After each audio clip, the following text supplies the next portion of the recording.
Mahabharata, Book 13, Anusasana Parva. Part 1. Anusasana Parva. Mahabharata, Book 13, Section 1. Having bowed down unto Narayana, and Nara the foremost of male beings, and unto the goddess Sarasvati, must the word Jaya be uttered. Yudhishthira said, O grandsire, tranquility of mind has been said to be subtle and of diverse forms. I have heard all thy discourses, but still tranquility of mind has not been mine. In this matter, various means of quieting the mind have been related by thee, O sire, but how can peace of mind be secured from only a knowledge of the different kinds of tranquility, when I myself have been the instrument of bringing about all this? Beholding thy body covered with arrows and festering with bad sores, I fail to find, O hero, any peace of mind at the thought of the evils I have wrought. Beholding thy body, O most valiant of men, bathed in blood, like a hill overrun with water from its springs, I am languishing with grief even as the lotus in the rainy season. What can be more painful than this, that thou, O grandsire, hast been brought to this plight on my account by my people fighting against their foes on the battlefield? Other princes also, with their sons and kinsmen, having met with destruction on my account. Alas, what can be more painful than this? Tell us, O prince, what destiny awaits us and the sons of Dhritarashtra, who, driven by fate and anger, have done this abhorrent act. O Lord of men, I think the son of Dhritarashtra is fortunate in that he doth not behold thee in this state. But I, who am the cause of thy death as well as of that of our friends, am denied all peace of mind by beholding thee on the bare earth in this sorry condition. The wicked Duryodhana, the most infamous of his race, has, with all his troops and his brothers, perished in battle, in the observance of Kshatriya duties. That wicked-souled wight does not see thee lying on the ground. Verily, for this reason, I would deem death to be preferable to life. O hero that never swervest from virtue, had I with my brothers met with destruction ere this at the hands of our enemies on the battlefield, I would not have found thee in this pitiful plight, thus pierced with arrows. Surely, O prince, the Maker had created is to become perpetrators of evil deeds. O king, if thou wishest to do me good, do thou then instruct me in such a way that I may be cleansed of this sin in even another world. Bhishma replied, Why, O fortunate one, dost thou consider thy soul, which is dependent on God and destiny and time, to be the cause of thy actions? The manifestation of its inaction is subtle and imperceptible to the senses. In this connection is cited the ancient story of the conversation between Mrityu and Gopmi with Kala and the Fowler and the Serpent. There was, O son of Kunti, an old lady of the name of Gopmi, who was possessed of great patience and tranquility of mind. One day she found her son dead in consequence of having been bitten by a serpent. An angry Fowler, by name Arjanaka, bound the serpent with a string and brought it before Gopmi. He then said to her, This wretched serpent has been the cause of thy son's death, O blessed lady. Tell me quickly how this wretch is to be destroyed. Shall I throw it into the fire, or shall I hack it into pieces? This infamous destroyer of a child does not deserve to live longer. Gopmi replied, Do thou, O Arjanaka of little understanding, release this serpent. It doth not deserve death at thy hands. Who is so foolish as to disregard the inevitable lot that awaits him and burdening himself with such folly sink into sin? Those that have made themselves light by the practice of virtuous deeds manage to cross the sea of the world even as a ship crosses the ocean. But those that have made themselves heavy with sin sink into the bottom, even as an arrow thrown into the water. By killing the serpent, this my boy will not be restored to life, and by letting it live, no harm will be caused to thee. Who would go to the interminable regions of death by slaying this living creature?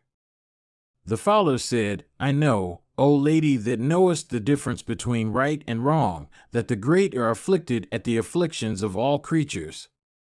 But these words which thou hast spoken are fraught with instruction for only a self-contained person, and not for one plunged in sorrow.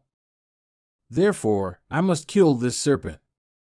Those who value peace of mind assign everything to the course of time as the cause, but practical men soon assuage their grief by revenge. People through constant delusion fear loss of beatitude and the next world for acts like these. Therefore, O lady, assuage thy grief by having this serpent destroyed by me. Gopmi replied, people like us are never afflicted by such misfortune. Good men have their souls always intent on virtue. The death of the boy was predestined, therefore, I am unable to approve of the destruction of this serpent. Brahmanas do not harbor resentment, because resentment leads to pain.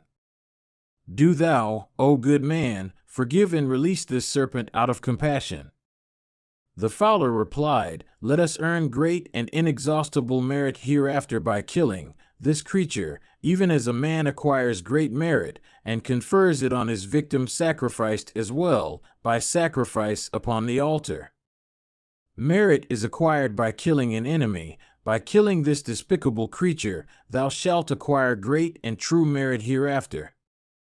Gopmi replied, what good is there in tormenting and killing an enemy, and what good is won by not releasing an enemy in our power? Therefore, O thou of benign countenance, why should we not forgive this serpent and try to earn merit by releasing it? The fowler replied, a great number of creatures ought to be protected from the wickedness of this one, instead of this single creature being protected in preference to many. Virtuous men abandon the vicious, to their doom do thou, therefore, kill this wicked creature. Gopmi replied, by killing this serpent, O fowler, my son will not be restored to life, nor do I see that any other end will be attained by its death. Therefore, do thou, O fowler, release this living creature of a serpent. The fowler said, by killing Vritra, Indra secured the best portion of sacrificial offerings, and by destroying a sacrifice Mahadeva secured his share of sacrificial offerings. Do thou, therefore, destroy this serpent immediately without any misgivings in thy mind. Bhishma continued, the high-souled Gopmi, although repeatedly incited by the fowler for the destruction of the serpent, did not bend her mind to that sinful act. The serpent, painfully bound with the cord, sighing a little and maintaining its composure with great difficulty, then uttered these words slowly, in a human voice. The serpent said, O foolish Arjanaka, what fault is there of mine? I have no will of my own, and am not independent. Mridyu sent me on this errand. By his direction have I bitten this child, and not out of any anger or choice on my part. Therefore, if there be any sin in this, O fowler, the sin is his.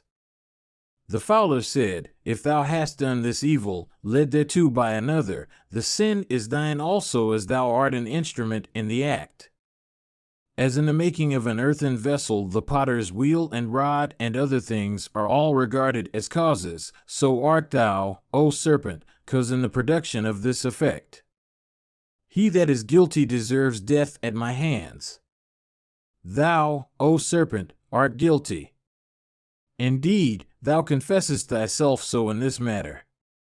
The serpent said, as all these, viz., the potter's wheel, rod, and other things, are not independent causes, even so I am not an independent cause.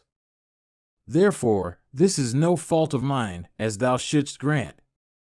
Shouldst thou think otherwise, then these are to be considered as causes working in unison with one another. For thus working with one another, a doubt arises regarding their relation as cause and effect. Such being the case, it is no fault of mine, nor do I deserve death on this account, nor am I guilty of any sin. Or, if thou thinkest that there is sin, and even such causation, the sin lies in the aggregate of causes.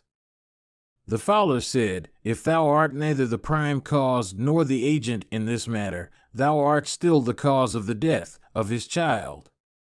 Therefore, thou dost deserve death in my opinion. If, O serpent, thou thinkest that when an evil act is done, the doer is not implicated therein, then there can be no cause in this matter, but having done this, verily thou deservest death. What more dost thou think?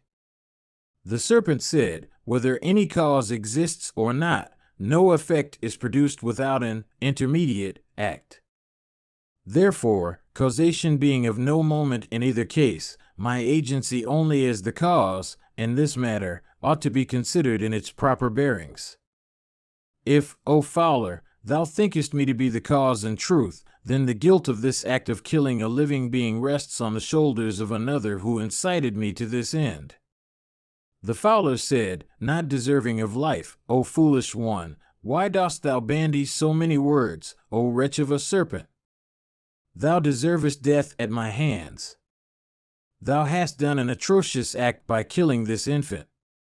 The serpent said, O fowler, as the officiating priests at a sacrifice do not acquire the merit of the act by offering oblations of clarified butter to the fire, even so should I be regarded with respect as to the result in this connection. Bhishma continued, the serpent directed by Mrityu having said this, Mrityu himself appeared there and addressing the serpent spoke thus. Mrityu said, guided by Kala, I, O serpent, sent thee on this errand, and neither art thou nor am I the cause of this child's death.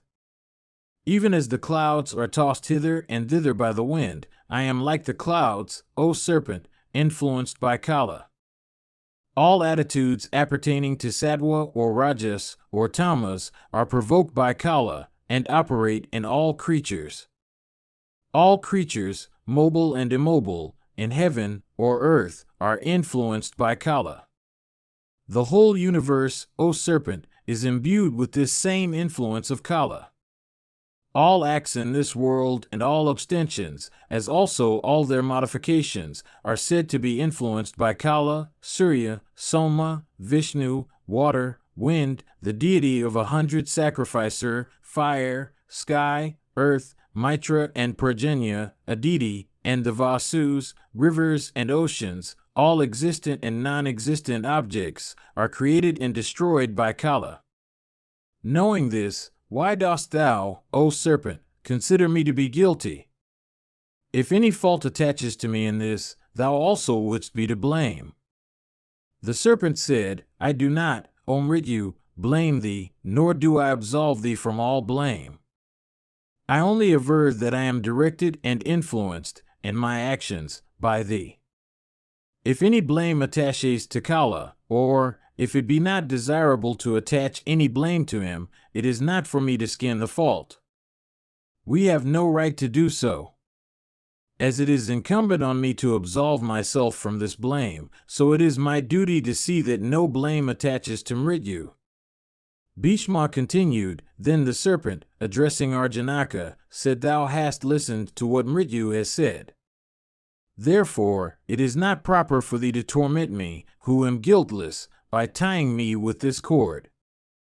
The fowler said, I have listened to thee, O serpent, as well as to the words of Mrityu, but these, O serpent, do not absolve thee from all blame.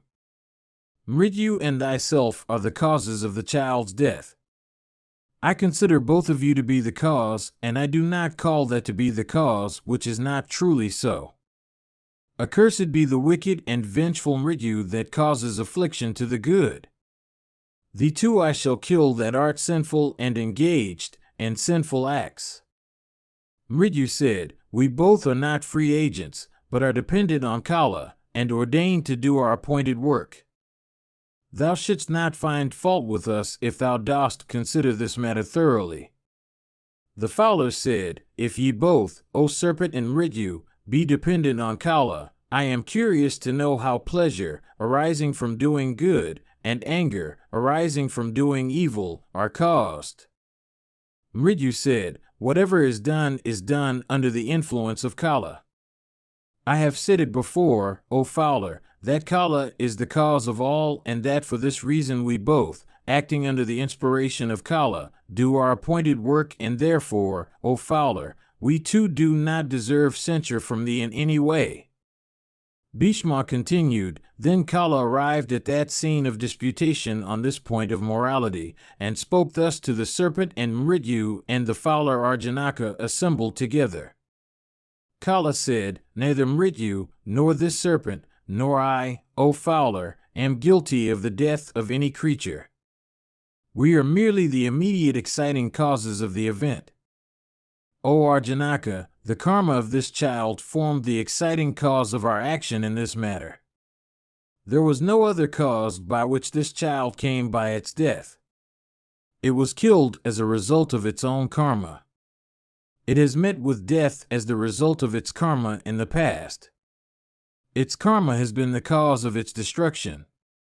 We all are subject to the influence of our respective karma. Karma is an aid to salvation even as sons are, and karma also is an indicator of virtue and vice in man. We urge one another even as acts urge one another. As men make from a lump of clay whatever they wish to make, even so do men attain to various results determined by karma. As light and shadow are related to each other, so are men related to karma through their own actions. Therefore, neither art thou, nor am I, nor Mrityu, nor the serpent, nor this old Brahmana lady, is the cause of this child's death. He himself is the cause here. Upon Kala, O king, expounding the matter in this way, got me, convinced in her mind that men suffer according to their actions, spoke thus to Arjanaka. Gatmi said, neither Kala, nor Mrityu, nor the serpent, is the cause in this matter. This child has met with death as the result of its own karma. I too so acted, in the past, that my son has died, as its consequence. Let now Kala and Mrityu retire from this place, and do thou too, O Arjanaka, release this serpent. Bhishma continued, then Kala and Mrityu and the serpent went back to their respective destinations, and Gatmi became consoled in mind as also the fowler. Having heard all this, O king, do thou forego all grief, and attain to peace of mind. Men attain to heaven or hell as the result of their own karma. This evil has neither been of thy own creation, nor of Duryodhana's. Know this, that these lords of earth have all been slain, in this war, as a result of acts of Kalas. Vaisampayana said, having heard all this, the powerful and virtuous Yudhishthira became consoled in mind, and again inquired as follows. Mahabharata, Book 13, Section 2. Yudhishthira said, O grandsire, O wisest of men, O thou that art learned in all the scriptures, I have listened to this great story, O foremost of intelligent men. I am desirous of again hearing the recital of some history full of religious instruction, and it behoves thee to gratify me. O Lord of earth, tell me if any householder has ever succeeded in conquering Mrityu by the practice of virtue. Do thou recite this to me with all details. Bhishma said, this ancient history is recited as an illustration of the subject of the conquest by a householder over Mrityu through the practice of virtue. The Prajapati Manu had a son, O king, of the name of the Ikshwaku. Of that king, illustrious as Surya, were born 100 sons. His 10th son, O Bharata, was named Dasaswa, and this virtuous prince of infallible prowess became the king of Mahismati. Dasaswa's son, O king, was a righteous prince whose mind was constantly devoted to the practice of truth and charity and devotion. He was known by the name of Madaraswa and ruled over the earth as her lord. He was constantly devoted to the study of the Vedas as also of the science of arms. Madaraswa's son was the king named Dayudamat, who possessed great good fortune and power and strength and energy. Dayudamat's son was the highly devout and pious king who was famous in all the worlds under the name of Suvira. His soul was intent on religion, and he possessed wealth like another Indra, the lord of the deities. Suvira too had a son who was invincible in battle, and who was the best of all warriors and known by the name of Sudajaya. And Durjya too, possessed of a body like that of Indra, had a son who beamed with splendor like that of fire. He was the great monarch named Duryodhana, who was one of the foremost of royal sages. Indra used to pour rain profusely in the kingdom of this monarch, who never fled from the battlefield and was possessed of valor like unto Indra himself. The cities and the kingdom of this king were filled with riches and gems and cattle and grain of various kinds. There was no miser in his kingdom, nor any person afflicted with distress or poverty. Nor was there in his kingdom any person that was weak in body or afflicted with disease. That king was very clever, smooth in speech, without envy, a master of his passions, of a righteous soul, full of compassion, endued with prowess, and not given to boasting. He performed sacrifices, and was self-restrained and intelligent, devoted to brahmanas and truth. He never humiliated others, and was charitable, and learned in the Vedas and the Vedanta. The celestial river Narmada, auspicious and sacred and of cool waters, in her own nature, O Bharata, courted him. He begot upon that river a lotus-eyed daughter, by name Sudarsana, who was, O king, endued with great beauty. No creature, O Yudhishthir, had ever been born before among womankind, that was, possessed of such beauty as that excellent damsel who was the daughter of Duryodhana. The god Agni himself courted the beautiful princess Sudarsana, and taking the shape of a Brahmana, O monarch, sought her hand from the king. The king was unwilling to give his daughter in marriage to the Brahmana, who was poor and not of the same rank with himself.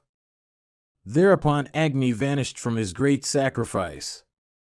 The king, grieved at heart, then addressed the Brahmanas, saying, Of what sin have I, ye excellent Brahmanas, or you, been guilty, that Agni should disappear from this sacrifice, even as good done unto wicked men disappears from their estimation? Great, indeed, must that sin of ours be for which Agni has thus disappeared. Either must the sin be yours, or it must be mine. Do you fully investigate the matter? Then, hearing the king's words, O foremost prince of Bharata's race, the Brahmanas, restraining speech, sought with concentrated faculties the protection of the god of fire.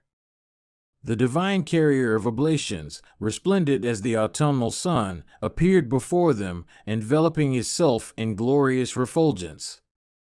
The high-souled Agni then addressed those excellent Brahmanas, saying, I seek the daughter of Duryodhana for my own self. At this all those Brahmanas were struck with wonder, and rising on the morrow, they related to the king what had been said by the fire god.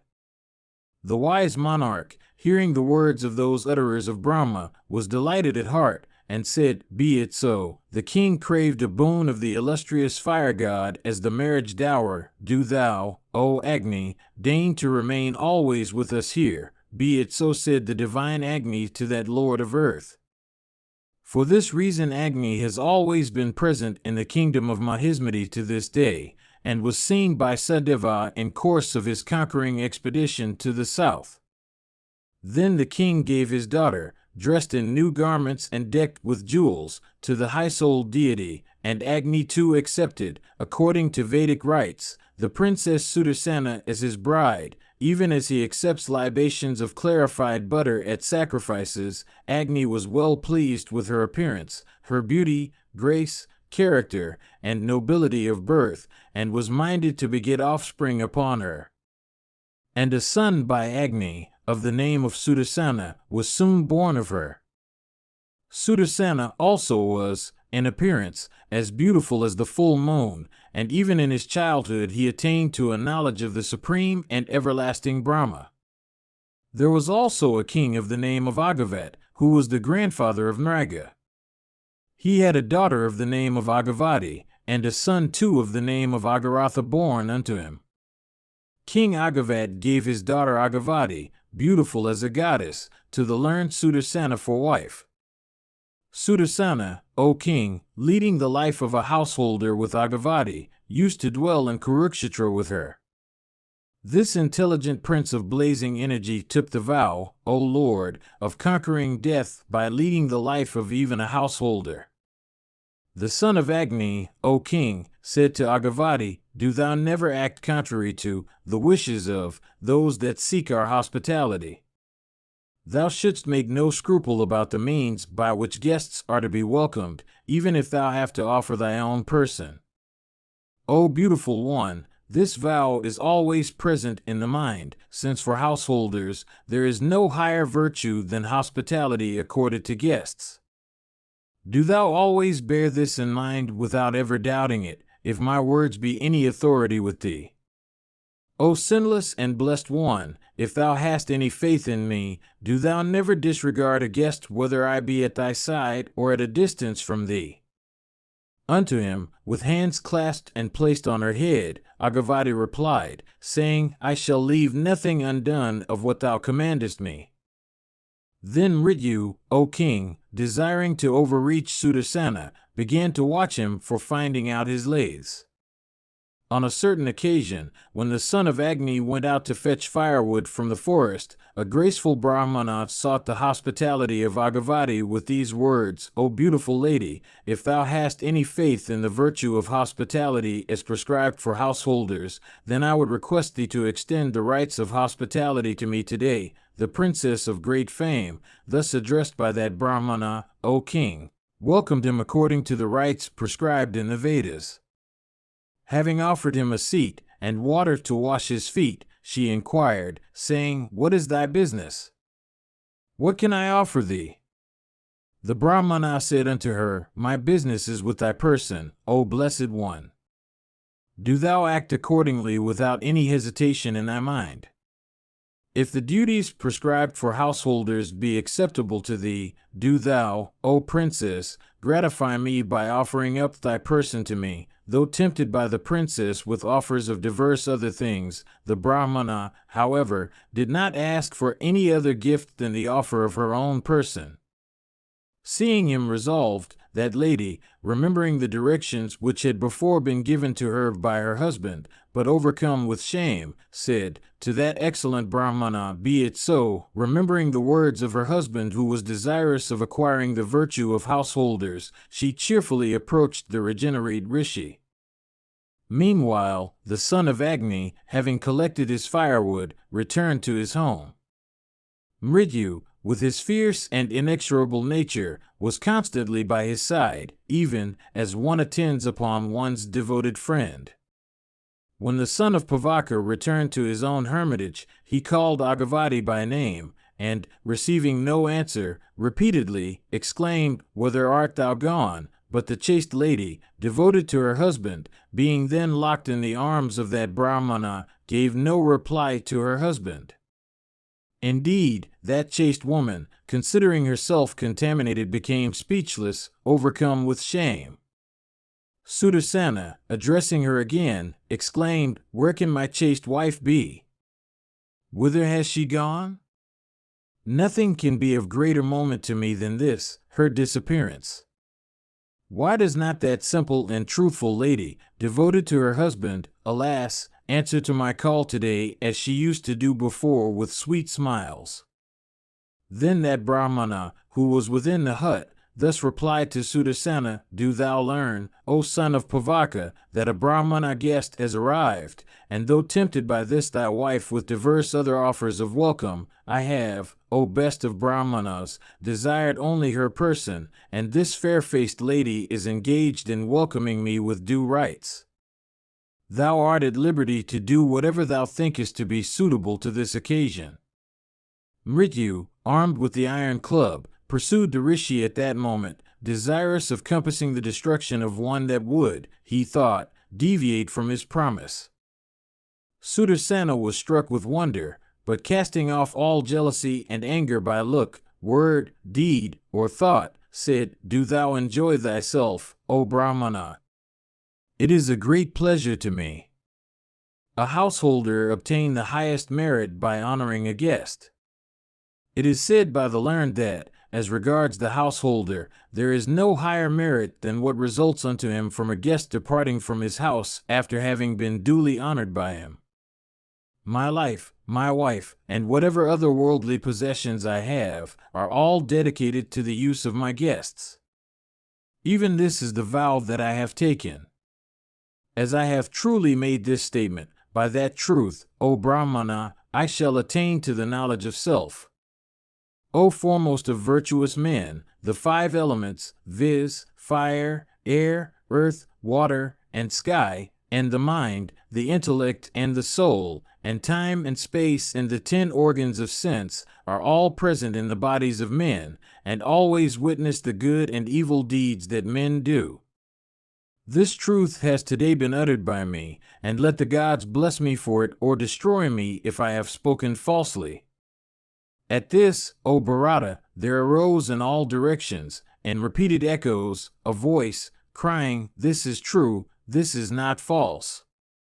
Then that Brahmana came out of the hovel, and like the wind rising and encompassing both earth and sky, and making the 3 worlds echo with Vedic sounds, and calling that virtuous man by name, and congratulating him, said, "O sinless one, I am Dharma, all glory to thee. I came here, O truth-loving one, to try thee, and I am well pleased with thee by knowing thee to be virtuous. Thou hast subdued and conquered Mrityu, who always has pursued thee, seeking thy latches. O best of men, no one in the 3 worlds has the ability to insult, even with looks, this chaste lady devoted to her husband, far less to touch her person. She has been protected from defilement by thy virtue and by her own chastity. There can be nothing contrary to what this proud lady will say. This utterer of Brahma, endued with austere penances, shall, for the salvation of the world, be metamorphosed into a mighty river. And thou shalt attain to all the worlds in this thy body, and as truly as the science of yoga is within her control, this highly blessed lady will follow thee with only half of her corporeal self, and with the other half will she be celebrated as the river Agavati. And thou shalt attain with her to all the worlds that acquired through penances, those eternal and everlasting worlds from which none cometh back will be attained by thee even in this gross body of thine. Thou hast conquered death, and attained to the highest of all felicities, and by thy own power of mind, attaining to the speed of thought, thou hast risen above the power of the 5 elements. By thus adhering to the duties of a householder, thou hast conquered thy passions, desires, and anger, and this princess, O prince of virtuous men, has, by serving thee, conquered affliction, desire, illusion, enmity, and lassitude of mind. Bhishma continued, then the glorious Vyasa, the lord of the gods, riding in a fine chariot drawn by 1,000 white horses, approached that Brahmana. Death and soul, all the worlds, all the elements, intellect, mind, time, and space, as also desire and wrath, were all conquered. Therefore, O best of men, do thou bear this in mind, that to a householder there is no higher divinity than the guest. It is said by the learned that the blessings of an honored guest are more efficacious than the merit of 100 sacrifices. Whenever a deserving guest seeks the hospitality of a householder and is not honored by him, he takes away, with him, all the virtues of the latter, giving him his sins in return. I have now recited to thee, my son, this excellent story as to how death was conquered of old by a householder. The recital of this excellent story confers glory, fame, and longevity upon those that listen to it. The man that seeks worldly prosperity should consider it as efficacious in removing all evil. And, O Bharata, the learned man that daily recites this story of the life of Sudarsana attains to the regions of the blessed. Mahabharata, Book 13, Section 3. Yudhishthira said, if, O prince, Brahmana would be so difficult of attainment by the 3 classes, Kshatriyas, Vaishyas, and Sudras, how then did the high-souled Viswamitra, O king, though a Kshatriya, by birth, attained to the status of a Brahmana? I desire to know this, O sire. Therefore, do thou truly relate this matter to me. That powerful man, O sire, by virtue of his austerities, destroyed in a moment the 100 sons of the high-souled Vasishtha. While under the influence of anger, he created numerous evil spirits and rakshasas of mighty vigor and resembling the great destroyer Kala himself. The great and learned race of Kusika, numbering hundreds of regenerate sages and belauded by the Brahmanas, was founded in this world of men by him. Sunasifa of austere penances, the son of Richika, having been sought to be slain as an animal in the great sacrifice of Amvarisha, obtained his deliverance through Viswamitra. Harishchandra, having pleased the gods at a sacrifice, became a son of the wise Viswamitra. For not having honored their eldest brother Devarat, whom Viswamitra got as a son from the gods, the other 50 brothers of his were cursed, and all of them became Chandalas. Trisanku, the son of Ikshwaku, through the curse of Vasistha became a Chandala, and when abandoned by his friends, and remaining suspended with his head downwards in the lower regions, was translated to heaven at the pleasure of Viswamitra.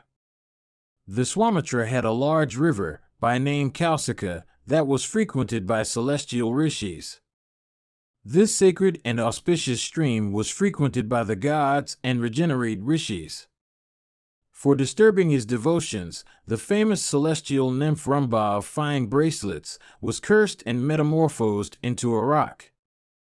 Through fear of Viswamitra, the glorious Vasishtha, in olden times, binding himself with creepers, threw himself down into a river and again rose released from his bonds. In consequence of this, that large and sacred river became thenceforth celebrated by the name of Vipasa. He prayed to the glorious and puissant Indra, who was pleased with him and absolved him from a curse. Remaining on the northern side of the firmament, he sheds his luster from a position in the midst of the 7 regenerate rishis and Dhruva the son of Uttanpada. These are his achievements as well as many others. O descendant of Kuru, as they were performed by a Kshatriya, my curiosity has been roused in this matter. Therefore, O foremost one of Bharata's race, do thou relate this matter to me truly. How without casting off his corporeal frame and taking another tenement of flesh could he become a Brahmana? Do thou, O sire, truly relate this matter to me as thou hast related to me the story of Mathanga. Mathanga was born as a Chandala and could not attain to Brahmanahood with all his austerities, but how could this man attain to the status of a Brahmana? Mahabharata, Book 13, Section 4. Bhishma said, "Listen truly in detail, O son of Pritha, how in olden times Viswamitra attained to the status of a Brahmana rishi. There was, O foremost of Bharata's descendants, in the race of Bharata, a king of the name of Ajamata, who performed many sacrifices and was the best of all virtuous men. His son was the great king named Jahnu. Ganga was the daughter of this high-minded prince. The far-famed and equally virtuous Sindhudwipa was the son of this prince. From Sindhudwipa sprung the great royal sage Valakaswa. His son was named Volabha, who was like a second dharma in embodied form. His son again was Kusika, who was refulgent with glory like unto the thousand-eyed Indra. Kusika's son was the illustrious King Gadi, who, being childless and desiring to have a son born unto him, repaired to the forest. Whilst living there, a daughter was born unto him. She was called Satyavati by name, and in beauty of appearance she had no equal on earth. The illustrious son of Chayavana, celebrated by the name of Richika, of the race of Bhrigu, endued with austere penances, sought the hand of this lady. Gadi, the destroyer of his enemies, thinking him to be poor, did not bestow her in marriage upon the high-souled Richika. But when the latter, thus dismissed, was going away, the excellent king, addressing him, said, "If thou givest me a marriage dower, thou shalt have my daughter for thy wife." Richika said, "What dower, O king, shall I offer thee for the hand of thy daughter? Tell me truly, without feeling any hesitation in the matter." Gadi said, "O descendant of Bhrigu, do thou give me 1,000 horses fleet as the wind, and possessing the hue of moonbeams, and each having one ear black." Bhishma said, "Then that mighty son of Chayavana, who was the foremost of Bhrigu's race, besought the deity Varuna, the son of Aditi, who was the lord of all the waters, O best of gods, I pray to thee to give me 1,000 horses, all endued with the speed of the wind and with complexion as effulgent as the moon's, but each having one ear black." The god Varuna, the son of Aditi, said to that excellent scion of Bhrigu's race, "Be it so. Wheresoever thou shalt seek, the horses shalt arise in thy presence." That as soon as Richika thought of them, there arose from the waters of Ganga 1,000 high-mettled horses, as lustrous in complexion as the moon. Not far from Kanyakubja, the sacred bank of Ganga is still famous among men as Aswatirtha in consequence of the appearance of those horses at that place. Then Richika, that best of ascetics, pleased in mind, gave those 1,000 excellent horses unto Gadi as the marriage dower. King Gadi, filled with wonder and fearing to be cursed, gave his daughter, bedecked with jewels, unto that son of Bhrigu. That foremost of regenerated rishis accepted her hand in marriage according to the prescribed rites. The princess too was well pleased at finding herself the wife of that Brahmana. That foremost of regenerated rishis, O Bharata, was well pleased with her conduct and expressed a wish to grant her boon. The princess, O excellent king, related this to her mother. The mother addressed the daughter that stood before her with downcast eyes, saying, "It behoves thee, O my daughter, to secure a favor for me also from thy husband. That sage of austere penances is capable of granting a boon to me, the boon, viz. of the birth of a son to me." Then, O king, returning quickly to her husband Richika, the princess related to him all that had been desired by her mother. Richika said, "By my favor, O blessed one, she will soon give birth to a son possessed of every virtue. May thy request be fulfilled. Of thee two shall be born a mighty and glorious son who, endued with virtue, shall perpetuate my race. Truly do I say this unto thee.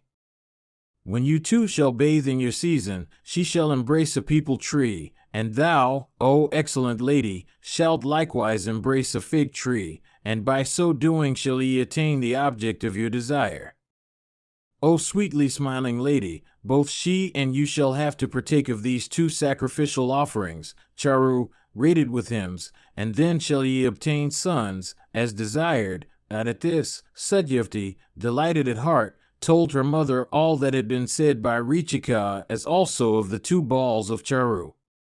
Then the mother, addressing her daughter Satyavati, said, "O daughter, as I am deserving of greater consideration from thee than thy husband, do thou obey my words.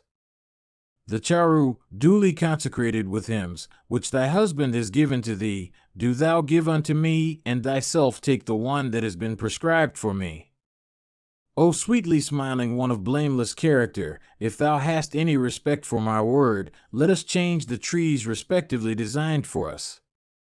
Every one desires to possess an excellent and stainless being for his own son.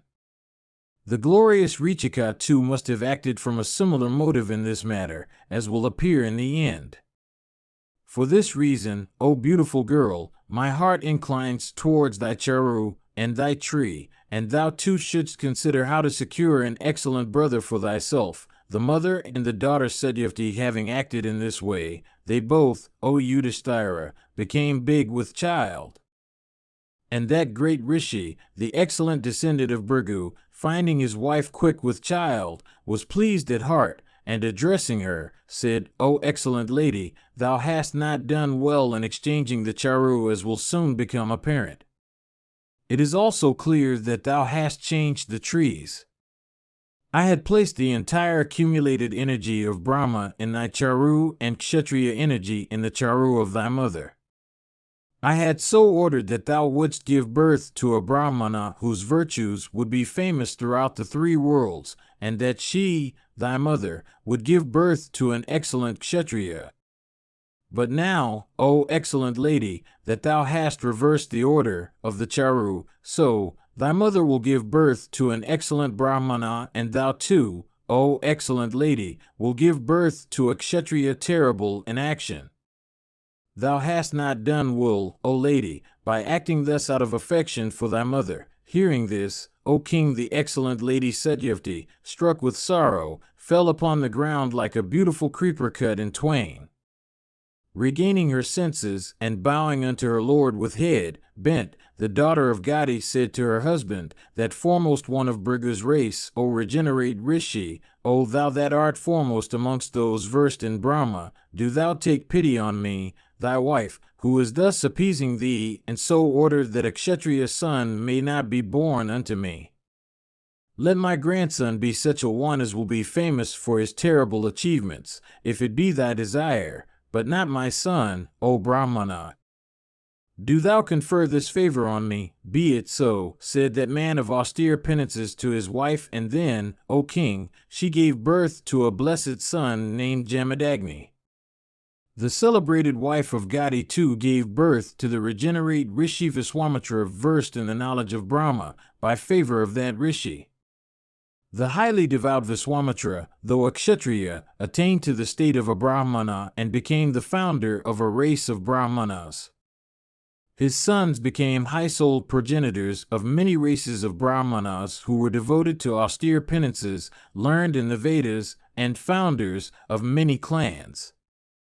The adorable Madhuchanda and the mighty Devrat, Akshina, Sakunta, Vabru, Kalapatha, the celebrated Yajnavalkya, Stula of high vows, Uluka, Mudgala, and the sage Saint Havayana, the illustrious Valgajanga and the great Rishi Galiva, Ruchi, the celebrated Vajra, as also Salankayana, Laladya, and Narada, the one known as Kirchamukha, and Vahulai, Mashala, as also Vakshagriva, Angrika, Nakadrik, Salayupa, Sita, Suchi, Chakraka, Maritantavia, Vatanya, Aswalayana, and Sayamayana, Gargia, and Javali, as also Sisruta, Karishir, Sanksrudia, and Paraparava, and Tantu, the great sage Kapila, Tarakayana, Upagahana, Asarayani, Margama, Hiraniksha, Janghari, Bavravayani, and Sudi, Budi, Sudha, Surakrit, Arani, Nachika, Champia, Ajayana, Navatantu, Vakanaka, Sayanya, Yadi, Ambhoraha, Amitsayasin, Srishin, Gardhavi Urjioni, Rudapekayan, and the great Rishi Naradan. These munis were all sons of Viswamitra and were versed in the knowledge of Brahma. O King Yudhishthira, the highly austere and devout Viswamitra, although a Kshatriya, by descent, became a Brahmana for Richika, having placed the energy of Supreme Brahma in the Charu. O foremost prince of Bharata's race, I have now related to you, with all details, the story of the birth of Viswamitra, who was possessed of energy of the sun, the moon, and the fire god. O best of kings, if thou hast any doubt with regard to any other matter, do thou let me know it, so that I may remove it. Mahabharata, Book 13, Section 5.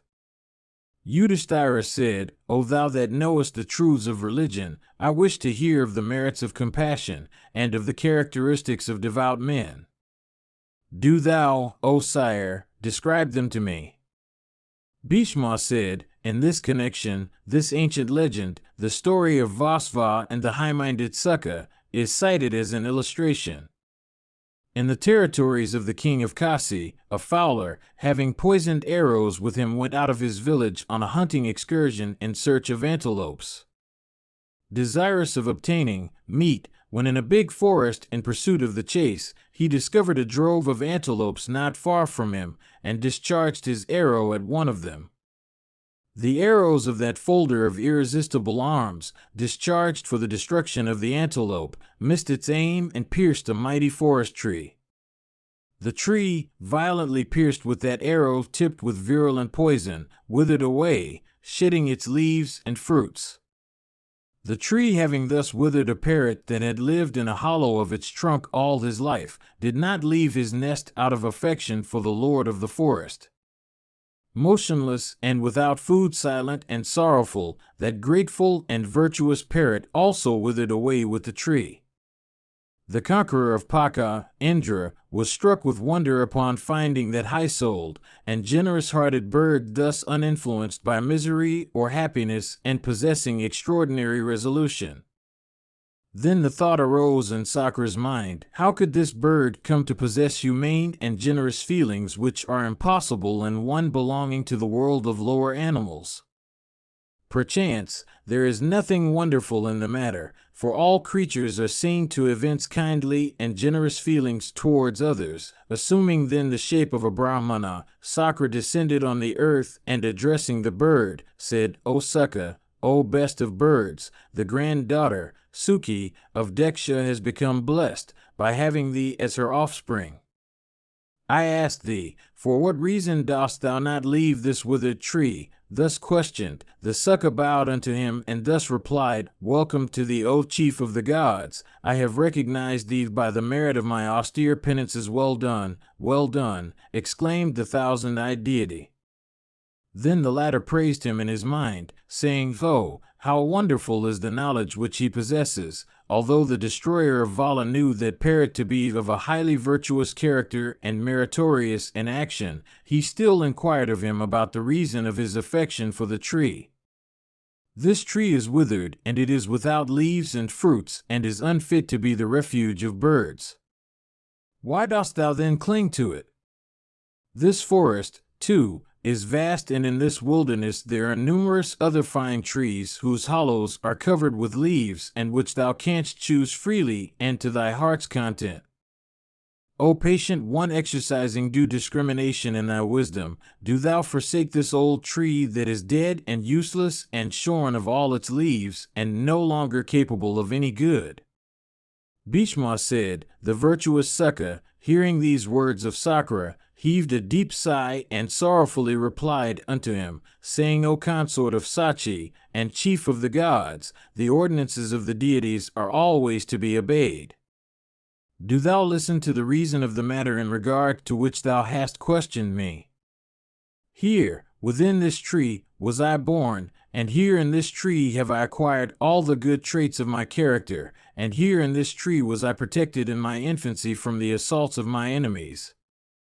O sinless one, why art thou, in thy kindness, tampering with the principle of my conduct in life?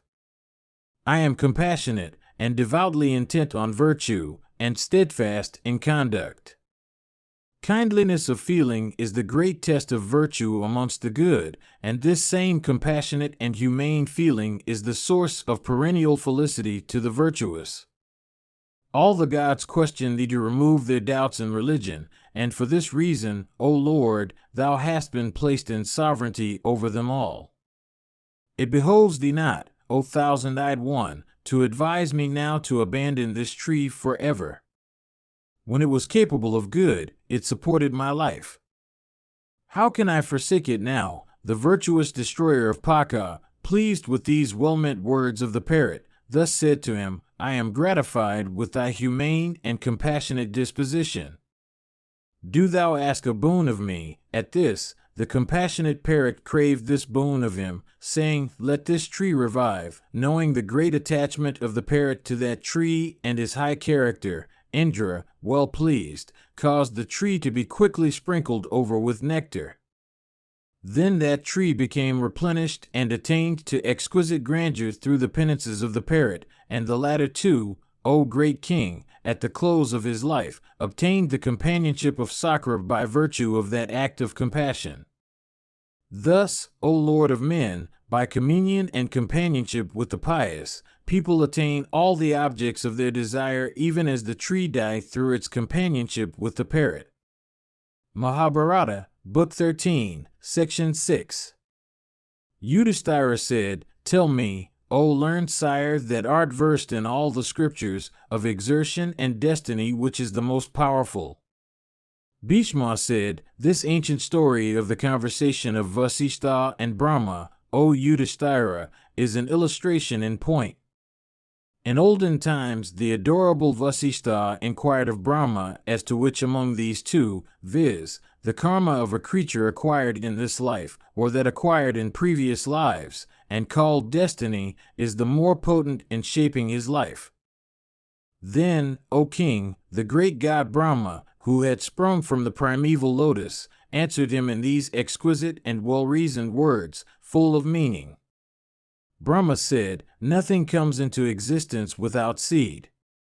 Without seed, fruits do not grow. From seeds spring other seeds. Hence are fruits known to be generated from seeds. Good or bad as the seed is that the husbandman soweth in his field, good or bad are the fruits that he reaps. As, unsown with seed, the soil, though tilled, becomes fruitless, so, without individual exertion, destiny is of no avail. One's own acts are like the soil, and destiny, or the sum of one's acts in previous births, is compared to the seed. From the union of the soil and the seed doth the harvest grow. It is observed every day in the world that the doer reaps the fruit of his good and evil deeds, that happiness results from good deeds, and pain from evil ones, that acts, when done, always fructify, and that, if not done, no fruit arises. A man of good acts acquires merits with good fortune, while an idler falls away from his estate, and reaps evil like the infusion of alkaline matter injected into a wound. By devoted application, one acquires beauty, fortune, and riches of various kinds. Everything can be secured by exertion, but nothing can be gained through destiny alone, by a man that is wanting in personal exertion.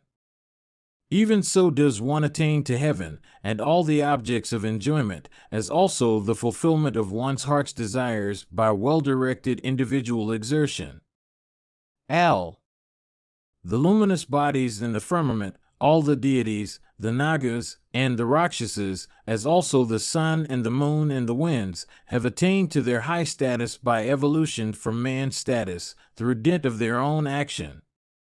Riches, friends, prosperity descending from generation to generation, as also the graces of life, are difficult of attainment by those that are wanting in exertion. The Brahmana attains to prosperity by holy living, the Kshatriya by prowess, the Vaishya by manly exertion, and the Sudra by service. Riches and other objects of enjoyment do not follow the stingy, nor the impotent, nor the idler. Nor are these ever attained by the man that is not active or manly or devoted to the exercise of religious austerities. Even he, the adorable Vishnu, who created the three worlds with the Daityas and all the gods, even he is engaged in austere penances in the bosom of the deep. If one's karma bore no fruit, then all actions would become fruitless, and relying on destiny men would become idlers. He who, without pursuing the human modes of action, follows destiny only, acts in vain, like unto the woman that has an impotent husband. In this world the apprehension that accrues from performance of good or evil actions is not so great if destiny be unfavorable as one's apprehension of the same in the other world if exertion be wanting while here. Man's powers, if properly exerted, only follow his destiny, but destiny alone is incapable of conferring any good where exertion is wanting. When it is seen that even in the celestial regions, the position of the deities themselves is unstable, how would the deities maintain their own position or that of others without proper karma? The deities do not always approve of the good deeds of others in this world, for, apprehending their own overthrow, they try to thwart the acts of others. There is a constant rivalry between the deities and the rishis, and if they all have to go through their karma, still it can never be averted that there is no such thing as destiny, for it is the latter that initiates all karma. How does karma originate, if destiny formed the prime spring of human action? The answer is, that by this means, an accretion of many virtues is made even in the celestial regions. One's own self is one's friend and one's enemy too, as also the witness of one's good and evil deeds. Good and evil manifest themselves through karma. Good and evil acts do not give adequate results. Righteousness is the refuge of the gods, and by righteousness is everything attained. Destiny thwarts not the man that has attained to virtue and righteousness. In olden times, Yayati, falling from his high estate in heaven, descended on the earth, but was again restored to the celestial regions by the good deeds of his virtuous grandsons. The royal sage Kauravas, celebrated as the descendant of Ila, attained to heaven through the intercession of the Brahmanas. Sadesa, the king of Kosala, though dignified by the performance of Aswamedha and other sacrifices, obtained the status of a man-eating Rakshasa through the curse of a great rishi. Aswathaman and Rama, though both warriors and sons of Munis, failed to attain to heaven by reason of their own actions in this world. Vasu, though he performed 100 sacrifices like a second Vasva, was sent to the nethermost regions for making a single false statement. Vali, the son of Varakana, righteously bound by his promise, was consigned to the regions under the earth by the prowess of Vishnu.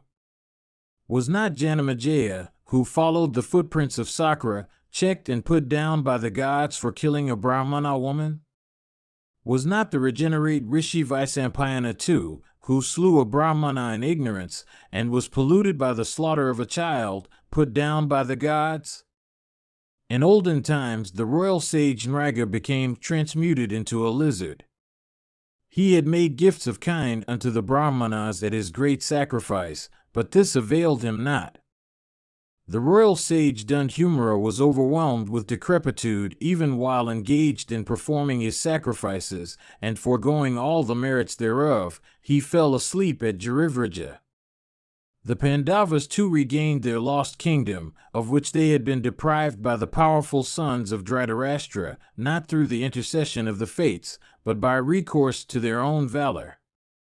Do the Munis of rigid vows, and devoted to the practice of austere penances, denounce their curses with the aid of any supernatural power or by the exercise of their own puissance attained by individual acts? All the good which is attained with difficulty in this world is possessed by the wicked, is soon lost to them. Destiny does not help the man that is steeped in spiritual ignorance and avarice. Even as a fire of small proportions, when fanned by the wind, becomes of mighty power, so does destiny, when joined with individual exertion, increase greatly in potentiality. As with the diminution of oil in the lamp its light is extinguished, so does the influence of destiny is lost if one's acts stop. Having obtained vast wealth, and women and all the enjoyments of this world, the man, without action, is unable to enjoy them long, but the high-souled man, who is even diligent, is able to find riches buried deep in the earth and watched over by the fates. The good man who is prodigal in religious charities and sacrifices is sought by the gods for his good conduct, the celestial world being better than the world of men, but the house of the miser, though abounding in wealth, is looked upon by the gods as the house of dead. The man that does not exert himself is never contented in this world, nor can destiny alter the course of a man that has gone wrong. So there is no authority inherent in destiny. As the pupil follows one's own individual perception, so the destiny follows exertion. The affairs in which one's own exertion is put forth, their only destiny shows its hand. O best of Munis, I have thus described all the merits of individual exertion, after having always known them in their true significance with the aid of my yogic insight. By the influence of destiny, and by putting forth individual exertion, do men attain to heaven. The combined aid of destiny and exertion becomes efficacious. Mahabharata, Book 13, Section 7. Yudhishthira said, O the best of Bharata's race and the foremost of great men, I wish to know what the fruits are of good deed. Do thou enlighten me on this point. Bhishma said, I shall tell thee what thou hast asked. Do thou, O Yudhishthira, listen to this which constitutes the secret knowledge of the rishis. Listen to me as I explain what the ends, long coveted, are which are attained by men after death. Whatever actions are performed by particular corporeal beings, the fruits thereof are reaped by the doers while endued with similar corporeal bodies. For example, the fruits of actions done with mind are enjoyed at the time of dreams, and those of actions performed physically are enjoyed in the working state physically. In whatever states creatures perform good or evil deeds, they reap the fruits thereof in similar states of succeeding lives. No act done with the aid of the 5 organs of sensual perception is ever lost. The 5 sensual organs and the immortal soul, which is the 6th, remain its witnesses. One should devote one's eye to the service of the guest and should devote one's heart on the same. One should utter words that are agreeable. One should also follow and worship one's guest. This is called Panchadakshin sacrifice, the sacrifice with 5 gifts. He who offers good food to the unknown and weary travelers fatigued by a long journey attains to great merit. Those that use the sacrificial platform as their only bed obtain commodious mansions and beds, and subsequent births. Those that wear only rags and barks of trees for dress obtain good apparel and ornaments in next birth. One possessed of penances and having his soul on yoga get vehicles and riding animals as the fruit of their renunciation in this life. The monarch that lies down by the side of the sacrificial fire attains to vigor and valor. The man who renounces the enjoyment of all delicacies attains to prosperity, and he that abstains from animal food obtains children and cattle. He who lies down with his head downwards, or who lives in water, or who lives secluded and alone in the practice of brahmacharya, attains to all the desired ends. He who offers shelter to a guest and welcomes him with water to wash his feet, as also with food, light, and bed, attains to the merits of the sacrifice with the 5 gifts. He who lays himself down on a warrior's bed on the battlefield in the posture of a warrior goes to those eternal regions where all the objects of desire are fulfilled. A man, O king, attains to riches that makes charitable gifts. One secures obedience to one's command by the vow of silence, all the enjoyments of life by practice of austerities, long life by brahmacharya, and beauty, prosperity, and freedom from disease by abstaining from injury to others.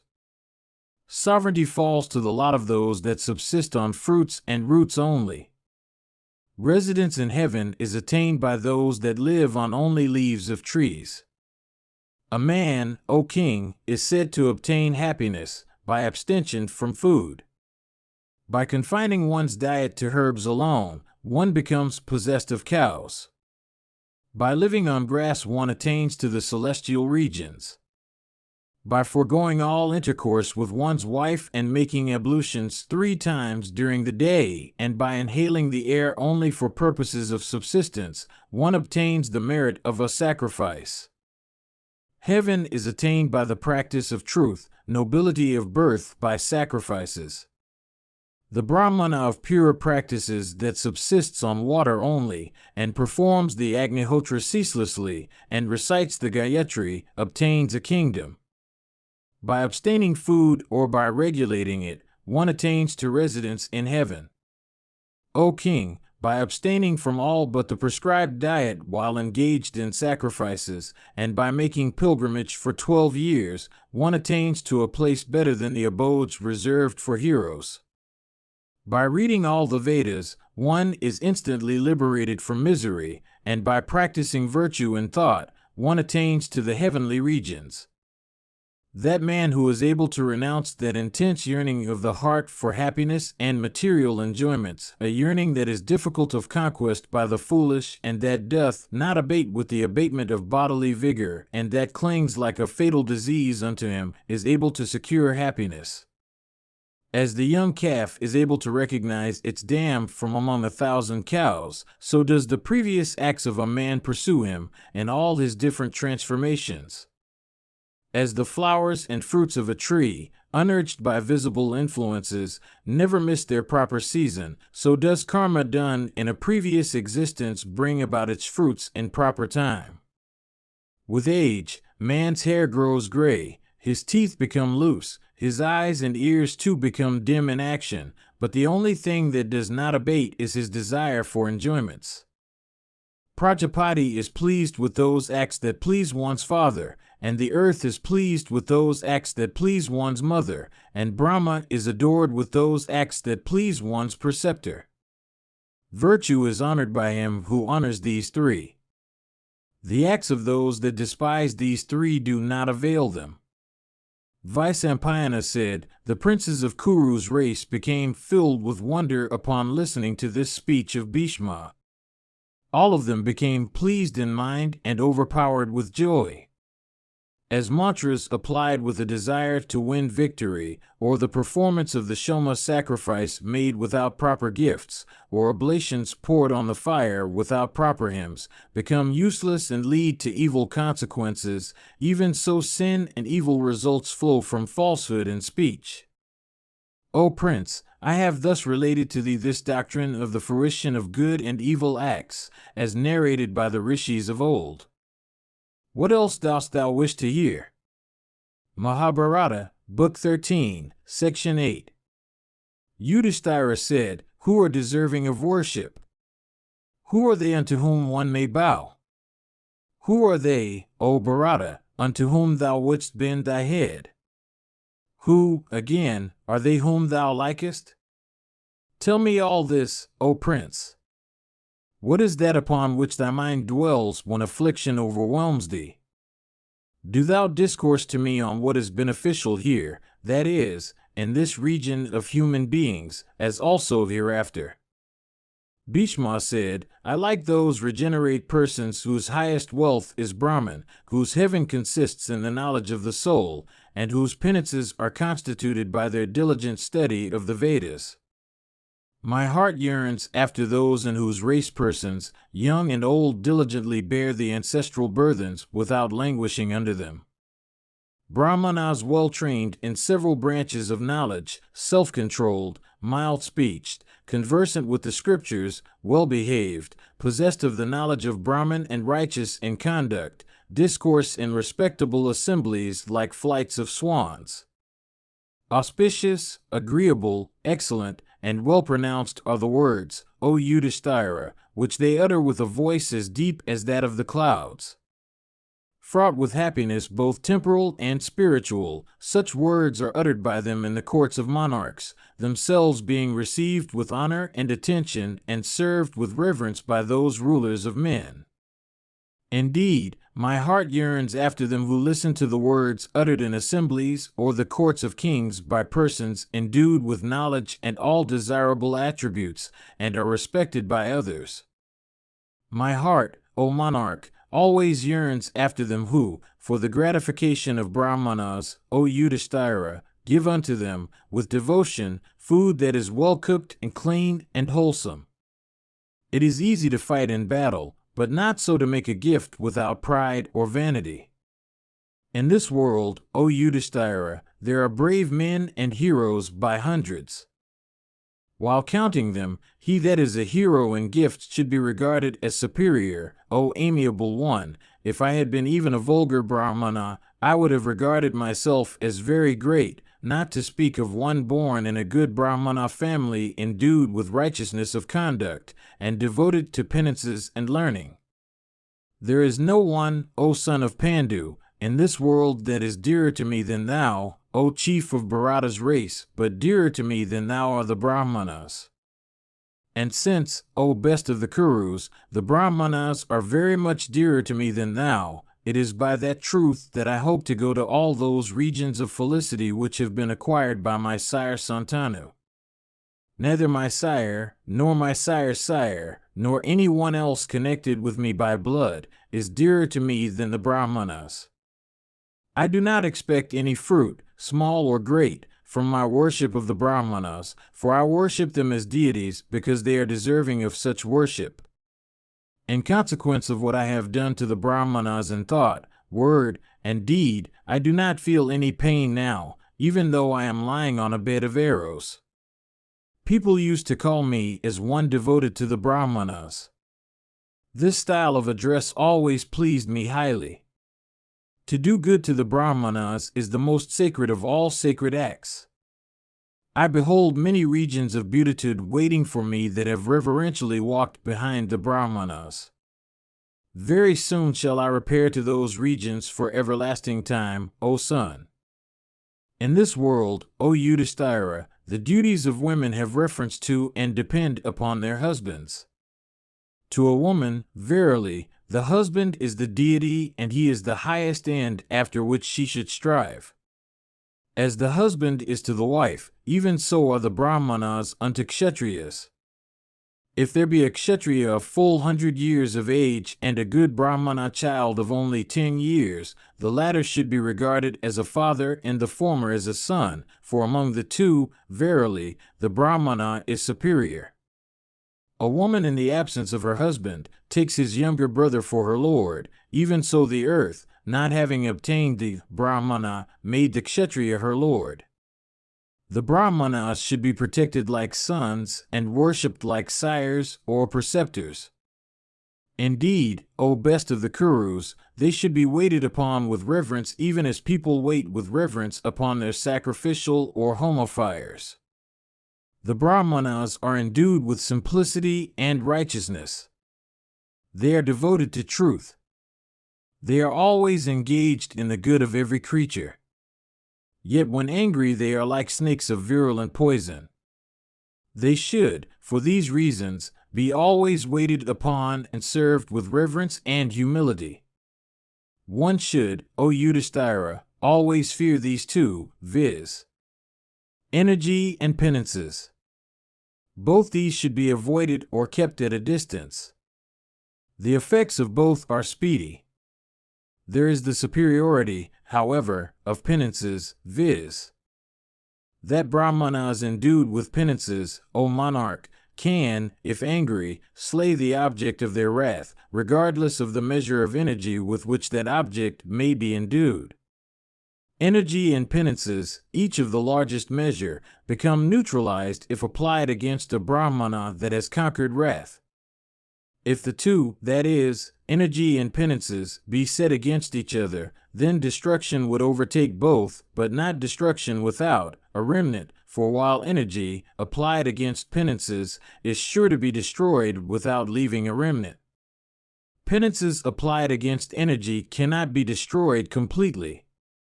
As the herdsman, stick in hand, protects the herd, even so should the Kshatriya always protect the Vedas and the Brahmanas. Indeed, the Kshatriya should protect all righteous Brahmanas even as a sire protects his sons. He should always have his eye upon the house of the Brahmanas, foreseeing that their means of subsistence may not be wanting. Mahabharata, Book 13, Section 9. Yudhishthir said, O grandsire, O thou of great splendor, what do those men become who, through stupefaction of intellect, do not make gifts unto Brahmanas after having promised to make those gifts? O thou that art the foremost of all righteous persons, do tell me what the duties are in this respect. Indeed, what becomes the end of those wicked wights that do not give after having promised to give? Bhishma said, the person that, after having promised, does not give, be it little or much, has the mortification to see his hopes, in every direction, become fruitless like the hopes of a eunuch in respect of progeny. Whatever good acts such a person does between the day of his birth and that of his death, O Bharata, whatever libations he pours on the sacrificial fire, whatever gifts he makes, O chief of Bharata's race, and whatever penances he performs, all become fruitless. They that are conversant with the scriptures declare this as their opinion, arriving at it, O chief of the Bharatas, with the aid of a well-ordered understanding. Persons conversant with the scriptures are also of opinion that such a man may be cleansed by giving away 1,000 horses with ears of a dark hue. In this connection is cited the old narrative of the discourse between a jackal and an ape. While both were human beings, O scorcher of foes, they were intimate friends. After death, one of them became a jackal and the other an ape. Beholding the jackal one day eating an animal carcass in the midst of a crematorium, the ape, remembering his own and his friend's former birth as human beings, addressed him, saying, "Verily, what terrible sin didst thou perpetrate in thy former birth, in consequence of which thou art obliged in this birth to feed in a crematorium upon such repulsive fare as the putrid carcass of an animal?" Thus addressed, the jackal replied unto the ape, saying, "Having promised to give unto a Brahmana, I did not make him the gift. It is for that sin, O ape, that I have fallen into this wretched order of existence. It is for that reason that, when hungry, I am obliged to eat such food." Bhishma continued, "The jackal then, O best of men, addressed the ape and said, What sin didst thou commit for which thou hast become an ape?"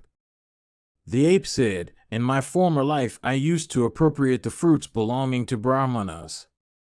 Hence have I become an ape."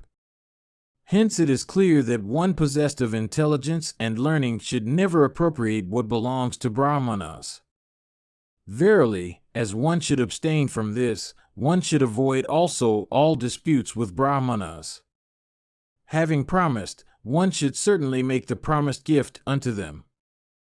Bhishma continued, "I heard this, O king, from my preceptor while he was engaged in discoursing upon the subject of Brahmanas. I heard this from that righteous person when he recited the old and sacred declaration on this topic. I heard this from Krishna also, O king, while he was engaged in discoursing, O son of Pandu, upon Brahmanas. The property of a Brahmana should never be appropriated. They should always be let alone. Poor, or miserly, or young in years, they should never be disregarded. The Brahmanas have always taught me this. Having promised to make them a gift, the gift should be made. A superior Brahmana should never be disappointed in the matter of his expectations. A Brahmana, O king, in whom an expectation has been raised, has, O king, been said to be like a blazing fire.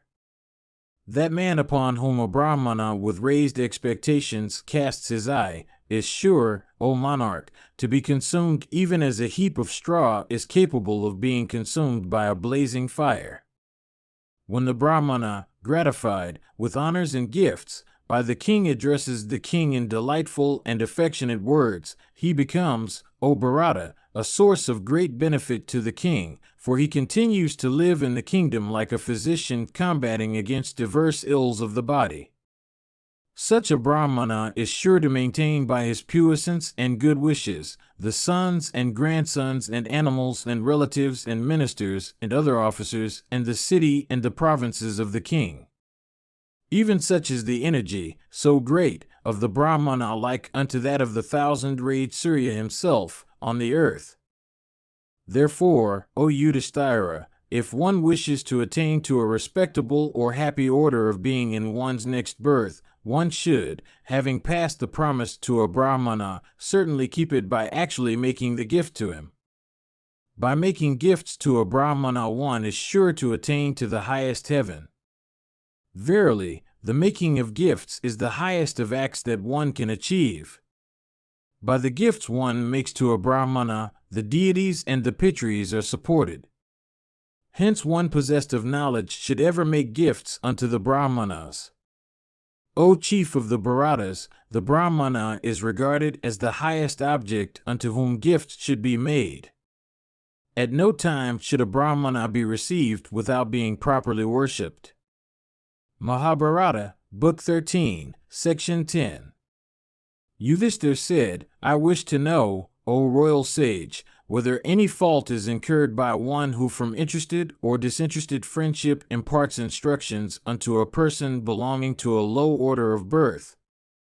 O grandsire, I desire to hear this expounded to me in detail. The course of duty is exceedingly subtle. Men are often seen to be stupefied in respect of that course.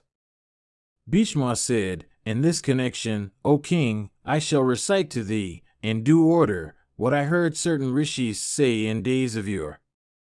Instruction should not be imparted unto one that belongs to a low or mean caste. It is said that the preceptor who imparts instruction to such a person incurs great fault. Listen to me, O chief of Bharata's race, as I recite to thee, O Yudhishthira, this instance that occurred in days of old, O monarch, of the evil consequences of the imparting of instruction unto a low-born person fallen into distress.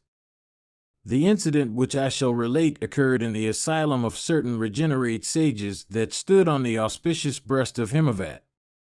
There, on the breast of that prince of mountains, was a sacred asylum adorned with trees of diverse kinds.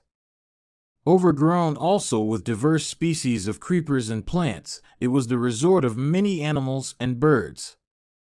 Inhabited by Siddhas and Charanas also, it was exceedingly delightful in consequence of the woods that flowered these at every season.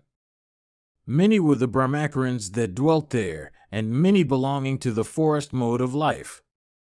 Many also were the Brahmanas that took up their residence there, that were highly blessed and that resembled the sun or the fire in energy and effulgence. Ascetics of diverse kinds, observant of various restraints and vows, as also others, O chief of the Bharatas, that had undergone diksha and were frugal and fair and possessed of cleansed souls, took up their residence there. Large numbers of Valakilyas and many that were observant of the vow of sannyasa also used to dwell there. The asylum, in consequence of all this, resounded with the chanting of the Vedas and the sacred mantras uttered by its inhabitants. Once upon a time a Sudra endued with compassion for all creatures ventured to come into that asylum. Arrived at that retreat, he was duly honored by all the ascetics. Beholding those ascetics of diverse classes that were endued with great energy, that resembled the deities, in purity and power, and that were observing diverse kinds of diksha, O Bharata, the Sudra became highly pleased at heart. Beholding everything, O chief of Bharata's race, the Sudra felt inclined to devote himself to the practice of penances. Touching the feet of the Kulapati, the head man of the group, O Bharata, he addressed him saying, Through thy grace, O foremost of regenerate persons, I desire to learn and practice the duties of religion. It behoveth thee, O illustrious one, to discourse to me on those duties and introduce me, by performing the rites of initiation, into a life of renunciation. I am certainly inferior in color, O illustrious one, for I am by caste a Sudra, O best of men. I desire to wait upon and serve you here. Be gratified with me that humbly seek thy shelter. The Kulapati said, It is impossible that a Sudra should live here adopting the marks specially intended for those practicing lives of renunciation. If it pleases thee, thou mayest stay here, engaged in waiting upon and serving us. Without doubt, by such service thou shalt attain to many regions of high felicity. Bhishma continued, thus addressed by the ascetic, the Sudra began to reflect in his mind, O king, saying, How should I now act? Great is my reverence for those religious duties that lead to merit. Let this, however, be settled, that I shall do what would be for my benefit. Proceeding to a spot that was distant from that asylum, he made a hut of the twigs and leaves of trees. Erecting also a sacrificial platform, and making a little space for his sleep, and some platforms for the use of the deities, he began, O chief of the Bharatas, to lead a life regulated by rigid observances and vows, and to practice penances, abstaining entirely from speech all the while. He began to perform ablutions thrice a day, observe other vows, in respect of food and sleep, make sacrifices to the deities, pour libations on the sacrificial fire, and adore the worship and deities in this way. Restraining all carnal desires, living abstemiously upon fruits and roots, controlling all his senses, he daily welcomed and entertained all that came to his retreat as guests, offering them herbs and fruits that grew plentifully around. In this way he passed a very long time in that hermitage of his. One day an ascetic came to that Sudra's retreat for the purpose of making his acquaintance. The Sudra welcomed and worshipped the Rishi with due rites, and gratified him highly. Endued with great energy, and possessed of a righteous soul, that Rishi of rigid vows conversed with his host on many agreeable subjects and informed him of the place whence he had come. In this way, O chief of the Bharatas, that Rishi, O best of men, came into the asylum of the Sudra times out of a number for the object of seeing him. On one of these occasions, the Sudra, O king, addressing the Rishi said, I desire to perform the rites that are ordained for the Pitris. Do thou instruct me kindly in this matter. Very well, the Brahmana said in reply unto him, O monarch. The Sudra then, purifying himself by a bath, brought water for the Rishi to wash his feet, and he also brought some kusa grass, and wild herbs and fruits, and a sacred seat, and the seat called Vrishi. The Vrishi, however, was placed by the Sudra towards the south, with his head turned to the west. Beholding this and knowing that it was against the ordinance, the Rishi addressed the Sudra, saying, Place the Vrishi with its head turned towards the east, and having purified thyself, do thou sit with thy face turned towards the north. The Sudra did everything as the Rishi directed. Possessed of great intelligence, and observant of righteousness, the Sudra received every direction about the Shraddha, as laid down in the ordinance, from that Rishi endued with penances regarding the manner of spreading the kusa grass, and placing the aragyas, and as regards the rites to be observed in the matter of the libations to be poured and the food to be offered. After the rites in honor of the Pitris had been accomplished, the Rishi was dismissed by the Sudra, whereupon he returned to his own abode. After a long time, the whole of which he passed in the practice of such penances and vows, the Sudra ascetic met with his death in those woods. In consequence of the merit he acquired by those practices, the Sudra in the next life took birth in the family of a great king, and in course of time became possessed of great splendor. The regenerate Rishi also, when the time came, paid his debt in nature. In his next life, O chief of Bharata's race, he took birth in the family of a priest. It was in this way that those two, viz., that Sudra who had passed a life of penances, and that regenerate Rishi who had in kindness given the former some instructions in the matter of the rites performed in honor of the Pitris, became reborn, the one as scion of a royal race and the other as the member of a priestly family. Both of them began to grow, and both acquired great knowledge in the usual branches of study. The Brahmana became well versed in the Vedas as also in the Atharvans. In the matter, again, of all sacrifices ordained in the sutras, of that Vedanga which deals with religious rites and observances, astrology and astronomy, the reborn Rishi attained great excellence. In the Sankhya philosophy too he began to take great delight. Meanwhile, the reborn Sudra who had become a prince, when his father, the king, died, performed his last rites, and after he had purified himself by accomplishing all the obsequial ceremonies, he was installed by the subjects of his father as their king on his paternal throne. But soon after his own installation as king, he installed the reborn Rishi as his priest. Indeed, having made the Brahmana his priest, the king began to pass his days in great happiness. He ruled his kingdom righteously and protected and cherished all his subjects. Every day, however, the king, on the occasion of receiving benedictions from his priest, as also of the performance of religious and other sacred rites, smiled or laughed at him loudly. In this way, O monarch, the reborn Sudra who had become a king, laughed at sight of his priest on numberless occasions. The priest, marking that the king always smiled or laughed whenever he happened to cast his eyes on him, became angry. On one occasion he met the king in a place where there was nobody else. He pleased the king by agreeable discourse. Taking advantage of that moment, O chief of Bharata's race, the priest addressed the king, saying, O thou of great splendor, I pray thee to grant me a single boon. The king said, O best of regenerate persons, I am ready to grant thee 100 of boons. What dost thou say then of one only? From the affection I bear thee and the reverence in which I hold thee, there is nothing that I cannot give thee. The priest said, I desire to have only one boon, O king, thou hast been pleased with me. Swear that thou wouldst tell me the truth instead of any untruth. Bhishma continued, thus addressed by the priest, O Yudhishthira, the king said unto him, so be it. If what thou wouldst ask me be known to me, I shall certainly tell thee truly. If on the other hand, the matter be unknown to me, I shall not say anything.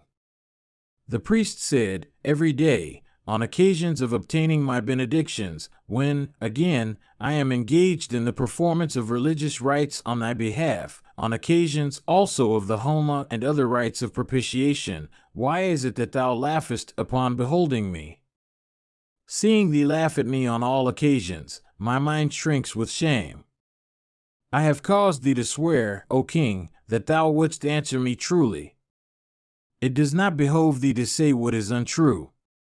There must be some grave reason for thy behavior. Thy laughter cannot be causeless. Great is my curiosity to know the reason. Do thou speak truly unto me? The king said, when thou hast addressed me in this strain, O regenerate one, I am bound to enlighten thee, even if the matter be one that should not be divulged in thy hearing. I must tell thee the truth. Do thou listen to me with close attention, O regenerate one.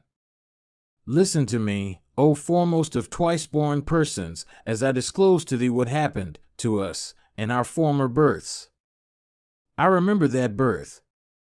Do thou listen to me with concentrated mind. In my former life I was a Sudra employed in the practice of severe penances. Thou, O best of regenerate persons, wert a rishi of austere penances. O sinless one, gratified with me, and impelled by the desire of doing me good, thou, O Brahmana, wert pleased to give me certain instructions in the rites I performed, on one occasion, in honor of my pitris. The instructions thou gavest me were in respect of the manner of spreading the vrishi and the kusa blades, and of offering libations and meat and other food to the manes, O foremost of ascetics. In consequence of this transgression of thine thou hast taken birth as a priest, and I have taken birth as a king, O foremost of Brahmanas. Behold the vicissitudes that time brings about.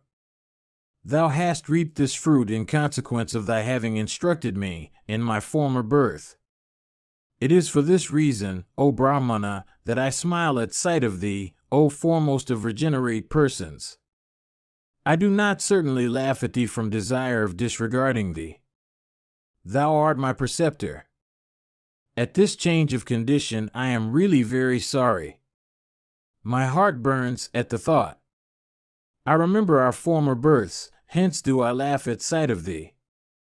Thy austere penances were all destroyed by the instructions thou gavest me. Relinquishing thy present office of priest, do thou endeavor to regain a superior birth. Do thou exert so that thou mayst not obtain in thy next life a birth meaner than thy present one. Take as much wealth as thou wishest, O learned Brahmana, and cleanse thy soul, O best of men. Bhishma continued, dismissed by the king from the office of priest, the Brahmana made many gifts unto persons of his own order, of wealth and land and villages. He observed many rigid and severe vows as laid down by the foremost of Brahmanas. He sojourned to many sacred waters and made many gifts unto Brahmanas in those places. Making gifts of kind unto persons of the regenerate order, his soul became cleansed, and he succeeded in acquiring a knowledge of it. Repairing to that very asylum whither he had lived in his former birth, he practiced very severe penances. As the consequence of all this, O foremost of kings, that Brahmana succeeded in attaining to the highest success. He became an object of veneration with all the ascetics that dwelt in that asylum. In this way, O best of monarchs, that regenerate rishi fell into great distress. Unto Sudras, therefore, the Brahmanas should never give instructions. Hence, O king, the Brahmanas should avoid imparting instructions to such as a low-born, for it was by imparting instruction to a low-born person a Brahmana came to grief. O best of kings, the Brahmana should never desire to obtain instruction from, or impart instruction to, a person that belongs to the lowest order. Brahmanas and Kshatriyas and Vaishyas, the three orders, are regarded as twice-born. By imparting instruction unto these, a Brahmana does not incur any fault. They, therefore, that are good, should never discourse on any subject, for imparting any instruction, before persons of the inferior order. The course of morality is exceedingly subtle and incapable of being comprehended by persons of uncleansed souls. It is for this reason that ascetics adopt the vow of silence, and being respected by all, pass through diksha, initiation, without indulging in speech. For fear of saying what is incorrect or what may offend, ascetics often forego speech itself. Even men that are righteous and possessed of every accomplishment, and endued with truth and simplicity of behavior, have been known to incur great fault in consequence of words spoken improperly. Instruction should never be imparted on anything unto any person. If in consequence of the instructions imparted, the instructed commit any sin, that sin attaches to the Brahmana who imparted the instruction. The man of wisdom, therefore, that desires to earn merit, should always act with wisdom. That instruction which is imparted in barter for money always pollutes the instructor. Solicited by others, one should say only what is correct after settling it with the aid of reflection. One should impart instruction in such a way that one may, by imparting it, earn merit. I have thus told thee everything respecting the subject of instructions. Very often persons become plunged into great afflictions in consequence of imparting instructions. Hence it is meet that one should abstain from giving instruction unto others. Mahabharata, Book 13, Section 11. Yudhishthira said, Tell me, O grandsire, in what kind of man or woman, O chief of the Bharatas, does the goddess of prosperity always reside? Bhishma said, I shall, in this connection, narrate to thee what occurred and what I have heard. Once on a time, beholding the goddess of prosperity blazing with beauty and endued with the complexion of the lotus, the princess Rukmini, the mother of Pradyumna, that bore the device of the Makara on his banner, filled with curiosity, asked this question in the presence of Devki's son. Who are those beings by whose side thou stayest and whom thou favors? Who, again, are those whom thou dost not bless with favor? O thou that art dear unto him that is the Lord of all creatures, tell me this truly, O thou that art equal to a great rishi in penances and puissance. Thus addressed by the princess, the goddess of prosperity, with a face as beautiful as the moon, and moved by grace, in the presence of him who has Garuda on his banner, said these words in reply that were sweet and charming.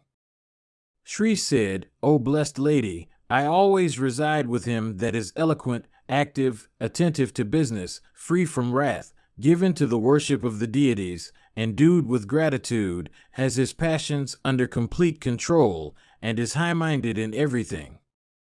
I never reside with one that is inattentive to business, that is an unbeliever, that causes an intermixture of races in consequence of his lustfulness, that is ungrateful, that is of impure practices, that uses harsh and cruel words, that is a thief, that cherishes malice towards his preceptors and other seniors, those persons that are endued with little energy, strength, life, and honor, that are distressed at every trifle, and that always indulge in wrath.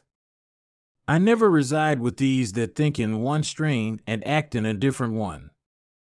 I never reside also with him who never desires any acquisition for himself, of him who is so blinded as to rest content with the lot in which he finds himself without any exertion, or with those that are contented with small acquisitions. I reside with those that are observant of the duties of their own order, or those that are conversant with the duties of righteousness, or those that are devoted to the service of the aged, or those that have their passions under control, or those that are endued with cleansed souls, or those that observe the virtue of forgiveness, or those that are able and prompt in action, or with such women as are forgiving and self-restrained. I reside with those women also that are devoted to truth and sincerity, and that worship the deities. I do not reside with those women also that do not attend to household furniture and provisions scattered all around the house, and that always utter words contrary to the wishes of their husbands. I always avoid those women that are fond of the houses of other people and that have no modesty.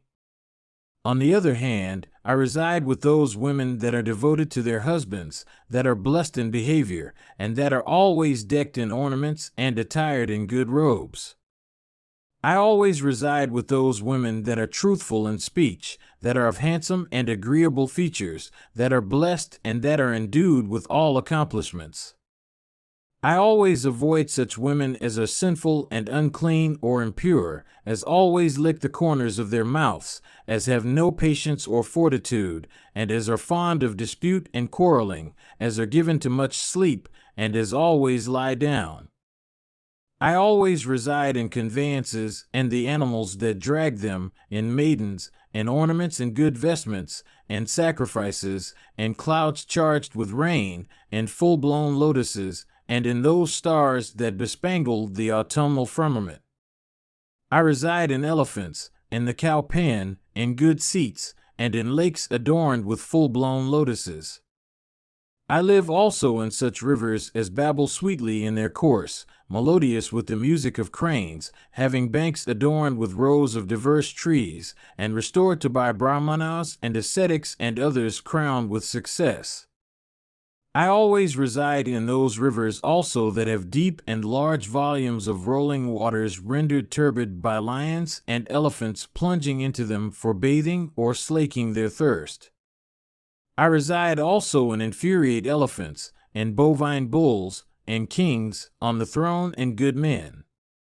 I always reside in that house in which the inmate pours libation on the sacrificial fire and worships kine, brahmanas, and the deities. I reside in that house where at the proper time offerings are made unto the deities, in course of worship. I always reside in such brahmanas as are devoted to the study of the Vedas, and kshatriyas devoted to the observance of righteousness, and vaishyas devoted to cultivation, and the sudras devoted to the menial service of the three upper classes. I reside, with a heart firm and unchangeable, in Narayana, in my embodied self.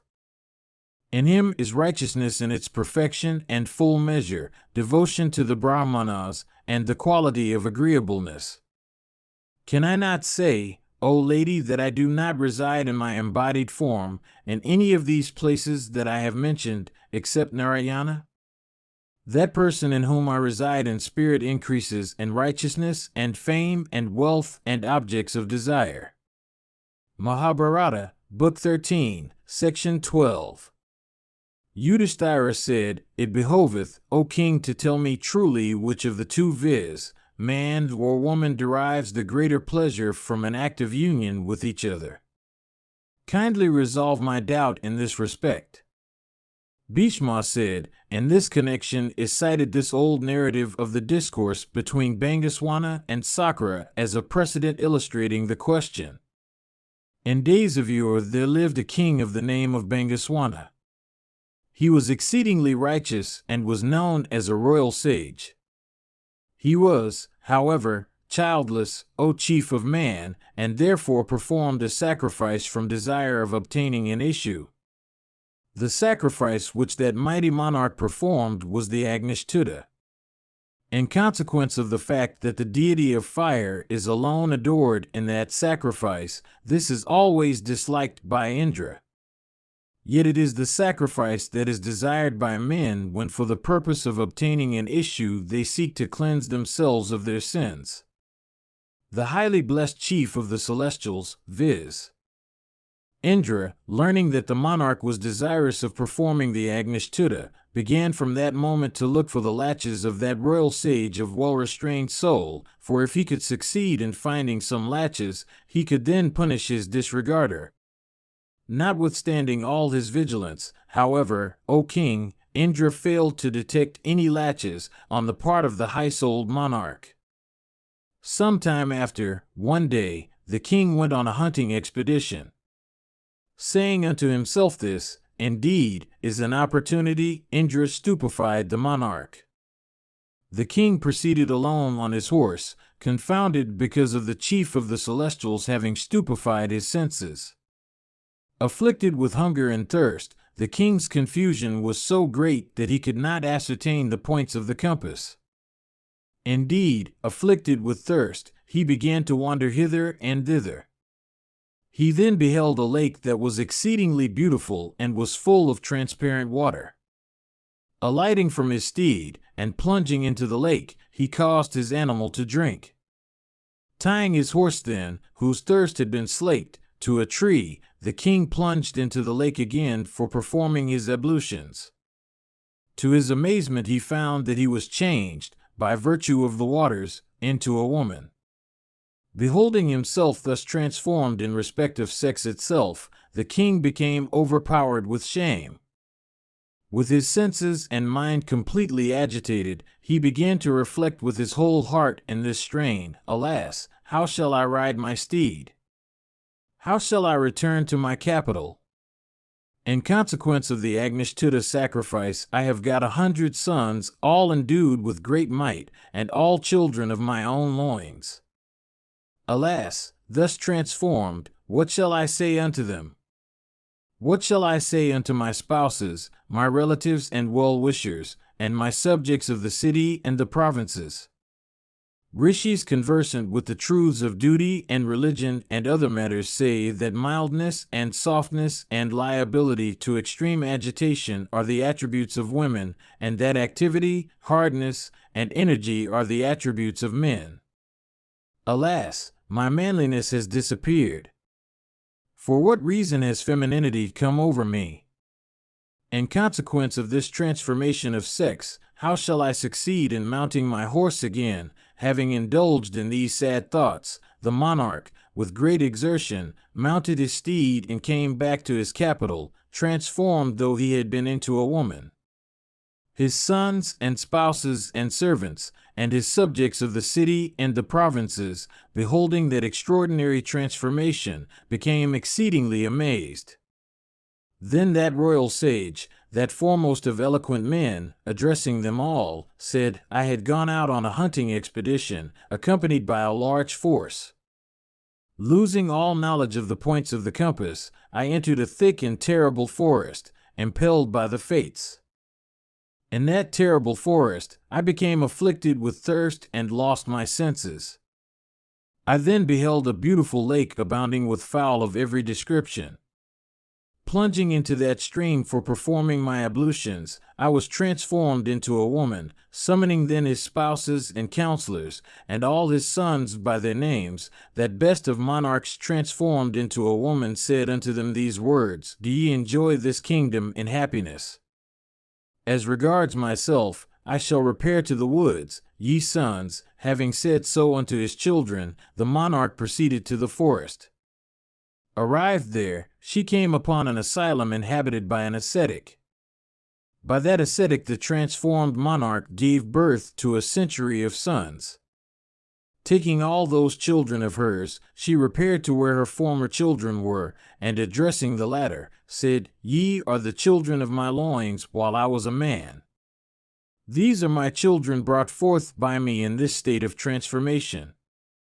Ye sons, do ye all enjoy my kingdom together, like brothers born of the same parents?" At this command of their parent, all the brothers, uniting together, began to enjoy the kingdom as their joint property. Beholding those children of the king all jointly enjoying the kingdom as brothers born of the same parents, the chief of the celestials, filled with wrath, began to reflect, by transforming this royal sage into a woman I have, it seems, done him good instead of an injury.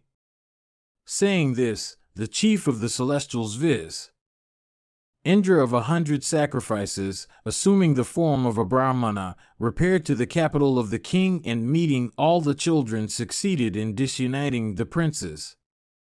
He said unto them, "Brothers, never remain at peace even when they happen to be the children of the same father." The sons of the sage Kasyapa, viz., the deities and the Asuras, quarreled with each other on account of the sovereignty of the three worlds. As regards ye princes, ye are the children of the royal sage Bangaswana. These others are the children of an ascetic. The deities and the Asuras are children of even one common sire, and yet the latter quarreled with each other. How much more, therefore, should you quarrel with each other? This kingdom that is your paternal property is being enjoyed by these children of an ascetic. With these words, Indra succeeded in causing a breach between them, so that they were very soon engaged in battle and slew each other. Hearing this, King Bangaswana, who was living as an ascetic woman, burnt with grief and poured forth her lamentations. The Lord of the Celestials, viz. Indra, assuming the guise of a Brahmana, came to that spot where the ascetic lady was living, and meeting her, said, "O thou that art possessed of a beautiful face, with what grief dost thou burn, so that thou art pouring forth thy lamentations?" Beholding the Brahmana, the lady told him in a piteous voice, 200 sons of mine, O regenerate one, have been slain by time. I was formerly a king, O learned Brahmana, and in that state had 100 sons. These were begotten by me after my own form, O best of regenerate persons. On one occasion I went on a hunting expedition. Stupefied, I wandered amidst a thick forest. Beholding at last a lake, I plunged into it. Rising, O foremost of Brahmanas, I found that I had become a woman. Returning to my capital, I installed my sons in the sovereignty of my dominions, and then departed for the forest. Transformed into a woman, I bore 100 sons to my husband, who is a high-souled ascetic. All of them were born in the ascetic's retreat. I took them to the capital. My children, through the influence of time, quarreled with each other, O twice-born one. Thus afflicted by destiny, I am indulging in grief. Indra addressed him in these harsh words, "In former days, O lady, thou gavest me great pain, for thou didst perform a sacrifice that is disliked by Indra. Indeed, though I was present, thou didst not invoke me with honors. I am that Indra, O thou of wicked understanding. It is I with whom thou hast purposely sought hostilities." Beholding Indra, the royal sage fell at his feet, touching them with his head, and said, "Be gratified with me, O foremost of deities. The sacrifice of which thou speakest was performed from desire of offspring, and not from any wish to hurt thee. It behoveth thee, therefore, to grant me thy pardon." Indra, seeing the transformed monarch prostrate himself thus unto him, became gratified with him, and desired to give him a boon. "Which of your sons, O king, dost thou wish should revive, those that were brought forth by thee transformed into a woman, or those that were begotten by thee in thy condition as a person of the male sex?" The ascetic lady, joining her hands, answered Indra, saying, O Vasva, let those sons of mine come to life that were born by me as a woman. Filled with wonder at this reply, Indra once more asked the lady, Why dost thou entertain less affection for those children of thine that were begotten by thee in thy form of a person of the male sex? Why is it that thou bearest greater affection for those children that were born by thee in thy transformed state? I wish to hear the reason of this difference in respect of thy affection. It behoveth thee to tell me everything. The lady said, The affection that is entertained by a woman is much greater than that which is entertained by a man. Hence, it is, O Sakra, that I wish those children to come back to life that were born by me as a woman. Bhishma continued, thus addressed, Indra became highly pleased, and said unto her, O lady that art so truthful, let all thy children come back into life. Do thou take another boon, O foremost of kings, in fact, whatever boon thou likest. O thou of excellent vows, do thou take from me whatever status thou choosest, that of woman or of man. The lady said, I desire to remain a woman, O Sakra. In fact, do not wish to be restored to the status of manhood, O Vasva. Hearing this answer, Indra once more asked her, saying, Why is it, O puissant one, that abandoning the status of manhood thou wishest that of womanhood? Questioned thus, that foremost of monarchs transformed into a woman answered, in acts of congress, the pleasure that women enjoy is always much greater than what is enjoyed by men. It is for this reason, O Sakra, that I desire to continue a woman, O foremost of the deities. Truly do I say unto thee that I derive greater pleasure in my present status of womanhood. I am quite content with this status of womanhood that I now have. Do thou leave me now, O Lord of heaven. Hearing these words of hers, the Lord of the celestials answered, So be it, and bidding her farewell, proceeded to heaven. Thus, O monarch, it is known that woman derives much greater pleasure than man under the circumstances thou hast asked. Mahabharata, Book 13, Section 13. Yudhishthira said, What should a man do in order to pass pleasantly through this and the other world? How, indeed, should one conduct oneself? What practices should one adopt with this end in view? Bhishma said, One should avoid the 3 acts that are done with the body, the 4 that are done with speech, the 3 that are done with the mind, and the 10 paths of action. The 3 acts that are done with the body and should be wholly avoided are the destruction of the lives of other creatures, theft or appropriation of what belongs to other persons, and the enjoyment of other people's wives. The 4 acts that are done with speech, O king, and that should never be indulged in or even thought of, are evil conversation, harsh words, publishing other people's faults, and falsehood. Coveting the possessions of others, doing injury to others, and disbelief in the ordinances of the Vedas are the 3 acts done with the mind which should always be avoided. Hence, one should never do any evil act in word, body, or mind. By doing good and evil acts, one is sure to enjoy or endure the just consequences thereof. Nothing can be more certain than this. Mahabharata, Book 13, Section 14, Part 1. Yudhishthira said, O son of the river Ganga, thou hast heard all the names of Maheshwara, the Lord of the universe. Do thou tell us, O grandsire, all the names that are applied, O puissant one, unto him who is called Isa and Sambhu.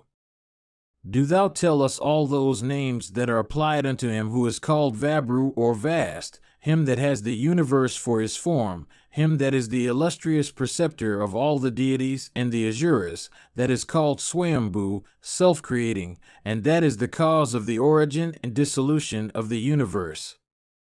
Do thou tell us also of the puissance of Mahadeva? Bhishma said, I am quite incompetent to recite the virtues of Mahadeva of highest intelligence. He pervades all things in the universe and yet is not seen anywhere. He is the creator of universal self and the prajna, knowing, self, and he is their master. All the deities, from Brahman to the Pisachas, adore and worship him. He transcends both Prakriti and Purusha. It is of him that rishis, conversant with yoga and possessing a knowledge of the tattvas, think and reflect. He is indestructible and supreme Brahman. He is both existent and non-existent. Agitating both Prakriti and Purusha by means of his energy, he created therefrom the universal lord of creatures, viz., Brahma. Who is there that is competent to tell the virtues of that God of gods, that is endued with supreme intelligence? Man is subject to conception, in the mother's womb, birth, decrepitude, and death. Being such, what man like me is competent to understand Bhava? Only Narayana, O son, that bearer of the discus and the mace, can comprehend Mahadeva. He is without deterioration. He is the foremost of all beings and attributes. He is Vishnu, because of his pervading the universe. He is irresistible. Endued with spiritual vision, he is possessed of supreme energy. He sees all things with the eye of yoga. It is in consequence of the devotion of the high-souled Krishna to the illustrious Rudra whom he gratified. O Bharata, in the retreat of Vidari, by penances, that he has succeeded in pervading the entire universe. O King of Kings, it is through Mahesvara of celestial vision that Vasudeva has obtained the attribute of universal agreeableness, an agreeableness that is much greater than what is possessed by all articles included under the name of wealth. For a full 1,000 years this Madhava underwent the austerest penances and at last succeeded in gratifying the illustrious and boon-giving Shiva, that master of all the mobile and the immobile universe. In every new yuga has Krishna, by such penances, gratified Mahadeva. In every yuga has Mahadeva been gratified with the great devotion of the high-souled Krishna. How great is the puissance of the high-souled Mahadeva, that original cause of the universe, has been seen with his own eyes by Hari, who himself transcends all deterioration, on the occasion of his penances in the retreat of Vidari undergone for obtaining a son. I do not, O Bharata, behold any one that is superior to Mahadeva. To expound the names of that God of gods fully, and without creating the desire of hearing more, only Krishna is competent. This mighty armed one of Yadu's race is alone competent to tell the attributes of the illustrious Shiva. Verily, O King, only he is able to discourse on the puissance and its entirety of the supreme deity. Vaisampayana continued, having said these words, the illustrious Bhishma, the grandsire of the Kurus, addressing Vasudeva, said the following words, dealing with the subject of the greatness of Bhava, O monarch. Bhishma said, Thou art the master of all the deities and the Asuras. Thou art illustrious.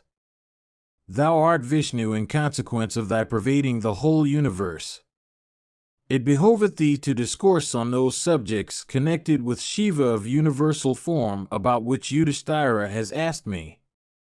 In days of yore, the Rishi Tandin, sprung from Brahma, recited in Brahma's region and before Brahma himself the 1,000 names of Mahadeva. Do thou recite those names before this conclave, so that these rishis, endued with wealth of asceticism, observant of high vows, possessed of self-restraint, and numbering the island-born Krishna among them, may hear thee. Do thou discourse on the high blessedness of him who is immutable, who is always cheerful and happy, who is Hatri, who is the universal protector, who is creator of the universe, and who is called Mundin and Kapardan. Vasudeva said, the very deities with Indra, and the grandsire Brahma numbering among them, and the great rishis also, are incompetent to understand the course of Mahadeva's acts truly and in all their details. Even he is the end which all righteous people attain. The very Adityas who are endued with subtle sight are unable to behold his abode. How then can one that is merely a man succeed in comprehending him? I shall, therefore, truly recite to you some of the attributes of that illustrious slayer of Asuras, who is regarded as the lord of all sacrifices and vows. Vaisampayana continued, having said these words, the illustrious Vasudeva began his discourse on the attributes of the high-souled Mahadeva endued with the highest intelligence, after having purified himself by touching water. Vasudeva said, Hear, ye foremost of Brahmanas, and thou Yudhishthira also, O sire, and hear thou too, O Ganga's son, the names that are applied unto Kapardhan. Hear ye, how in former days I obtained a sight, so difficult to obtain, of that great God, for the sake of Samva. Verily, in those days was the illustrious deity seen by me in consequence of yoga abstraction. After 12 years had expired from the time when Pradyumna, the son of Rukmini, who was endued with great intelligence, slew the Asura Samvara in days of yore, my spouse Jambavati addressed me. Indeed, beholding Pradyumna and Sharadeshna and other sons born of Rukmini, Jambavati, desirous of a son, said these words unto me, O Yudhishthira, grant me, O thou of unfading glory, a son endued with heroism, the foremost of mighty men, possessed of the most agreeable features, sinless in conduct, and like unto thyself. And oh, let there be no delay on thy part in granting this prayer of mine. There is nothing in the three worlds that is unattainable by thee, O perpetuator of Yedu's race. Thou canst create other worlds if only thou wishest it. Observing a vow for 12 years, and purifying thyself, thou hadst adored the Lord of all creatures, viz., Mahadeva, and then begot upon Rukmini the sons that she has obtained from thee, viz., Sharadeshna and Sucharu and Sharavisa and Yasodhana and Sharasravas and Sharayasas and Pradyumna and Sambhu. O slayer of Madhu, do thou grant to me a son like unto those of great powers whom thou hast begotten upon Rukmini. Thus addressed by the princess, I replied unto her of slender waist, Let me have thy permission to leave thee for some time, O queen. I shall certainly obey thy behest. She answered me, saying, Go, and may success and prosperity always attend thee. Let Brahma and Shiva and Kasyapa, the rivers, those deities that preside over the mind, the soil, all deciduous herbs, those chandas, rhymes, that are regarded as bearers of the libations poured in sacrifices, the rishis, earth, the oceans, the sacrificial presents, those syllables that are uttered for completing the cadences of samans, the rikshas, the pitris, the planets, the spouses of the deities, the celestial maidens, the celestial mothers, the great cycles, Kain, Chandramadhavs, Savitri, Agni, Savitri, the knowledge of the Vedas, the seasons, the year, small and big divisions of time, e.g.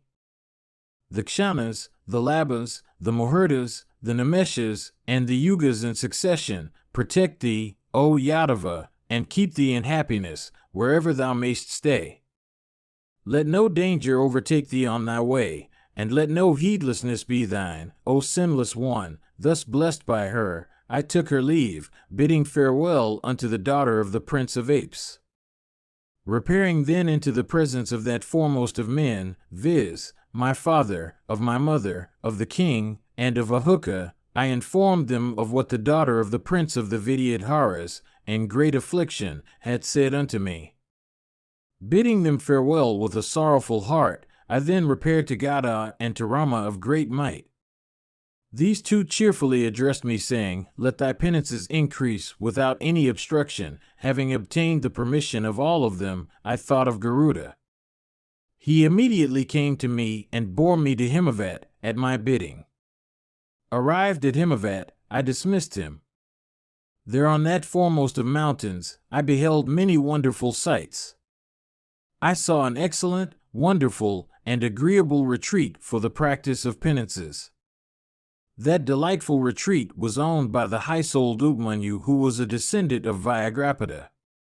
That retreat is applauded and reverenced by the deities and the Gandharvas, and seemed to be covered with Vedic beauty.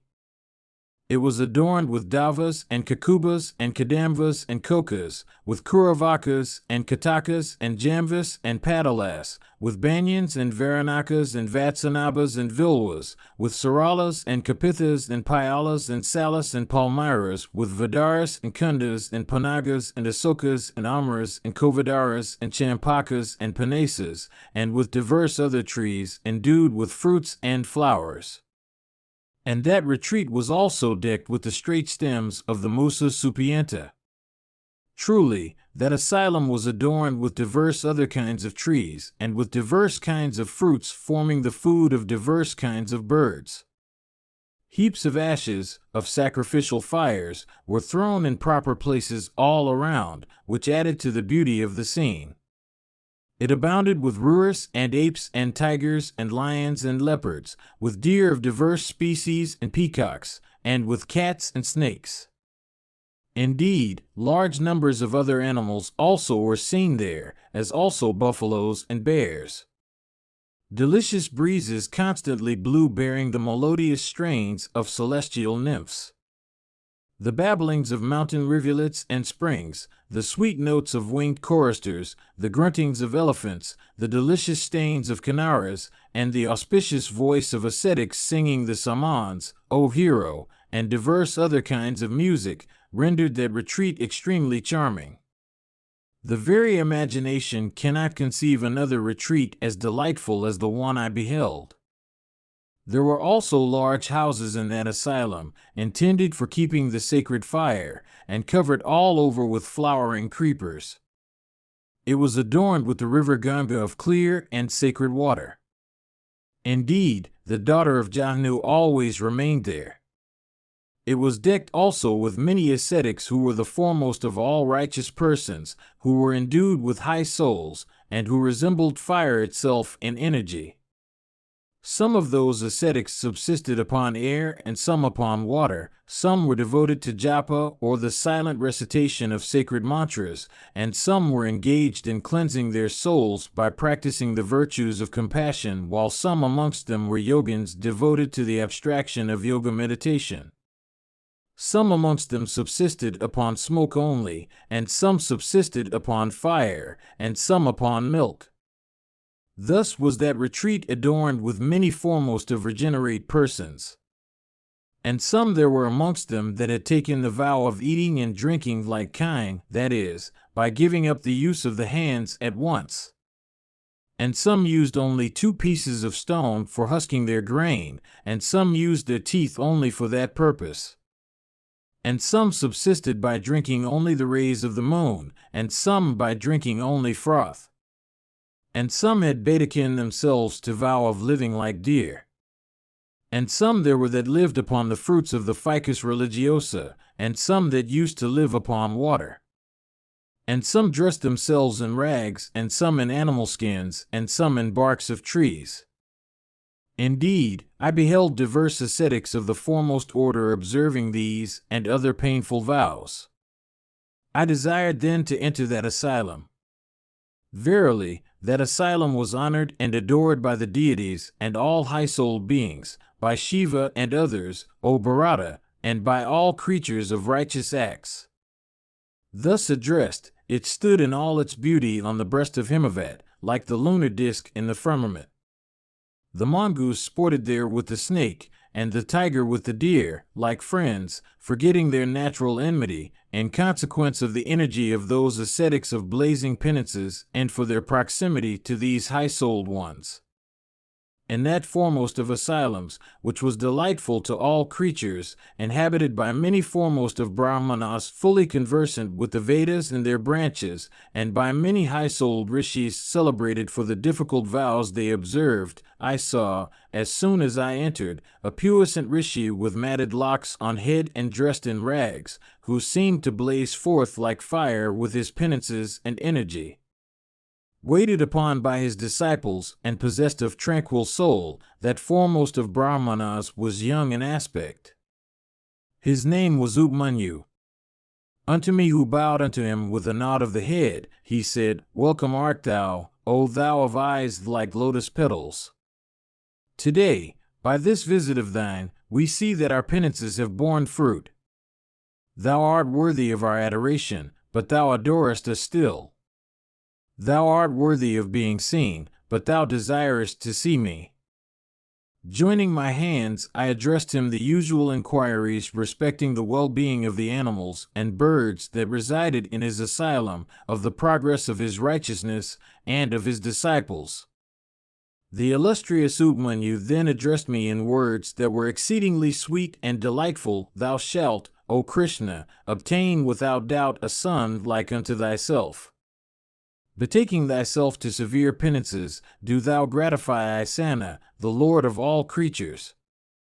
That divine master, O Adhokshaja, sporteth here with his spouse by his side. O Janardana, it was here that the deities with all the rishis, in days of yore, gratified that foremost of deities by their penances and brahmacharya and truth and self-restraint, and succeeded in obtaining the fruition of many high desires. That illustrious God is verily the vast receptacle of all energies and penances. Projecting into existence and withdrawing once more unto himself all things fraught with good and evil, that inconceivable deity whom thou seekest, O destroyer of foes, lives here with his spouse. He who took his birth as the Danava named Hiranyakashipu, whose strength was so great that he could shake the very mountains of Meru, succeeded in obtaining from Mahadeva the puissance belonging to all the deities and enjoyed it for 10 millions of years. He who was the foremost of all his sons, and who was celebrated by the name of Mandara, succeeded, through the boon he had obtained from Mahadeva, in fighting Sakra for 1 million of years. The terrible discus of Vishnu and the thunderbolt of Indra were both unable to make the slightest impression, O Kesva, in days of yore, upon the body of that great cause of universal affliction. The discus which thou bearest, O sinless one, was given unto thee by Mahadeva after he had slain a Daitya that was proud of his strength and used to live within the waters. That discus, blazing with energy and like unto fire, was created by the great God having for his device the bull. Wonderful and irresistible in energy it was given unto thee by that illustrious God.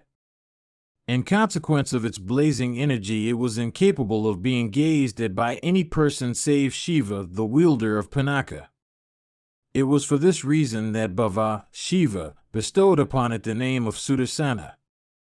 From that time the name Sudarsana came to be current in all the worlds. Even the weapon, O Kesva, failed to make the slightest impression on the body of Hiranyakashipu's son Mandara, that appeared like an evil planet in the 3 worlds. Hundreds of chakras like thine and thunderbolts like that of Sakra could not inflict a scratch on the body of that evil planet endued with great might, who had obtained a boon from Mahadeva. Afflicted by the mighty Mandara, the deities fought hard against him and his associates, all of whom had obtained boons from Mahadeva. Gratified with another Danava named Vidyaprabha, Mahadeva granted to him the sovereignty of the 3 worlds. That Danava remained the sovereign of the 3 worlds for 100,000 years. And Mahadeva said unto him, Thou shalt become one of my attendants. Indeed, the puissant Lord further bestowed upon him the boon of 100 millions of children. The master without birth of all creatures further gave the Danava the region known by the name of Kusadwipa for his kingdom. Another great Asura, of the name of Satamukha, was created by Brahma. For 100 years he poured on the sacrificial fire, as offerings unto Mahadeva, the flesh of his own body. Gratified with such penances, Sankara said unto him, What can I do for thee? Satamukha replied unto him, saying, O thou that art most wonderful, let me have the power of creating new creatures and animals. Give also unto me, O foremost of all deities, eternal power. The puissant Lord, thus addressed by him, said unto him, So be it. The self-born Brahma, concentrating his mind in yoga, in days of yore, made a sacrifice for 300 years, with the object of obtaining children. Mahadeva granted him 1,000 sons possessed of qualifications commensurate with the merits of the sacrifice. Without doubt, thou knowest, O Krishna, the Lord of Yoga, him that is, who is sung by the deities.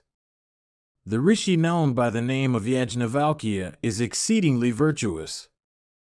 By adoring Mahadeva he has acquired great fame. The great ascetic who is Parasara's son, viz. Vyasa, of soul set on yoga, has obtained great celebrity by adoring Sankara. The Valakilyas were on a former occasion disregarded by Maghavat. Filled with wrath at this, they gratified the illustrious Rudra. That Lord of the universe, that foremost one of all the deities, thus gratified by the Valakilyas, said unto them, Ye shall succeed by your penances in creating a bird that will rob Indra of the Amrita. Through the wrath of Mahadeva on a former occasion, all the waters disappeared. The deities gratified him by performing a sacrifice called Saptakapala, and caused, through his grace, other waters to flow into the worlds. Verily, when the three-eyed deity became gratified, water once more appeared in the world. The wife of Atri, who was conversant with the Vedas, abandoned her husband in a huff and said, I shall no longer live in subjection to that ascetic. Having said these words, she sought the protection of Mahadeva. Through fear of her lord, Atri passed 300 years, abstaining from all food. And all this time she slept on wooden clubs for the purpose of gratifying Bhava. The great deity then appeared unto her, and then smilingly addressed her, saying, Thou shalt obtain a son. And thou shalt get that son without the need of a husband, simply through the grace of Rudra. Without doubt that son, born in the race of his father, shall become celebrated for his worth, and assume a name after thee. The illustrious Vikarna also, O slayer of Madhu, full of devotion to Mahadeva, gratified him with severe penances and obtained high and happy success. Sakalya, too, of restrained soul, adored Bhava in a mental sacrifice that he performed for 900 years, O Kesva. Gratified with him, the illustrious deity said unto him, Thou shalt become a great author. O son, inexhaustible shall thy fame be in the three worlds. Thy race also shall never come to an end, and shall be adorned by many great rishis that shall take birth in it. Thy son will become the foremost of Brahmanas, and will make the sutras of thy work. There was a celebrated rishi of the name of Savarni in the Krita age. Here, in this asylum, he underwent severe penances for 6,000 years. The illustrious Rudra said, I am gratified with thee, O sinless one. Without being subject to decrepitude or death, thou shalt become an author celebrated through all the worlds, and days of your Sakra, also, and Varanasi, filled with devotion, O Janardana, adored Mahadeva, who has empty space alone for his garments and who is smeared with ashes as an agreeable unguent. Having adored Mahadeva thus, he obtained the sovereignty of the celestials. Narada also, in days of yore, adored the great Bhava with devotion of heart. Gratified with him, Mahadeva, that preceptor of the celestial preceptor, said these words, No one shall be thy equal in energy and penances. Thou shalt always attend upon me with thy songs and instrumental music. Hear also, O Madhava, how in former times I succeeded in obtaining a sight of that God of gods, that master of all creatures, O Lord. Hear also in detail for what object, O thou of great puissance. I invoked with restrained senses and mind that illustrious deity endued with supreme energy. I shall, O sinless one, tell thee with full details all that I succeeded in obtaining from that God of gods, viz., Mahesvara. In ancient times, viz., Krita age, O son, there was a rishi of great fame, named Vyagrapada. He was celebrated for his knowledge and mastery over the Vedas and their branches. I was born as the son of that rishi, and Dalmya took birth as my younger brother. On a certain occasion, Madhava, accompanied by Daumya, I came upon the asylum of certain rishis of cleansed souls. There I beheld a cow that was being milked. I saw the milk, and it appeared to me to resemble Amrita itself in taste. I then came home, and impelled by childishness, I addressed my mother and said, "Give me some food prepared with milk." There was no milk in the house, and accordingly my mother was much grieved at my asking for it. My mother took a piece of rice cake and boiled it in water, Madhava. The water became whitened, and my mother placed it before us, saying that it was milk, and bade us drink it. I had before that drunk milk on one occasion, for my father had, at the time of a sacrifice, taken me to the residence of some of our great kinsmen. A celestial cow, who delights the deities, was being milked on that occasion. Drinking her milk that resembled Amrita in taste, I knew what the virtues are of milk. I therefore at once understood the origin of the substance that my mother offered me, telling me that it was milk. Verily, the taste of that cake, O son, did not afford me any pleasure whatever. Impelled by childishness, I then addressed mother, saying, "This, O mother, that thou hast given me is not any preparation of milk." Filled with grief and sorrow at this, and embracing me from parental affection and smelling my head, O Madhava, she said unto me, "Whence, O child, can ascetics of cleansed souls obtain food prepared with milk? Such men always reside in the forest and subsist upon bulbs and roots and fruits. Whence shall we who live by the banks of rivers that are the resort of the Valakilyas, we who have mountains and forest for our home, whence, indeed, O child, shall we obtain milk? We, dear child, live, sometimes, on air and sometimes on water. We dwell in asylums in the midst of forests and woods. We habitually abstain from all kinds of food that are taken by persons living in villages and towns. We are accustomed to only such food as is supplied by the produce of the wilderness. There cannot be any milk, O child, in the wilderness where there are no offspring of Surabhi. Dwelling on the banks of rivers, or in caves, or on mountain breasts, or in tirthas and other places of the kind, we pass our time in the practice of penances and the recitation of sacred mantras, Shiva being our highest refuge. Without gratifying the boon-giving Stanu of unfading glory, him, that is, who has 3 eyes, whence, O child, can one obtain food prepared with milk and good robes and other objects of enjoyment in the world? Do thou devote thyself, O dear son, to Sankara with thy whole soul. Through his grace, O child, thou art sure to obtain all such objects as administer to the indulgence of all thy wishes. Hearing these words of my mother, O slayer of foes, that day, I joined my hands in reverence and bowing unto her, said, "O mother, who this Mahadeva? In what manner can one gratify him? Where does that God reside? How may he be seen? With what does he become pleased? What also is the form of Sarva? How may one succeed in obtaining a knowledge of him? If gratified, will he, O mother, show himself unto me?" After I had said these words, O Krishna, to my mother, she, filled with parental affection, smelt my head, O Govinda, her eyes covered with tears the while. Gently patting my body, O slayer of Madhu, my mother, adopting a tone of great humility, addressed me in the following words, O best of the deities. My mother said, "Mahadeva is exceedingly difficult to be known by persons of uncleansed souls. These men are incapable of bearing him in their hearts, of comprehending him at all. They can retain him in their minds. They cannot seize him, nor can they obtain a sight of him. Men of wisdom aver that his forms are many. Many, again, are the places in which he resides. Many are the forms of his grace.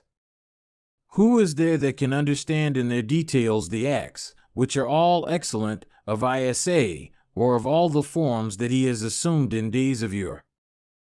Who can relate how Sarva sports and how he becomes gratified? Mahesvara of universal form resides in the hearts of all creatures. While Munis discoursed on the auspicious and excellent acts of Isana, I have heard from them how, impelled by compassion towards his worshippers, he grants them a sight of his person. For the purpose of showing a favor unto the Brahmanas, the denizens of heaven have recited for their information the diverse forms that were assumed by Mahadeva in days of yore. Thou hast asked me about these. I shall recite them to thee, O son. My mother continued, Bhava assumes the forms of Brahma and Vishnu and the chief of the celestials of the Rudras, the Adityas, and the Ashwins, and of those deities that are called Viswadevas. He assumes the forms also of men and women, of Pretas and Pisachas, of Karatas and Savaras, and of all aquatic animals.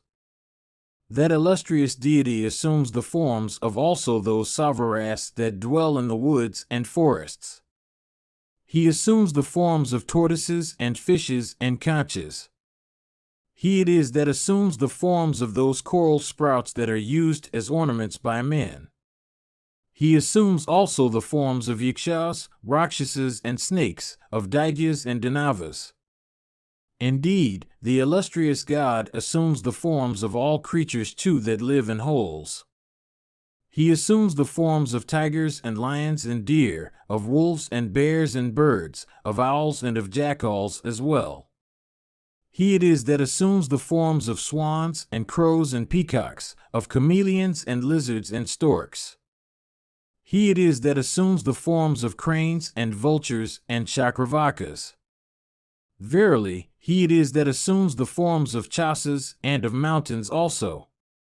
O son, it is Mahadeva that assumes the forms of kine and elephants and horses and camels and asses. He assumes also the forms of goats and leopards and diverse other varieties of animals. It is Bhava who assumes the forms of diverse kinds of birds of beautiful plumage. It is Mahadeva who bears the forms of persons with sticks and those with umbrellas and those with calabashes among Brahmanas. He sometimes becomes six-faced and sometimes becomes multi-faced. He sometimes assumes forms having 3 eyes and forms having many heads. And he sometimes assumes forms having many millions of legs and forms having innumerable stomachs and faces and forms endued with innumerable arms and innumerable sides. He sometimes appears surrounded by innumerable spirits and ghosts. He it is that assumes the forms of rishis and gandharvas, and of siddhas and charanas. He sometimes assumes a form that is rendered white with the ashes he smears on it and is adorned with a half-moon on the forehead. Adored with diverse hymns, uttered with diverse kinds of voice, and worshipped with diverse mantras fraught with encomiums, he, that is sometimes called Sarva, is the destroyer of all creatures in the universe, and it is upon him, again, that all creatures rest as on their common foundation. Mahadeva is the soul of all creatures. He pervades all things. He is the speaker of all discourses, on duties and rituals. He resides everywhere and should be known as dwelling in the hearts of all creatures in the universe.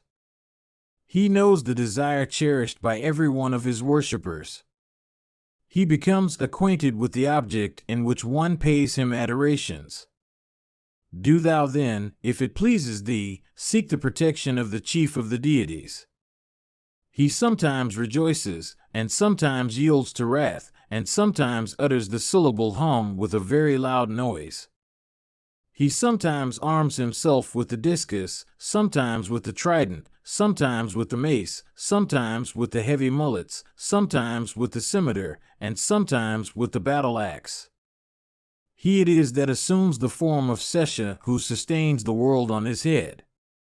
He has snakes for his belt, and his ears are adorned with earrings made of snakes.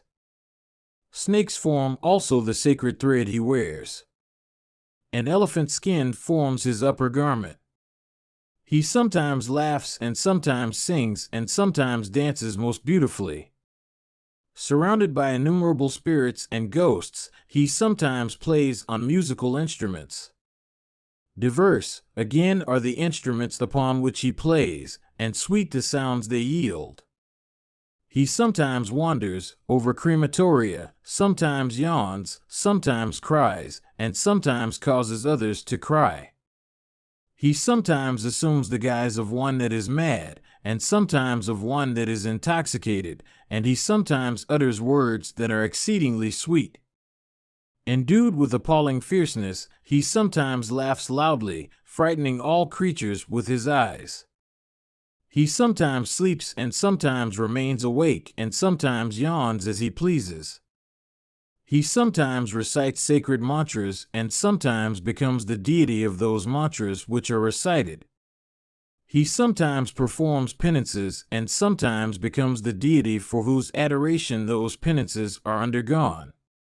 He sometimes makes gifts and sometimes receives those gifts, sometimes disposes himself in yoga and sometimes becomes the object of the yoga contemplation of others. He may be seen on the sacrificial platform or in the sacrificial stake, in the midst of the cow pen or in the fire. He may not again be seen there. He may be seen as a boy or as an old man. He sports with the daughters and the spouses of the rishis. His hair is long and stands erect. He is perfectly naked, for he has the horizon for his garments. He is endued with terrible eyes. He is fair, he is darkish, he is dark, he is pale, he is of the color of smoke, and he is red. He is possessed of eyes that are large and terrible. He has empty space for his covering, and he it is that covers all things. Who is there that can truly understand the limits of Mahadeva, who is formless, who is one and indivisible, who conjures of illusions, who is of the cause of all actions and destructive operations in the universe, who assumes the form of Hiranyagarbha, and who is without beginning and without end, and who is without birth? He lives in the heart of every creature. He is the prana, he is the mind, and he is jiva, that is invested in the material case. He is the soul of yoga, and it is that is called yoga. He is the yoga contemplation into which yogins enter. He is the supreme soul. Indeed, Mahesvara, the purity in essence, is capable of being comprehended not by the senses, but through only the soul seizing his existence. He plays on diverse musical instruments. He is a vocalist. He has 100,000 eyes, he has one mouth, he has two mouths, he has three mouths, and he has many mouths. Devoting thyself to him, setting thy heart upon him, depending upon him, and accepting him as thy one refuge, do thou, O son, adore Mahadeva, and then mayst thou obtain the fruition of all thy wishes. Hearing those words of my mother, O slayer of foes, from that day my devotion was directed to Mahadeva, having nothing else for its object. I then applied myself to the practice of the austerest penances for gratifying Sankara.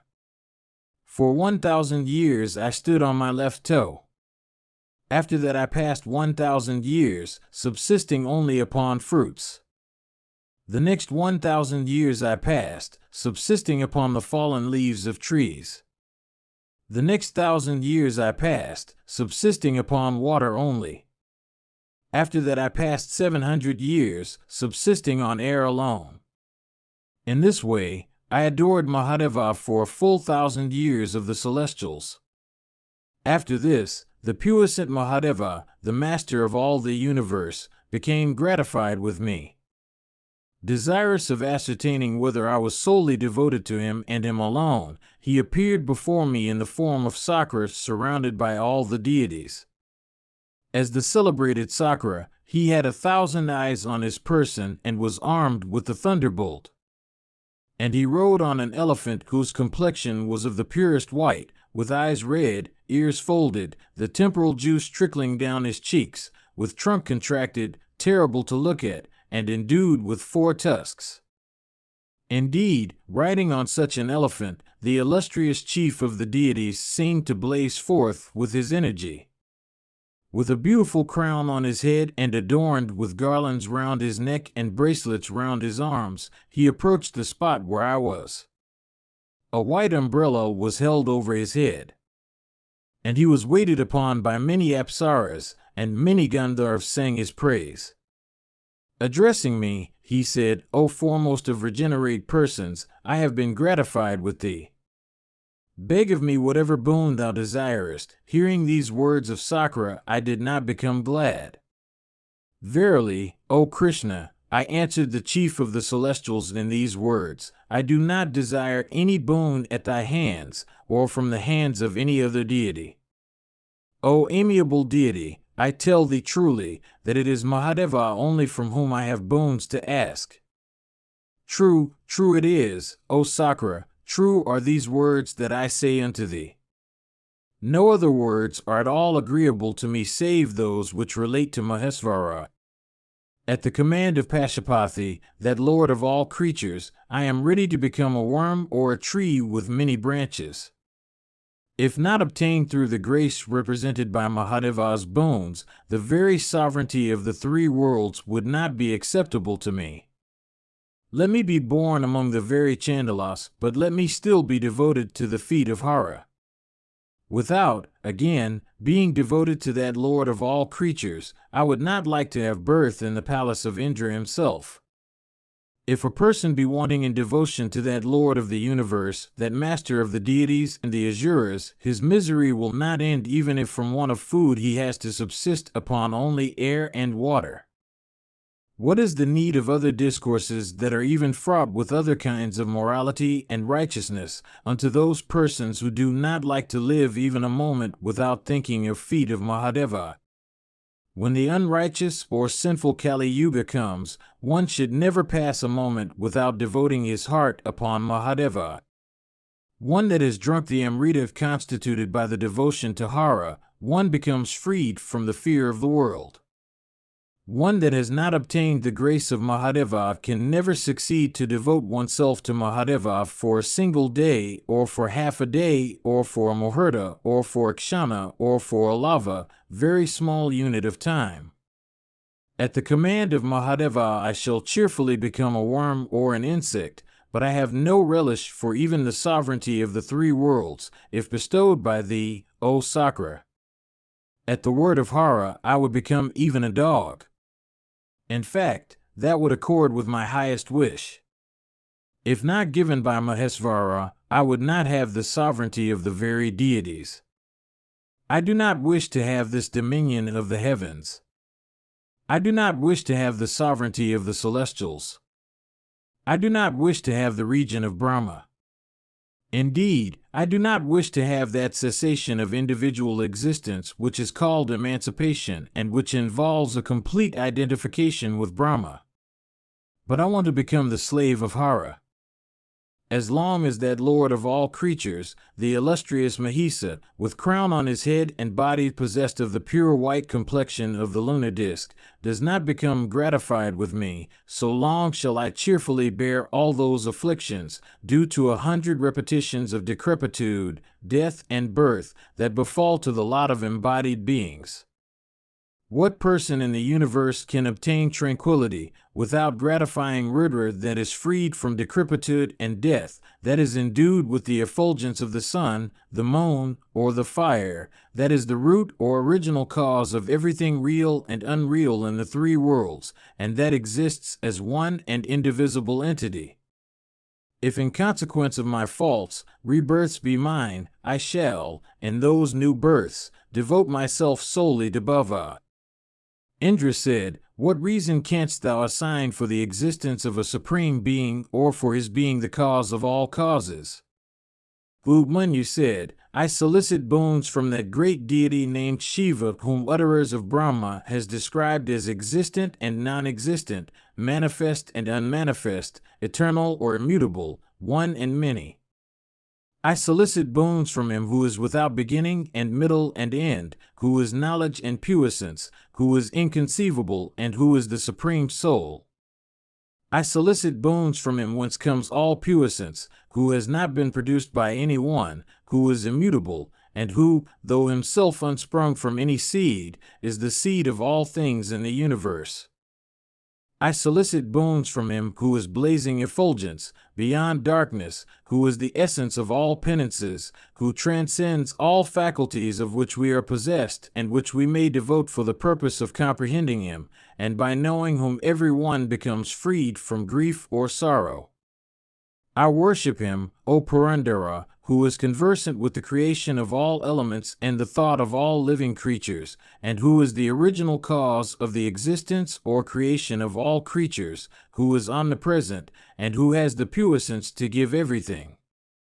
I solicit boons from him who cannot be comprehended by argument, who represents the object of the Sankhya and the Yoga systems of philosophy, and who transcends all things, and whom all persons conversant with the topics of inquiry worship and adore. I solicit boons from him, O Maghavat, who is the soul of Maghavat himself, who is said to be the god of the gods, and who is the master of all creatures. I solicit boons from him who it is that first created Brahma, that creator of all the worlds, having filled space with his energy and evoked into existence the primeval egg. Who else than that Supreme Lord could be creator of fire, water, wind, earth, space, mind, and that which is called Mahat? Tell me, O Sakra, who else than Shiva could create mind, understanding, consciousness or ego, the 10 matras, and the senses? Who is there higher than Shiva? The wise say that the grandsire Brahma is the creator of this universe. Brahma, however, acquired his high puissance and prosperity by adoring and gratifying Mahadeva, that god of gods. That high puissance, consisting of all the 3 attributes of creation, protection, and destruction, which dwells in that illustrious being who is endowed with the quality of being one, who created Brahma, Vishnu, and Rudra, was derived from Mahadeva. Tell me who is there that is superior to the Supreme Lord? Who else than that God of gods is competent to unite the sons of Dithi with lordship and puissance, judging by the sovereignty and the power of oppressing conferred upon the foremost of the Daityas and Danavas? The different points of the horizon, time, the sun, all fiery entities, planets, wind, water, and the stars and constellations, these, know thou, are from Mahadeva. Tell us who is higher than the Supreme Lord.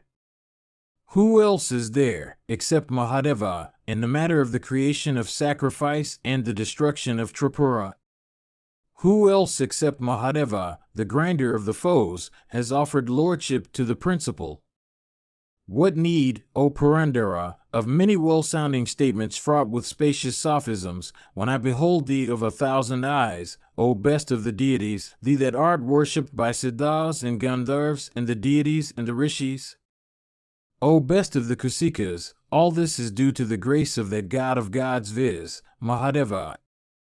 Know, O Kesva, that this all, consisting of animate and inanimate existences with heaven and other unseen entities, which occur in this world, and which has the all-pervading Lord for their soul, has flowed from Mahesvara and has been created, by him, for enjoyment by Jiva. In the worlds that are known by the names of Bu, Bhuva, Swa, and Maha, in the midst of the mountains of Lokaloka, in the islands, in the mountains of Meru, in all things that yield happiness, and in the hearts of all creatures, O illustrious Maghavat, resides Mahadeva, as persons conversant with all the topics of inquiry say. If, O Sakra, the Devas, deities, and the Asuras could see any other puissant form than Bhavas, would not both of them, especially the former, when opposed and afflicted by the latter, have sought the protection of that form? In all hostile encounters of the deities, the Yakshas, the Uragas, and the Rakshasas, that terminating in mutual destruction, it is Bhava that gives unto those that meet with destruction, puissance commensurate with their respective locations as dependent upon their acts. Tell me, who else than Mahesvara is there for bestowing boons upon, and once more chastising the Andhaka and Sukra and Dundubi and Maharshi and many foremost of Yakshas, Indra and Vala and Rakshasas and the Nivedakavachas. Was not the vital seed of Mahadeva, that master of both the deities and the Asuras, poured as a libation upon the fire? From that seed sprung a mountain of gold. Who else is there whose seed can be said to be possessed of such virtue? Who else in this world is praised as having the horizon only for his garments? Who else can be said to be a Brahmacharan with his vital seed drawn up? Who else is there that has half his body occupied by his dear spouse? Who else is there that has been able to subjugate Kama, the god of desire?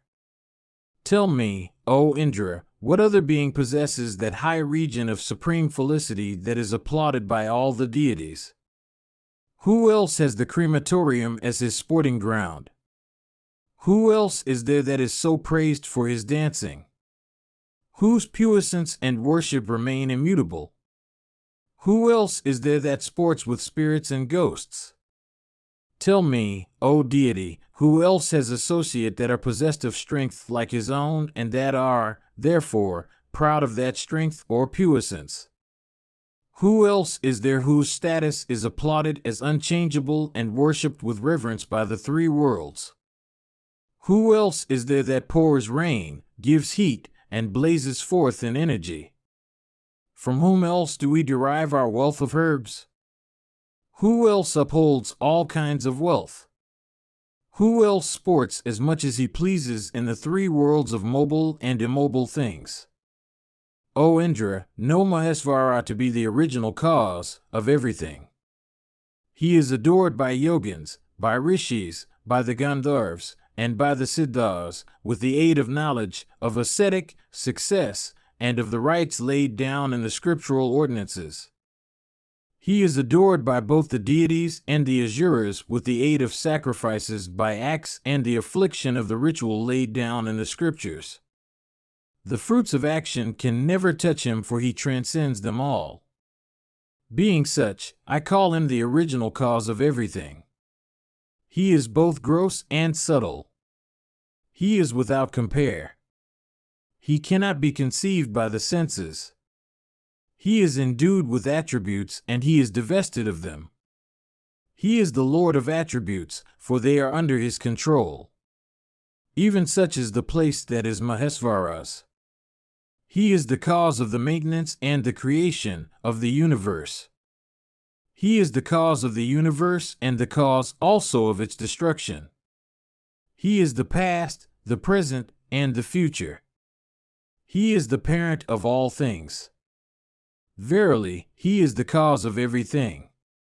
He is that which is mutable, he is the unmanifest, he is knowledge, he is ignorance, he is every act, he is every omission, he is righteousness, and he is unrighteousness. Him, O Sakra, do I call the cause of everything. Behold, O Indra, in the image of Mahadeva the indications of both the sexes. That god of gods, viz. Rudra, that cause of both creation and destruction, displays in his form the indications of both the sexes as the one cause of the creation of the universe. My mother formerly told me that he is the cause of the universe and the one cause of everything. There is no one that is higher than Isa, O Sakra. If it pleases thee, do thou throw thyself on his kindness and protection. Thou hast visible evidence, O chief of the celestials, of the fact that the universe has sprung from the union of the sexes, as represented by Mahadeva. The universe, thou knowest, is the sum of what is vested with attributes and what else is divested of attributes and has for its immediate cause the seeds of Brahma and others. Brahma and Indra and Hudasana and Vishnu and all the other deities, along with the Daityas and the Asuras, crowned with the fruition of 1,000 desires, always say that there is none that is higher than Mahadeva. Impelled by desire, I solicit, with restrained mind, that God known to all the mobile and immobile universe, him, that is, who has been spoken of as the best and highest of all the gods, and who is auspiciousness itself, for obtaining without delay that highest of all acquisitions, viz., emancipation. What necessity is there of other reasons for establishing what I believe? The Supreme Mahadeva is the cause of all causes. We have never heard that the deities have, at any time, adored the sign of any other god than Mahadeva. If Mahesvara be not accepted, tell me, if thou hast ever heard of it, who else is there whose sign has been worshipped or is being worshipped by all the deities? He whose sign is always worshipped by Brahma, by Vishnu, by thee, O Indra, with all the other deities, is verily the foremost of all adorable deities. Brahma has for his sign the lotus, Vishnu has for his the discus, Indra has for his sign the thunderbolt. But the creatures of the world do not bear any of the signs that distinguish these deities. On the other hand, all creatures bear the signs that mark Mahadeva and his spouse. Hence, all creatures must be regarded as belonging to Mahesvara. All creatures of the feminine sex have sprung from Olna's nature as their cause, and hence it is they bear the mark of femininity that distinguishes Uma, while all creatures that are masculine, having sprung from Shiva, bear the masculine mark that distinguishes Shiva. That person who says that there is, in the three worlds with their mobile and immobile creatures, any other cause than the Supreme Lord, and that which is not marked with the mark of either Mahadeva or his spouse should be regarded as very wretched and should not be counted among the creatures of the universe. Every being with the mark of the masculine sex should be known to be of Vyasa, while every being with the mark of the feminine sex should be known to be of Uma. This universe of mobile and immobile creatures is provided by two kinds of forms, viz., male and female. It is from Mahadeva that I wish to obtain boons. Failing in this, O Kausika, I would rather prefer dissolution itself. Go or remain, O Sakra, as thou, O slayer of Vala, desirest. I wish to have boons or curses from Mahadeva. No other deity shall I ever acknowledge, nor would I have from any other deity the fruition of all my wishes. Having said these words unto the chief of the celestials, I became overwhelmed with grief at the thought of Mahadeva not having been gratified with me notwithstanding my severe austerities. Within the twinkling of an eye, however, I saw the celestial elephant I had beheld before me transformed into a bull as white as a swan, or the jasminum pubescens, or a stalk of the lotus, or silver, or the ocean of milk. Of huge body, the hair of its tail was black and the hue of its eyes was tawny like that of honey. Its horns were hard as adamant and had the color of gold. With their very sharp ends, whose hue was a mild red, the bull seemed to tear the earth. The animal was adorned all over with ornaments made of the purest gold. Its face and hoofs and nose and ears were exceedingly beautiful, and its waist too exceedingly well formed. Its flanks were possessed of great beauty, and its neck was very thick. Its whole form was exceedingly agreeable and beautiful to look at. Its hump shone with great beauty and seemed to occupy the whole of its shoulder joint. And it looked like the summit of a mountain of snow or like a cliff of white clouds in the sky. Upon the back of that animal I beheld seated the illustrious Mahadeva with his spouse Uma. Verily, Mahadeva shone like the Lord of Stars while he is at his full. The fire born of his energy resembled in effulgence the lightning that flashes amid clouds. Verily, it seemed as if 1,000 suns rose there, filling every side with a dazzling splendor. The energy of the Supreme Lord looked like the Samvartaka fire which destroys all creatures at the end of the Yuga. Overspread with that energy, the horizon became such that I could see nothing on any side.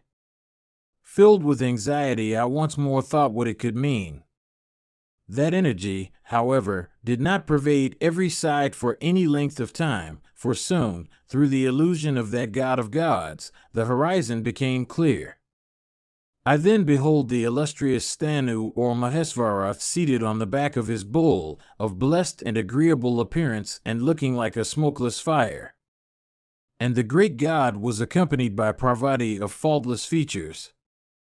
Indeed, I beheld the blue-throated and high-souled Stanu, unattached to everything, that receptacle of all kinds of force, endued with 8 and 10 arms and adorned with all kinds of ornaments.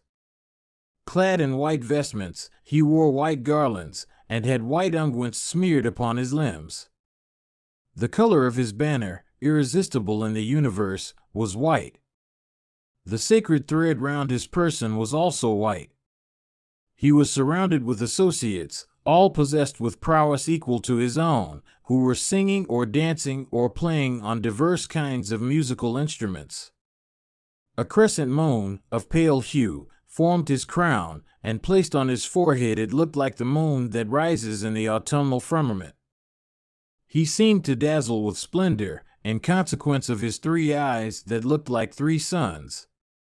The garland of the purest white, that was on his body, shone like a wreath of lotuses, of the purest white, adorned with jewels and gems. I also beheld, O Govinda, the weapons in their embodied forms, and fraught with every kind of energy, that belonged to Bhava of immeasurable prowess. The high-souled deity held a bow whose hues resembled those of the rainbow. That bow is celebrated under the name of the Pinaka and is in reality a mighty snake.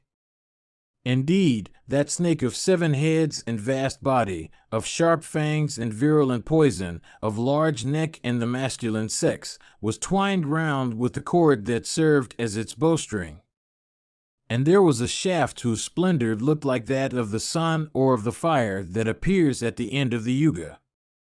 Verily, that shaft was the excellent Pasapata, that mighty and terrible weapon, which is without a second, indescribable for its power, and capable of striking every creature with fear. Of vast proportions, it seemed to constantly vomit sparks of fire. Possessed of 1 foot, of large teeth, and 1,000 heads and 1,000 stomachs, it has 1,000 arms, 1,000 tongues, and 1,000 eyes. Indeed, it seemed to continually vomit fire.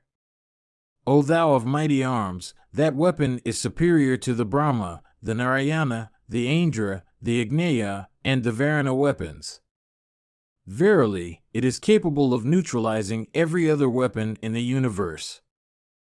It was with that weapon that the illustrious Mahadeva had in days of yore burnt and consumed in a moment the triple city of the Asuras.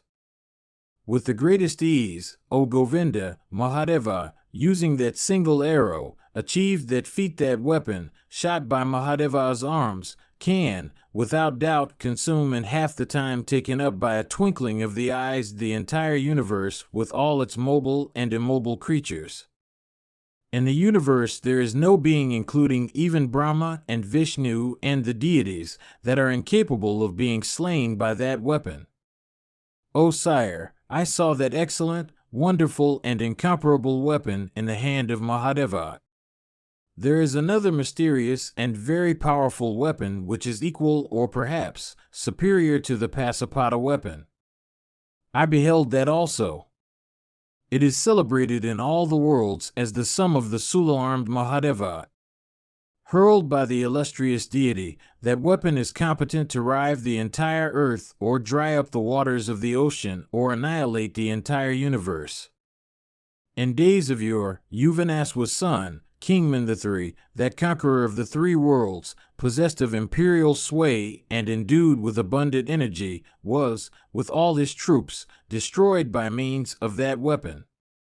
Endued with great might and great energy, and resembling Sakra himself in prowess, the king, O Govinda, was slain by the Rakshasa Lavana with the aid of this Sula which he had got from Shiva. The Sula has a very keen point. Exceedingly terrible, it is capable of causing everybody's hair stand on its end. I saw it in the hand of Mahadeva, as if roaring with rage, having contracted its forehead into 3 wrinkles. It resembled, O Krishna, a smokeless fire or the sun that rises at the end of the Yuga. The handle of that sula was made of a mighty snake. It is really indescribable. It looked like the universal destroyer himself armed with his noose. I saw this weapon, O Govinda, in the hand of Mahadeva. I beheld also another weapon, viz., that sharp-edged battle-axe which, in days of yore, was given unto Rama by the gratified Mahadeva for enabling him to exterminate the Kshatriyas. It was with this weapon that Rama, of Bhrigu's race, slew in dreadful battle the great Kartavirya, who was the ruler of all the world. It was with that weapon that Jamadagni's son, O Govinda, was able to exterminate the Kshatriyas for 21 times. Of blazing edge and exceedingly terrible, that axe was hanging on the shoulder, adorned with a snake, of Mahadeva. Indeed, it shone on Mahadeva's person like the flame of a blazing fire. I beheld innumerable other celestial weapons with Mahadeva of great intelligence. I have, however, named only a few, O sinless one, in consequence of their principal character. On the left side of the great god stood the grandsire Brahma seated on an excellent car unto which were attached swans endued with the speed of the mind.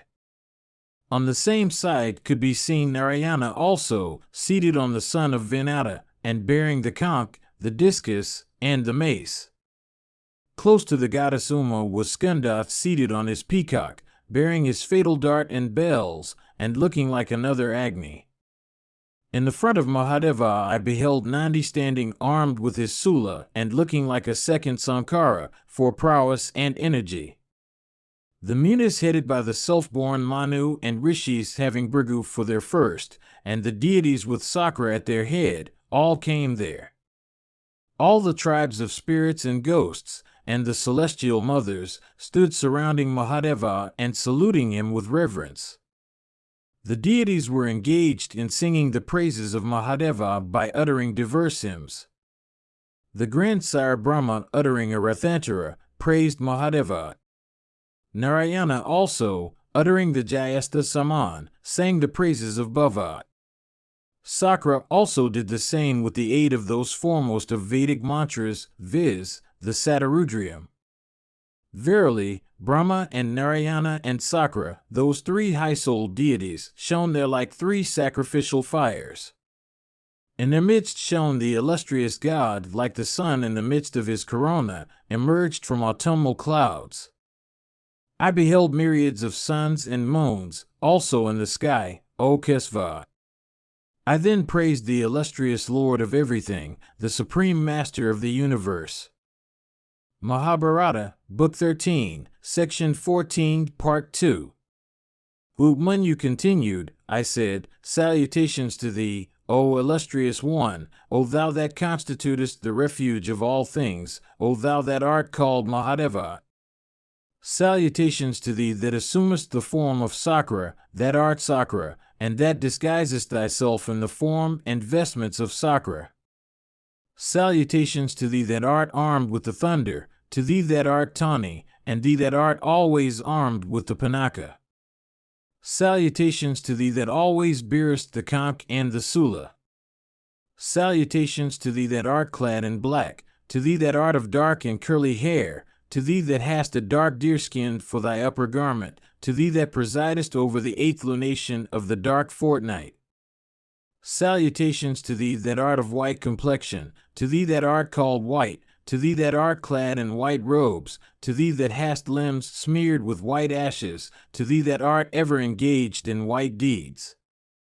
Salutations to thee that art red of color, to thee that art clad in red vestments, to thee that ownest a red banner with red flags, to thee that wearest red garlands and usest red unguents. Salutations to thee that art brown in complexion, to thee that art clad in brown vestments, to thee that hast a brown banner with brown flags, to thee that wearest brown garlands and usest brown unguents. Salutations to thee that hast the umbrella of royalty held over thy head, to thee that wearest the foremost of crowns. Salutations unto thee that art adorned with half a garland and half an armlet, to thee that art decked with one ring for 1 year, to thee that art endued with the speed of the mind, to thee that art endued with great effulgence. Salutations to thee that art the foremost of deities, to thee that art the foremost of ascetics, to thee that art the foremost of celestials. Salutations to thee that wearest half a wreath of lotuses, to thee that hast many lotuses on thy body. Salutations to thee that hast half thy body smeared with sandal paste, to thee that hast half thy body decked with garlands of flowers and smeared with fragrant unguents. Salutations to thee that art of the complexion of the sun, to thee that art like the sun, to thee whose face is like the sun, to thee that hast eyes each of which is like the sun. Salutations to thee that art Soma, to thee that art as mild as Soma, to thee that bearest the lunar disk, to thee that art of lunar aspect, to thee that art the foremost of all creatures, to thee that art adorned with a set of the most beautiful teeth. Salutations to thee that art of a dark complexion, to thee that art of a fair complexion, to thee that hast a form half of which is yellow and half white, to thee that hast a body half of which is male and half female, to thee that art both male and female. Salutations to thee that ownest a bull for thy vehicle, to thee that proceedest riding on the foremost of elephants, to thee that art obtained with difficulty, to thee that art capable of going to places unapproachable by others. Salutations to thee whose praises are sung by the Ganas, to thee that art devoted to the diverse Ganas, to thee that followest the track that is trod by the Ganas, to thee that art always devoted to the Ganas as to a vow. Salutations to thee that art of the complexion of white clouds, to thee that hast the splendor of the evening clouds, to thee that art incapable of being described by names, to thee that art of thy own form, having nothing else in the universe with which it can be compared. Salutations to thee that wearest a beautiful garland of red color, to thee that art clad in robes of red color. Salutations to thee that hast the crown of the head decked with gems, to thee that art adorned with a half moon, to thee that wearest many beautiful gems in thy diadem, to thee that hast 8 flowers on thy head. Salutations to thee that hast a fiery mouth and fiery eyes, to thee that hast eyes possessing the effulgence of 1,000 moons, to thee that art of the form of fire, to thee that art beautiful and agreeable, to thee that art inconceivable and mysterious. Salutations to thee that rangest through the firmament, to thee that lovest and residest in lands affording pasture to kine, to thee that walkest on the earth, to thee that art the earth, to thee that art infinite, to thee that art exceedingly auspicious. Salutations to thee that art unclad, or has the horizon alone for thy vestments, to thee that makest a happy home of every place where thou mayst happen to be for the moment. Salutations to thee that hast the universe for thy home, to thee that hast both knowledge and felicity for thy soul. Salutations to thee that always wearest a diadem, to thee that wearest a large armlet, to thee that hast a snake for the garland round thy neck, to thee that wearest many beautiful ornaments on thy person.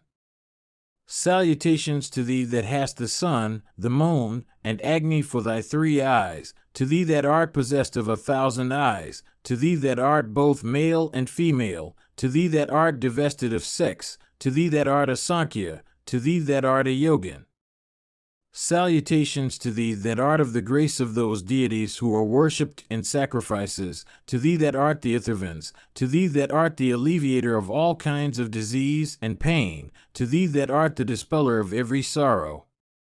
Salutations to thee that roarest as deep as the clouds, to thee that puttiest forth diverse kinds of illusions, to thee that presidest over the soil and over the seed that is sown in it, to thee that art the creator of everything. Salutations to thee that art the Lord of all the celestials, to thee that art the master of the universe, to thee that art endued with the speed of the wind, to thee that art of the form of the wind.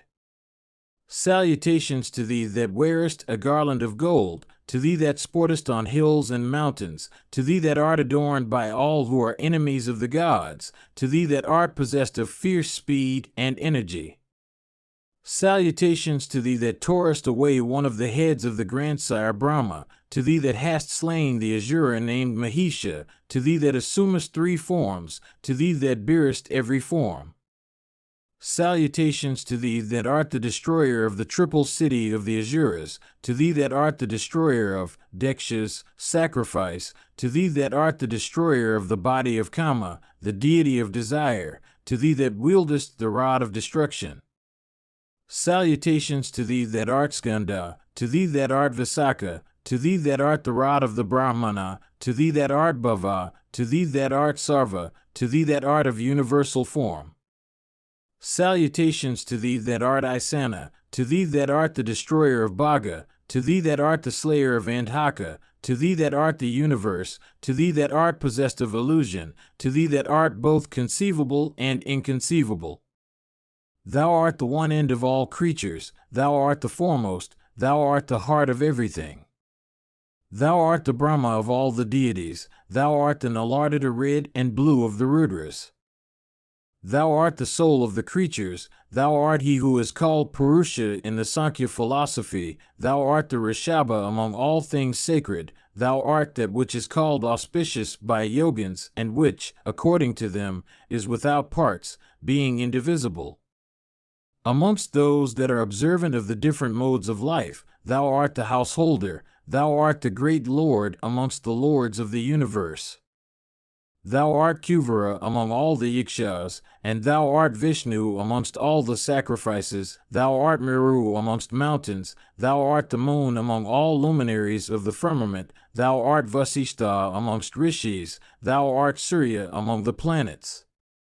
Thou art the lion among all wild animals, and among all domestic animals, thou art the bull that is worshipped by all people.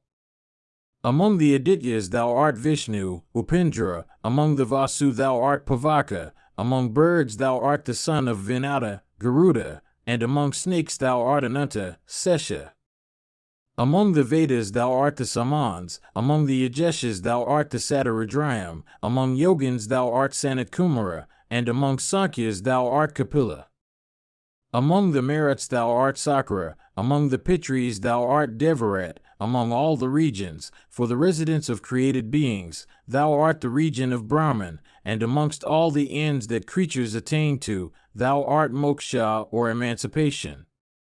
Thou art the ocean of milk among all oceans, among all rocky eminences thou art Himavat, among all the orders thou art the Brahmana, and among all learned Brahmanas thou art he that has undergone and is observant of the Diksha. Thou art the sun among all things in the world, thou art the destroyer called Kala. Thou art whatever else possessed of superior energy of eminence that exists in the universe. Thou art possessed of supreme puissance. Even this is what represents my certain conclusion. Salutations to thee, O puissant and illustrious one, O thou that art kind to all thy worshippers. Salutations to thee, O Lord of Yogins. I bow to thee, O original cause of the universe. Be thou gratified with me that am thy worshipper, that am very miserable and helpless, O eternal Lord, do thou become the refuge of this adorer of thine that is very weak and miserable. O Supreme Lord, it behoveth thee to pardon all those transgressions of which I have been guilty, taking compassion upon me on the ground of my being thy devoted worshipper. I was stupefied by thee, O Lord of all the deities, in consequence of the disguise in which thou showest thyself to me. O Mahesvara, I did not give thee the aragya or water to wash thy feet. Having hymned the praises of Isana in this way, I offered him, with great devotion, water to wash his feet and the ingredients of the aragya, and then, with joined hands, I resigned myself to him, being prepared to do whatever he would bid. Then, O sire, an auspicious shower of flowers fell upon my head, possessed of celestial fragrance and bedewed with cold water. The celestial musicians began to play on their kettle drums. A delicious breeze, fragrant and agreeable, began to blow and fill me with pleasure. Then Mahadeva, accompanied by his spouse, and having the bull for his sign, having been gratified with me, addressed the celestials assembled there in these words, filling me with great joy, Behold, ye deities, the devotion of the high-souled Upmanyu. Verily, steady and great is that devotion, and entirely immutable, for it exists unalterably. Thus addressed by the great God armed with the Sula, the deities, O Krishna, having bowed down unto him and joined their hands in reverence, said these words, O illustrious one, O God of the gods, O Master of the universe, O Lord of all, let this best of regenerate persons obtain from thee the fruition of all his desires. Thus addressed by all the deities, with the grandsire Brahma among them. Sarva, otherwise called Isa and Sankara, said these words as if smiling unto me. The illustrious Sankara said, O dear Upmanyu, I am gratified with thee. Behold me, O foremost of Munis, O learned Rishi, thou art firmly devoted to me, and well hast thou been tested by me. I have been very highly pleased with thee in consequence of this thy devotion to Shiva. I shall, therefore, give thee today the fruition of whatever desires thou mayst have in thy heart. Thus addressed by Mahadeva of great wisdom, tears of joy came into my eyes, and my hair stood on its end, through emotion. Kneeling down unto him and bowing unto him repeatedly, I then, with a voice that was choked with delight, said unto him, O illustrious God, it seems to me that I was hitherto dead, and that it is only today that I have taken my birth, and that my birth bath today borne fruit, since I am staying now in the presence of him who is the master of both the deities and the Asuras. Who else is more praiseworthy than I, since I am beholding with these eyes of mine, him of immeasurable prowess whom the very deities are unable to behold without first paying hearty worship? That which they that are possessed of learning and wisdom say is the highest of all topics, which is eternal, which is distinguished from all else, which is unborn, which is knowledge, which is indestructible, is identical with thee, O puissant and illustrious one, thee that art the beginning of all the topics, thee that art indestructible and changeless, thee that art conversant with the ordinances which govern all the topics, thee that art the foremost of Purushas, thee that art the highest of the high. Thou art he that hadst created from thy right side the grandsire Brahma, the creator of all things. Thou art he that hadst created from thy left side Vishnu for protecting the creation. Thou art that puissant Lord who didst create Rudra when the end of the Yuga came and when the creation was once more to be dissolved. That Rudra, who sprang from thee, destroyed the creation with all its mobile and immobile beings, assuming the form of Kala of great energy, of the cloud Samvartaka, charged with water which myriads of oceans are not capacious enough to bear, and of the all-consuming fire. Verily, when the period comes for the dissolution of the universe, that Rudra stands, ready to swallow up the universe. Thou art that Mahadeva, who is the original creator of the universe with all its mobile and immobile entities. Thou art he, who, at the end of the Kalpa, stands, withdrawing all things into thyself. Thou art he that pervadest all things, that art the soul of all things, thou art the creator of all entities. Incapable of being seen by even any of the deities, thou art he that exists, pervading all entities. If, O Lord, thou hast been gratified with me, and if thou wouldst grant me boons, let this be the boon, O Lord of all the deities, that my devotion to thee may remain unchanged. O best of the deities, let me, through thy grace, have knowledge of the present, the past, and the future. I shall also, with all my kinsmen and friends, always eat food mixed with milk. And let thy illustrious self be forever present at our retreat. Thus addressed by me, the illustrious Mahesvara, endued with supreme energy, that master of all mobile and immobile, viz., Shiva, worshipped of all the universe, then said unto me these words. The illustrious deity said, Be thou free from every misery and pain, and be thou above decrepitude and death. Be thou possessed of fame, be thou endued with great energy, and let spiritual knowledge be thine. Thou shalt, through my grace, be always sought for by the rishis. Be thy behavior good and righteous, be every desirable attribute thine, be thou possessed of universal knowledge, and be thou of agreeable appearance. Let undecaying youth be thine, and let thy energy be like that of fire. Wherever, again, thou mayst desire the presence of the ocean of milk that is so agreeable to thee, there shall that ocean appear before thee, ready for being utilized by thee and thy friends for purposes of thy food. Do thou, with thy friends, always obtain food prepared with milk, with the celestial nectar besides being mixed with it. After the expiration of a kalpa thou shalt then obtain my companionship. Thy family and race and kinsmen shall be exhaustless. O foremost of regenerate ones, thy devotion to me shall be eternal.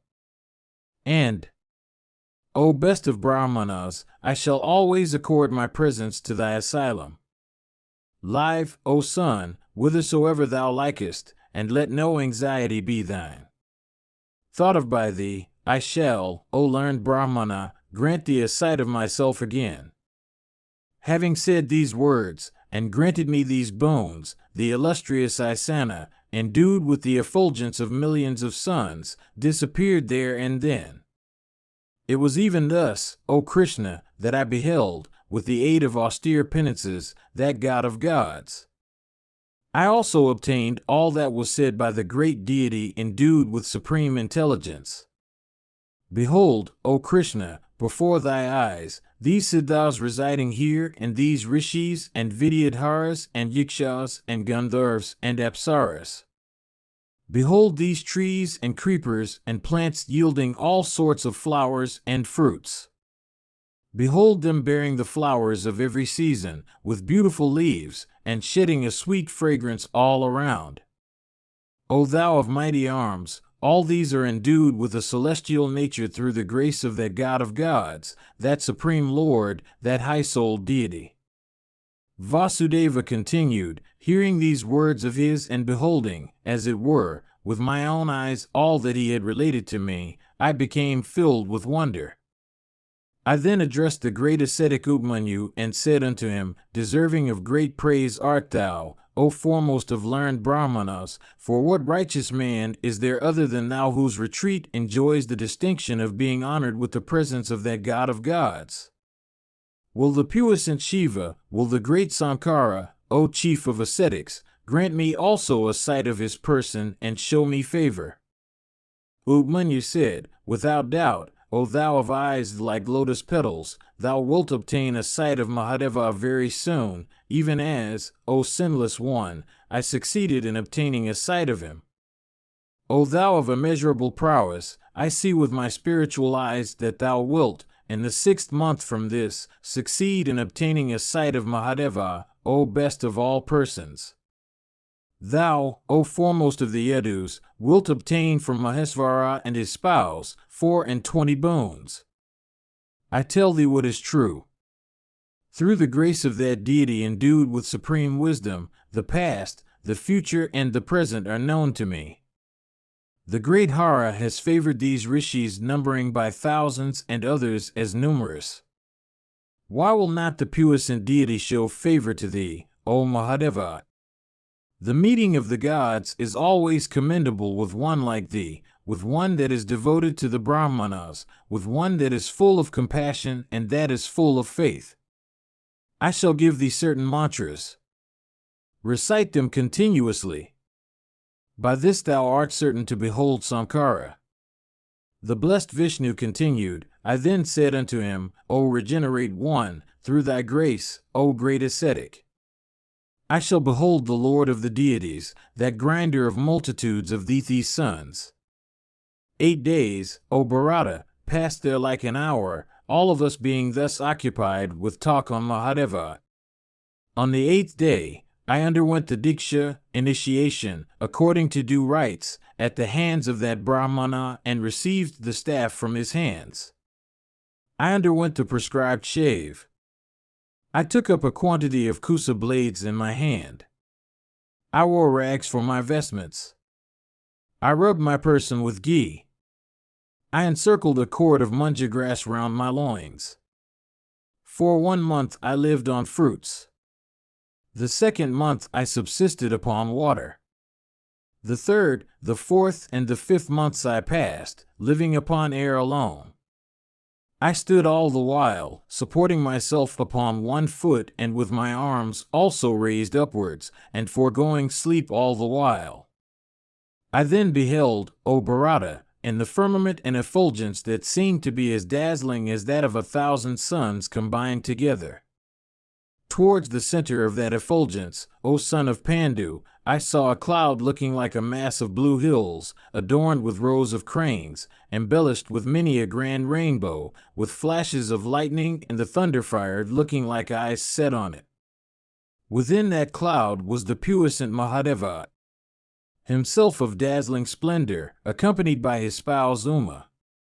Verily, the great deity seemed to shine with his penances, energy, beauty, effulgence, and his dear spouse by his side. The puissant Mahesvara, with his spouse by his side, shone in the midst of that cloud. The appearance seemed to be like that of the sun in the midst of racking clouds with the moon by his side. The hair on my body, O son of Kunti, stood on its end, and my eyes expanded with wonder upon beholding Hara, the refuge of all the deities and the dispeller of all their griefs. Mahadeva was adorned with a diadem on his head. He was armed with his sula. He was clad in a tiger skin, had matted locks on his head, and bore the staff of the sannyasin in one of his hands. He was armed, besides, with his panaka and the thunderbolt. His teeth was sharp-pointed.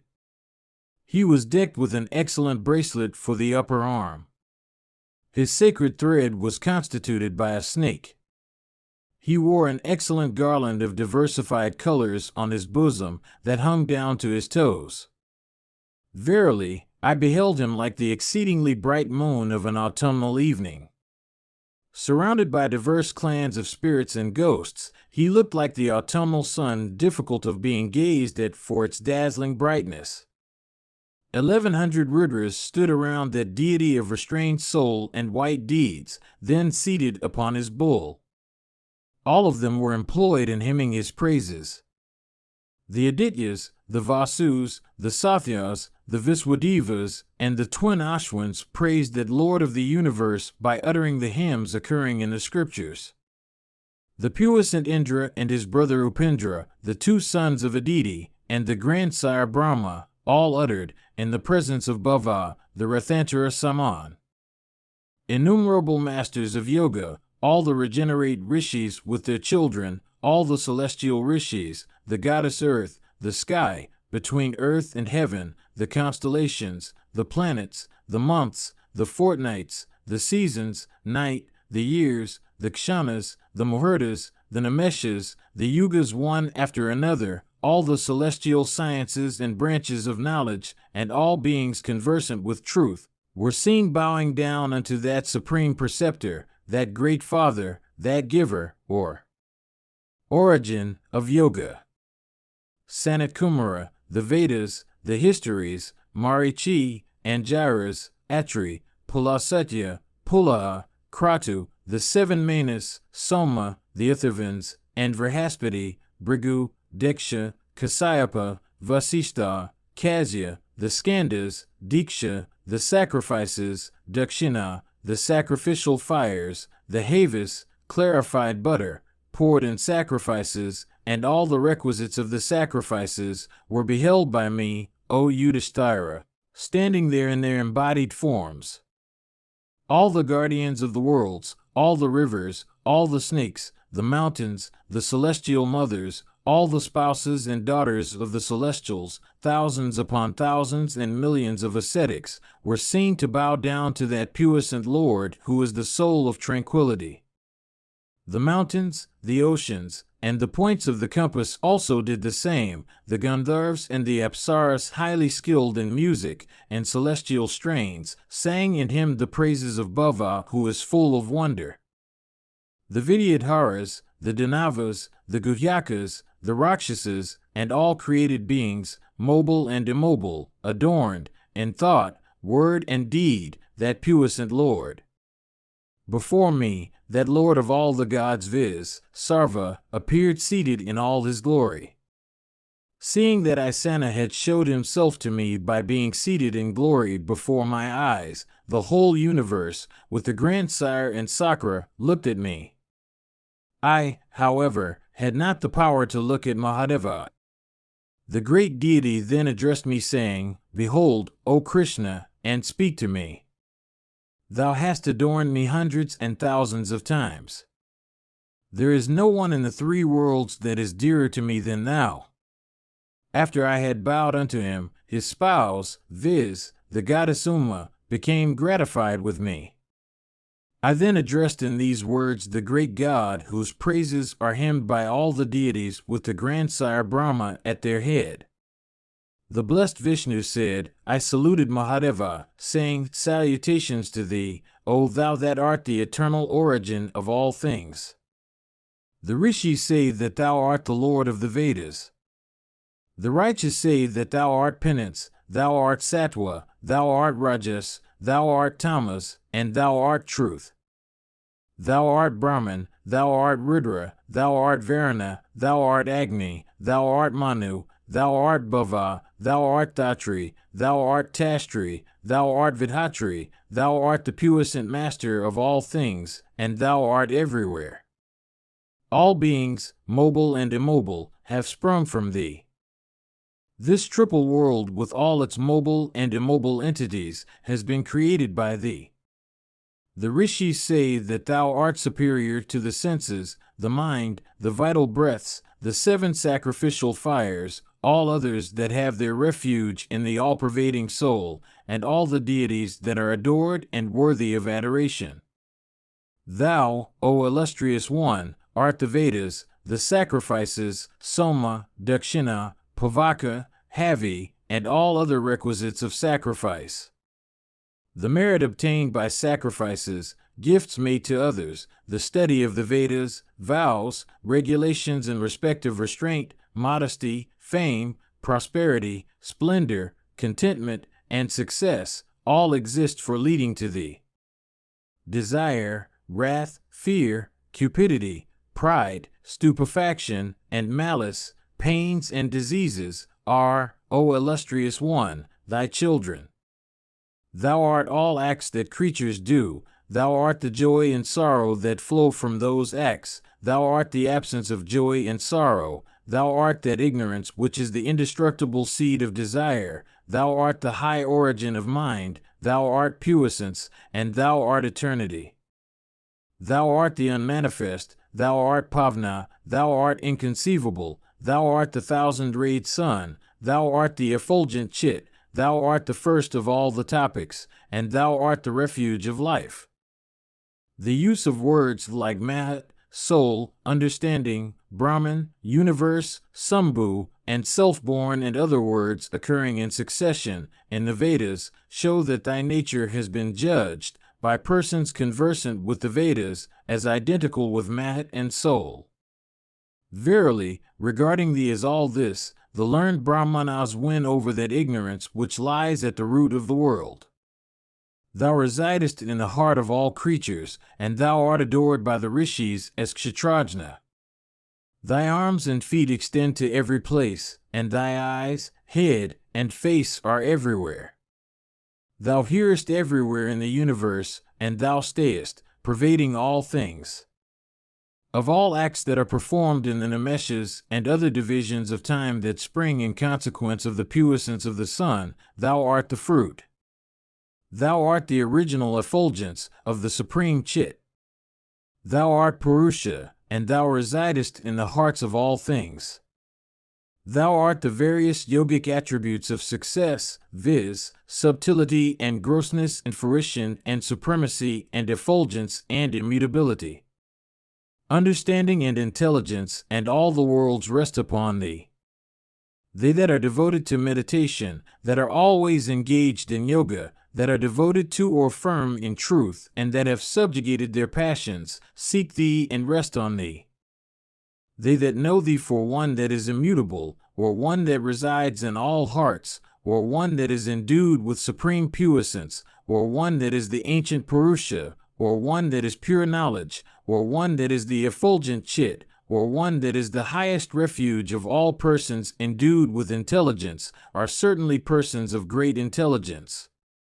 Verily, such persons stay, transcending intelligence, by understanding the seven subtle entities, viz., Mahat, ego, and 5 subtle primal elements called Tanmatras, by comprehending thy 6 attributes of omniscience, contentment of fullness, knowledge without beginning, independence, puissance that is not at fault at any time and that is infinite, and being conversant with yoga that is freed from every false notion, the man of knowledge succeeds in entering into thy great self. After I had said these words, O Partha, unto Bhava, that dispeller of grief and pain, the universe, both mobile and immobile, sent up a leonine shout, expressive of their approval of the correctness of my words. The innumerable Brahmanas there present, the deities and the Asuras, the Nagas, the Pisachas, the Pitris, the birds, diverse Rakshasas, diverse classes of ghosts and spirits, and all the great rishis, then bowed down unto that great deity. There then fell upon my head showers of celestial flowers possessed of great fragrance, and delicious winds blew on the spot. The puissant Sankara then, devoted to the good of the universe, looked at the goddess Uma and the Lord of the celestials and myself also, and thus spoke unto me, We know, O Krishna, that thou, O slayer of foes, art filled with the greatest devotion towards us. Do what is for thy good. My love and affection for thee is very great. Do thou ask for 8 boons? I shall verily give them unto thee, O Krishna, O best of all persons. Tell me what they are, O chief of the Yadavas. Name what thou wishest. However difficult of attainment they be, thou shalt have them still. Mahabharata, Book 13, Section 15. The blessed Krishna said, bowing my head with great joy unto that mass of energy and effulgence, I said these words unto the great deity, with a heart filled with gladness, firmness, and virtue, the slaughter of foes in battle, the highest fame, the greatest might, devotion to yoga, thy adjacents, and hundreds upon hundreds of children, these are the boons I solicit of thee. So be it, said Sankara, repeating the words I had uttered. After this, the mother of the universe, the upholders of all things, who cleanses all things, viz., the spouse of Sarva, that vast receptacle of penances, said with a restrained soul these words unto me, The puissant Mahadeva has granted thee, O sinless one, a son who shall be named Samva. Do thou take from me also 8 boons which thou choosest. I shall certainly grant them to thee. Bowing unto her with a bend of my head, I said unto her, O son of Pandu, I solicit from thee non-anger against the Brahmanas, grace of my father, 100 sons, the highest enjoyments, love for my family, the grace of my mother, the attainment of tranquility and peace, and cleverness in every act. Uma said, It shall be even so, O thou that art possessed of prowess and puissance equal to that of a celestial. I never say what is untrue. Thou shalt have 16,000 wives. Thy love for them and theirs also for thee shall be unlimited. From all thy kinsmen also thou shalt receive the highest affection. Thy body too shall be most beautiful. 7,000 guests will daily feed at thy palace. Vasudeva continued, having thus granted me boons, both the god and the goddess, O Bharata, disappeared there and then with their Ganas, O elder brother of Bhima. All those wonderful facts I related fully, O best of kings, to that Brahmana of great energy, viz., Ubmanyu, from whom I had obtained the Diksha before adoring Mahadeva. Bowing down unto the great god, Ubmanyu said these words to me. Ubmanyu said, There is no deity like Sarva. There is no end or refuge like Sarva. There is none that can give so many or such high boons. There is none that equal him in battle. Mahabharata, Book 13, Section 16. Upmanyu said, there was in the Krita age, O sire, a rishi celebrated under the name of Tandi. With great devotion of heart he adored, with the aid of yoga meditation, the great God for 10,000 years. Listen to me as I tell thee fruit or reward he reaped of such extraordinary devotion. He succeeded in beholding Mahadeva and praised him by uttering some hymns.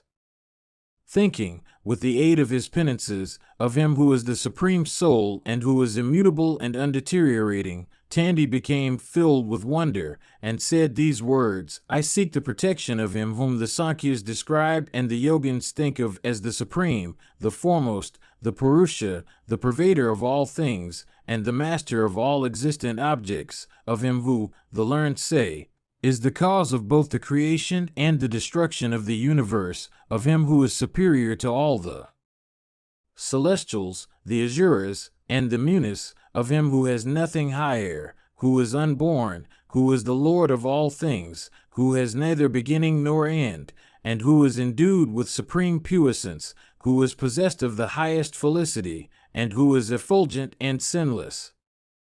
After he had said these words, Tandi beheld before him that ocean of penances, that great deity who is immutable and undeteriorating, who is without compare, who is inconceivable, who is eternal, and who is without any change, who is indivisible, who is whole, who is Brahma, who transcends all attributes, and who is endued with attributes, who is the highest delight of yogins, who is without deterioration, who is called emancipation, who is the refuge of the mind, of Indra, of Agni, of the god of wind, of the entire universe, and of the grandsire Brahma, who is incapable of being conceived by the mind, who is without mutation of any kind, who is pure, who is capable of being apprehended by understanding only, and who is immaterial as the mind, who is difficult of comprehension, who is incapable of being measured, who is difficult of being attained by persons of uncleansed souls,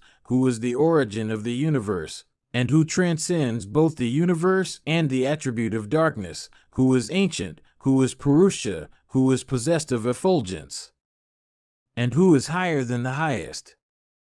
The Rishi Tandin, desirous of beholding him who making himself endued with life breaths, resides in what results from it viz., jiva, in the form of that effulgence which is called the mind, passed many years in the practice of the severest austerities, and having succeeded in beholding him as the reward of those penances, he praised the great God in the following terms.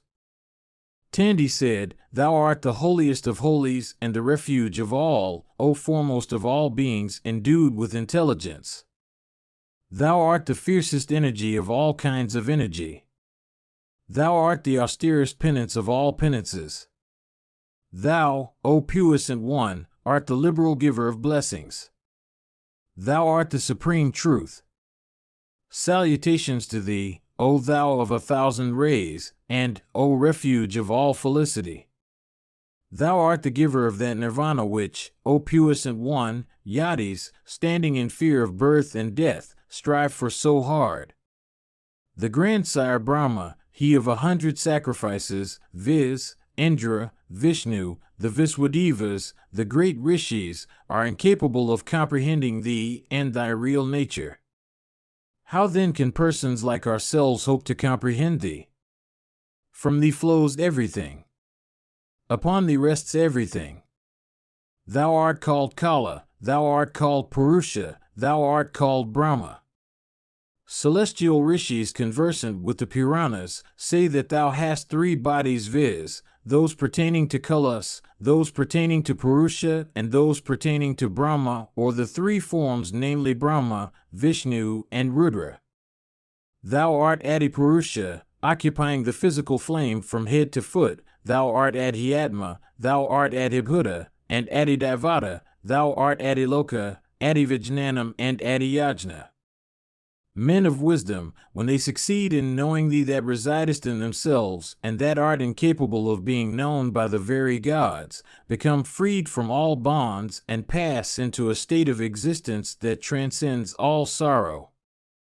They that do not wish to know thee, O thou of great puissance, have to undergo innumerable births and deaths. Thou art the door of heaven and of emancipation. Thou art he that projectest all beings into existence and withdrawest them again into thyself. Thou art the great giver. Thou art heaven, thou art emancipation, thou art desire, the seed of action. Thou art wrath that inspires creatures.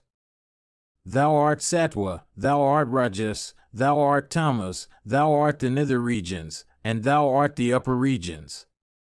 Thou art the grandsire Brahma, thou art Bhava, thou art Vishnu, thou art Skanda, thou art Indra, thou art Savitri, thou art Yama, thou art Varuna, Soma, thou art Dhatri, thou art Manu, thou art Vidhatri, and thou art Kuvara, the Lord of treasures. Thou art earth, thou art wind, thou art water, thou art Agni, thou art space, thou art speech, thou art the understanding, thou art steadiness, thou art intelligence, thou art the acts that creatures do, thou art truth, thou art falsehood, thou art existent and thou art non-existent.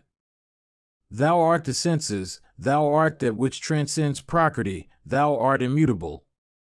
Thou art superior to the universe of existent objects, thou art superior to the universe of non-existent objects, thou art capable of being conceived, thou art incapable of being conceived. That which is supreme Brahman, that which is the highest entity, that which is the end of both the Sankhyas and the Yogins, is, without doubt, identical with thee. Verily, rewarded have I been today by thee in consequence of thy granting me a sight of thy form. I have attained the end which the righteous alone attain to. I have been rewarded with that end which is solicited by persons whose understandings have been cleansed by knowledge. Alas, so long I was steeped in ignorance, for this long period I was a senseless fool, since I had no knowledge of thee that art the supreme deity, thee that art the only eternal entity as can be only known by all persons endued with wisdom. In course of innumerable lives have I at last succeeded in acquiring that devotion towards thee in consequence of which thou hast shown thyself to me. O thou that art ever inclined to extend thy grace to those that are devoted to thee. He that succeeds in knowing thee is enabled to enjoy immortality. Thou art that which is ever a mystery with the gods, the Asuras, and the ascetics. Brahman is concealed in the cave of the heart. The very ascetics are unable to behold or know him. Thou art that puissant deity who is the doer of everything and whose face is turned towards every direction. Thou art the soul of all things, thou sayest all things, thou pervadest all things, and thou knowest all things. Thou makest a body for thyself, and bearest that body. Thou art an embodied being. Thou enjoyest a body, and thou art the refuge of all embodied creatures. Thou art the creator of the life-breaths, thou possessest the life-breaths, thou art one that is endued with life-breaths, thou art the giver of the life-breaths, and thou art the refuge of all beings endued with life-breaths. Thou art that Adhyatma which is the refuge of all righteous persons that are devoted to yoga meditation and conversant with the soul and that are solicitous of avoiding rebirth. Verily, thou art that supreme Lord who is identical with that refuge. Thou art the giver unto all creatures of whatever ends become theirs, fraught with happiness or misery. Thou art he that ordains all created beings to birth and death. Thou art the puissant Lord who grants success to rishis crowned with success in respect of the fruition of their wishes. Having created all the worlds beginning with Bu, together with all the denizens of heaven, that upholdest and cherishest them all, distributing thyself into thy well-known forms, numbering 8. From thee flows everything. Upon thee rests all things.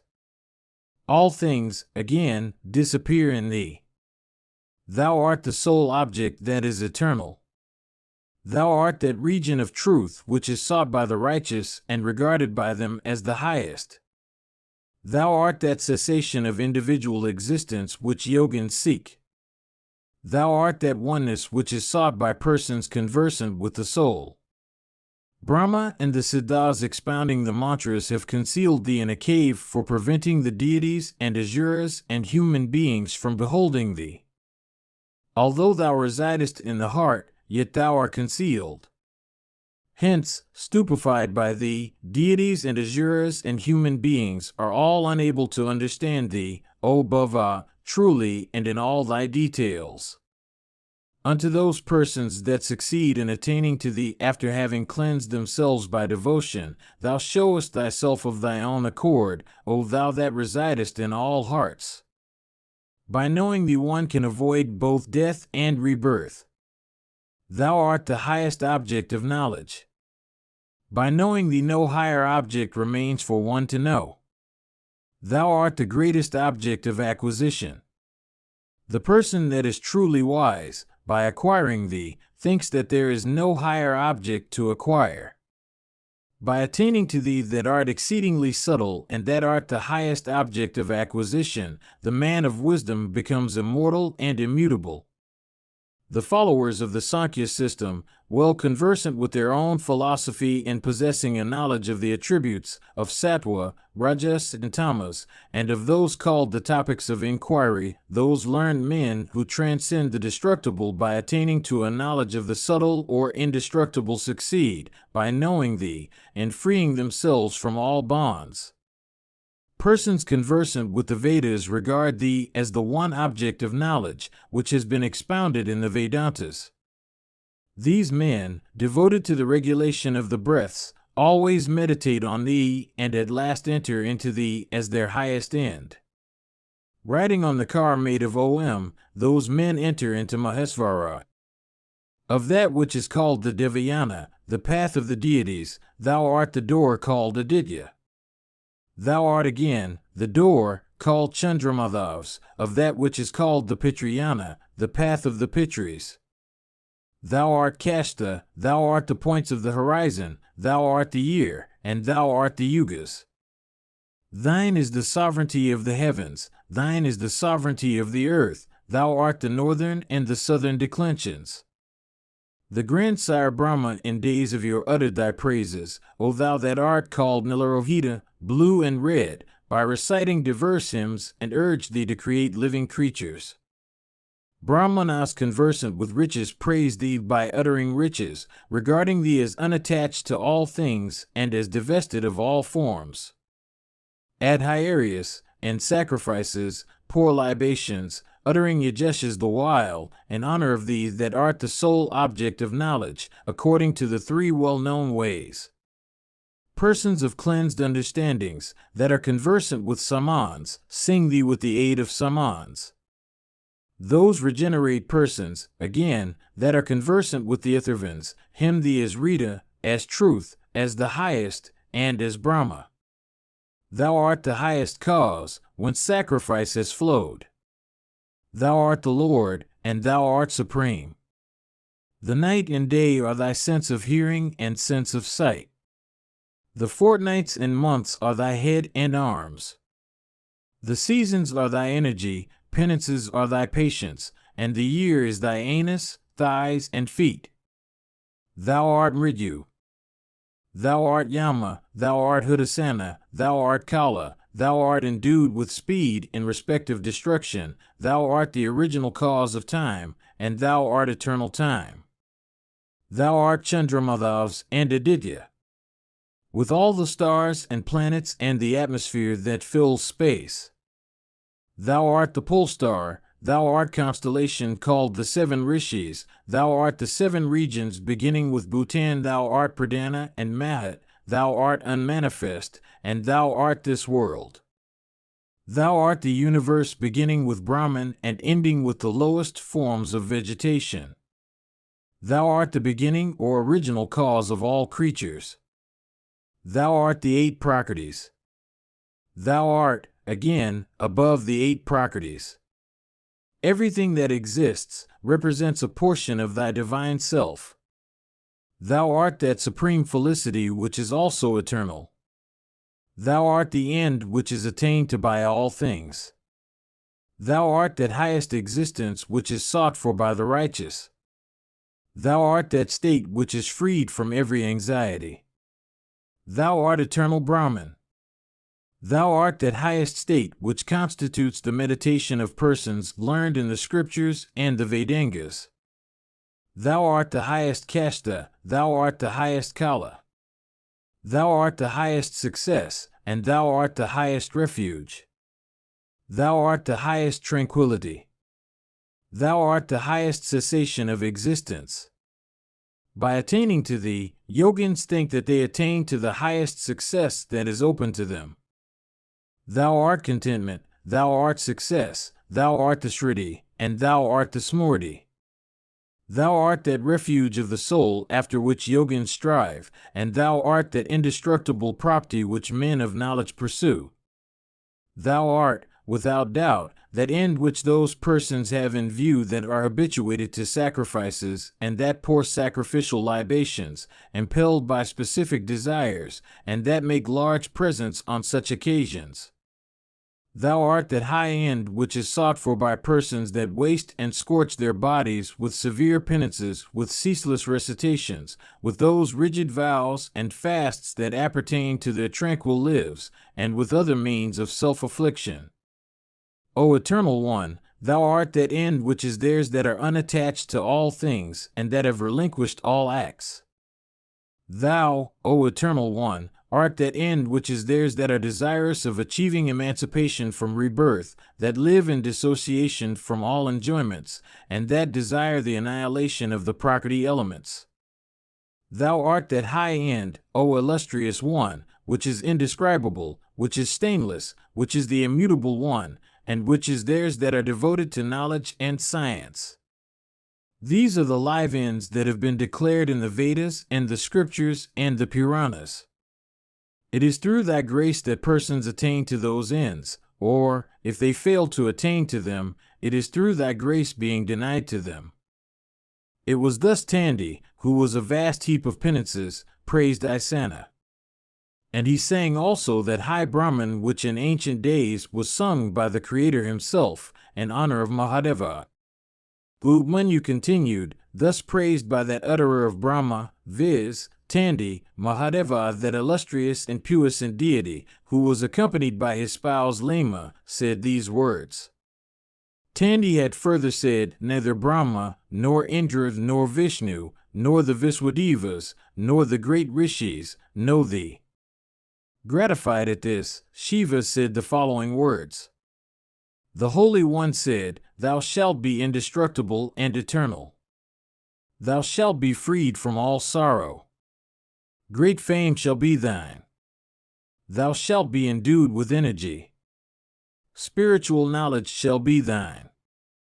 All the rishis shall seek thee, and thy son, through my grace, shall become the author of sutras, O foremost of regenerate persons.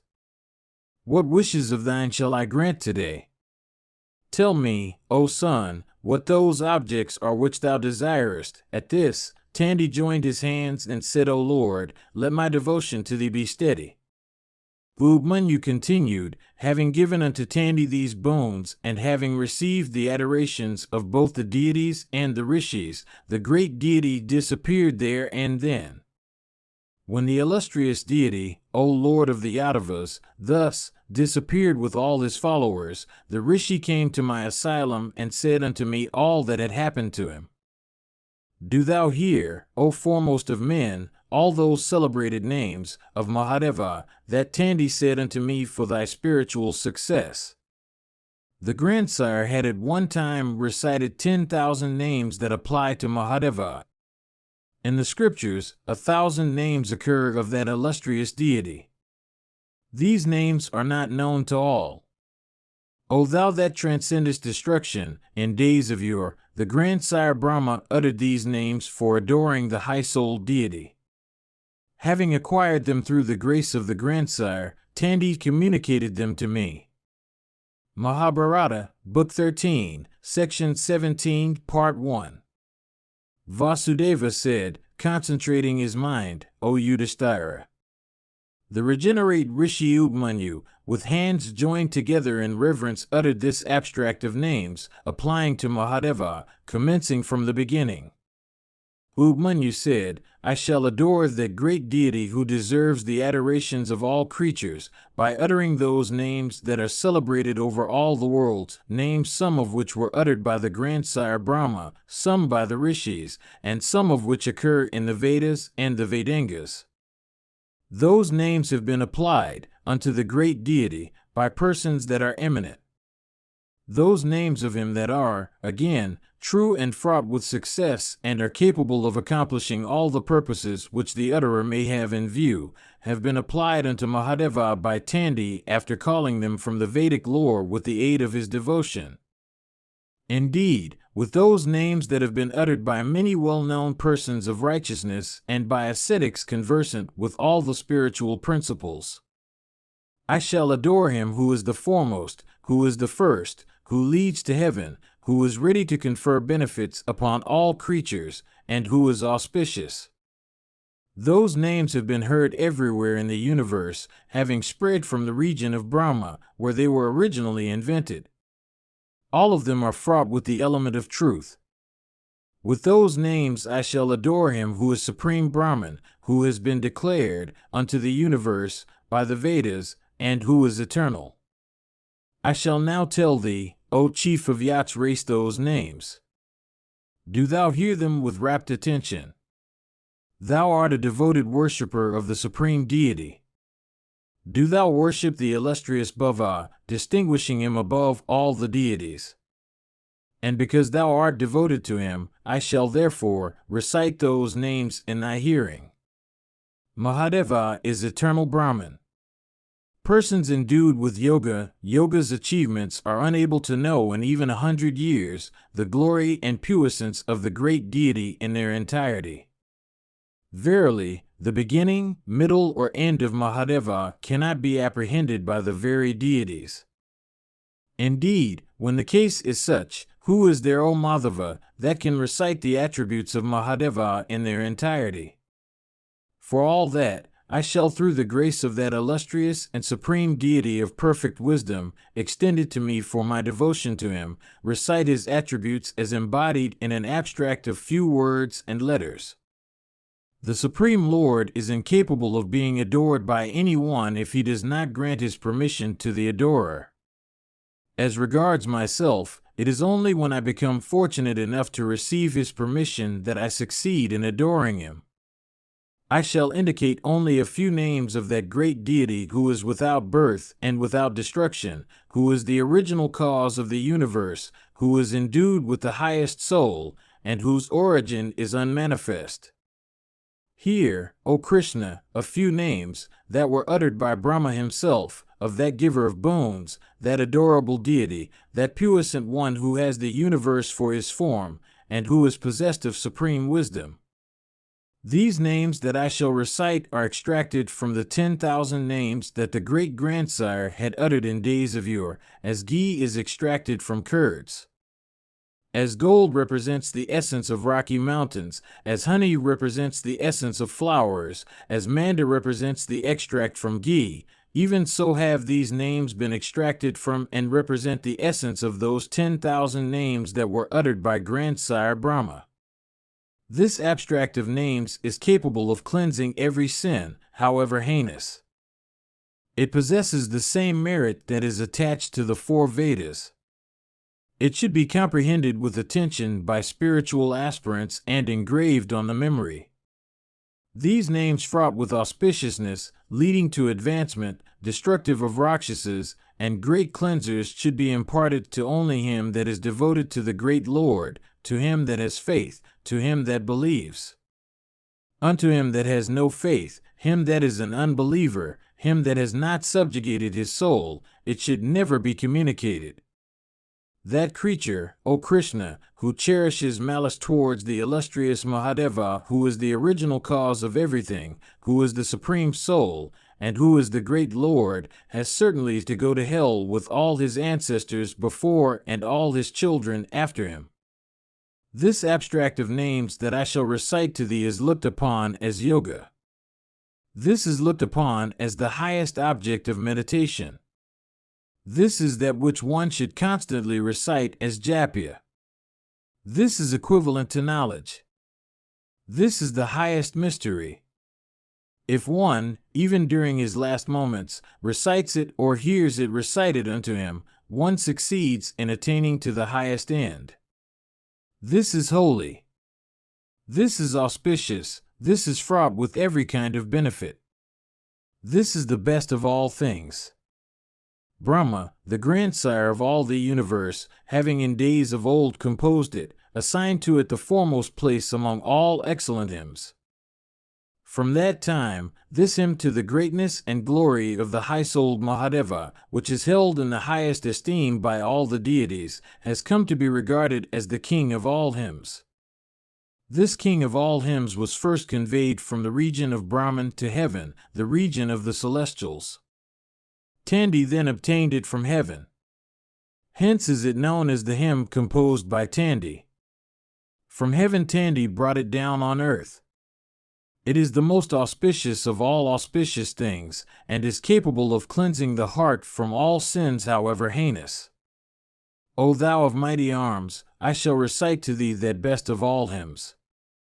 This hymn relates to him who is the Veda of the Vedas, and the most ancient of all ancient objects, to him who is the energy of all energies, and the penance of all penances, to him who is the most tranquil of all creatures endued with tranquility, and who is the splendor of all splendors, to him who is looked upon as the most restrained of all creatures that are restrained, and him who is the intelligence of all creatures endued with intelligence, to him who is looked upon as the deity of all deities, and the rishi of all rishis, to him who is regarded as the sacrifice of all sacrifices and the most auspicious of all things fraught with auspiciousness, to him who is the Rudra of all Rudras and the effulgence of all things endued with effulgence, to him who is the Yogan of all Yogans, and the cause of all causes, to him from whom all the worlds start into existence, and unto whom all the worlds return when they cease to exist, to him who is the soul of all existent creatures, and who is called Hara of immeasurable energy. Hear me recite those 1008 names of the great Sarva. Hearing those names, O foremost of all men, thou shalt be crowned with fruition in respect of all thy wishes, O.M. Thou art immobile, thou art fixed, thou art puissant, thou art terrible, thou art foremost, thou art bone-giving, and thou art superior. Thou art the soul of all creatures, thou art celebrated over all creatures, thou art all things, thou art the creator of all, and thou art Bhava. Thou art the bearer of matted locks on thy head. Thou wearest animal skins for thy vestments. Thou wearest a crest of matted hair on thy head like the peacock. Thou art he who has the whole universe for thy limbs. Thou art the creator of all things. Thou art Hara in consequence of thy being the destroyer of all things. Thou art he that has eyes resembling those of the gazelle. Thou art the destroyer of all creatures. Thou art the supreme enjoyer of all things. Thou art that pravritti whence all actions flow. Thou art that nvriti or abstention from acts. Thou art observant of fasts and vows, thou art eternal, thou art unchangeable. Thou art he that residest in crematoria, thou art the possessor of the 6 well-known attributes of lordship and the rest, thou residest in the heart of every creature, thou art he that enjoys all things with the senses, thou art the grinder of all sinful creatures.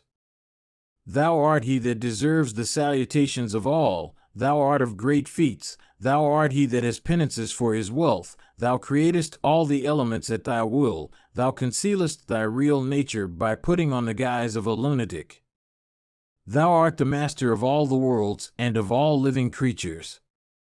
Thou art of immeasurable form, thou art of vast body, thou art of the form of righteousness, thou art of great fame, thou art of high soul, thou art the soul of all creatures, thou hast the universe for thy form.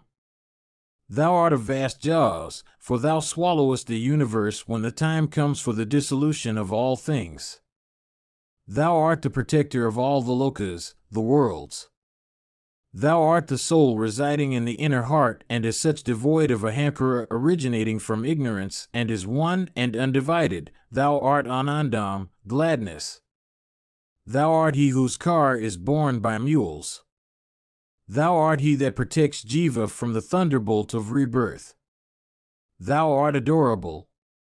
Thou art obtained by purity and self-restraint and vows. Thou art again the refuge of all kinds of vows and observances, including purity and self-restraint. Thou art the celestial artificer that is conversant with every art. Thou art self-create, for no one has created thee. Thou art the beginning of all creatures and things. Thou art Hiranyagarbha, the creator of all things. Thou art inexhaustible puissance and felicity. Thou hast 100 eyes, thou hast eyes of vast power. Thou art Soma. Thou art he that causest all righteous creatures assume shapes of glory for shining in the firmament. Thou art Chandramadhavs, thou art Surya, thou art the planet Saturn, thou art the descending node of the moon, thou art the ascending node, thou art Mangala, Mars, and thou art Vrihaspati, Jupiter, and Sukra, Venus, thou art Buddha, Mercury, thou art the worshipper of Atri's wife, thou art he who shot his shaft in wrath at sacrifice when sacrifice fled away from him in the form of a deer. Thou art sinless. Thou art possessed of penances that have conferred upon thee the power of creating the universe. Thou art possessed of penances that have rendered thee capable of destroying the universe. Thou art high-minded, in consequence of thy great liberality towards thy devotees. Thou fulfillest the wishes of all who resign themselves to thee. Thou art the maker of the year, for it is thou who settest the wheel of time revolving, by assuming the form of the sun and the planets. Thou art mantra, in the form of pranav and other sacred words and syllables. Thou art the authority for all acts, in the form of the Vedas and the scriptures. Thou art the highest penance. Thou art devoted to yoga. Thou art he who merges himself in Brahman by yoga abstraction. Thou art the great seed, being the cause of causes. Thou art the displayer of what is unmanifest in the manifest form in which the universe exists. Thou art possessed of infinite might. Thou art he whose seed is gold. Thou art omniscient, being as thou art all things and the great knower. Thou art the cause of all things. Thou art he that has the seed of action, viz., ignorance and desire, for the means of sojourning from this world to the other and the other to this. Thou hast 10 arms. Thou hast winkless eyes, for thou sayest at all times. Thou hast a blue throat, in consequence of thy bearing in thy throat the poison that arose upon churning the ocean, and which, if not so born, was capable of destroying the universe. Thou art the Lord of Uma. Thou art the origin of all the infinite forms that occur in the universe. Thou art he whose superiority is due to thyself. Thou art a hero in might, in consequence of thy having achieved such grand feats as the quick destruction of the triple city of the Asuras. Thou art inert matter, which cannot move unless coexisting with the soul. Thou art all the tattvas, subjects of inquiry as counted by the Sankhya's. Thou art the ordainer and ruler of the tattvas. Thou art the chief of those beings that wait upon thee and are called Ganas. Thou coverest infinite space. Thou art Kama, the god of desire. Thou art conversant with mantras, and the sense of knowledge being thy penance. Thou art the highest mantra, for thou art that philosophy which consists in the ascertainment of the nature and attributes of the soul, and its differences from the non-soul. Thou art the cause of the universe, since all that exists has sprung from thy soul. Thou art universal destroyer, for all that ceases to exist becomes merged unto thee who art as the unmanifest Brahman. Thou bearest in one of thy hands the calabash, and in another thou holdest the bow, in another hand thou bearest shafts, and in another thou bearest a skull. Thou bearest the thunderbolt. Thou art armed with the 100-killer. Thou art armed with the sword. Thou wieldest the battle-axe. Thou art armed with the sula, trident. Thou art adorable. Thou host the sacrificial ladle in one of thy hands. Thou art of beautiful form. Thou art endued with abundant energy. Thou givest in the most liberal measure all that tends to adorn those that are devoted to thee. Thou wearest a turban on thy head. Thou art of beautiful face. Thou art he who swells with splendor and puissance. Thou art he that is humble and modest. Thou art exceedingly tall. Thou art he who has the senses for thy rays. Thou art the greatest of preceptors. Thou art supreme Brahman, being a state of pure felicitous existence. Thou art he that took the shape of a jackal, for consoling the Brahmana who, when insulted by a wealthy Vaishya, had resolved to commit suicide. Thou art he whose object are all crowned with fruition of themselves and without waiting for the puissance, derivable from penances. Thou art one who bears a bald head, as the sign of the mendicant order. Thou art one who does good to all creatures. Thou art unborn. Thou hast innumerable forms. Thou bearest all kinds of fragrance on thy person. The matted locks on thy head had sucked up the river Ganga when it first fell from heaven, although they again gave out the waters at the earnest solicitations of King Bhajaratha. Thou art the giver of sovereignty and lordship. Thou art a Brahmacharin without having ever fallen away from the rigid vow of continence. Thou art distinguished for thy sexual continence. Thou always leest on thy back. Thou hast thy abode in puissance. Thou hast 3 matted locks on thy head. Thou art he that is clad in rags. Thou art Rudra, in consequence of thy fierceness. Thou art the celestial generalissimo, and thou art all-pervading. Thou art he that moves about during the day. Thou art he that moves about in the night. Thou art a fierce wrath. Thou art possessed of dazzling effulgence, born of Vedic study and penances. Thou art the slayer of the mighty Asura, who had come in the form of an infuriate elephant for destroying thy sacred city of Varanasi. Thou art the slayer of such Daityas as become the oppressors of the universe. Thou art Kala or time, which is the universal destroyer. Thou art the supreme ordainer of the universe. Thou art a man of excellent accomplishments. Thou art of the form of the lion and the tiger. Thou art he that is clad in the skin of an elephant. Thou art the yogin who deceives time by transcending its irresistible influence. Thou art the original sound. Thou art the fruition of all desires. Thou art he that is adored in 4 ways.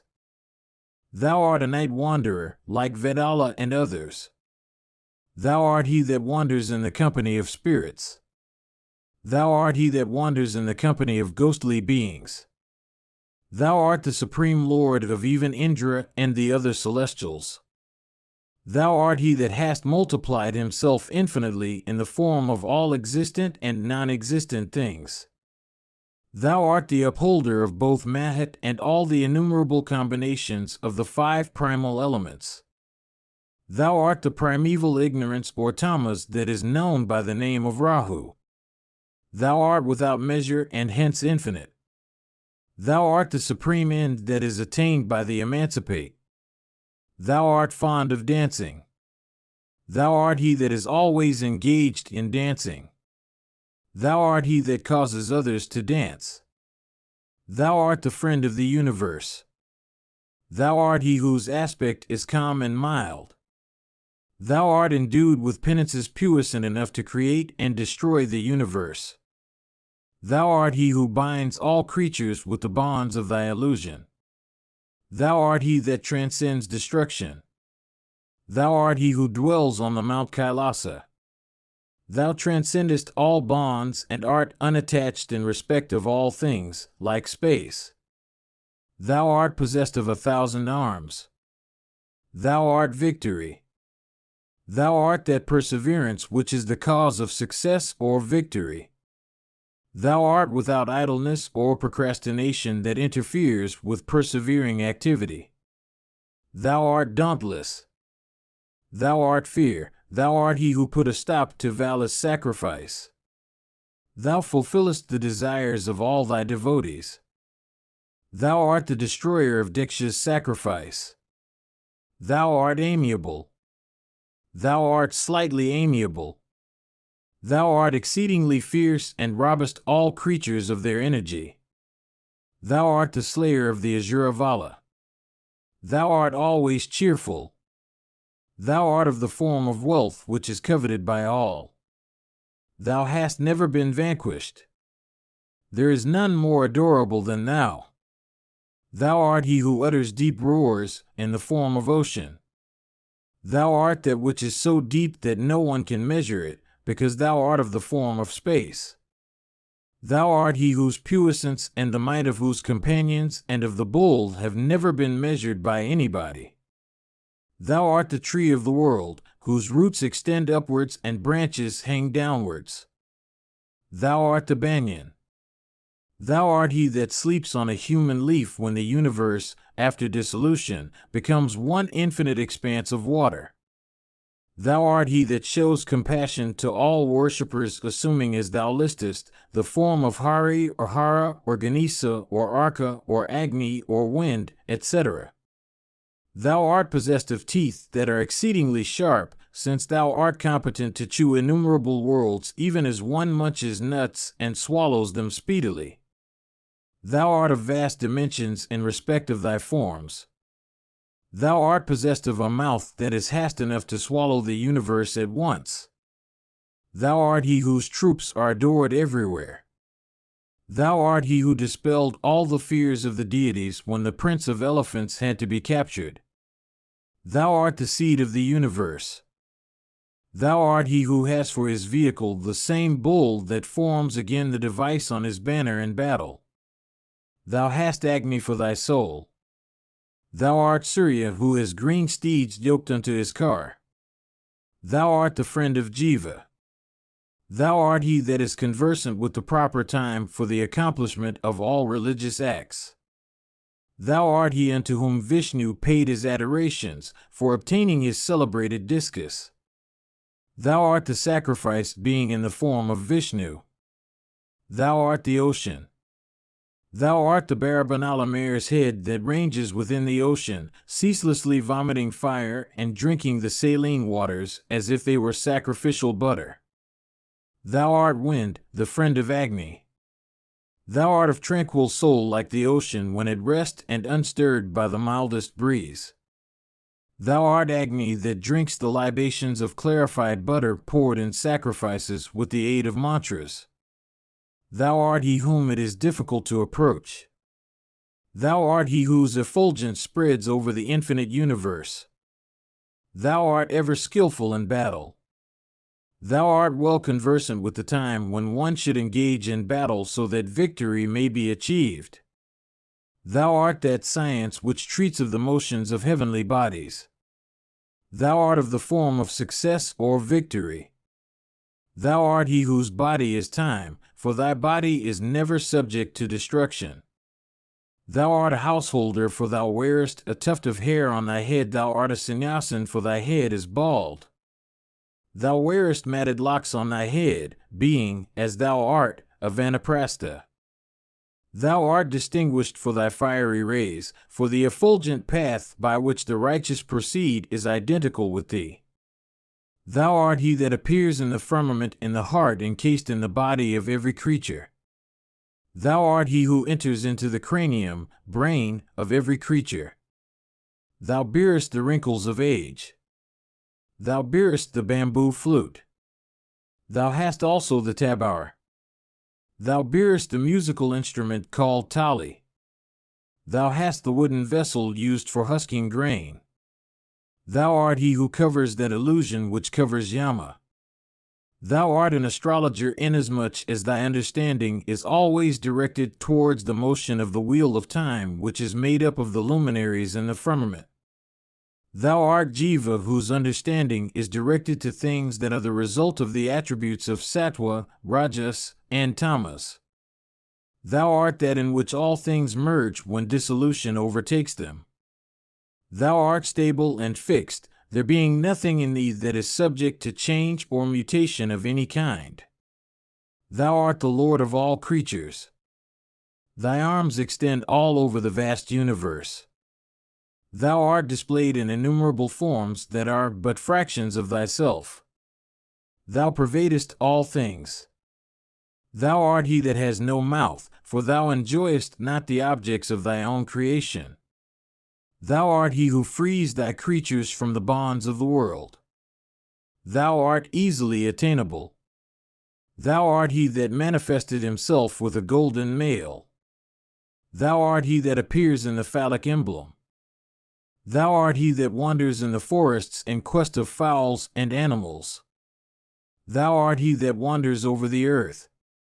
Thou art he that is omnipresent. Thou art the blare that is produced by all the trumpets blown in the three worlds. Thou art he that has all creatures for his relatives.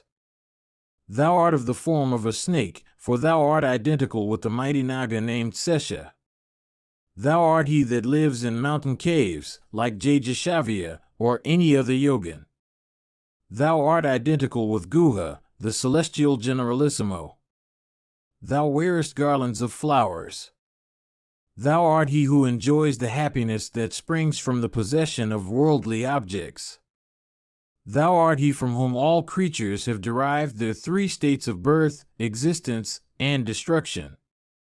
Thou art he that upholds all things that exist or occur in the three stages of time, viz., the past, the present, and the future. Thou art he that frees creatures from the effects of all acts belonging to previous lives, as well as those accomplished in the present life, and from all the bonds due to ignorance and desire. Thou art he who is the binder or Asura chiefs. Thou art he who is the slayer of foes in battle. Thou art that which is attainable by knowledge alone. Thou art Durvasas. Thou art he who is waited upon and adored by all the righteous. Thou art he who causes the fall of even Brahma and the others. Thou art he that gives unto all creatures the just share of joy and grief that each deserves according to his own acts. Thou art he that is incomparable. Thou art well conversant with the shares that are given and appropriated in sacrifices. Thou residest in every place. Thou wanderest everywhere. Thou art he that has mean vestments. Thou art Vasva. Thou art immortal. Thou art identical with the Himavat mountains. Thou art the maker of pure gold.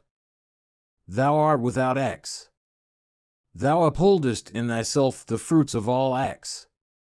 Thou art the foremost of all creatures that are regarded as upholders. Thou art he that has bloody eyes. Thou art he that has eyes whose vision extends over the infinite universe. Thou art he that has a car whose wheels are ever victorious. Thou art he that is possessed of vast learning. Thou art he that accepts thy devotees for thy servants. Thou art he that restrains and subjugates thy senses. Thou art he that acts. Thou wearest clothes whose warp and woof are made of snakes. Thou art supreme. Thou art he who is the lowest of the celestials. Thou art he that is well grown. Thou ownest the musical instrument called Kahala. Thou art the giver of every wish. Thou art the embodiment of grace in all the three stages of time, viz., the past, the present, and the future. Thou art possessed of might that is always well spent. Thou art he who had assumed the form of Balarama, the elder brother of Krishna. Thou art the foremost of all colleat things, being emancipation, or the highest of all ends to which creatures attain. Thou art the giver of all things. Thy face is turned towards all directions. Thou art he from whom diverse creatures have sprung, even as all forms have sprung from space, or are modifications, or that primal element. Thou art he who falls into the pit called body. Thou art he that is helpless, for, falling into the pit constituted by the body, thou canst not transcend the sorrow that is thy portion. Thou residest in the firmament of the heart. Thou art exceedingly fierce in form. Thou art the deity called Ansu. Thou art the companion of Ansu and art called Aditya. Thou art possessed of innumerable rays. Thou art endued with dazzling effulgence. Thou hast the speed of the wind. Thou art possessed of speed that is greater than that of the wind. Thou art possessed of the speed of the mind. Thou art Nishakara, as thou enjoyest all things, being invested with ignorance. Thou dwellest in every body. Thou dwellest with prosperity as thy companion. Thou art he that imparts knowledge and instruction. Thou art he who imparts instruction in utter silence. Thou art he that observes the vow of taciturnity, for thou instructest in silence. Thou art he who passes out of the body, looking at the soul. Thou art he that is well adored. Thou art the giver of thousands, since the Lord of all the treasures derived those treasures of his from thee. Thou art the prince of birds, being Garuda the son of Vinata and Kasyapa. Thou art the friend that renders aid. Thou art possessed of exceeding effulgence, for thy splendor is like that of 1,000,000 suns risen together. Thou art the master of all created beings. Thou art he who provokes the appetites. Thou art the deity of desire. Thou art of the form of lovely women that are coveted by all. Thou art the tree of the world. Thou art the Lord of treasures. Thou art the giver of fame. Thou art the deity that distributes unto all creatures the fruits, in the form of joys and griefs, of their acts. Thou art thyself those fruits which thou distributest. Thou art the most ancient, having existed from a time when there was no other existent thing. Thou art competent to cover with a single footstep of thine all the three worlds. Thou art Vamana, the dwarf, who deceived the Azura chief Valley, and depriving him of his sovereignty restored it unto Indra. Thou art the yogin crowned with success, like Sanat Kumara and others. Thou art a great rishi, like Vasishtha and others. Thou art one whose objects are always crowned with success, like Rishava or Dattatreya. Thou art a sannyasin, like Yajnavalkya and others. Thou art he that is adorned with the marks of the mendicant order. Thou art he that is without such marks. Thou art he that transcends the usages of the mendicant order. Thou art he that assures all creatures from every sort of fear. Thou art without any passions thyself, so that glory and humiliation are alike to thee. Thou art he that is called the celestial generalissimo. Thou art that Visakha who took his rise from the body of the celestial generalissimo when Indra hurled his thunderbolt at him. Thou art conversant with the 60 tattvas or heads of inquiry in the universe. Thou art the Lord of the senses, for these achieve their respective functions guided by thee. Thou art he that is armed with the thunderbolt, and that rives the mountains. Thou art infinite. Thou art the stupefier of Daitya ranks in the field of battle. Thou art he that moves his car in circles among his own ranks, and that makes similar circles among the ranks of his foes, and who conies back safe and sound after devastating them. Thou art he that is conversant with the lowest depth of the world's ocean, in consequence of thy knowledge of Brahman. Thou art he called Madhu, who has founded the race in which Krishna has taken his birth. Thou hast eyes whose color resembles that of honey. Thou art he that has taken birth after Vrihaspati. Thou art he that does the acts which at Hieraeus have to do in sacrifices. Thou art he who is always adored by persons whatever their modes of life. Thou art devoted to Brahman. Thou wanderest amongst the habitations of men in the world, in consequence of thy being a mendicant. Thou art he that pervadest all beings. Thou art he that is conversant with truth. Thou knowest and guidest every heart. Thou art he that overspreads the whole universe. Thou art he that collects or stores the good and bad acts of all creatures in order to award them the fruits thereof. Thou art he that lives during even the night that follows the universal dissolution. Thou art the protector wielding the bow called Pinaka. Thou residest in even the dagas that are the marks at which shootest thy arrows. Thou art the author of prosperity. Thou art the mighty ape Hanuman that aided Vishnu in the incarnation of Rama in his expedition against Ravana. Thou art the lord of those Ganas that are thy associates. Thou art each member of those diverse Ganas. Thou art he that gladdens all creatures. Thou art the enhancer of the joys of all. Thou takest away the sovereignty and prosperity of even such high beings as Indra and others. Thou art the universal slayer in the form of death. Thou art he that resides in the 64 Kulas. Thou art very great. Thou art the grandsire, being the sire of the great sire of all. Thou art the supreme phallic emblem that is adored by both deities and asuras. Thou art of agreeable and beautiful features. Thou art he who presides over the variety of evidences and tendencies for action and non-action. Thou art the Lord of vision. Thou art the Lord of yoga, in consequence of thy withdrawing all the senses into the heart and combining them together in that place. Thou art he that upholds the Krita and the other ages, by causing them to run ceaselessly. Thou art the Lord of seeds, in consequence of thy being the giver of the fruits of all acts good and bad. Thou art the original cause of such seeds. Thou actest in the ways that have been pointed out in the scriptures, beginning with those that treat of the soul. Thou art he in whom reside might and the other attributes. Thou art the Mahabharata and other histories of the kind. Thou art the treatises called Mimamsa. Thou art Gautama, the founder of the science of dialectics. Thou art the author of the great treatise on grammar that has been named after the moon. Thou art he who chastises his foes. Thou art he whom none can chastise.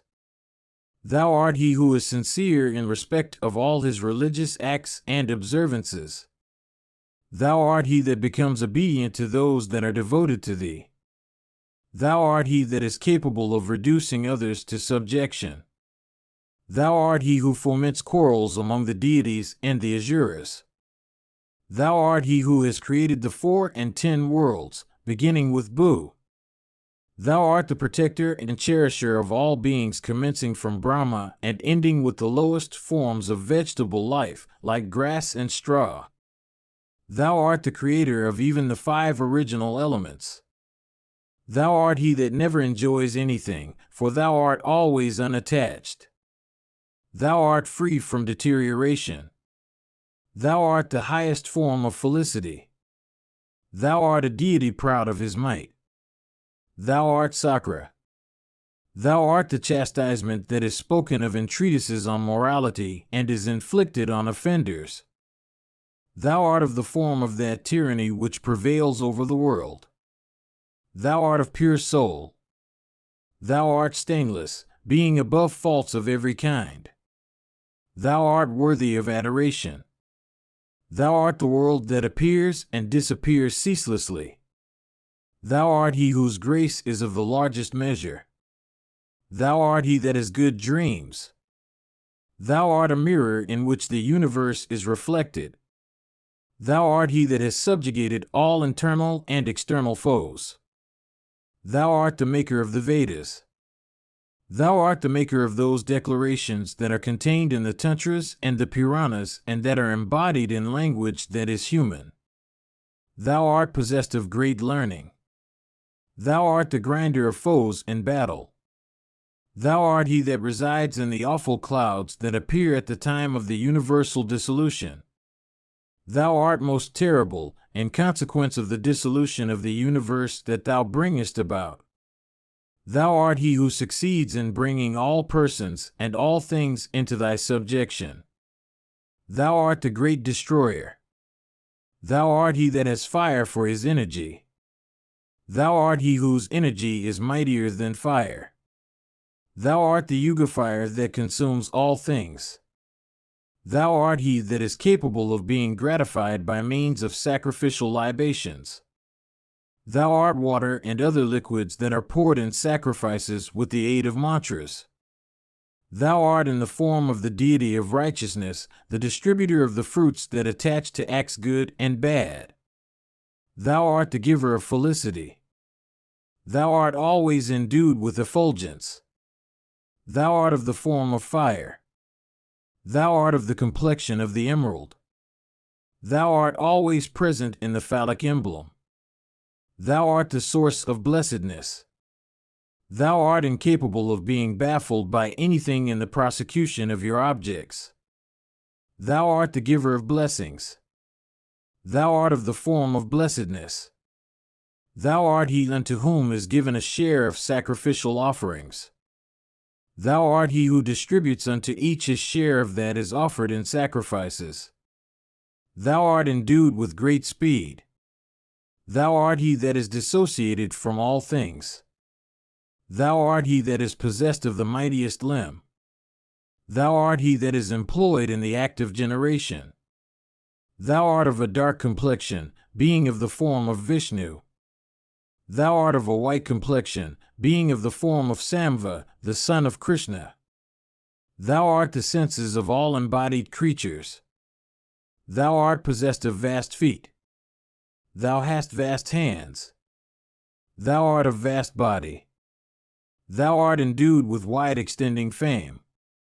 Thou hast a vast head. Thou art of vast measurements. Thou art of vast vision. Thou art the home of the darkness of ignorance. Thou art the destroyer of the destroyer. Thou art possessed of vast years. Thou hast vast lips. Thou art he that has vast cheeks. Thou hast a vast nose. Thou art of a vast throat. Thou hast a vast neck.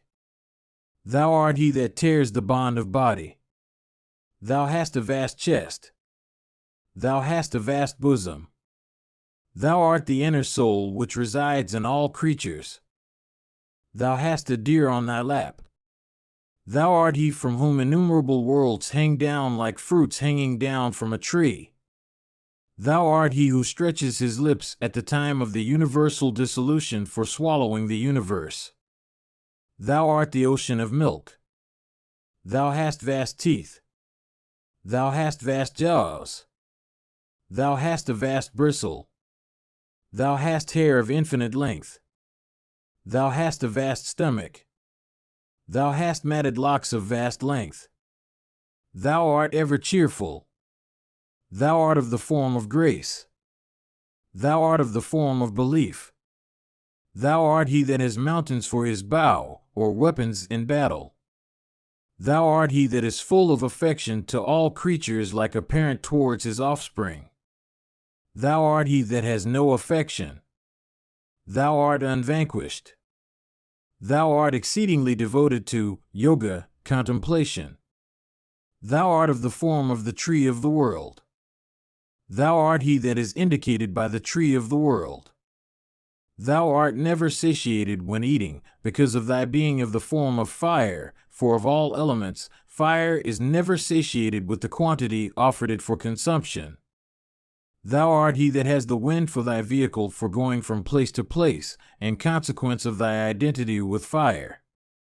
Thou art he that rangest over hills and little eminences. Thou art he that has his residence on the mountains of Meru. Thou art the chief of the celestials. Thou hast the Atharvans for thy head. Thou hast the Samans for thy mouth. Thou hast 1,000 riches for thy immeasurable eyes. Thou hast the Ageshes for thy feet and hands. Thou art the Upanishads. Thou art the entire body of rituals occurring in the scriptures. Thou art all that is mobile. Thou art he whose solicitations are never unfulfilled. Thou art he who is always inclined to grace. Thou art he that is of beautiful form. Thou art of the form of the good that one does to another.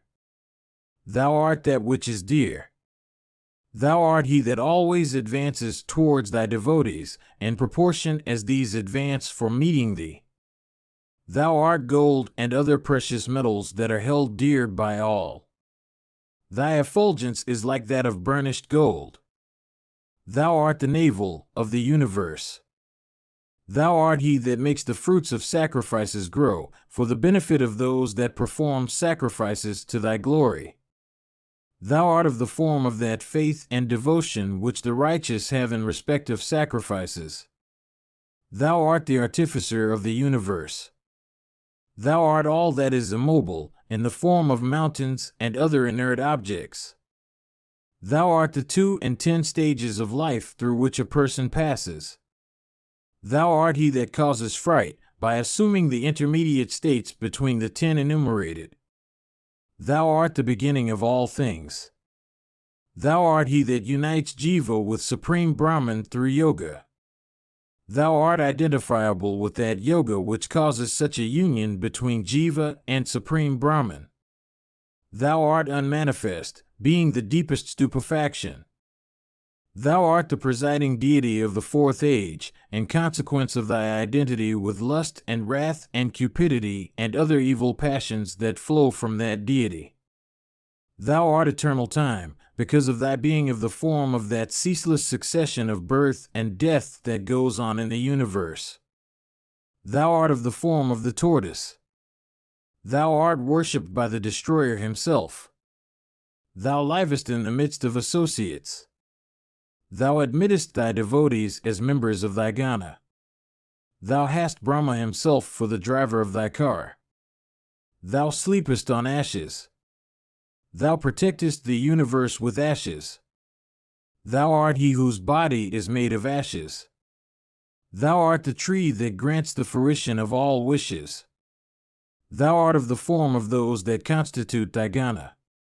Thou art the protector of the 4 and 10 regions. Thou transcended all the regions. Thou art full, there being no deficiency. Thou art adored by all creatures. Thou art white, being pure and stainless. Thou art he that has his body, speech, and mind perfectly stainless.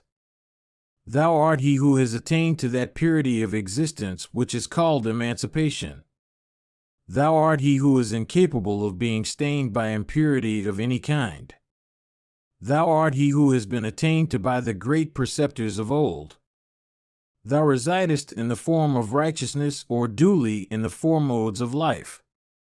Thou art that righteousness which is of the form of rites and sacrifices. Thou art of the form of that skill which is possessed by the celestial artificer of the universe. Thou art he who is adored as the primeval form of the universe.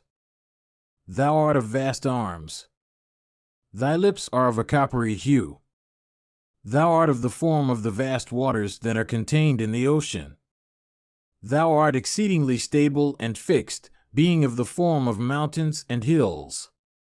Thou art Kapila. Thou art brown. Thou art all the hues whose mixture produces white. Thou art the period of life. Thou art ancient. Thou art recent. Thou art a Gandharv. Thou art the mother of the celestials in the form of a deity, or the mother of all things, in the form of earth. Thou art Garuda, the prince of birds, born of Vinata by Kasyapa, otherwise called Tarksha. Thou art capable of being comprehended with ease. Thou art of excellent and agreeable speech. Thou art he that is armed with the battle axe. Thou art he that is desirous of victory. Thou art he that assists others in the accomplishment of their designs. Thou art an excellent friend. Thou art he that bears a vina made of two hollow gourds. Thou art of terrible wrath, which thou displayest at the time of the universal dissolution. Thou ownest for thy offspring beings higher than men and deities, viz., Brahma and Vishnu. Thou art of the form of that Vishnu who floats on the waters after the universal dissolution. Thou devourest all things with great ferocity. Thou art he that procreates offspring. Thou art family and race, continuing from generation to generation. Thou art the blare that a bamboo flute gives out. Thou art faultless. Thou art he every limb of whose body is beautiful. Thou art full of illusion. Thou dost good to others without expecting any return. Thou art wind. Thou art fire. Thou art the bonds of the worlds which bind Jiva. Thou art the creator of those bonds. Thou art the tearer of such bonds. Thou art he that dwells with even the Daityas, who are the foes of all sacrifices. Thou dwellest with those that are the foes of all acts, and that have abandoned all acts. Thou art of large teeth, and thou art of mighty weapons. Thou art he that has been greatly censured. Thou art he that stupefied the rishis dwelling in the Dwarka forest.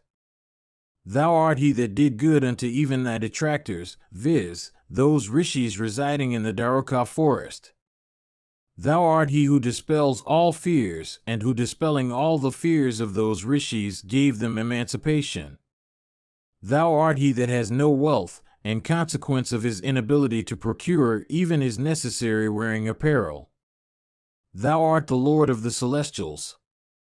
Thou art the greatest of the gods, in consequence of thy being adored by even Indra and others that are regarded as the highest of the celestials. Thou art an object of adoration with even Vishnu. Thou art the slayer of those that are the foes of the deities. Thou art he that resides, in the form of the snake Sesha, in the nethermost region. Thou art invisible, but capable of being comprehended, even as the wind which though invisible is perceived by everybody. Thou art he whose knowledge extends to the roots of everything, and unto whom all things, even in their inner nature, are known. Thou art the object that is enjoyed by him that enjoys it. Thou art he among the 11 Rudras who is called a Jakapat. Thou art the sovereign of the entire universe. Thou art of the form of all jivas in the universe, in consequence of thy being covered by the 3 well-known attributes of sattva, rajas, and tamas. Thou art he that is not subject to those 3 attributes. Thou art he that transcends all attributes and is a state of pure existence which is incapable of being described with the aid of any adjective that language can yield. Thou art the prince of physicians called Dhanwantari. Thou art a comet, in consequence of the calamities that flow from thee unto the sinful. Thou art the celestial generalissimo called Skanda. Thou art the king of the Ikshas, called Kuvara, who is thy inseparable associate and who is the lord of all treasures in the world. Thou art Dhatri. Thou art Sakra. Thou art Vishnu. Thou art Mitra. Thou art Tastri, the celestial artificer. Thou art the pole star. Thou art he that upholds all things. Thou art he called Prabhav amongst the Vasus. Thou art the wind which is capable of going everywhere, being the Sutratma that connects all things in the universe with a thread. Thou art Aryaman. Thou art Savitri. Thou art Ravi. Thou art that ancient king of great celebrity known by the name of Ashangu. Thou art he who protects all creatures in diverse ways. Thou art Mandathari, because of thy competence to gratify all creatures. Thou art he from whom all creatures start into life. Thou art he who exists in diverse form.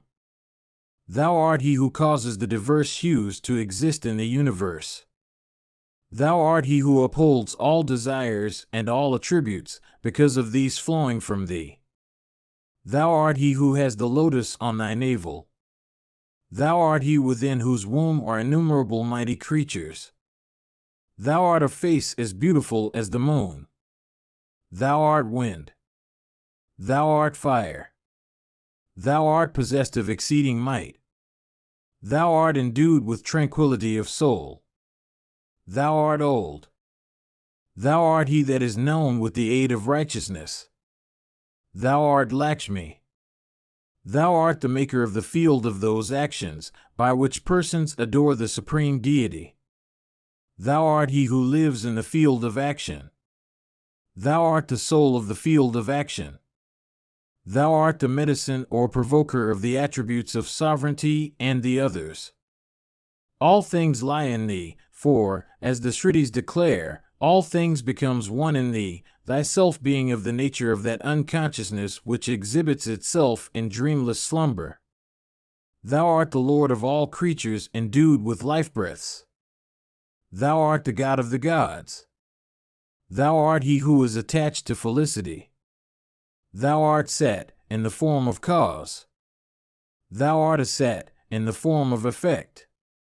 Thou art he who possesses the best of all things. Thou art he who resides on the mountains of Kailasa. Thou art he who repairs to the mountains of Himavat. Thou washest away all things besides thee like a mighty current washing away trees and other objects standing on its banks. Thou art the maker of Pushkara and other large lakes and pieces of natural water. Thou art possessed of knowledge of infinite kinds. Thou art the giver of infinite blessings. Thou art a merchant, who conveys the goods of this country to that country and brings the goods of that country to this for the convenience of human beings. Thou art a carpenter. Thou art the tree of the world that supplies the timber for thy axe. Thou art the tree called Vacula, Mimusopsalengi, Lin. Thou art the sandalwood tree, Santalum album, Lin. Thou art the tree called Skata, Alstonia scolaris, Senichitis, scolaris, Roxb. Thou art he whose neck is very strong. Thou art he whose shoulder joint is vast. Thou art not restless, but endued with steadiness in all thy acts and in respect of all thy faculties. Thou art the principal herbs and plants with their produce, in the form of rice and wheat and the other varieties of grain. Thou art he that grants success upon others in respect of the objects upon which they bestow their heart. Thou art all the correct conclusions in respect of both the Vedas and grammar. Thou art he who utters leonine roars. Thou art endued with leonine fangs. Thou ridest on the back of a lion for performing thy journeys. Thou ownest a car that is drawn by a lion. Thou art he called the truth of truth. Thou art he whose dish or plate is constituted by the destroyer of the universe. Thou art always engaged in seeking the good of the worlds. Thou art he who rescues all creatures from distress and leads them to the felicity of emancipation. Thou art the bird called Saranga. Thou art a new, young, swan. Thou art he who is displayed in beauty in consequence of the crest thou bearest on thy head, like the cock or the peacock. Thou art he who protects the place where assemblies of the wise sit for dispensing justice. Thou art the abode of all creatures. Thou art the cherisher of all creatures. Thou art day and night, which are the constituent elements of eternity. Thou art he that is without fault and therefore never censured. Thou art the upholder of all creatures. Thou art the refuge of all creatures. Thou art without birth. Thou art existent. Thou art ever fruitful. Thou art endued with dharana and dhyana and samadhi. Thou art the steed Ajalis. Thou art the giver of food. Thou art he who upholds the life breaths of living creatures. Thou art endued with patience. Thou art possessed of intelligence. Thou art endued with exertion and cleverness. Thou art honored by all. Thou art the giver of the fruits of righteousness and sin. Thou art the cherisher of the senses, for the senses succeed in performing their respective functions in consequence of thee that presidest over them. Thou art the Lord of all the luminaries. Thou art all collections of objects. Thou art he whose vestments are made of cowhides. Thou art he who dispels the grief of his devotees. Thou hast a golden arm. Thou art he who protects the bodies of yogins who seek to enter their own selves. Thou art he who has reduced to nothingness all his foes. Thou art he the measure of whose gladness is very great. Thou art he who achieved victory over the deity of desire that is irresistible. Thou art he who has subjugated his senses. Thou art the note called Gandhara in the musical octave. Thou art he who has an excellent and beautiful home, in consequence of its being placed upon the delightful mountains of Kailasa. Thou art he who is ever attached to penances. Thou art of the form of cheerfulness and contentment. Thou art he called vast or infinite. Thou art he in whose honor the foremost of hymns has been composed. Thou art he whose dancing is characterized by vast strides and large leaps. Thou art he who is adored with reverence by the diverse tribes of Apsaras. Thou art he who owns a vast standard, bearing the device of the bull. Thou art the mountains of Meru. Thou art he who roves among all the summits of that great mountain. Thou art so mobile that it is very difficult to seize thee. Thou art capable of being explained by preceptors to disciples, although thou art incapable of being described in words. Thou art of the form of that instruction which preceptors impart to disciples. Thou art he that can perceive all agreeable sense simultaneously or at the same instant of time. Thou art of the form of the porched gates of cities and palaces. Thou art of the form of the moats and ditches that surround fortified towns and give the victory to the besieged garrison. Thou art the wind. Thou art of the form of fortified cities and towns encompassed by walls and moats. Thou art the prince of all winged creatures, being, as thou art, of the form of Garuda. Thou art he who multiplies the creation by union with the opposite sexes. Thou art the first of all in respect of virtues and knowledge. Thou art superior to even him who is the first of all in virtues and knowledge. Thou transcendest all the virtue and knowledge.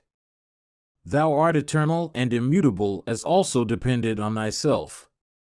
Thou art the master and protector of the deities and asuras. Thou art the master and protector of all creatures. Thou art he who wears a coat of mail. Thou art he whose arms are competent to grind all foes. Thou art an object of adoration with even him who is called Suparvan in heaven. Thou art he who grants the power of bearing or upholding all things. Thou art thyself capable of bearing all things. Thou art fixed and steady, without being at all unstable. Thou art white or pure, being, as thou art, without any stain or blot. Thou bearest the trident that is competent to destroy all things. Thou art the granter of bodies or physical forms unto those that constantly revolve in the universe of birth and death. Thou art more valuable than wealth. Thou art the conduct or way of the righteous, in the form of goodness and courtesy. Thou art he who had torn the head of Brahma after due deliberation, and not impelled by mere wrath. Thou art he who is marked with all those auspicious marks that are spoken of in the sciences of palmistry and phrenology and other branches of knowledge treating of the physical frame as the indicator of mental peculiarities. Thou art that wooden bar which is called the uksha of a car, and, therefore, art thou he who is attached to the car represented by the body. Thou art attached to all things, in consequence of thy pervading all things as their soul. Thou art endued with very great might, being as thou art a hero of heroes. Thou art the Veda. Thou art the Smritis, the Itihasas, the Puranas, and other scriptures. Thou art the illustrious deity of every sacred shrine. Thou art he who has the earth for his car. Thou art the inert elements that enter into the composition of every creature. Thou art he who imparts life into every combination of those inert elements. Thou art the pranav and other sacred mantras that instill life into dead matter. Thou art he that casts tranquil glances. Thou art exceedingly harsh, in consequence of thy being the destroyer of all things. Thou art he in whom are innumerable precious attributes and possessions. Thou hast a body that is red. Thou art he who has all the vast oceans as so many ponds filled for thy drinking. Thou art the root of the tree of the world. Thou art exceedingly beautiful and shinest with surpassing grandeur. Thou art of the form of ambrosia or nectar. Thou art both cause and effect. Thou art an ocean of penances, being as thou art a great yogin. Thou art he that desirous of ascending to the highest state of existence. Thou art he that has already attained to that state. Thou art he who is distinguished for the purity of his conduct and acts and observances. Thou art he who possessed of great fame, in consequence of the righteousness of his behavior. Thou art the ornament of armies, being as thou art of the form of prowess and courage. Thou art he who is adorned with celestial ornaments. Thou art Yoga. Thou art he from whom flow eternal time measured by yugas and kalpas. Thou art he who conveys all creatures from place. Thou art of the form of righteousness and sin and their intermixture, such as are displayed in the successive yugas. Thou art great and formless. Thou art he who slew the mighty Asura that had approached against the sacred city of Varanasi in the form of an infuriate elephant of vast proportions. Thou art of the form of death. Thou givest to all creatures such fruition of their wishes as accords with their merits. Thou art approachable. Thou art conversant with all things that are beyond the ken of the senses. Thou art conversant with the tattvas, and therefore thoroughly fixed. Thou art he who incessantly shines in beauty. Thou wearest garlands that stretch down from thy neck to the feet. Thou art that Hara who has the moon for his beautiful eye. Thou art the salt ocean of vast expanse. Thou art the first three yugas, viz., Krita, Trita, and Dwapara. Thou art he whose appearance is always fraught with advantage to others. Thou art he who has three eyes, in the form of the scriptures, the preceptor, and meditation. Thou art he whose forms are exceedingly subtle, being as thou art the subtle forms of the primal elements. Thou art he whose ears are bored for wearing jeweled kundalas. Thou art the bearer of matted locks. Thou art the point in the alphabet which indicates the nasal sound. Thou art the two dots i.e., visarga, in the Sanskrit alphabet which indicate the sound of the aspirated H. Thou art possessed of an excellent face. Thou art the shaft that is shot by the warrior for encompassing the destruction of his foe. Thou art all the weapons that are used by warriors. Thou art endued with patience capable of bearing all things. Thou art he whose knowledge has arisen from the cessation of all physical and mental functions. Thou art he who has become displayed as truth in consequence of the cessation of all other faculties. Thou art that note which, arising from the region called Gandhara, is exceedingly sweet to the ear. Thou art he who is armed with the mighty bow, called Panaka. Thou art he who is the understanding and the desires that exist in all creatures, besides being the supreme upholder of all beings. Thou art he from whom all acts flow. Thou art that wind which rises at the time of the universal dissolution and which is capable of churning the entire universe even as the staff in the hands of the dairymaid churns the milk in the milk pot. Thou art he that is full. Thou art he that sees all things. Thou art the sound that arises from slapping one palm against another. Thou art he the palm of whose hand serves as the dish or plate whence to take his food. Thou art he who is possessed of an adamantine body.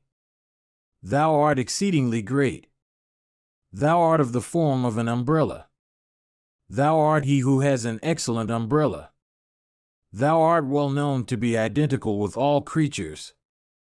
Thou art he who, having put forth 3 feet, covered all the universe with 2 and wanted space for the remaining 1. Thou art he whose head is bald. Thou art he whose form is exceedingly ugly and fierce. Thou art he who has undergone infinite modifications and become all things in the universe. Thou art he who bears the well-known badge of sannyasa, viz., the stick. Thou art he who has a kunda. Thou art he who is incapable of being attained to by means of acts. Thou art he who is identical with the green-eyed king of beasts, viz., the lion. Thou art of the form of all the points of the compass. Thou art he who is armed with the thunder. Thou art he who has 100 tongues. Thou art he who has 1,000 feet and 1,000 heads. Thou art the Lord and Chief of the celestials. Thou art he that is made up of all the gods. Thou art the great master or preceptor. Thou art he who has 1,000 arms. Thou art he who is competent to obtain the fruition of every wish. Thou art he whose protection is sought by every one. Thou art he who is the creator of all the worlds. Thou art he who is the great cleanser of all from every kind of sin, in the form of shrines and sacred waters. Thou art he who has 3 high mantras. Thou art the youngest son of Aditi and Kasyapa, being in the form of the dwarf who is otherwise known by the name of Upendra, and who beguiled the Azura valley of his lordship of the 3 worlds and restored it to the chief of the celestials. Thou art both black and tawny, being of the form which is known as Harihara. Thou art the maker of the Brahmana's rod. Thou art armed with the 100-killer, the noose, and the dart. Thou art he that took his birth within the primeval lotus. Mahabharata, Book 13, Section 17, Part 2. Thou art he who is endued with a vast womb. Thou art he who has the Vedas in his womb. Thou art he who takes his rise from that infinite waste of waters which succeeds the dissolution of the universe. Thou art he who is endued with rays of effulgent light. Thou art the creator of the Vedas. Thou art he who studies the Vedas. Thou art he who is conversant with the meaning of the Vedas. Thou art devoted to Brahman. Thou art the refuge of all persons devoted to Brahman. Thou art of infinite forms. Thou art the bearer of innumerable bodies. Thou art endued with irresistible prowess. Thou art the soul or nature that transcends the 3 universal attributes of sattva, rajas, and tamas. Thou art the lord of all jivas. Thou art endued with the speed of the wind. Thou art possessed of the fleetness of the mind. Thou art always smeared with sandal paste. Thou art the end of the stalk of the primeval lotus. Thou art he who brought the celestial cow Surabi down from a superior station to an inferior one by denouncing a curse upon her. Thou art that Brahma who was unable to see thy end. Thou art adorned with a large wreath of Karnikara flowers. Thou art adorned with a diadem of blue gems. Thou art the wielder of the bow called Panaka. Thou art the master of that knowledge which treats of Brahman. Thou art he who has subjugated his senses by the aid of thy knowledge of Brahman. Thou art he who bearest Ganga on thy head. Thou art the husband of Uma, the daughter of Himavat. Thou art mighty, in consequence of thy having assumed the form of the vast boar for raising the submerged earth. Thou art he who protects the universe by assuming diverse incarnations. Thou art worthy of adoration. Thou art that primeval being with the equine head who recited the Vedas with a thundering voice. Thou art he whose grace is very great. Thou art the great subjugator. Thou art he who has slain all his foes in the form of passions. Thou art both white and tawny, being as thou art half male and half female. Thou art possessed of a body whose complexion is like that of gold. Thou art he that is of the form of pure joy, being, as thou art, above the 5 sheaths which the jiva consists of, viz., the annamaya, the pranamaya, the manomaya, the vijnanamaya, and the anandamaya ones. Thou art of a restrained soul.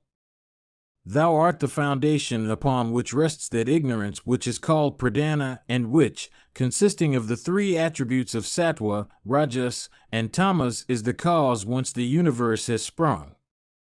Thou art he whose faces are turned to every direction. Thou art he who has 3 eyes, in the forms of the sun, the moon, and fire. Thou art he who is superior to all creatures, in consequence of thy righteousness whose measure is the greatest. Thou art the soul of all mobile beings. Thou art of the form of the subtle soul, which is incapable of being perceived. Thou art the giver of immortality in the form of emancipation as the fruit of all acts of righteousness achieved by creatures without the desire of fruits. Thou art the preceptor of even those that are the gods of the gods. Thou art Vasu, the son of Aditi. Thou art he who is endued with innumerable rays of light, who brings forth the universe, and who is of the form of that soma which is drunk in sacrifices. Thou art Vyasa, the author of the Puranas and other sacred histories. Thou art the creations of Vyasa's brain, because of thy being identical with the Puranas and other sacred histories, both abridged and unabridged. Thou art the sum total of jivas. Thou art the season. Thou art the year.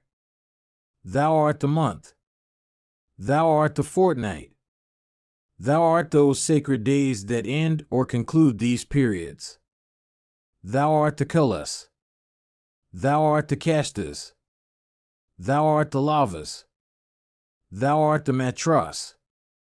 Thou art the muhurtas and days and nights. Thou art the kshanas. Thou art the soil upon which the tree of the universe stands. Thou art the seed of all creatures, being of the form of that unmanifest chaitanya, consciousness, endued with maya or illusion whence all creatures spring. Thou art Mahatattva. Thou art the sprout of jiva, being of the form of consciousness which springs up after Mahatattva. Thou art Sat or effect. Thou art a Sat or cause. Thou art manifest, being seizable by the senses. Thou art the Father. Thou art the Mother. Thou art the Grandfather. Thou art the door to heaven, because of thy identity with penances. Thou art the door of the generation of all creatures, because of thy identity with desire. Thou art the door of emancipation, because of thy identity with the absence of desire, which alone can lead to the merging into Brahman. Thou art those acts of righteousness which lead to the felicity of heaven. Thou art nirvana, or that cessation of individual or separate existence which is emancipation. Thou art the gladdener, who gives all kinds of joy to every creature. Thou art that region of truth, to which they that are foremost in righteousness attain. Thou art superior to even that region of truth which is attainable by the righteous. Thou art he who is the creator of both the deities and the asuras. Thou art he who is the refuge of both the deities and the asuras. Thou art the preceptor of both the deities and the asuras, being as thou art of the form of both Vrihaspati and Sukra. Thou art he who is ever victorious. Thou art he who is ever worshipped by the deities and the asuras.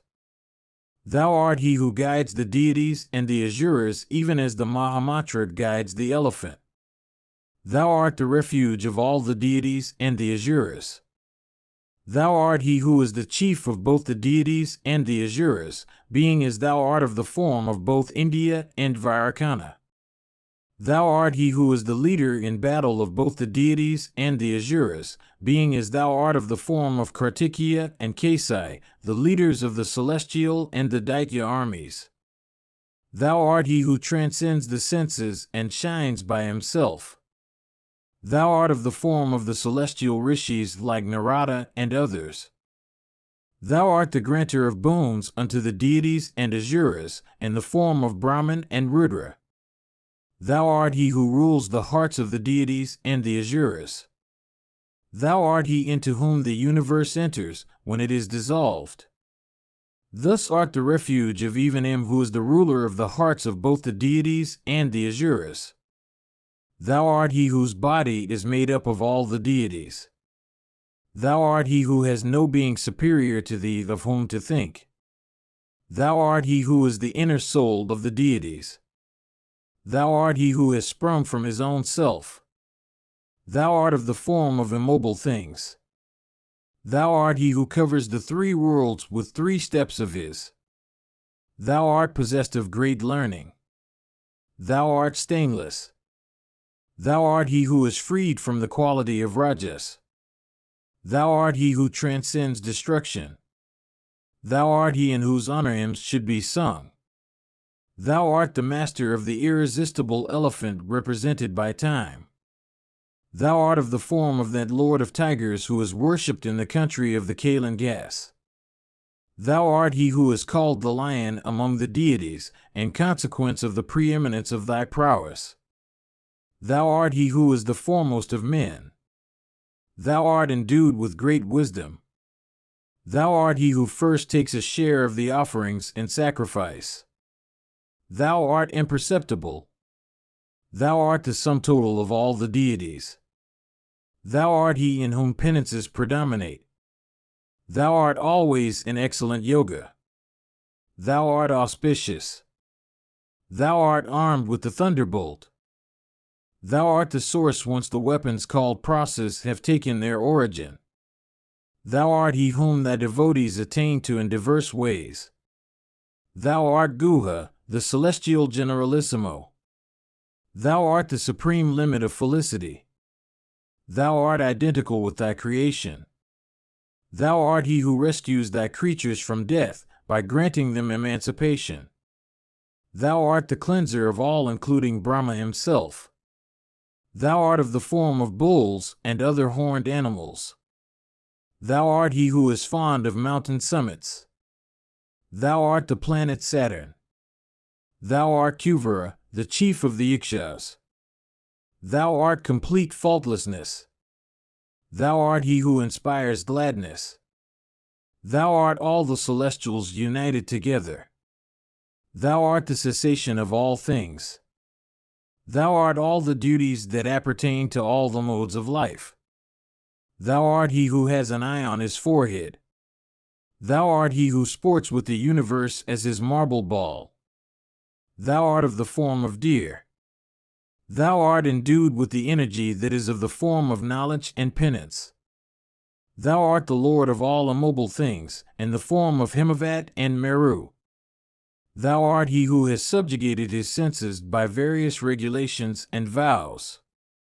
Thou art he whose objects have all been fulfilled.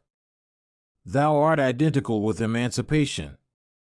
Thou art different from him whom we worship. Thou hast truth for thy penances. Thou art of a pure heart. Thou art he who presides over all vows and fasts, in consequence of thy being the giver of their fruits. Thou art the highest, being of the form of Turiya. Thou art Brahman. Thou art the highest refuge of the devotees. Thou art he who transcends all bonds, being emancipate. Thou art freed from the linga body. Thou art endued with every kind of prosperity. Thou art he who enhances the prosperity of thy devotees. Thou art that which is incessantly undergoing changes. I have thus, O Krishna, hymned the praises of the illustrious deity by reciting his names in the order of their importance. Who is there that can hymn the praises of the Lord of the universe, that great Lord of all, who deserves our adorations and worship and reverence, whom the very gods with Brahma at their head are unable to praise, and whom the rishis also fail to sing? Aided, however, by my devotion to him, and having received his permission, I have praised that Lord of sacrifices, that deity of supreme puissance, that foremost of all creatures endued with intelligence. By praising with these names that enhance one's auspiciousness of the great Lord of blessedness, a worshipper of devoted soul and pure heart succeeds in attaining to his own self. These names constitute a hymn that furnishes the best means of attaining to Brahman. With the aid of this hymn, one is sure to succeed in attaining to emancipation. Rishis and the deities all praise the highest deity by uttering this hymn. Hymned by persons of restrained soul, Mahadeva becomes gratified with those that hymn his praises so. The illustrious deity is always full of compassion towards his devotees. Endued with omnipotence, he it is that gives emancipation to those that worship him. So also, they among men that are foremost, that are possessed of faith and devotion, hear and recite for others, and utter with reverence the praises of that highest and eternal Lord, viz. Isana, in all their successive lives, and adore him in thought, word, and deed, and adoring him thus at all times, viz. when they are lying or seated or walking or awake or opening the eyelids or shutting them, and thinking of him repeatedly, become objects of reverence with all their fellow men and derive great gratification and exceeding joy. When a creature becomes cleansed of all his sins in course of millions of births in diverse orders of being, it is then that devotion springs up in his heart for Mahadeva. It is through good luck alone that undivided devotion to Bhava, who is the original cause of the universe, fully springs up in the heart of one that is conversant with every mode of worshipping that great deity. Such stainless and pure devotion to Rudra, that has singleness of purpose and that is simply irresistible in its course, is seldom to be found among even the deities, and never among men. It is through the grace of Rudra that such devotion arises in the hearts of human beings. In consequence of such devotion, men, identifying themselves wholly with Mahadeva, succeed in attaining to the highest success. The illustrious deity, who is always inclined to extend his grace towards them that seek him with humility, and throw themselves with their whole soul upon him, rescues them from the world. Except the great deity who frees creatures from rebirth, all other gods constantly nullify the penances of men, for men have no other source of puissance that is as great as these. It was even thus Tandi of tranquil soul, resembling Indra himself in splendor, praised the illustrious Lord of all existent and non-existent things, that great deity clad in animal skins. Indeed, Brahma had sung this hymn in the presence of Sankara.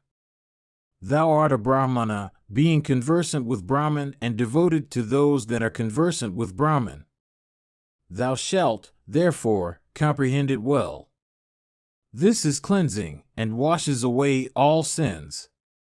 This confers yoga and emancipation and heaven and contentment. He who recites this hymn with undivided devotion to Sankara succeeds in attaining to that high end which is theirs that are devoted to the doctrines of the Sankhya philosophy. That worshipper who recites this hymn daily for 1 year with singleness of devotion succeeds in obtaining the end that he desires. This hymn is a great mystery. It formerly resided in the breast of Brahma the Creator. Brahma imparted it unto Sakra. Sakra imparted unto Mrityu. Mrityu imparted it unto the Rudras. From the Rudras Tandi got it.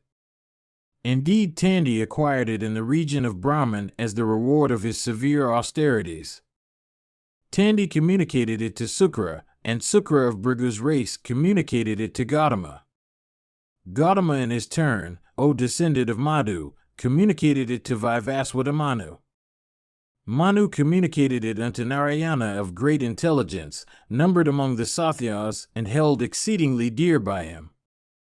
The illustrious Narayana, numbered among the Sathyas and possessed of glory that knows no diminution, communicated it to Yama. Vivaswat Yama communicated it to Nachiketa. Nachiketa, O thou of Vrishni's race, communicated to Markandeya. From Markandeya, O Janardana, I obtained it as the reward of my vows and fasts. To thee, O slayer of foes, I communicate that hymn unheard by others. This hymn leads to heaven. It dispels disease and bestows long life. This is worthy of the highest praise, and is consistent with the Vedas. Krishna continued, that person, O Partha, who recites this hymn with a pure heart observing the vow of Brahmacharya, and with his senses under control, regularly for 1 whole year, succeeds in obtaining the fruits of a horse sacrifice. Danavas and Yakshas and Rakshasas and Pisachas and Yadadanas and Guhyakas and snakes can do no injury to him. Mahabharata, Book 13, Section 18. Vaisampayana said, after Vasudeva had ceased to speak, the great yogin, viz. The island-born Krishna, addressed Yudhishthira, saying, O son, do thou recite this hymn consisting of the 1008 names of Mahadeva, and let Mahesvara be gratified with thee.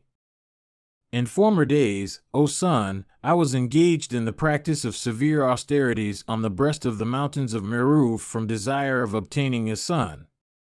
It is this very hymn that was recited by me. As the reward of this, I obtained the fruition of all my wishes, O son of Pandu.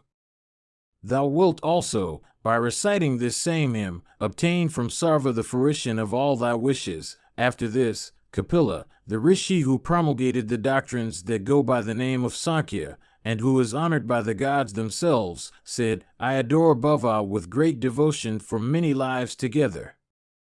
The illustrious deity at last became gratified with me and gave me knowledge that is capable of aiding the acquirer in getting over rebirth. After this, the rishi named Karasarsha, that dear friend of Sakra and known otherwise under the name of Alamvana's son and who is filled with compassion, said, I, in former days, repaired to the mountains of Gokarna and sat myself to practice severe penances for 100 years.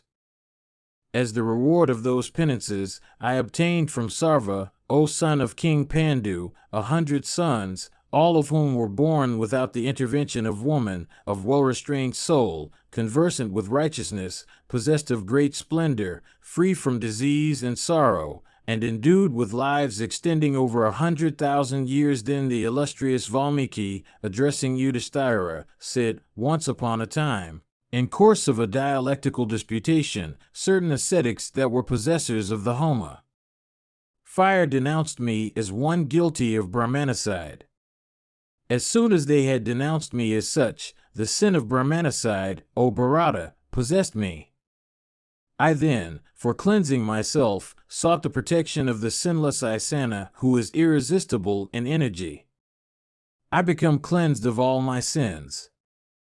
That dispeller of all sorrows, viz., the destroyer of the triple city of the Asuras, said unto me, Thy fame shall be great in the world. Then Jamadagni's son, that foremost of all righteous persons, shining like the sun with blazing splendor in the midst of that conclave of rishis, said unto the son of Kunti these words, I was afflicted with the sin, O eldest son of Pandu, of Brahmanicide for having slain my brothers who were all learned Brahmanas. For purifying myself, I sought the protection, O king, of Mahadeva. I hymned the praises of the great deity by reciting his names. At this, Bhava became gratified with me and gave me a battle axe and many other celestial weapons. And he said unto me, Thou shalt be freed from sin, and thou shalt be invincible in battle. Death himself shall not succeed in overcoming thee, for thou shalt be freed from disease. Even thus did the illustrious and crested deity of auspicious form said unto me. Through the grace of that deity of supreme intelligence I obtained all that he had said. Then Viswamitra said, I was formerly a Kshatriya. I paid my adorations to Bhava with the desire of becoming a Brahmana. Through the grace of that great deity, I succeeded in obtaining the high status of a Brahmana that is so difficult to obtain. Then the Rishi Asitadevala, addressing the royal son of Pandu, said, "In former days, O son of Kunti, through the curse of Sakra, all my merit due to the acts of righteousness I had performed was destroyed. The puissant Mahadeva it was who kindly gave me back that merit together with great fame and a long life, the illustrious Rishi Gritsamita, the dear friend of Sakra, who resembled the celestial preceptor Vrihaspati himself in splendor, addressing Yudhishthira of Ajamata's race, said, the inconceivable Sakra had, in days of yore, performed a sacrifice extending over 1,000 years. While that sacrifice was going on, I was engaged by Sakra in reciting the Samans. Varishta, the son of that Manu who sprung from the eyes of Brahma, came to that sacrifice and addressing me, said, O foremost of regenerate persons, the Rathantara is not being recited properly by thee. O best of Brahmanas, cease to earn demerit by reading so faultily, and with the aid of thy understanding do thou read the Samans correctly. O thou of wicked understanding, why dost thou perpetrate such sin that is destructive of sacrifice? Having said these words, the Rishi Varishta, who was very wrathful, gave way to that passion and addressing me once more, said, Be thou an animal divested of intelligence, subject to grief, ever filled with fear, and a denizen of trackless forests destitute of both wind and water and abandoned by other animals. Do thou thus pass 10,000 years with 10 and 800 years in addition. That forest in which thou shalt have to pass this period will be destitute of all holy trees and will, besides, be the haunt of rurus and lions. Verily, thou shalt have to become a cruel deer plunged in excess of grief. As soon as he had said these words, O son of Pritha, I immediately became transformed into a deer. I then sought the protection of Mahesvara. The great deity said unto me, Thou shalt be freed from disease of every kind, and besides immortality shall be thine. Grief shall never afflict thee. Thy friendship with Indra shall remain unchanged, and let the sacrifices of both Indra and thyself increase. The illustrious and puissant Mahadeva favors all creatures in this way. He is always the great dispenser and ordainer in the matter of the happiness and sorrow of all living creatures. That illustrious deity is incapable of being comprehended in thought, word, or deed. O son, O thou that are the best of warriors, through the grace of Mahadeva, there is none that is equal to me in learning. After this, Vasudeva, that foremost of all intelligent men, once more said, Mahadeva of golden eyes was gratified by me with my penances. Gratified with me, O Yudhishthira, the illustrious deity said unto me, Thou shalt, O Krishna, through my grace, become dearer to all persons than wealth which is coveted by all. Thou shalt be invincible in battle. Thy energy shall be equal to that of fire.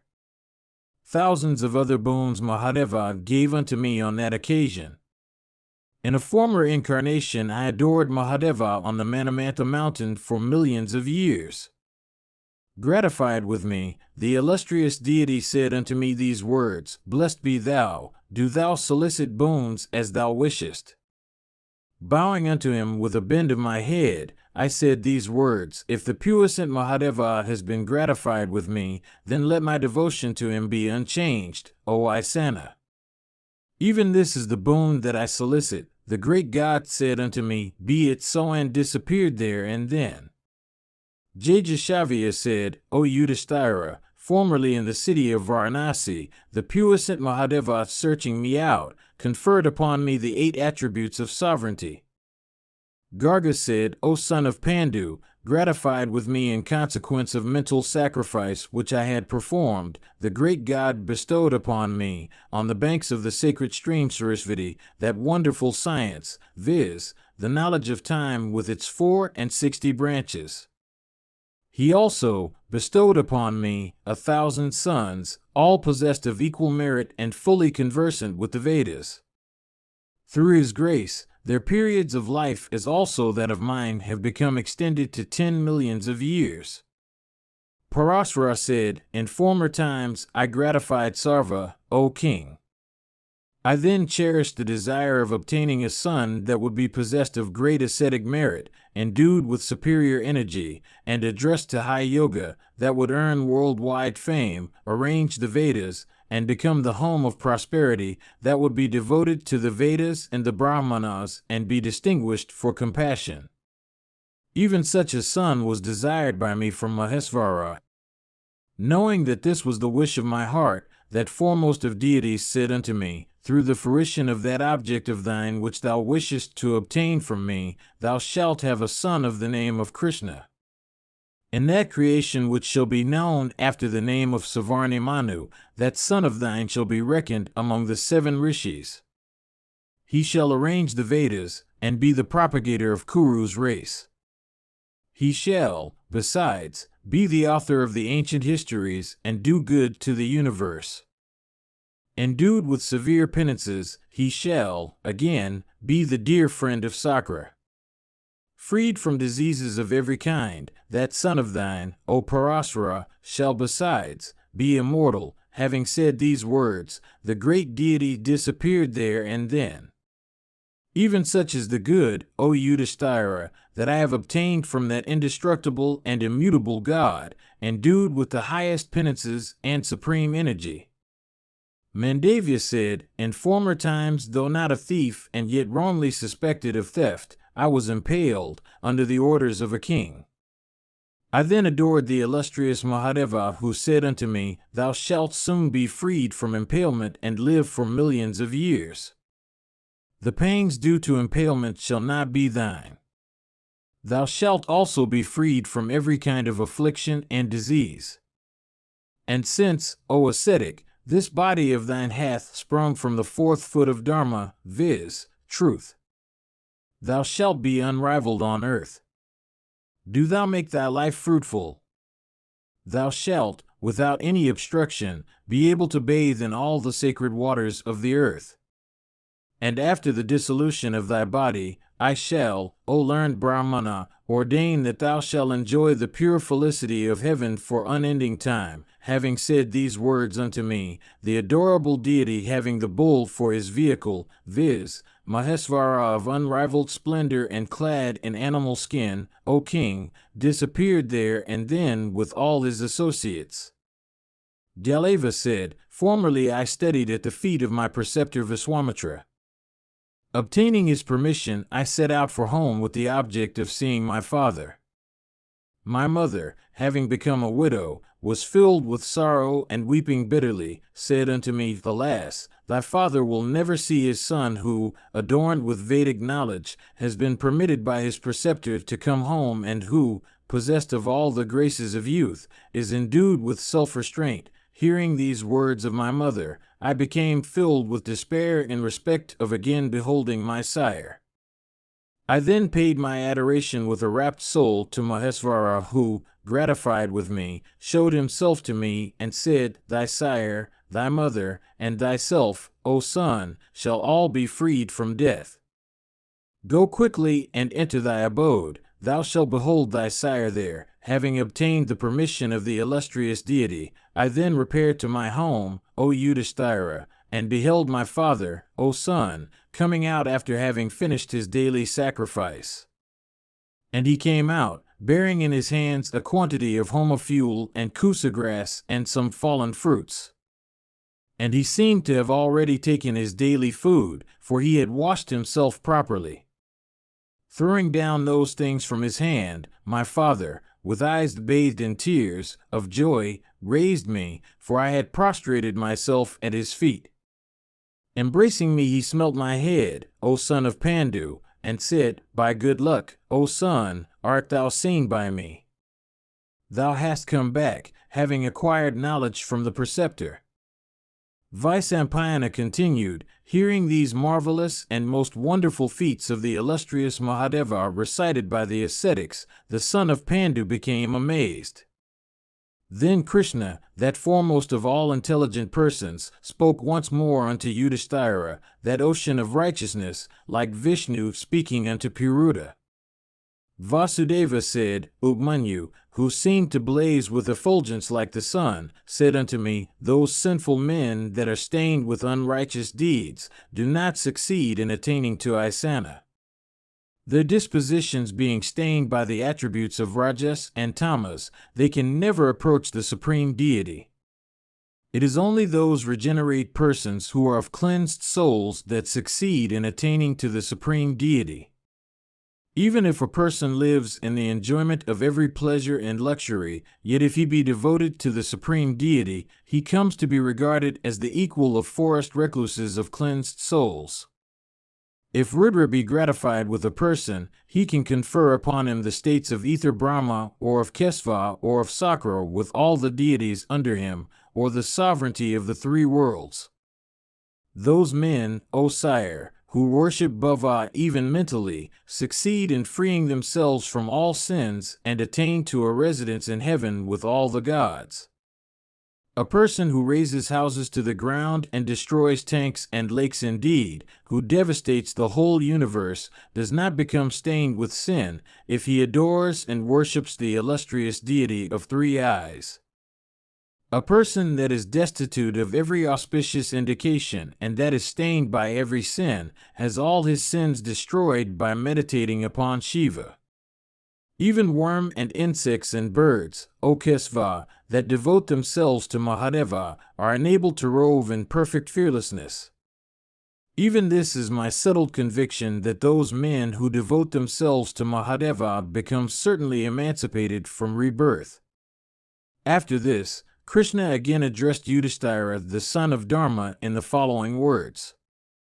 Vishnu said, O great king, Aditya, Chandra, wind, fire, heaven, earth, the Vasus, the Viswadevas, Dhatri, Aryaman, Sukra, Vrihaspati, the Rudras, the Satyas, Varuna, Brahma, Sakra, Maruts, the Upanishads that deal with knowledge of Brahman, truth, the Vedas, the sacrifices, sacrificial presents, Brahmanas reciting the Vedas, Soma, sacrificer, the shares of the deities in sacrificial offerings or clarified butter poured in sacrifices, Raksha, Diksha, all kinds of restraints in the form of vows and fasts and rigid observances, Svaha, Vashit, the Brahmanas, the celestial cow, the foremost acts of righteousness, the wheel of time, strength, fame, self-restraint. The steadiness of all persons endued with intelligence, all acts of goodness and the reverse, the seven rishis, understanding of the foremost order, all kinds of excellent touch, the success of all religious acts, the diverse tribes of the deities, those beings that drink heat, those that are drinkers of soma, clouds, suyamas, rishitas, all creatures having mantras for their bodies, apajuras. Those beings that live upon sense only, those that live upon vision only, those that restrain their speech, those that restrain their minds, those that are pure, those that are capable of assuming diverse forms through yoga puissance, those deities that live on touch as their food, those deities that subsist on vision and those that subsist upon the butter poured in sacrifices, those beings that are competent to create by fiats of their will the objects they require, they that are regarded as the foremost ones among the deities, and all the other deities, O descendant of Ajamala, the Suparnas, the Gandharvas, the Pisachas, the Danavas, Yikshas, the Charanas, the snakes, all that is gross and all that is exceedingly subtle, all that is soft and all that is not subtle, all sorrows and all joys, all sorrows that come after joy and all joy that comes after sorrow, the Sankhya philosophy, yoga, and that which transcends objects which are regarded as foremost and very superior, all adorable things, all the deities, and all the protectors of the universe who entering into the physical forces sustain and uphold this. ancient creation of that illustrious deity, have sprung from that creator of all creatures. All this that I have mentioned is grosser than that which the wise think of with the aid of penances. Indeed, that subtle Brahma is the cause of life. I bow my head in reverence to it. Let that immutable and indestructible Master, always adored by us, grant us desirable boons. That person who, subjugating his senses and purifying himself, recites this hymn, without interruption in respect of his vow, for 1 month, succeeds in obtaining the merit that is attached to a horse sacrifice. By reciting this hymn, the Brahmana succeeds in acquiring all the Vedas, the Kshatriya becomes crowned with victory, O son of Pritha, the Vaishya becomes successful in obtaining wealth and cleverness, and the Sudra, in winning happiness here and a good end hereafter. Persons of great fame, by reciting this prince of hymns that is competent to cleanse every sin and that is highly sacred and purifying, set their hearts on Rudra. A man by reciting this prince of hymns succeeds in living in heaven for as many years as there are pores in his body. Mahabharata, Book 13, Section 19. Yudhishthira said, I ask, O chief of Bharata's race, what is the origin of the saying about discharging all duties jointly at the time of a person's taking the hand of his spouse in marriage? Is that saying in respect of discharging all duties together due only to what is laid down by the great rishis in days of yore, or does it refer to the duty of begetting offspring from religious motives, or has it reference to only the carnal pleasure that is expected from such union? I doubt that fills my mind in this respect is very great. What is spoken of as joint duties by the sages is in my consideration incorrect. That which is called in this world the union for practicing all duties together ceases with death and is not to be seen to subsist hereafter. This union for practicing all duties together leads to heaven. But heaven, O grandsire, is attained to by persons that are dead. Of a married couple it is seen that only one dies at a time. Where does the other then remain? Do tell me this. Men attain to diverse kinds of fruits by practicing diverse kinds of duties. The occupations, again, to which men betake themselves are of diverse kinds. Diverse, again, are the hells to which they go in consequence of such diversity of duties and acts. Women, in particular, the rishis have said, are false in behavior. When human beings are such, and when women in particular have been declared in the ordinances to be false, how, O sire, can there be a union between the sexes for purposes of practicing all duties together? In the very Vedas one may read that women are false.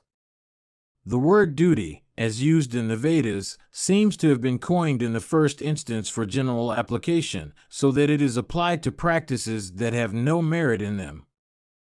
Hence the application of that word to the rites of marriage is, instead of being correct, only a form of speech forcibly applied where application it has none.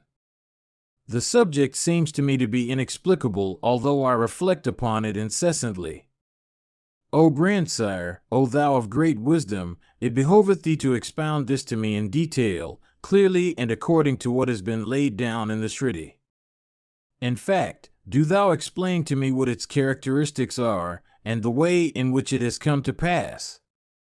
Bhishma said, in this connection is cited the old narrative of the discourse between Ashtavakra and the lady known by the name of Disa.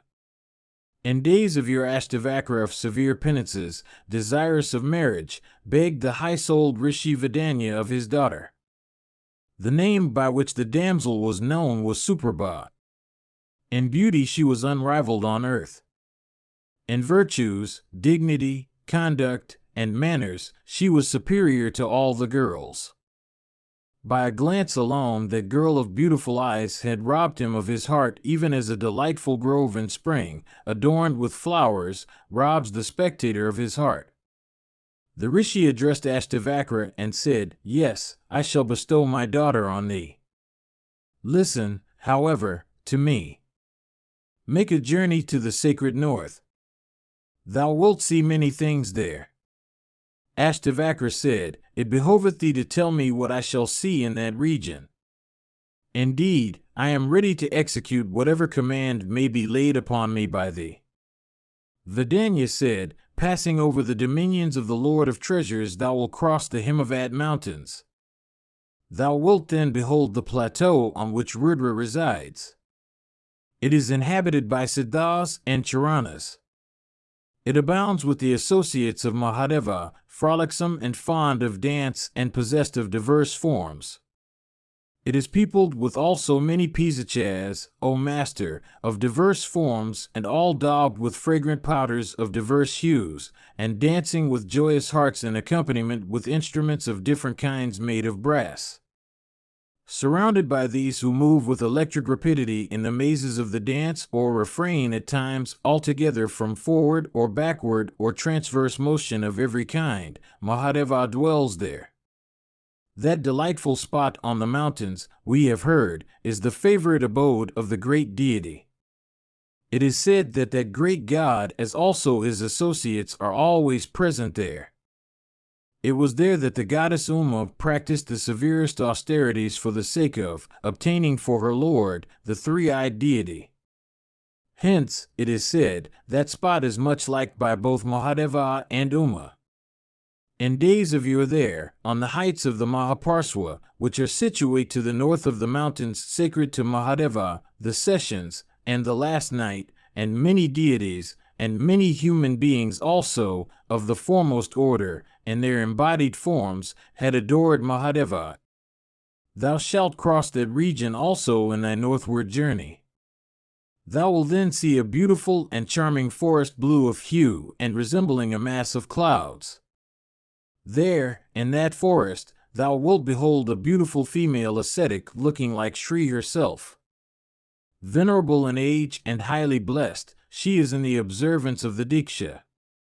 Beholding her there, thou shouldst duly worship her with reverence.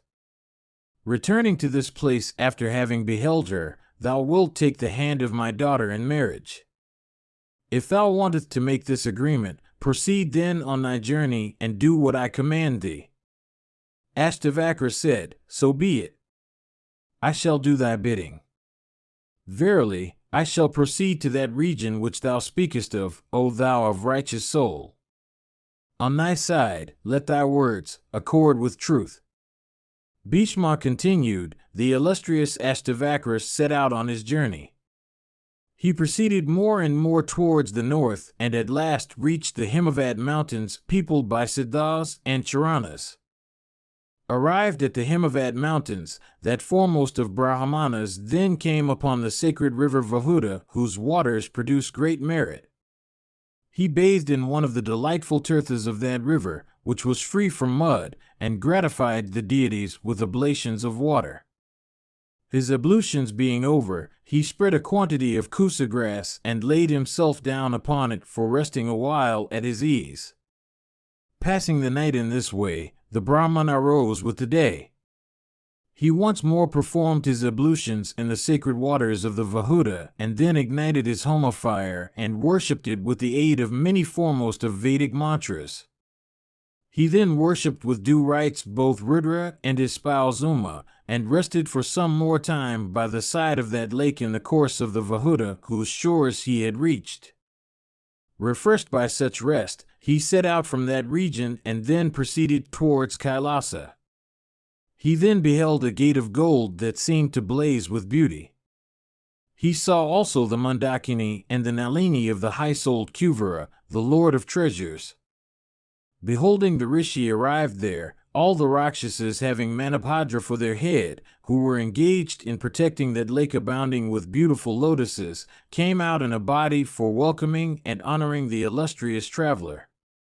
The Rishi worshipped in return those Rakshasas of terrible prowess, and asked them to report, without delay, his arrival unto the Lord of Treasures. Requested by him to do this, those Rakshasas, O king, said unto him, King Vaisravana, without waiting for the news from us, is coming of his own accord to thy presence. The illustrious Lord of Treasures is well acquainted with the object of this thy journey. Behold him, that blessed master, who blazes with his own energy. Then King Vaisravana, approaching the faultless Ashtavakra, duly inquired about his welfare. The usual inquiries of politeness being over, the Lord of Treasures then addressed the regenerate Rishi, saying, "Welcome art thou here. Do tell me what it is thou seekest at my hands. Inform me of it. I shall, O regenerate one, accomplish whatever thou mayst bid me to accomplish. Do thou enter my abode as pleases thee, O foremost of Brahmanas. Duly entertained by me, and after thy business is accomplished, thou mayst go without any obstacles being placed in thy way." Having said these words, Kuvera took the hand of that foremost of Brahmanas and led him into his palace. He offered him his own seat as also water to wash his feet and the aragya made of the usual ingredients. After the two had taken their seats, the Yakshas of Kuvera, headed by Manabhadra, and many Gandharvas and Kinnaras, also sat down before them. After all of them had taken their seats, the Lord of Treasures said these words, "Understanding what thy pleasure is, the diverse tribes of Apsaras will commence their dance. It is meet that I should entertain thee with hospitality, and that thou shouldst be served with proper ministrations." Thus addressed, the ascetic Ashtavakra said, in a sweet voice, "Let the dance proceed." Then Urvara and Mishrakizi, and Rumba and Urvasi, and Alamvasha and Gritachi, and Chitra and Chitrangada and Ruchi, and Manora and Sukisi and Sumukhi and Hazini and Prabha, and Vidyuta, and Prasami and Danta and Vidyota and Rithi, these and many other beautiful Apsaras began to dance. The Gandharvas played on diverse kinds of musical instruments.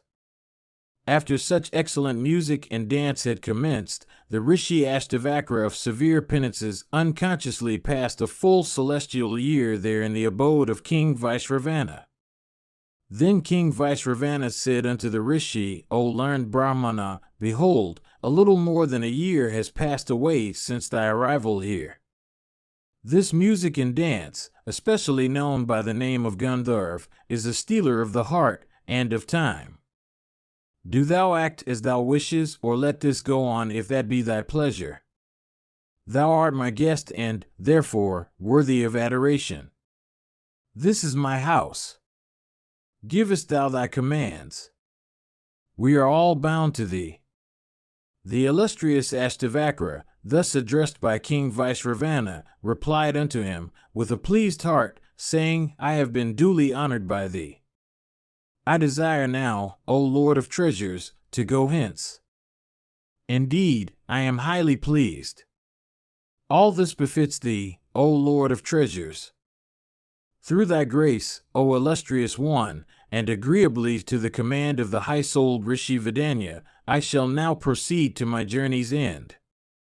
Let growth and prosperity be thine." Having said these words, the illustrious Rishi set out of Kuvera's abode and proceeded northwards. He crossed the Kailasa and the Mandara, as also the Golden Mountains. Beyond those high and great mountains is situated that excellent region where Mahadeva, dressed as an humble ascetic, has taken up his residence. He circumambulated the spot with concentrated mind, bending his head in reverence the while. Descending then on the earth, he considered himself sanctified for having obtained a sight of that holy spot which is the abode of Mahadeva. Having circumambulated that mountain thrice, the Rishi, with face turned towards the north, proceeded with a joyous heart. He then beheld another forest that was very delightful in aspect. It was adorned with the fruits and roots of every season, and it resounded with the music of winged warblers numbering by thousands. There were many delightful groves throughout the forest. The illustrious Rishi then beheld a charming hermitage. The Rishi saw also many golden hills decked with gems and possessed of diverse forms. In the begemmed soil he saw many lakes and tanks also. And he saw diverse other objects that were exceedingly delightful.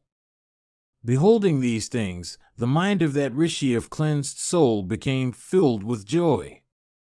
He then saw a beautiful mansion made of gold and adorned with gems of many kinds. Of wonderful structure, that mansion surpassed the place of Kuver himself in every respect. Around it there were many hills and mounts of jewels and gems. Many beautiful cars and many heaps of diverse kinds of jewels also were visible in that place. The rishi beheld there the river Mandakini, whose waters were strewn with many mandara flowers. Many gems also were seen there that were self-luminous, and the soil all around was decked with diamonds of diverse species. The palatial mansion which the rishi saw contained many chambers whose arches were embellished with various kinds of stones. Those chambers were adorned also with nets of pearls interspersed with jewels and gems of different species. Diverse kinds of beautiful objects capable of stealing the heart and the eye surrounded that palace. That delightful retreat was inhabited by numerous rishis. Beholding these beautiful sights all around, the rishi began to think where he would take shelter. Proceeding then to the gate of the mansion, he uttered these words, "Let those that live here know that a guest has come, desirous of shelter." Hearing the voice of the rishi, a number of maidens came out together from that palace. They were 7 in number, O king, of different styles of beauty. All of them were exceedingly charming. Every one of those maidens upon whom the rishi cast his eyes stole his heart. The sage could not, with even his best efforts, control his mind. Indeed, at the sight of those maidens of very superior beauty, his heart lost all its tranquility. Seeing himself yielding to such influences, the rishi made a vigorous effort, and possessed as he was of great wisdom, he at last succeeded in controlling himself. Those damsels then addressed the rishi, saying, "Let the illustrious one enter." Filled with curiosity in respect of those exceedingly beautiful damsels, as also of that palatial mansion, the regenerate rishi entered as he was bidden. Entering the mansion, he beheld an old lady, with indications of decrepitude, attired in white robes and adorned with every kind of ornament. The rishi blessed her, saying, "Good be to you." The old lady returned his good wishes in proper form. Rising up, she offered a seat to the rishi. Having taken his seat, Ashtavakra said, "Let all the damsels go to their respective quarters. Only let one stay here. Let that one remain here who is possessed of wisdom and who has tranquility of heart. Indeed, let all the others go away at their will." Thus addressed, all those damsels circumambulated the rishi and then left the chamber. Only that aged lady remained there. The day quickly passed and night came. The rishi, seated on a splendid bed, addressed the old lady, saying, "O blessed lady, the night is deepening. Do thou address thyself to sleep." Their conversation being thus put a stop to by the rishi, the old lady laid herself down on an excellent bed of great splendor. Soon after, she rose from her bed, and pretending to tremble with cold, she left it for going to the bed of the rishi. The illustrious Ashtavakra welcomed her with courtesy. The lady, however, stretching her arms, tenderly embraced the rishi, O foremost of men. Beholding the rishi quite unmoved and as inanimate as a piece of wood, she became very sorry and began to converse with him. There is no pleasure, save that which waits upon kama, desire, which women can derive from a person of the other sex. I am now under the influence of desire. I seek thee for that reason. Do thou seek me in return? Be cheerful, O learned rishi, and unite thyself with me. Do thou embrace me, O learned one, for I desire thee greatly. O thou of righteous soul, even this union with me is the excellent and desirable reward of those severe penances which thou hast undergone. At the first sight I have become disposed to seek thee. Do thou also seek me. All this wealth, and everything else of value that thou sayest here are mine. Do thou verily become the lord of all this along with my person and heart. I shall gratify every wish of thine. Do thou sport with me, therefore, in these delightful forests, O Brahmana, that are capable of granting every wish. I shall yield thee complete obedience in everything, and thou shalt sport with me according to thy pleasure. All objects of desire that are human or that appertain to heaven shall be enjoyed by us. There is no pleasure more agreeable to women than that which is derivable from the companionship of a person of the other sex. Verily, congress with a person of the opposite sex is the most delicious fruit of joy that we can reap. When urged by the god of desire, women become very capricious. At such times they do not feel any pain, even if they walk over a desert of burning sand. Ashtavakra said, O blessed lady, I never approach one that is another's spouse. One's congress with another man's wife is condemned by persons conversant with the scriptures on morality. I am an utter stranger to enjoyments of every kind. O blessed lady, know that I have become desirous of wedlock for obtaining offspring. I swear by truth itself. Through the aid of offspring righteously obtained, I shall proceed to those regions of felicity which cannot be attained without such aid. O good lady, know what is consistent with morality, and knowing it, desist from thy efforts. The lady said, the very deities of wind and fire and water, or the other celestials, O regenerate one, are not so agreeable to women as the deity of desire. Verily, women are exceedingly fond of sexual congress. Among 1,000 women, or, perhaps, among hundreds of thousands, sometimes only one may be found that is devoted to her husband. When under the influence of desire, they care not for family or father or mother or brother or husband or sons or husband's brother, but pursue the way that desire points out. Verily, in pursuit of what they consider happiness, they destroy the family, to which they belong by birth or marriage, even as many queenly rivers eat away the banks that contain them. The Creator himself had said this, quickly marking the faults of women. Bhishma continued, the Rishi, bent upon finding out the faults of women, then addressed that lady, saying, cease to speak to me in this strain. Yearning springs from liking. Tell me what else I am to do. That lady then said in return, O illustrious one, thou shalt see according to time and place, as do whether I have anything agreeable in me. Do thou only live here for some time.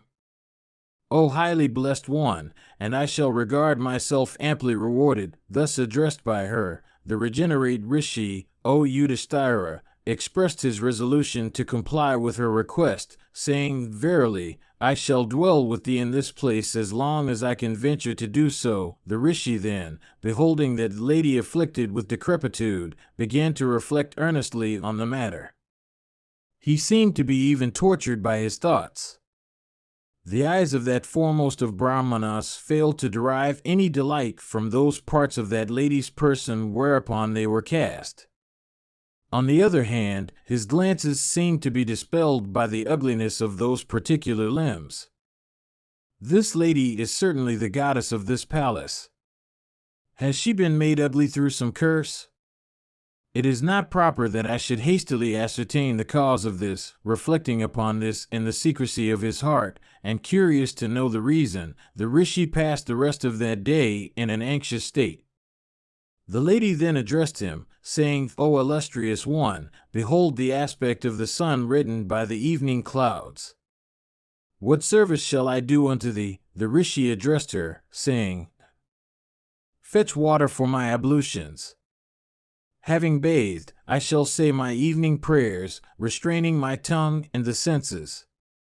Mahabharata, Book 13, Section 20.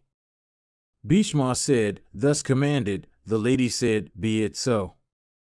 She then brought oil, for rubbing the Rishi's body therewith, and a piece of cloth for his wear during the ablutions. Permitted by the ascetic, she rubbed every part of his body with the fragrant oil she had brought for him. Gently was the Rishi rubbed, and when the process of rubbing was over, he proceeded to the room set apart for the performance of ablutions. There he sat upon a new and excellent seat of great splendor. After the rishi had taken his seat upon it, the old lady began to wash his person with her own soft hands, whose touch was exceedingly agreeable. One after another in due order, the lady rendered the most agreeable services to the rishi in the matter of his ablutions. Between the lukewarm water with which he was washed, and the soft hands that were employed in washing him, the rishi of rigid vows failed to understand that the whole night had passed away in the process.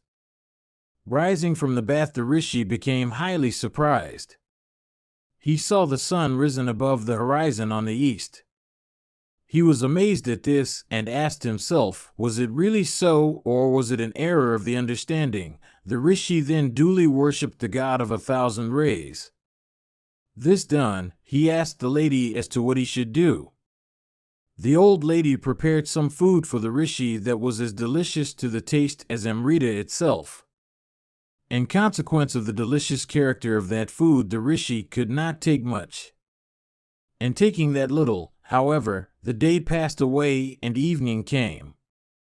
The old lady then asked the rishi to go to bed and sleep. An excellent bed was assigned to the rishi, and another was occupied by herself. The rishi and the old lady occupied different beds at first, but when it was midnight, the lady left her own bed for coming to that of the rishi. Ashtavakra said, "O blessed lady, my mind turns away from sexual congress with one who is the spouse of another. Leave my bed, O good lady. Blessed be thou, do thou desist from this of thy own accord." Bhishma continued, thus dissuaded by that Brahmana with the aid of his self-restraint, the lady answered him, saying, "I am my own mistress. In accepting me thou wilt incur no sin." Ashtavakra said, "Women can never be their own mistresses. This is the opinion of the Creator himself, viz., that a woman never deserves to be independent." The lady said, "O learned Brahmana, I am tortured by desire. Mark my devotion to thee. Thou incurrest sin by refusing to accost me lovingly." Ashtavakra said, "Diverse faults drag away the man that acts as he likes. As regards myself, I am able to control my inclinations by self-restraint. O good lady, do thou return to thy own bed." The lady said, "I bow to thee, bending my head. It behoves thee to show me thy grace. O sinless one, I prostrate myself before thee, do thou become my refuge. If indeed thou sayest such sin in congress with one that is not thy spouse, I yield myself unto thee. Do thou, O regenerate one, accept my hand in marriage. Thou wilt incur no sin. I tell thee truly. Know that I am my own mistress. If there be any sin in this, let it be mine alone. My heart is devoted to thee. I am my own mistress. Do thou accept me?" Ashtavakra said, "How is it, O good lady, that thou art thy own mistress? Tell me the reason of this. There is not a single woman in the 3 worlds that deserves to be regarded as the mistress of her own self. The father protects her while she is a maiden. The husband protects her while she is in youth. Sons protect her when she is aged. Women can never be independent as long as they live." The lady said, "I have since my maidenhood adopted the vow of Brahmacharya. Do not doubt it. I am still a maid. Do thou make me thy wife? O Brahmana, do not kill this devotion of mine to thee." Ashtavakra said, "As thou art inclined to me, so I am inclined to thee. There is this question, however, that should be settled. Is it true that by yielding to my inclinations I shall not be regarded as acting in opposition to what the Rishi Vidanya wishes? This is very wonderful. Will this lead to what is beneficial? Here is a maiden adorned with excellent ornaments and robes. She is exceedingly beautiful. Why did decrepitude cover her beauty so long? At present she looks like a beautiful maiden. There is no knowing what form she may take hereafter. I shall never swerve from that restraint which I have over desire and the other passions, or from contentment with what I have already got. Such swerving does not seem to be good. I shall keep myself united with truth. Mahabharata, Book 13, Section 21. Yudhishthira said, "Tell me, why had that lady no fear of Ashtavakra's curse, although Ashtavakra was endued with great energy? How also did Ashtavakra succeed in coming back from that place?" Bhishma said, "Ashtavakra asked her, saying, 'How dost thou succeed in altering thy form so? Thou shouldst not say anything that is untrue. I wish to know this. Speakest thou truly before a Brahmana?" The lady said, "O best of Brahmana, wherever thou mayst reside in heaven or on earth, this desire of union between the sexes is to be observed. O thou of infallible prowess, listen, with concentrated attention, to this all. This trial was devised by me, O sinless one, for testing thee aright. O thou of infallible prowess, thou hast subjugated all the worlds for not foregoing your previous resolution. Know that I am the embodiment of the northern point of the compass. Thou hast seen the lightness of the female character. Even women that are aged are tortured by the desire of sexual union. The grandsire himself and all the deities with Indra have been pleased with thee. The object for which thy illustrious self has come here is known to me. O foremost of regenerate persons, thou hast been dispatched higher by the Rishi Vidanya, the father of thy bride, in order that I may instruct thee. Agreeably to the wishes of that Rishi, I have already instructed thee. Thou wilt return home in safety. Thy journey back will not be toilsome. Thou wilt obtain for wife and girl thou hast chosen. She will bear thee a son. Through desire I had solicited thee, thou madest me the very best answer. The desire for sexual union is incapable of being transcended in the three worlds.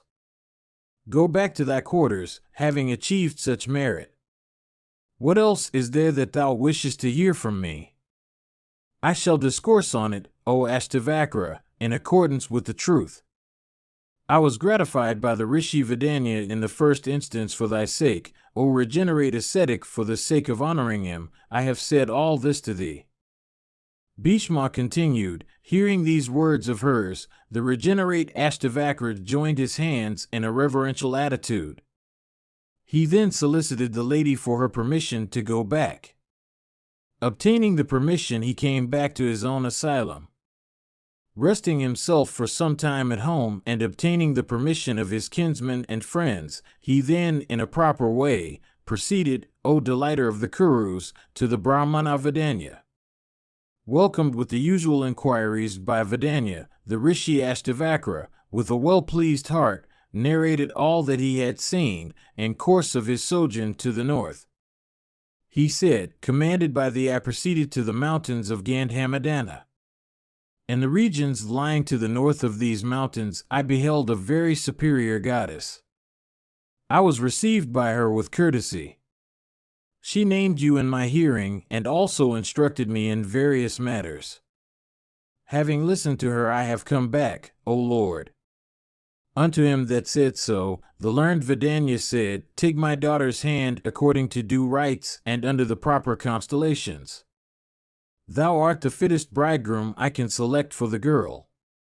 Bhishma continued. Ashtavakra said, "So be it," and took the hand of the girl. Indeed, the highly righteous Rishi, having espoused the girl, became filled with joy. Having taken as his wife that beautiful damsel, the Rishi continued to dwell in his own asylum, freed from mental fever of every kind. Mahabharata, Book 13, Section 22. Yudhishthira said, "Whom do the eternal Brahmanas, strictly observing religious rites, call a proper object of gifts?" Is a brahmana that bears the symbols of the order of life he follows to be regarded as such, or one who does not bear such indications is to be so regarded? Bhishma said, O monarch, it has been said that gifts should be made unto a brahmana that adheres to the duties of his own order, whether he bears the indications of a brahmachari or not, for both are faultless, viz., he that bears such indications and he that is divested of them. Yudhishthira said, What fault does an uncleansed person incur, if he makes gifts of sacrificial butter or food with great devotion unto persons of the regenerate order? Bhishma said, Even one that is most destitute of self-restraint becomes, without doubt, cleansed by devotion. Such a man, O thou of great splendor, becomes cleansed in respect of every act, and not with reference to gift alone. Yudhishthira said, It has been said that a brahmana that is sought to be employed in an act having reference to the deities should never be examined. The learned, however, say that with respect to such acts as have reference to the Pitris, the brahmana that is sought to be employed should be examined, in the matter of both his conduct and competence. Bhishma said, As regards acts that have reference to the deities, these fructify not in consequence of the brahmana that is employed in doing the rites, but through the grace of the deities themselves. Without doubt, those persons that perform sacrifice obtain the merit attached to those acts, through the grace of the deities. The brahmanas, O chief of the Bharatas, are always devoted of Brahman.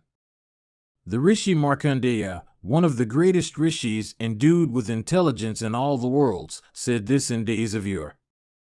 Yudhishthira said, Why, O grandsire, are there 5 viz., he that is a stranger, he that is endued with learning, connected with the duties of his order, he that is connected by marriage, he that is endued with penances, and he that adheres to the performance of sacrifices, regarded as proper persons? Bhishma said, The first 3, viz., strangers, relatives, and ascetics, when possessed of these attributes, viz., purity of birth, devotion to religious acts, learning, compassion, modesty, sincerity, and truthfulness, are regarded as proper persons. The other 2, viz., men of learning and those devoted to sacrifices, when endued with 5 of these attributes, viz., purity of birth, compassion, modesty, sincerity, truthfulness, are also regarded as proper persons. Listen now to me, O son of Pritha, as I recite to thee the opinions of these 4 persons of mighty energy, viz. The goddess Earth, the rishi Kasyapa, Agni, the deity of fire, and the ascetic Markandeya. The earth said, as a clod of mud, when thrown into the great ocean, quickly dissolves away, even so every kind of sin disappears in the 3 high attributes, viz., officiation at sacrifices, teaching and receiving of gifts. Kasyapa said, The Vedas with their 6 branches, the Sankhya philosophy, the Puranas, and high birth, these fail to rescue a regenerate person if he falls away from good conduct. Agni said, That Brahmana who, engaged in study and regarding himself learned, seeks with the aid of his learning to destroy the reputation of others, falls away from righteousness, and comes to be regarded as dissociated from truth. Verily, regions of felicity hereinafter are never attained to by such a person of destructive genius. Markandeya said, If 1,000 horse sacrifices in truth were weighed in the balance, I do not know whether the former would weigh even half as heavy as the latter. Bhishma continued, having spoken these words, those 4 persons, each of whom is endued with immeasurable energy, viz., the goddess Earth, Kasyapa, Agni, and Bhrigu's son armed with weapons, quickly went away. Yudhishthira said, If Brahmanas observant of the vow of Brahmacharya in this world solicit the offerings one makes unto one's deceased ancestors in Shraddhas, I ask, can the Shraddha be regarded well performed if the performer actually makes over those offerings unto such Brahmanas? Bhishma said, if, having practiced the vow of Brahmacharya for the prescribed period of 12 years, and acquired proficiency in the Vedas and their branches, a Brahmana himself solicits the offering made in shraddhas and eats the same, he is regarded to fall away from his vow. The shraddha, however, is not regarded as stained in any way. Yudhishthira said, the wise have said that duty of righteousness has many ends and numerous doors. Tell me, O grandsire, what however are the settled conclusions in this matter? Bhishma said, abstention from injury to others, truthfulness, the absence of wrath, forgiveness, compassion, self-restraint, and sincerity or candor, O monarch, are the indications of righteousness. There are persons who wander over the earth, praising righteousness, but without practicing what they preach and engaged all the while in sin. O king, he who gives unto such persons gold or gems or steeds has to sink in hell and to subsist there for 10 years, eating the while the feces of such persons as live upon the flesh of dead kine and buffaloes, of men called Picasses, of others that live in the outskirts of cities and villages, and of men that publish, under the influence of wrath and folly, the acts and the omissions of others. Those foolish men who do give unto a Brahmana observant of the vow of Brahmacharya the offerings made in shraddhas unto one's deceased ancestors have to go, O monarch, into regions of great misery. Yudhishthira said, tell me, O grandsire, what is superior to Brahmacharya? What is the highest indication of virtue? What is the highest kind of purity? Bhishma said, I tell thee, O son, that abstention from honey and meat is even superior to Brahmacharya. Righteousness consists in keeping within boundaries or in self-restraint. The best indication of righteousness is renunciation, which is also the highest kind of purity. Yudhishthira said, in what time should one practice righteousness? In what time should wealth be sought? In what time should pleasure be enjoyed? O grandsire, do tell me this. Bhishma said, one should earn wealth in the first part of one's life. Then should one earn righteousness, and then enjoy pleasure. One should not, however, attach oneself to any of these. One should regard the Brahmanas, worship one's preceptor and seniors, show compassion for all creatures, be of mild disposition and agreeable speech. To utter falsehood in a court of justice, to behave deceitfully towards the king, to act falsely towards preceptors and seniors, are regarded as equivalent, in heinousness, to Brahmanicide. One should never do an act of violence to the king's person. Nor should one ever strike a cow. Both these offenses are equivalent to the sin of foeticide. One should never abandon one's homa, fire. One should also never cast off one's study of the Vedas. One should never assail a Brahmana by words or acts. All these offenses are equivalent to Brahmanicide. Yudhishthira said, what kind of Brahmanas should be regarded as good? By making presents unto, what kind of Brahmanas one may acquire great merit? What kind of Brahmanas are they whom one should feed? Tell me all this, O grandsire. Bhishma said, those Brahmanas that are freed from wrath, that are devoted to acts of righteousness, that are firm in truth, and that practice self-restraint are regarded as good. By making gifts unto them one acquires great merit. One wins great merit by making presents unto such Brahmanas as are free from pride, capable of bearing everything, firm in the pursuit of their objects, endued with mastery over their senses, devoted to the good of all creatures, and disposed to be friendly towards all. One earns great merit by making gifts unto such Brahmanas as are free from cupidity, as are pure of heart and conduct, possessed of learning and modesty, truthful in speech and observant of their own duties as laid down in the scriptures. The rishis have declared that Brahmana to be a deserving object of gifts who studies the 4 Vedas with all their branches and is devoted to the 6 well-known duties laid down in the scriptures. One acquires great merit by making gifts unto Brahmanas possessed of such qualifications. The man who makes gifts unto a deserving Brahmana multiplies his merit 1,000-fold. A single righteous Brahmana possessed of wisdom and Vedic lore, observant of the duties laid down in the scriptures, distinguished by purity of behavior, is competent to rescue a whole race. One should make gifts of kine and horses and wealth and food and other kinds of articles unto a Brahmana that is possessed of such qualifications. By making such gifts unto such persons, one earns great happiness in the next world.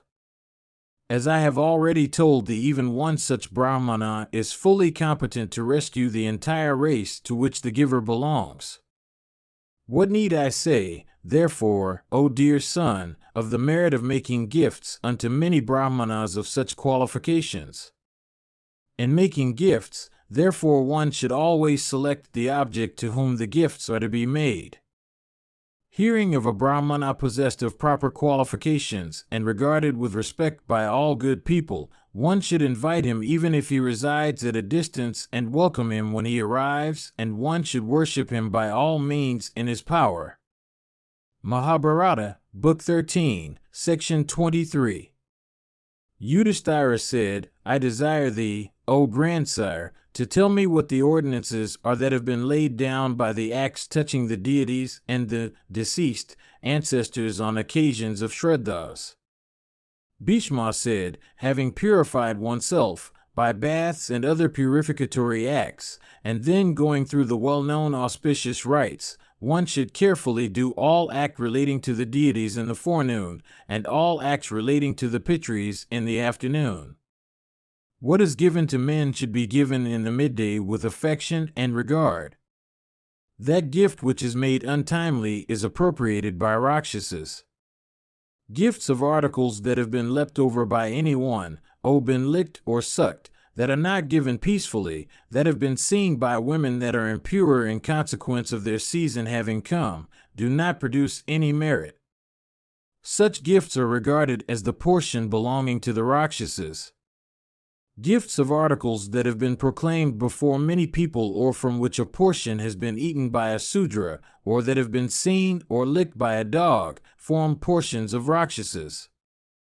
Food which is mixed with hair, or in which there are worms, or which has been stained with spittle or saliva, or which has been gazed at by a dog, or into which teardrops have fallen, or which has been trodden upon, should be known as forming the portion of Rakshasa. Food that has been eaten by a person incompetent to utter the syllable Om, or that has been eaten by a person bearing arms, O Bharata, or that has been eaten by a wicked person should be known to form the portion of Rakshasas. The food that is eaten by a person from which a portion has already been eaten by another, or which is eaten without a part thereof having been offered to deities and guests and children, is appropriated by Rakshasas. Such stained food, if offered to the deities and pitris, is never accepted by them, but is appropriated by Rakshasas. The food offered by the 3 regenerate classes in shraddhas, in which mantras are either not uttered or uttered incorrectly, and in which the ordinances laid down in the scriptures are not complied with, if distributed to guests and other people, is appropriated by Rakshasas. The food that is distributed to guests without having been previously dedicated to the deities or the pitris with the aid of libation on the sacred fire, which has been stained in consequence of a portion thereof having been eaten by a person that is wicked or of irreligious behavior, should be known to form the portion of Rakshasas. I have told thee what the portions are of the Rakshasas. Listen now to me as I lay down the rules for ascertaining who the Brahmana is that is deserving of gift. All Brahmanas that have been outcast, on account of the commission of heinous sins, as also Brahmanas that are idiots and out of mind, do not deserve to be invited to shraddhas in which offerings are made to either the deities or the pitris. That Brahmana who is afflicted with lukaderma, or he that is destitute of virility, or he that has got leprosy, or he that has got phthisis, or he that is laboring under epilepsy, with delusions of the sensorium, or he that is blind, should not, O king, be invited.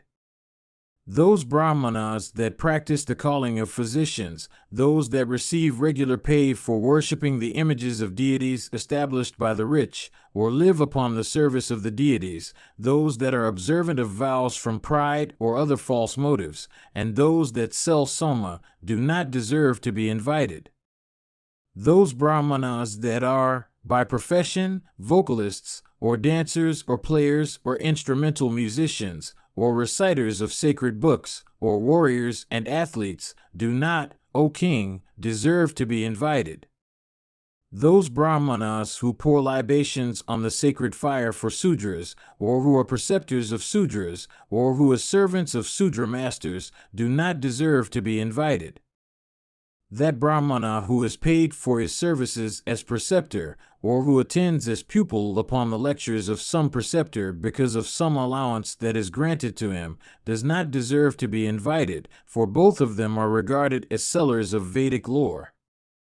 That brahmana who has been once induced to accept the gift of food in a shraddha at the very outset, as also he who has married a Sudra wife, even if possessed of every kind of knowledge, do not deserve to be invited.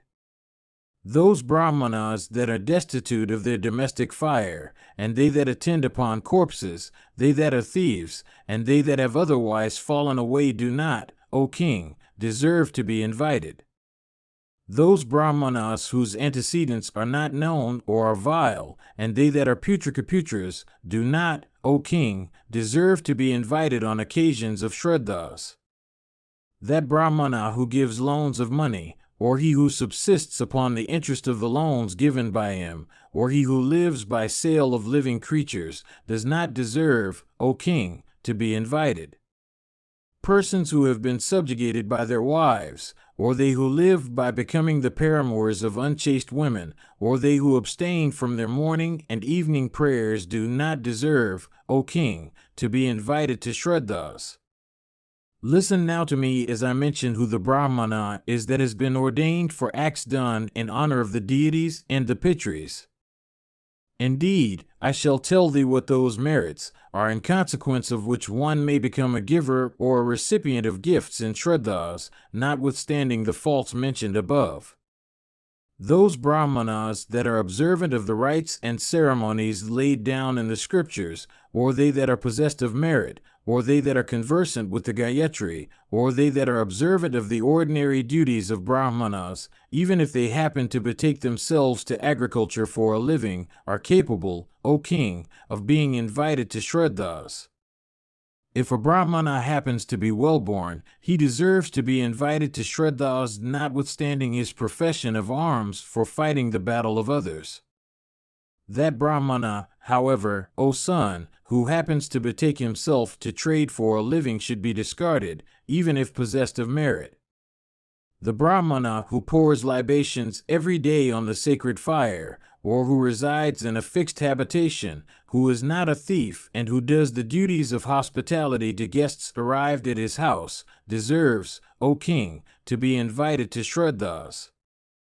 The brahmana, O chief of Bharata's race, who recites the Savitri morning, noon, and night, or who subsists upon eleemosynary charity, who is observant of the rites and ceremonies laid down in the scriptures for persons of his order, deserves, O king, to be invited to shraddhas.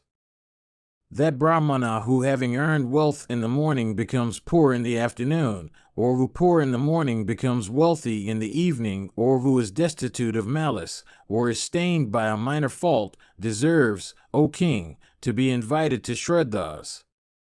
That brahmana who is destitute of pride or sin, who is not given to dry disputation, or who subsists upon alms obtained in his rounds of mendicancy from house to house, deserves, O king, to be invited to sacrifices. One who is not observant of vows, or who is addicted to falsehood, in both speech and conduct, who is a thief, or who subsists by the sale of living creatures or by trade in general, becomes worthy of invitation to shraddhas, O king, if he happens to offer all to the deities first and subsequently drink soma. That man who, having acquired wealth by foul or cruel means, subsequently spends it in adoring the deities and discharging the duties of hospitality, becomes worthy, O king, of being invited to shraddhas. The wealth that one has acquired by the sale of Vedic lore, or which has been earned by a woman, or which has been gained by meanness, such as giving false evidence in a court of law, should never be given to brahmanas or spent in making offerings to the pitris. That brahmana, O chief of Bharata's race, who upon the completion of a shraddha that is performed with his aid, refuses to utter the words astisvada, incurs the sin of swearing falsely in a suit for land. The time for performing shraddha, O Yudhishthira, is that when one obtains a good brahmana and curds and ghee and the sacred day of the new moon, and the meat of wild animals such as deer and others. Upon the completion of a shraddha performed by a brahmana, the word svadha should be uttered. If performed by a kshatriya, the words that should be uttered are, let thy pitris be gratified. Upon the completion of a shraddha performed by a vaishya, O Bharata, the words that should be uttered are, let everything become inexhaustible. Similarly, upon the conclusion of a shraddha performed by a sudra, the word that should be uttered is svisti. In respect of a brahmana, the declaration regarding punyaham should be accompanied with the utterance of the syllable om. In the case of a kshatriya, such declaration should be without the utterance of syllable om. In the rites performed by a vaishya, the words that should be uttered, instead of being the syllable om, are, let the deities be gratified. Listen now to me as I tell thee the rites that should be performed, one after another, conformably to the ordinances, in respect of all the orders. All the rites that go by the name of jatakarma, O Bharata, are indispensable in the case of all the three orders that are regenerate. All these rites, O Yudhishthira, in the case of both brahmanas and kshatriyas, as also in that of vaishyas, are to be performed with the aid of mantras.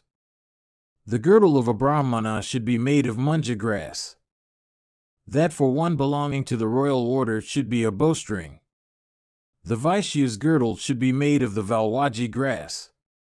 Even this is what has been laid down in the scriptures.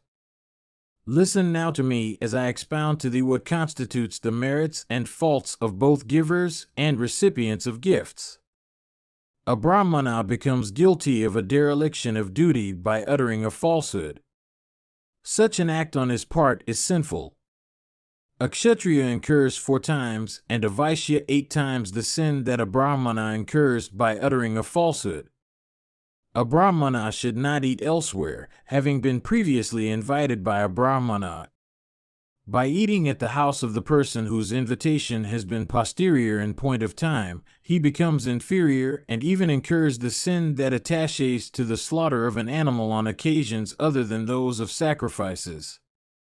So also, if he eats elsewhere after having been invited by a person of the royal order or a vaishya, he falls away from his position and incurs half the sin that attaches to the slaughter of an animal on occasions other than those of sacrifices.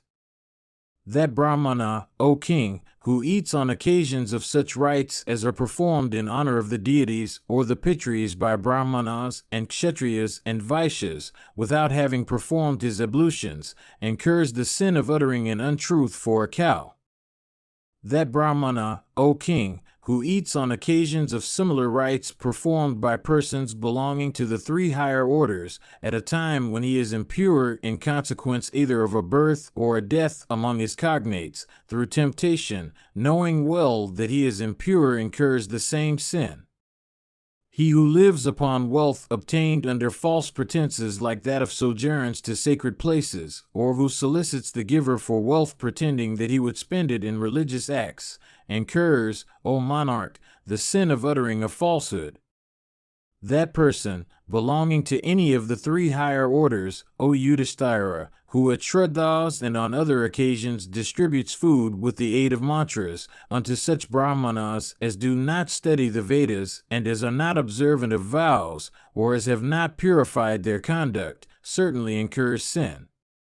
Yudhishthira said, I desire, O grandsire, to know by giving unto whom the things dedicated to the deities and the Pitris, one may earn the amplest rewards. Bhishma said, Do thou, Yudhishthira, feed those brahmanas whose spouses reverently wait for the remnants of the dishes of their husbands like tillers of the soil waiting in reverence for timely showers of rain. One earn great merit by making gifts unto those brahmanas that are always observant of pure conduct, O king, that are emaciated through abstention from all luxuries and even full meals, that are devoted to the observances of such vows as lead to the emaciation of the body, and that approach givers with the desire of obtaining gifts. By making gifts unto such brahmanas as regard conduct in this light of food, as regard conduct in the light of spouses and children, as regard conduct in the light of strength, as regard conduct in the light of their refuge for crossing this world and attaining to felicity in the next, and as solicit wealth only when wealth is absolutely needed, one earns great merit. By making gifts unto those persons, O Yudhishthira, that having lost everything through thieves or oppressors, approach the giver, one acquires great merit. By making gifts unto such brahmanas as solicit food from the hands of even a poor person of their order who has just got something from others, one earns great merit. By making gifts unto such brahmanas as have lost their all in times of universal distress, and as have been deprived of their spouses on such occasions, and as come to givers with solicitations for alms, one acquires great merit. By making gifts unto such brahmanas as are observant of vows, and as place themselves voluntarily under painful rules and regulations, as are respectful in their conduct to the declaration laid down in the Vedas, and as come to solicit wealth for spending it upon the rites necessary to complete their vows and other observances, one earns great merit. By making gifts unto such brahmanas as live at a great distance from the practices that are observed by the sinful and the wicked, as are destitute of strength for want of adequate support, and as are very poor in earthly possessions, one earns great merit. By making gifts unto such brahmanas as have been robbed of all their possessions by powerful men, but as are perfectly innocent, and as desire to fill their stomachs anyhow without, that is, any scruples respecting the quality of the food they take, one earns great merit. By making gifts unto such brahmanas as beg on behalf of others that are observant of penances and devoted to them and as are satisfied with even small gifts, one earns great merit. Thou hast now, O bull of Bharata's race, heard what the declarations are of the scriptures in respect of the acquisition of great merit by the making of gifts. Listen now to me as I expound what those acts are that lead to hell or heaven. They, O Yudhishthira, that speak in untruth on occasions other than those when such untruth is needed for serving the purpose of the preceptor or for giving the assurance of safety to a person in fear of his life, sink into hell. They who ravish other people's spouses, or have sexual congress with them, or assist at such acts of delinquency, sink in hell. They who rob others of their wealth or destroy the wealth and possessions of other people, or proclaim the faults of other people, sink in hell. They who destroy the containers of such pieces of water as are used by cattle for quenching thirst, as injure such buildings as are used for purposes of public meetings, as break down bridges and causeways, and as pull down houses used for purposes of habitation, have to sink to hell. They who beguile and cheat helpless women, or girls, or aged dames, or such women as have been frightened, have to sink to hell. They who destroy the means of other people's living, they who exterminate the habitations of other people, they who rob others of their spouses, they who sow dissensions among friends, and they who destroy the hopes of other people, sink into hell. they who proclaim the faults of others, they who break down bridges or causeways, they who live by following vocations laid down for other people, and they who are ungrateful to friends for services received, have to sink in hell. They who have no faith in the Vedas and show no reverence for them, they who break the vows made by themselves or oblige others to break them, and they who fall away from their status through sin, sink in hell. They who betake themselves to improper conduct, they who take exorbitant rates of interest, and they who make unduly large profits on sales, have to sink in hell. They who are given to gambling, they who indulge in wicked acts without any scruple, and they who are given to slaughter of living creatures, have to sink in hell. They who cause the dismissal by masters of servants that are hoping for rewards, or are expectant of definite need, or are in the enjoyment of wages or salaries, or are waiting for returns in respect of valuable services already rendered, have to sink in hell. They who themselves eat without offering portions thereof unto their spouse, or their sacred fires, or their servants, or their guests, and they who abstain from performing the rites laid down in the scriptures for honoring the Pitris and deities, have to sink in hell. They who sell the Vedas, they who find fault with the Vedas, and they who reduce the Vedas into writing, have all to sink in hell. They who are out of the pale of the four well-known modes of life, they who betake themselves to practices interdicted by the Shrutis and the Scriptures, and they who live by betaking themselves to acts that are wicked or sinful or that do not belong to their order of birth, have to sink in hell. They who live by selling hair, they who subsist by selling poisons, and they who live by selling milk, have to sink in hell. They who put obstacles in the path of brahmanas and kine and maidens, O Yudhishthira, have to sink in hell. They who sell weapons, they who forge weapons, they who make shafts, and they who make bows, have to sink in hell. They who obstruct paths and roads with stones and thorns and holes have to sink in hell.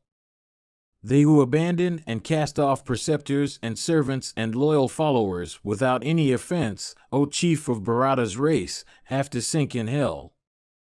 They who set bullocks to work before the animals attain to sufficient age, they who bore the noses of bullocks and other animals for controlling them the better while employed in work, and they who keep animals always tethered, have to sink in hell.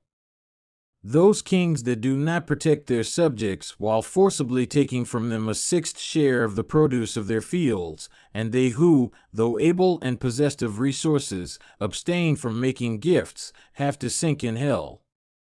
They who abandon and cast off persons that are endued with forgiveness and self-restraint and wisdom, or those with whom they have associated for many years, when these are no longer of services to them, have to sink in hell.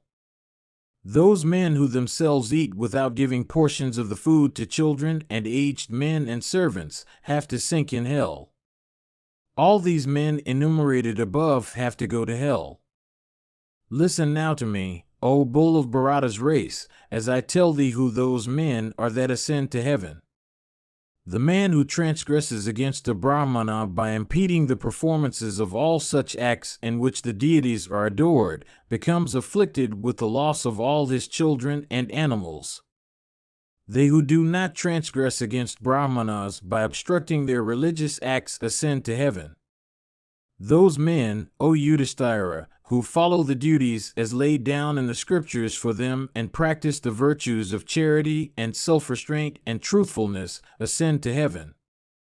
Those men who, having acquired knowledge by rendering obedient services to their preceptors and observing austere penances, become reluctant to accept gifts, succeed in ascending to heaven. Those men through whom other people are relieved and rescued from fear and sin and the impediments that lie in the way of what they wish to accomplish and poverty and the afflictions of disease, succeed in ascending to heaven. Those men who are endued with a forgiving disposition, who are possessed of patience, who are prompt in performing all righteous acts, and who are of auspicious conduct, succeed in ascending to heaven.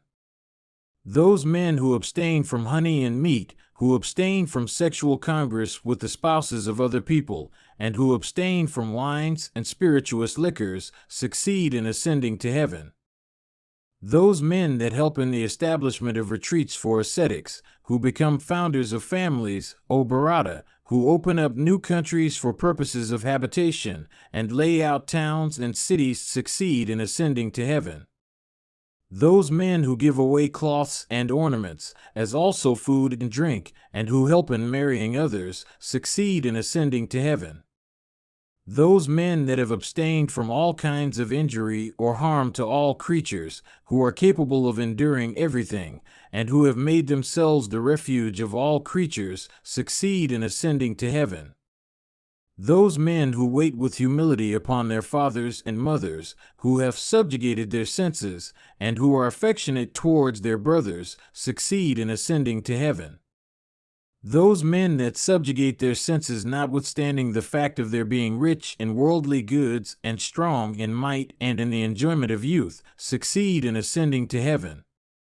Those men that are kind towards even those that offend against them, that are mild of disposition, that have an affection for all who are of mild behavior, and that contribute to the happiness of others by rendering them every kind of service in humility, succeed in ascending to heaven.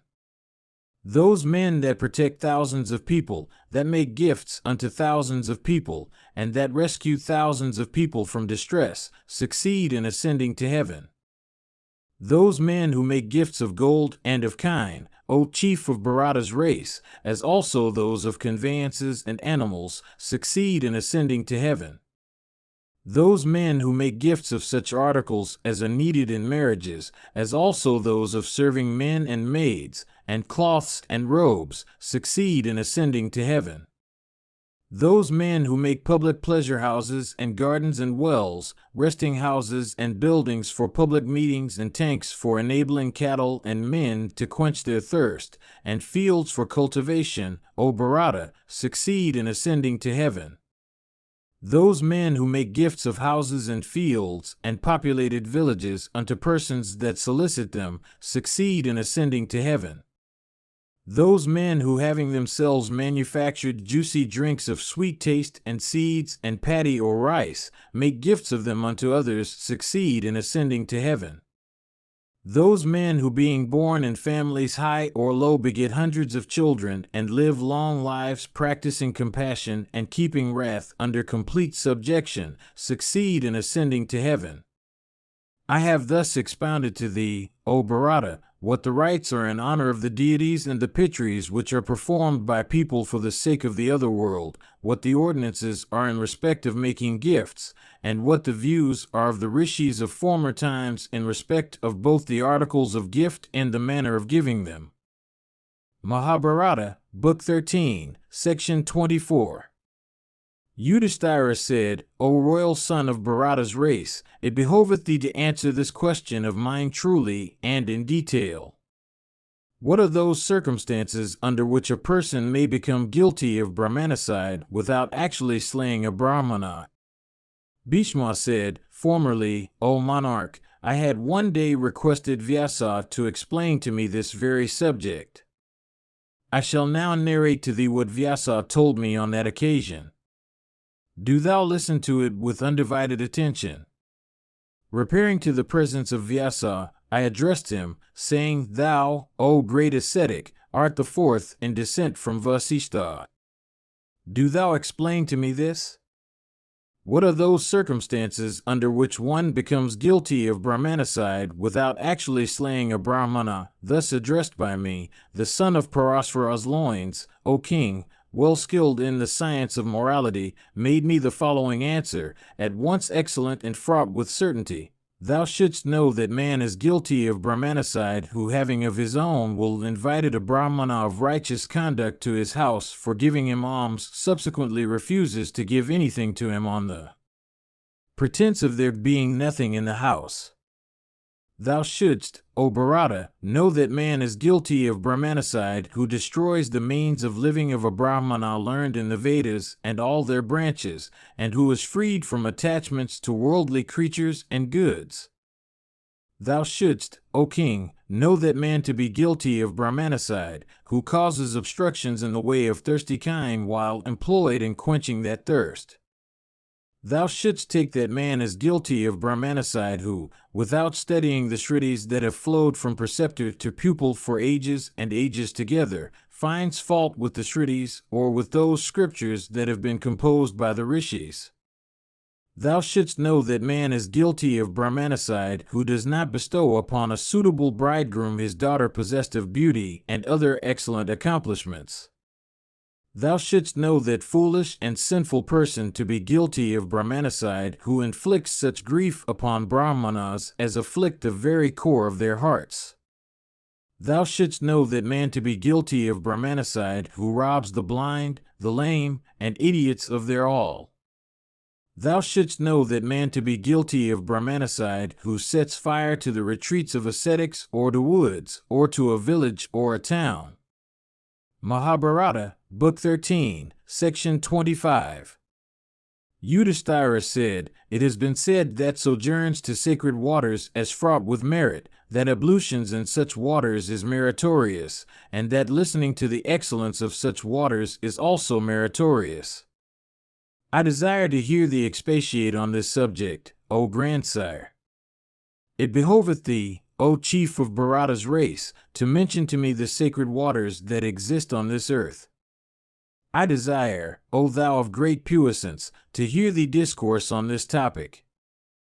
Bhishma said, O thou of great splendor, the following enumeration of the sacred waters on the earth was made by Angiras. Blessed be thou, it behoveth thee to listen to it, for thou shalt then earn great merit. Once on a time, Gautama of rigid vows, approaching the great and learned Rishi Angiras endued with tranquility of soul, while he was dwelling in a forest, questioned him, saying, O illustrious one, I have some doubts regarding the merits attaching to sacred waters and shrines. So I desire to hear thee discourse on that topic. Do thou, therefore, O ascetic, discourse to me. What merits are earned by a person in respect of the next world, by bathing in the sacred waters on the earth, O thou of great wisdom? Do thou expound to me this truly and according to the ordinance. Angiras said, A person by bathing for 7 days in succession in the Chandrabhaga or the Vitasta, whose waters are always seen to dance in waves, observing a fast the while, is sure to become cleansed of all his sins and endued with the merit of an ascetic. The very many rivers that flowing through Kashmira fall into the great river called Sindhu, Indus. By bathing in these rivers one is sure to become endued with good character and to ascend to heaven after departing from this world. By bathing in Pushkara and Prabhasa and Naimisha and the ocean and Devika and Indramarga and Swarnavindu, one is sure to ascend to heaven being seated on a celestial car and filled with transports of joy at the adorations of Apsara. By plunging in the waters of Hiranyavindu with a concentrated mind and reverencing that sacred stream, and bathing next at Kusaya and Devendra, one becomes cleansed of all one's sins. Repairing to Indratoya in the vicinity of the mountains of Gandhamadana and next to Karatoya in the country called Kuranga, one should observe a fast for 3 days and then bathe in those sacred waters with a concentrated heart and pure body. By doing this, one is sure to acquire the merit of a horse sacrifice. Bathing in Gangadwara and Kusavarta and Vilwaka in the Nida Mountains, as also in Kankala, one is sure to become cleansed of all one's sins and then ascend to heaven. If one becomes a Brahmacharin and subdues one's wrath, devotes oneself to truth and practices compassion towards all creatures, and then bathes in the Jalaparta, lake of waters, one is sure to acquire the merit of a horse sacrifice. That part where Bhagirathi Ganga flows in a northward direction is known as the union of heaven, earth, and the nether regions. Observing a fast for 1 month and bathing in that sacred tirtha which is known to be acceptable to Mahesvara, one becomes competent to behold the deities. One who gives oblations of water unto one's pitris at Saptaganga and Triganga and Indramarga obtains ambrosia for food if one is still to undergo rebirth. The man who in a pure state of body and mind attends to his daily Agnihotra and observes a fast for 1 month and then baths in Mahasrama is sure to attain success in 1 month. By bathing, after a fast of 3 days and purifying the mind of all evil passions, in the large lake of Brigakunda, one becomes cleansed of even the sin of Brahmanicide. By bathing in Kanyakupa and performing one's ablutions in Valaka, one acquires great fame among even the deities and shines in glory. Bathing in Devika and the lake known by the name of Sundarika, as also in the Tirtha called Ashvini, one acquires, in one's next life, great beauty of form. By fasting for a fortnight and bathing in Mahaganga and Kritakangaraka, one becomes cleansed of all one's sins and ascends to heaven. Bathing in Vaimanika and Kinkinika, one acquires the power of repairing everywhere at will and becomes an object of great respect in the celestial region of the Apsaras. If a person, subduing his wrath and observing the vow of Brahmacharya for 3 days, bathes in the river Vipassa at the retreat called Kalika, he is sure to succeed in transcending the obligation of rebirth. Bathing in the asylum that is sacred to the Kritakas and offering oblations of water to the Pitris, and then gratifying Mahadeva, one becomes purer in body and mind and ascends to heaven. If one, observing a fast for 3 days with a purified body and mind, bathes in Mahapura, one becomes freed from the fear of all mobile and immobile animals, as also of all animals having 2 feet. By bathing in the Devadara forest and offering oblations of water to the Pitris and dwelling there for 7 nights with a pure body and mind, one attains to the region of the deities on departing from this world. Bathing in the waterfalls at Sarastamva and Kusastamba and Dranasarmapada, one is sure to attain to the region of the Apsaras where one is waited upon with dutiful services by those superhuman beings. If one, observing a fast, bathes at Chitrakuta and Janastana and the waters of Mandakini, one is sure to be united with prosperity that is royal. By repairing to the retreat that is known by the name of Samaya and residing there for a fortnight and bathing in the sacred water that exists there, one acquires the power of disappearing at will and enjoy the happiness that has been ordained for the Gandharvas. Repairing to the Tirtha known by the name of Kausaki and residing there with a pure heart and abstaining from all food and drink for 3 days, one acquires the power of dwelling, in one's next life, in the happy region of the Gandharvas. Bathing in the delightful Tirtha that goes by the name of Gandhatarika and residing there for 1 month, abstaining all the while from food and drink, one acquires the power of disappearing at pleasure and, then 21 days, of ascending to heaven. He that bathes in the lake known by the name of Mithanga is sure to attain to success in 1 night.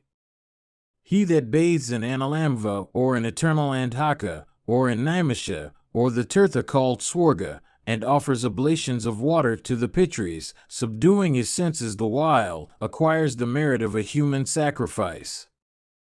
Bathing in Gangahrata and the Tirtha known by the name of Utpalavana and daily offering oblations of water there for a full month to the Pitris, one acquires the merit of a horse sacrifice.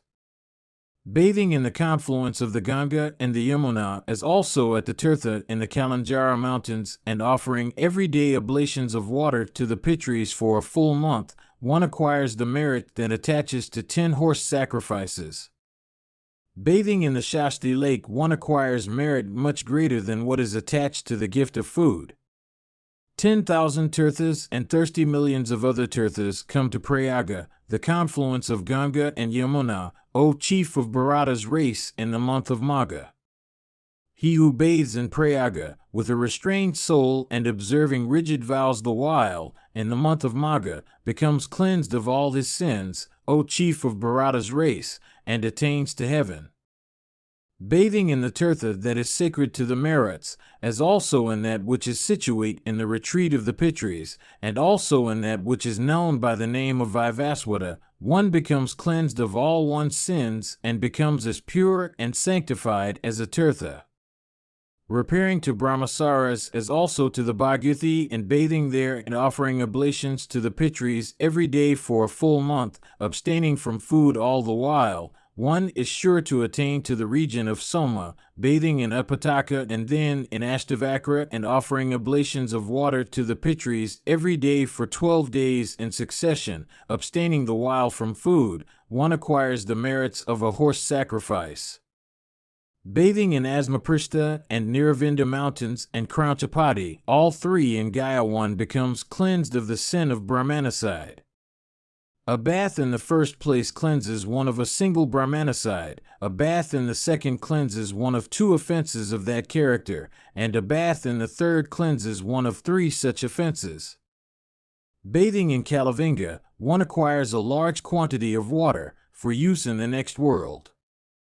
A man, by bathing in the city of Agni, acquires such merit as entitles him to live during his next birth in the city of Agni's daughter.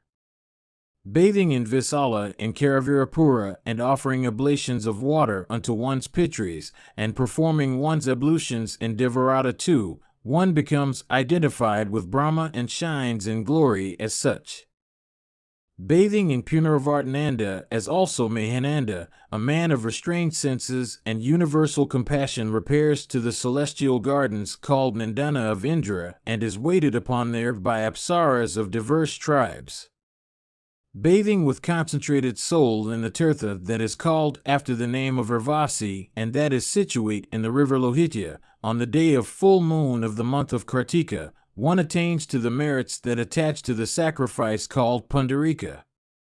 Bathing in Ramarata and offering oblations of water to the Pitris in the river Vipasa, Bias, and observing a fast for 12 days, one becomes cleansed of all sins. Bathing in the tirtha called Mahabharata with a purified heart and after observing a fast for 1 month, one is sure to attain to the end which was the sage Jamadagni's. By exposing oneself to heat in the tirtha called Vindhya, a person devoted to truth and endued with compassion for all creatures should then betake himself to austere penances, actuated by humility. By so doing, he is sure to attain to ascetic success in course of a single month. Bathing in the Nirmada is also in the tirtha known by the name of Surparaka, observing a fast for a full fortnight, one is sure to become in one's next birth a prince of the royal line. If one proceeds with restrained senses and a concentrated soul to the tirtha known under the name of Jamvamarga, one is sure to attain to success in course of a single day and night. By repairing to Shandalakasrama and bathing in the tirtha called Kakamukha, having subsisted for some time on potherbs alone and worn rags for vestments, one is sure to obtain 10 maidens of great beauty for one's spouses. One who lives by the side of the tirtha known by the name of Kanyarata has never to go to the regions of Yama. Such a person is sure to ascend to the regions of felicity that belong to the celestials. One who bathes with restrained senses on the day of the new moon in the tirtha known by the name of Prabhasa is sure, O thou of mighty arms, of at once attaining to success and immortality. Bathing in the tirtha known by the name of Ujjanaka, which occurs in the retreat of Arshtasina's son, and next in the tirtha that is situate in the retreat of Pinga, one is sure to be cleansed of all one's sins. Observing a fast for 3 days and bathing in the tirtha known as Kulya and reciting the sacred mantras that go by the name of Agamarshana, one attains the merit of a horse sacrifice. Observing a fast for 1 night and bathing in Pindaraka, one becomes purified on the dawn of the next day and attains to the merit of an Agnishtoma sacrifice. One who repairs to Brahmasara, which is adorned by the woods called Dharmaranya, becomes cleansed of all one's sins and attains to the merit of the Pundarika sacrifice. Bathing in the waters of the Menaka mountain and saying one's morning and evening prayers there and living at the spot for a month, restraining desire, one attains to the merit of all the sacrifices. Setting out for Kalalaka and Nandakunda and Uttaramanasa, and reaching a spot that is 100 yojanas remote from any of them, one becomes cleansed of the sin of foeticide. One who succeeds in obtaining a sight of image of Nandaswara becomes cleansed of all sins. Bathing in the tirtha called Swargamarga, one is sure to proceed to the regions of Brahman. The celebrated Himavat is sacred. That prince of mountains is the father-in-law of Sankara. He is a mine of all jewels and gems, and is the resort of the Siddhas and Charanas. That regenerate person who is fully conversant with the Vedas and who, regarding this life to be exceedingly unstable, casts off his body on those mountains, abstaining from all food and drink in accordance with the rites laid down in the scriptures, after having adored the deities and bent his head in worship of the ascetics, is sure to attain to success and proceed to the eternal regions of Brahman. There is nothing unattainable to him who resides in a tirtha, restraining lust and subjugating wrath, in consequence of such residence. For the purpose of repairing to all the tirthas in the world, one should mentally think of those amongst them that are almost inaccessible, or sojourns to which are attended with insurmountable difficulties. Sojourns to tirthas is productive of the merits of sacrifices. They are competent to cleanse everybody of sin. Fraught with great excellence, they are capable of leading to heaven. The subject is truly a great mystery. The very deities should bathe in tirthas. To them also they are sin-cleansing.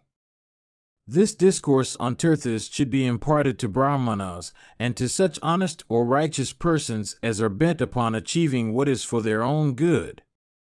It should also be recited in the hearing of one's well-wishers and friends, and of one's obedient and devoted disciples. Angiras, possessed of great ascetic merit, had imparted this discourse to Gautama. Angiras himself had obtained it from Kasyapa of great intelligence. The great rishi regard this discourse as worthy of constant repetition. It is the foremost of all cleansing things. If one recites it regularly every day, one is sure to become cleansed of every sin and to proceed to heaven after the termination of this life. One who listens to this discourse recited in his hearing, this discourse, viz., of Angiras, that is regarded as a mystery, is sure to attain in one's next life to be born in a good family, and, what is more, one would become endued with the memory of one's previous existence. Mahabharata, Book 13, Section 26. Vaisampayana said, equal unto Vrihaspati in intelligence and Brahma himself in forgiveness, resembling Sakra in prowess and Surya in energy, Bhishma the son of Ganga, of infinite might, had been overthrown in battle by Arjuna. Accompanied by his brothers and many other people, King Yudhishthira asked him these questions. The old hero was lying on a bed that is coveted by heroes, in expectation of that auspicious time when he could take leave of the physical frame. Many great rishis had come there foreseeing that foremost one of Bharata's race. Amongst them were Atri and Vasishtha and Bhrigu and Pulasatya and Pulaha and Kratu. There were also Angiras and Gautama and Agastya and Sunti of well-restrained soul, and Viswamitra and Stilasiras and Samvarta and Pramati and Dhamma. There were also Vrihaspati and Usanas, and Vyasa and Chayavana and Kasyapa and Dhruva, and Durvasas and Jamadagni and Markandeya and Galeva, and Bharadvaja and Rabia and Yavakrita and Trita. There were Stalaksha and Savalaksha and Kanwa and Medhatithi and Krisa and Narada and Pravata and Sudhanwa and Ektha and Dvita. There were also Natambu and Bhuvna and Dalmya and Satnanda and Akritavrana and Rama, the son of Jamadagni and Kacha. All these high-souled and great rishis came there foreseeing Bhishma lying on his bed of arrows. Yudhishthira with his brothers duly worshipped those high-souled rishis who had come there, one after another in proper order. Receiving that worship, those foremost of rishis sat themselves down and began to converse with one another. Their conversation related to Bhishma and was highly sweet and agreeable to all the senses. Hearing that talk of theirs having reference to himself, Bhishma became filled with delight and regarded himself to be already in heaven. Those rishis then, having obtained the leave of Bhishma and of the Pandava princes, made themselves invisible, vanishing in the very sight of all the beholders. The Pandavas repeatedly bowed and offered their adorations to those highly blessed rishis, even after they had made themselves invisible. They then, with cheerful souls, waited upon the son of Ganga, even as Brahmanas versed in mantras wait with reverence upon the rising sun. The Pandavas beheld that the points of the compass blazed forth with splendor in consequence of the energy of their penances, and became filled with wonder at the sight. Thinking of the high blessedness and puissance of those rishis, the Pandava princes began to converse on the subject with their grandsire Bhishma. Vyasa continued, the conversation being over, the righteous Yudhishthira, the son of Pandu, touched Bhishma's feet with his head and then resumed his questions relating to morality and righteousness. Yudhishthira said, "Which countries, which provinces, which retreats, which mountains, and which rivers, O grandsire, are the foremost in point of sanctity?" Bhishma said, "In this connection is cited the old narrative of a conversation between a Brahmana in the observance of the Sila and the Ancha vows, O Yudhishthira, and a rishi crowned with ascetic success. Once on a time, a foremost person, having roamed over this entire earth adorned with mountains, arrived at last in the house of a foremost person leading the domestic mode of life in accordance with the Sila vow. The latter welcomed his guest with due rites. Received with such hospitality, the happy rishi passed the night happily in the house of his host. The next morning the Brahmana, in the observance of the Sila vow, having finished all his morning acts and rites and purified himself duly, very cheerfully approached his guest crowned with ascetic success. Meeting with each other and seated at their ease, the two began to converse on agreeable subjects connected with the Vedas and the Upanishads. Towards the conclusion of the discourse, the Brahmana, in the observance of the Sila vow, respectfully addressed the rishi crowned with success.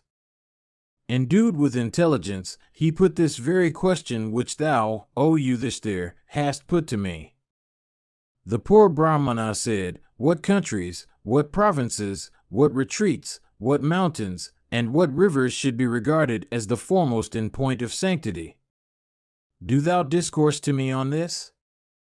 The rishi crowned with success said, "Those countries, those provinces, those retreats, and those mountains should be regarded as the foremost in point of sanctity, through which or by the side of which that foremost of all rivers, viz., Bhagirathi, flows.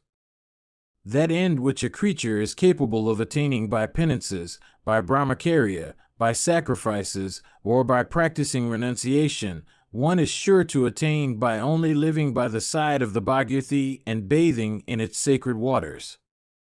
Those creatures whose bodies have been sprinkled with the sacred waters of Bhagirathi, or whose bones have been laid in the channel of that sacred stream, have not to fall away from heaven at any time. Those men, O learned Brahmana, who use the waters of Bhagirathi in all their acts, surely ascend to heaven after departing from this world. Even those men who, having committed diverse kinds of sinful deeds in the first part of their lives, betake themselves in after years to a residing by the side of Ganga, succeed in attaining to a very superior end. Hundreds of sacrifices cannot produce that merit which men of restrained souls are capable of acquiring by bathing in the sacred waters of Ganga. A person is treated with respect and worshipped in heaven for as long a period as his bones lie in the channel of the Ganga. Even as the sun, when he rises at the dawn of day, blazes forth in splendor, having dispelled the gloom of night, after the same manner the person that has bathed in the waters of Ganga is seen to shine in splendor, cleansed of all his sins. Those countries and those points of the compass that are destitute of the sacred waters of Ganga are like nights without the moon, or like trees without flowers. Verily, a world without Ganga is like the different orders and modes of life when they are destitute of righteousness, or like sacrifices without soma. Without doubt, countries and points of the compass that are without Ganga are like the firmament without the sun, or the earth without mountains, or the welkin without air. The entire body of creatures in the three worlds, if served with the auspicious waters of Ganga, derive a pleasure, the like of which they are incapable of deriving from any other source. He who drinks Ganga water that has been heated by the sun's rays derives merit much greater than that which attaches to the vow of subsisting upon the wheat or grains of other corn picked up from cow dung. It cannot be said whether the two are equal or not, viz., he who performs 1,000 Chandriana rites for purifying his body and he who drinks the water of Ganga. It cannot be said whether the two are equal or not, viz., one who stands for 1,000 years on one foot and one who lives for only a month by the side of Ganga. One who lives permanently by the side of Ganga is superior in merit to one who stays for 10,000 yugas with head hanging downwards. As cotton, when it comes into contact with fire, is burnt off without a remnant, even so the sins of the person that is bathed in Ganga become consumed without a remnant. There is no end superior to Ganga for those creatures who, with hearts afflicted by sorrow, seek to attain to ends that may dispel that sorrow of theirs. As snakes become deprived of their poison at the very sight of Garuda, even so one becomes cleansed of all one's sins at the very sight of the sacred stream of Ganga. They that are without good name and that are addicted to deeds of sinfulness have Ganga for their fame, their protection, their means of rescue, their refuge or cover. Many wretches among men who become afflicted with diverse sins of a heinous nature, when they are about to sink into hell, are rescued by Ganga in the next world, if, notwithstanding their sins, they seek the aid of Ganga in their after years. They, O foremost of intelligent men, who plunge every day in the sacred waters of Ganga, become the equals of great newness and the very deities with Vasva at their head. Those wretches among men that are destitute of humility or modesty of behavior, and that are exceedingly sinful, become righteous and good, O Brahmana, by betaking themselves to the side of Ganga. As Amrita is to the deities, as Svadha is to the Pretis, as Sudha is to the Nagas, even so is Ganga water to human beings. As children afflicted with hunger solicit their mothers for food, after the same manner do people desirous of their highest good pay court to Ganga. As the region of the self-born Brahma is said to be the foremost of all places, even so is Ganga said to be foremost of all rivers for those that desire to bathe. As the earth and the cow are said to be the chief sustenance of the deities and other celestials, even so is Ganga the chief sustenance of all living creatures. As the deities support themselves upon the Amrita that occurs in the sun and the moon and that is offered in diverse sacrifices, even so do human beings support themselves upon Ganga water. One besmeared with the sand taken from the shores of Ganga regards oneself as a denizen of heaven, adorned with celestial unguents. He who bears on his head the mud taken from the banks of Ganga presents an effulgent aspect equal to that of sun himself bent on dispelling the surrounding darkness. When that wind which is moistened with the particles of Ganga water touches one's person, it cleanses him immediately of every sin. A person afflicted by calamities and about to sink under their weight finds all his calamities dispelled by the joy which springs up in his heart at sight of that sacred stream. By the melody of the swans and cocas and other aquatic fowls that play on her breast, Ganga challenges the very Gandharvas, and by her high banks the very mountains on the earth. Beholding her surface teeming with swans and diverse other aquatic fowls, and having banks adorned with pasture lands with kine grazing on them, heaven herself loses her pride. The high happiness which one enjoys by a residence on the banks of Ganga can never be his who is residing even in heaven. I have no doubt in this that the person who is afflicted with sins perpetrated in speech and thought and overt act becomes cleansed at the very sight of Ganga. By holding that sacred stream, touching it, and bathing in its waters, one rescues one's ancestors to the 7th generation, one's descendants to the 7th generation, as also other ancestors and descendant. By hearing of Ganga, by wishing to repair to that river, by drinking its waters, by touching its waters, and by bathing in them, a person rescues both his paternal and maternal races.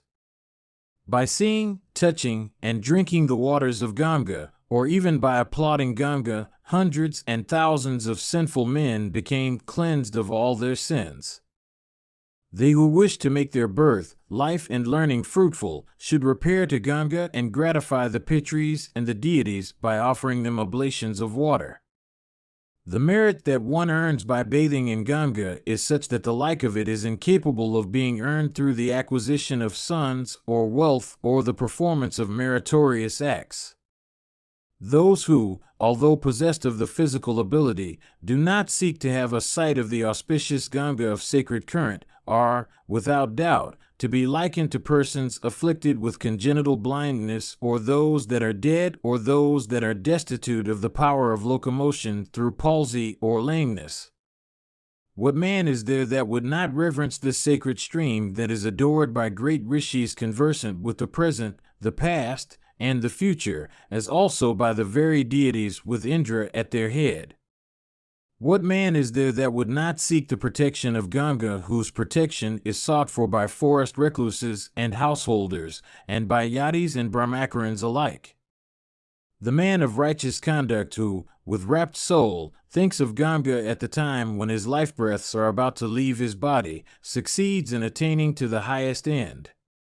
That man who dwells by the side of Ganga up to the time of his death, adoring her with reverence, becomes freed from the fear of every kind of calamity, of sin, and of kings. When that highly sacred stream fell from the firmament, Mahesvara held it on his head. It is that very stream which is adored in heaven, the 3 regions, viz., earth, heaven, and the nether place called Padala, are adorned by the 3 courses of this sacred stream. The man who uses the waters of that stream becomes certainly crowned with success. As the solar ray is to the deities in heaven, as Chandramadhavs is to the Pitris, as the king is to human beings, even such is Ganga unto all streams. One who becomes bereaved of mother or father or sons or spouses or wealth does not feel that grief which becomes one's when one becomes bereaved of Ganga. One does not obtain that joy through acts that lead to the region of Brahma, or through such sacrifices and rites that lead to heaven, or through children or wealth, which one obtained from a sight of Ganga. The pleasures that men derive from a sight of Ganga is equal to what they derive from a sight of the full moon. That man becomes dear to Ganga who adores her with deep devotion, with mind wholly fixed upon her, with a reverence that refuses to take any other object within its sphere, with a feeling that there is nothing else to the universe worthy of similar adoration, and with a steadiness that knows no failing away. Creatures that live on earth, in the Vulcan, or in heaven, indeed, even beings that are very superior, should always bathe in Ganga. Verily, this is the foremost of all duties with those that are righteous. The fame of Ganga for sanctity has spread over the entire universe, since she bore all the sons of Sagara, who had been reduced to ashes, from here to heaven. Men who are washed by the bright, beautiful, high, and rapidly moving waves, raised by the wind, of Ganga, became cleansed of all their sins and resemble in splendor the sun with his 1,000 rays.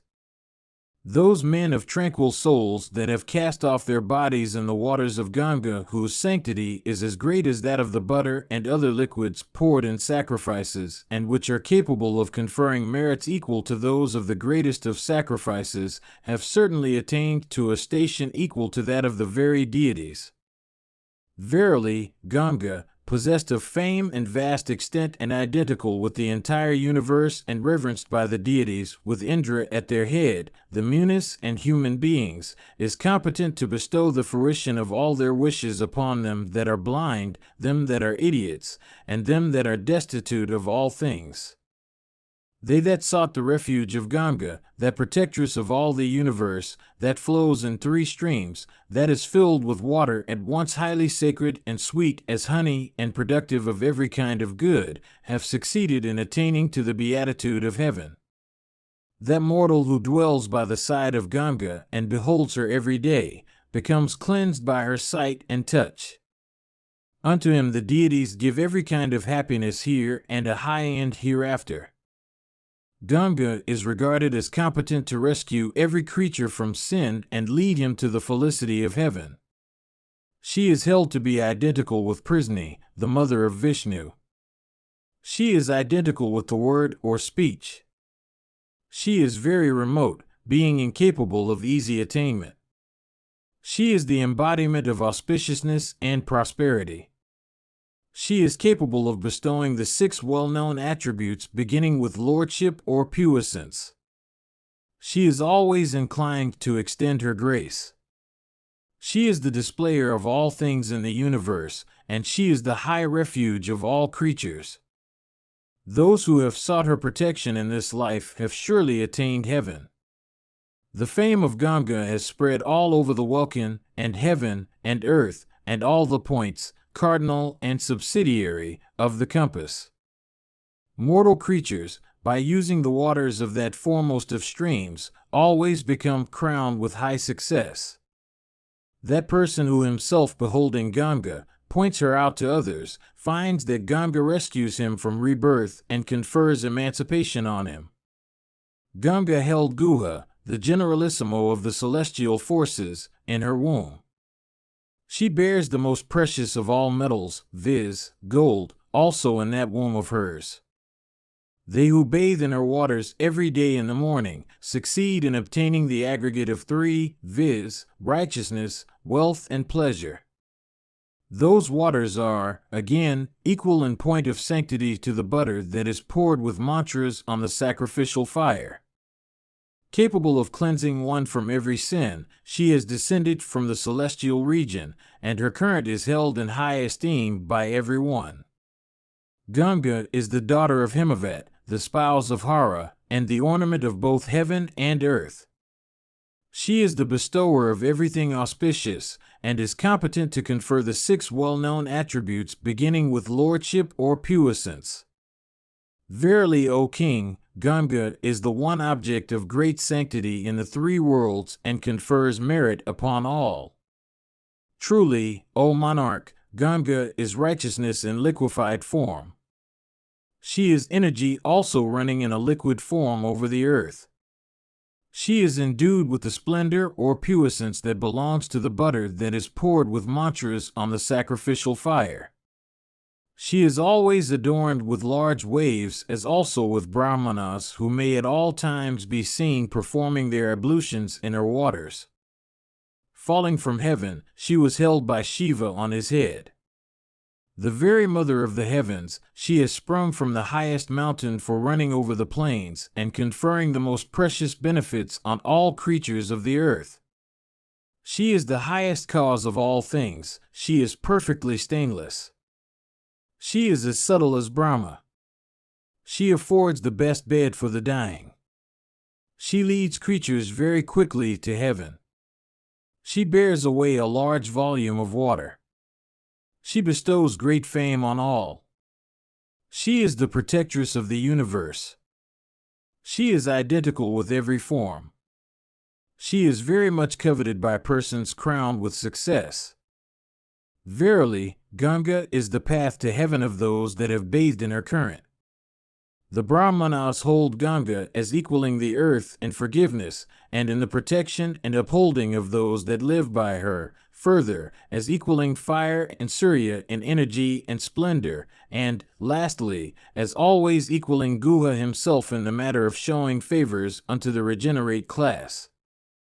Those men who, in this life, even mentally seek with their whole souls that sacred stream which is praised by the rishis, which has issued out of the feet of Vishnu, which is very ancient, and which is exceedingly sacred, succeed in repairing to the regions of Brahman. Fully convinced that children and other possessions, as also regions possessed by every kind of felicity, are transitory or liable to destruction, men of subdued souls, who are desirous of attaining to that everlasting station which is identical with Brahma, always pay their adorations to Ganga with that reverence and love which are due from a son to mother. The man of cleansed soul who is desirous of achieving success should seek the protection of Ganga, who is like a cow that yields Amrita instead of ordinary milk, who is prosperity's self, who is possessed of omniscience, who exists for the entire universe of creatures, who is the source of all kinds of food, who is the mother of all mountains, who is the refuge of all righteous persons, who is immeasurable in puissance and energy, and who charms the heart of Brahma himself. Having, with austere penances, gratified all the deities with the Supreme Lord, Vishnu, Bhagiratha brought Ganga down on the earth. Repairing unto her, men always succeed in freeing themselves from every kind of fear both here and hereafter. Observing with the aid of intelligence, I have mentioned to thee only a small part of the merits of Ganga. My power, however, is inadequate to speak of all the merits of the sacred river, or, indeed, to measure her puissance and sanctity. One may, by putting forth one's best powers, count the stones that occur in the mountains of Meru or measure the waters that occur in the ocean, but one cannot count all the merits which belong to the waters of Ganga. Hence, having listened to these particular merits of Ganga which I have uttered with great devotion, one should, in thought, word, and deed, reverence them with faith and devotion. In consequence of thy having listened to those merits which I have recited, thou art sure to fill all the three regions with fame and attain to a measure of success that is very large and that is difficult of being attained to by any other person. Verily, thou shalt, soon after that, sport enjoy many a region of great felicity created by Ganga herself for those that reverence her. Ganga always extends her grace unto those that are devoted to her with humbleness of heart. She unites those that are so devoted to her with every kind of happiness. I pray that the highly blessed Ganga may always inspire thy heart and mind with such attributes as are fraught with righteousness. Bhishma continued, the learned ascetic endued with high intelligence and great illumination, and crowned with success, having in this manner discoursed unto that poor Brahmana in the observance of the Sila vow, on the subjects of the infinite merits of Ganga, then ascended the firmament. The Brahmana in the observance of Sila vow, awakened by the words of that ascetic crowned with success, duly worshipped Ganga and attained to high success. Do thou also, O son of Kunti, seek Ganga with great devotion, for thou shalt then, as the reward thereof, attain to high and excellent success. Vaisampayana continued hearing this discourse from Bhishma that was fraught with the praise of Ganga. Yudhishthira with his brothers became filled with great delight. That person who recites or hears recited this sacred discourse fraught with the praise of Ganga becomes cleansed of every sin. Mahabharata, Book 13, Section 27. Yudhishthira said, Thou, O grandsire, art endued with wisdom and knowledge of the scriptures, with conduct and behavior, with diverse kinds of excellent attributes, and also with years. Thou art distinguished above others by intelligence and wisdom and penances. I shall, therefore, O thou that art the foremost of all righteous men, desire to address inquiries to thee respecting righteousness. There is not another man, O king, in all the worlds, who is worthier of being questioned on such subjects. O best of kings, how may one, if he happens to be a Kshatriya or a Vaishya or a Sudra, succeed in acquiring the status of a Brahmana? It behoveth thee to tell me the means. Is it by penances the most austere, or by religious acts, or by knowledge of the scriptures, that a person belonging to any of the three inferior orders succeeds in acquiring the status of a Brahmana? Do tell me this, O grandsire. Bhishma said, the status of a Brahmana, O Yudhishthira, is incapable of acquisition by a person belonging to any of the three other orders. That status is the highest with respect to all creatures. Traveling through innumerable orders of existence, by undergoing repeated births, one at last, in some birth, becomes born as a Brahmana. In this connection is cited an old history, O Yudhishthira, of a conversation between Mithanga and a she-ass. Once on a time a Brahmana obtained a son who, though procreated by a person belonging to a different order, had, however, the rites of infancy and youth performed in pursuance of the ordinances laid down for Brahmanas. The child was called by the name of Mithanga and was possessed of every accomplishment. His father, desiring to perform a sacrifice, ordered him, O scorcher of foes, to collect the articles required for the act. Having received the command of his father, he set out for the purpose, riding on a car of great speed, drawn by an ass. It so happened that the ass yoked unto that car was of tender years. Instead, therefore, of obeying the reins, the animal bore away the car to the vicinity of its dam, viz., the she-ass that had brought it forth. Mithanga, dissatisfied with this, began to strike repeatedly the animal with his goad on its nose. Beholding those marks of violence on her child's nose, the she-ass, full of affection for him, said, Do not grieve, O child, for his treatment. A Chandala it is that is driving thee. There is no severity in a Brahmana. The Brahmana is said to be the friend of all creatures. He is the teacher also of all creatures and their ruler. Can he chastise any creature so cruelly? This fellow, however, is of sinful deeds. He hath no compassion to show unto even a creature of such tender years as thou. He is simply proving the order of his birth by conducting himself in this way. The nature which he hath derived from his sire forbids the rise of those sentiments of pity and kindness that are natural to the Brahmana. Hearing these harsh words of the she-ass, Mithanga quickly came down from the car and addressing the she-ass, said, Tell me, O blessed dame, by what fault is my mother stained? How dost thou know that I am a Chandala? Do thou answer me without delay. How, indeed, dost thou know that I am a Chandala? How has my status as a Brahmana been lost? O thou of great wisdom, tell me all this in detail, from beginning to end. The she-ass said, Begotten thou wert, upon a Brahmana woman excited with desire, by a Sudra following the profession of a barber. Thou art, therefore, a Chandala by birth. The status of Brahmana thou hast not at all. Brahmana continued, thus addressed by the she-ass. Mithanga retraced his way homewards. Seeing him return, his father said, I had employed thee in the difficult task of gathering the requisites of my intended sacrifice. Why hast thou come back without having accomplished thy charge? Is it the case that all is not right with thee? Mithanga said, How can he who belongs to no definite order of birth, or to an order that is very low, be regarded as all right and happy? How, O father, can that person be happy whose mother is stained?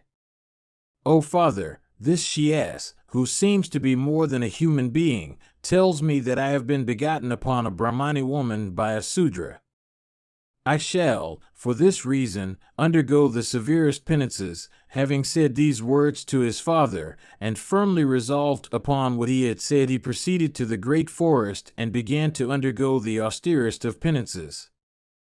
Setting himself to the performance of those penances for the purpose of happily acquiring the status of a Brahmana, Mithanga began to scorch the very deities by the severity of his asceticism. Unto him thus engaged in penances, the chief of the celestials, viz., Indra, appeared and said, Why, O Mathinga, dost thou pass thy time in such grief, abstaining from all kinds of human enjoyments? I shall give thee boons. Do thou name the boons thou desirest?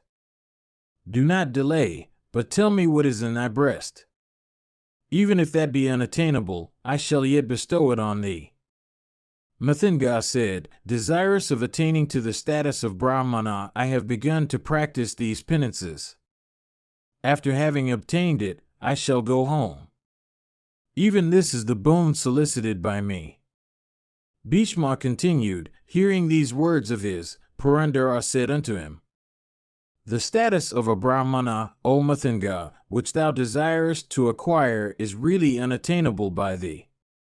It is true, thou desirest to acquire it, but then it is incapable of acquisition by persons begotten on uncleansed souls.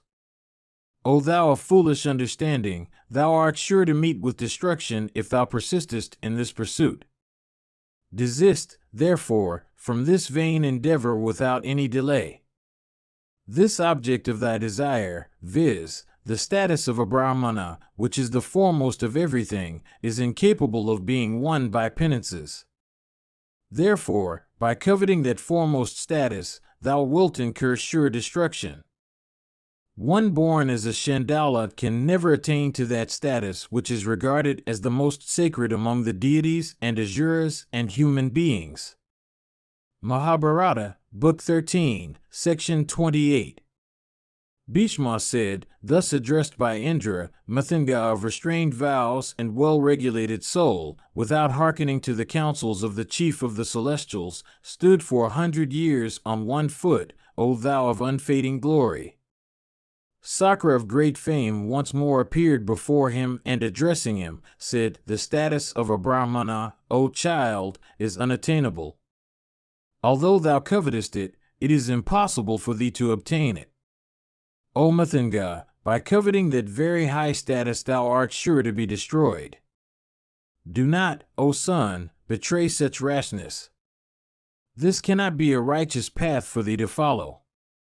O thou of foolish understanding, it is impossible for thee to obtain it in this world.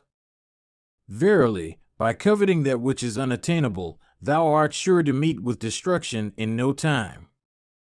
I am repeatedly forbidding thee. By striving, however, to attain that high status by the aid of thy penances, notwithstanding my repeated admonition, thou art sure to meet with destruction. From the order of brute life one attains to the status of humanity. If born as human being, he is sure to take birth as a Pakasa or a Chandala. Verily, one having taken birth in that sinful order of existence, viz., Pakasa, one, O Mathinga, has to wander in it for a very long time. Passing a period of 1,000 years in that order, one attains next to the status of a Sudra. In the Sudra order, again, one has to wander for a long time. After 30,000 years one acquires the status of a Vaishya. There, in that order, one has to pass a very long period. After a time that is 60 times longer than what has been stated as the period of Sudra existence, one becomes a person of the fighting order. In the Kshatriya order one has to pass a very long time. After a time that is measured by multiplying the period last referred to by 60, one becomes born as a fallen Brahmana. In this order one has to wander for a long period. After a time measured by multiplying the period last named by 200, one becomes born in the race of such a Brahmana as lives by the profession of arms. There, in that order, one has to wander for a long period. After a time measured by multiplying the period last named by 300, one takes birth in the race of a Brahmana that is given to the recitation of the Gayatri and other sacred mantras. There, in that order, one has to wander for a long period. After a time measured by multiplying the period last named by 400, one takes birth in the race of such a Brahmana as is conversant with the entire Vedas and the scriptures. There, in that order, one has to wander for a very long period. While wandering in that status of existence, joy and grief, desire and aversion, vanity and evil speech seek to enter into him and make a wretch of him. If he succeeds in subjugating those foes, he then attains a high end. If, on the other hand, those enemies succeed in subjugating him, he falls down from that high status like a person falling down on the ground from the high top of a palmyra tree. Knowing this for certain, O Mathanga, I say unto thee, do thou name some other boon, for the status of a Brahmana is incapable of being attained by thee, that hast been born as a Chandala. Mahabharata, Book 13, Section 29. Bhishma said, thus advised by Indra, Mathanga, observant of vows, refused to hear what he was bid. On the other hand, with regulated vows and cleansed soul, he practiced austere penances by standing on one foot for 1,000 years, and was deeply engaged in yoga meditation. After 1,000 years had passed away, Sakra once more came to see him. Indeed, the slayer of Vala and Vritra said unto him the same words. Mathanga said, I have passed these 1,000 years, standing on one foot, in deep meditation, observing of the vow of Brahmacharya. Why is it that I have not yet succeeded in acquiring the status of a Brahmana? Sakra said, one born on a Chandala cannot, by any means, acquire the status of a Brahmana. Do thou, therefore, name some boon so that all this labor of thine may not prove fruitless. Thus addressed by the chief of the celestials, Mathanga became filled with grief. He repaired to Prayaga, and passed there 100 years, standing all the while on his toes. In consequence of the observance of such yoga, which was extremely difficult to bear, he became very much emaciated, and his arteries and veins became swollen and visible. He was reduced to only skin and bones. Indeed, it has been heard by us that the righteous-souled Mathanga, while practicing those austerities at Gaya, dropped down on the ground from sheer exhaustion. The Lord and Giver of boons, engaged in the good of all creatures, viz., Vasva, beholding him falling down, quickly came to that spot and held him fast. Sakra said, it seems, O Mathanga, that the status of a Brahmana which thou seekest is ill-suited to thee. That status is incapable of being attained by thee. Verily, in thy case, it is surrounded by many dangers. A person by worshipping a Brahmana obtains happiness, while by abstaining from such worship, he obtains grief and misery. The Brahmana is, with respect to all creatures, the giver of what they prize or covet and the protector of what they already have. It is through the Brahmanas that the Pitris and the deities become gratified. The Brahmana, O Mathanga, is said to be foremost of all created beings. The Brahmana grants all objects that are desired and in the way they are desired. Wandering through innumerable orders of being and undergoing repeated rebirths, one succeeds in some subsequent birth in acquiring the status of a Brahmana. That status is really incapable of being obtained by persons of uncleansed souls. Do thou, therefore, give up the idea. Do thou name some other boon? The particular boon which thou seekest is incapable of being granted to thee.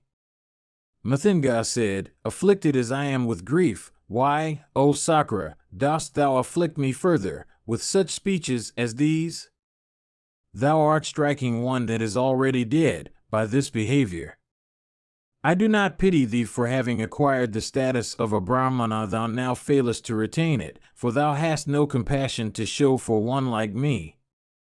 O thou of 100 sacrifices, the status of a Brahmana, as thou sayest, be really unattainable by any of the 3 other orders, yet men that have succeeded in acquiring, through natural means, that high status do not adhere to it, for what sins do not even Brahmanas commit? Those who, having acquired the status of a Brahmana that, like affluence, is so difficult to acquire, do not seek to keep it up, by practicing the necessary duties, must be regarded to be the lowest of wretches in this world. Indeed, they are the most sinful of all creatures. Without doubt, the status of a Brahmana is exceedingly difficult to attain, and once being attained, it is difficult to maintain it. It is capable of dispelling every kind of grief. Alas, having attained to it, men do not always seek to keep it up by practicing righteousness and the other duties that attach to it. When even such persons are regarded as Brahmanas, why is it that I, who am contented with my own self, who am above all couples of opposites, who am dissociated from all worldly objects, who am observant of the duty of compassion towards all creatures and of self-restraint of conduct, should not be regarded as deserving of that status? How unfortunate I am, O Purandara, that through the fault of my mother I have been reduced to this condition, although I am not unrighteous in my behavior. Without doubt, destiny is incapable of being warded off or conquered by individual exertion, since, O Lord, I am unable to acquire, notwithstanding these persistent efforts of mine, the object, upon the acquisition of which I have set my heart. When such is the case, O righteous one, it behoves thee to grant me some other boon if, indeed, I have become worthy of thy grace or if I have a little of merit. Bhishma continued, the slayer of Vala and Vritra then said unto him, Do thou name the boon. Thus urged by the great Indra, Mathanga said the following words. Mathanga said, Let me be possessed of the power of assuming any form at will, and journeying through the skies, and let me enjoy whatever pleasures I may set my heart upon. And let me also have the willing adorations of both Brahmanas and Kshatriyas. I bow to thee by bending my head, O God. It behoveth thee to do that also by which my fame, O Purandara, may live forever in the world. Sakra said, Thou shalt be celebrated as the deity of a particular measure of verse, and thou shalt obtain the worship of all women. Thy fame, O son, shall become unrivaled in the three worlds. Having granted him these boons, Vasva disappeared there and then. Mathanga also, casting off his life breaths, attained to a high place. Thou mayst thus see, O Bharata, that the status of a Brahmana is very high.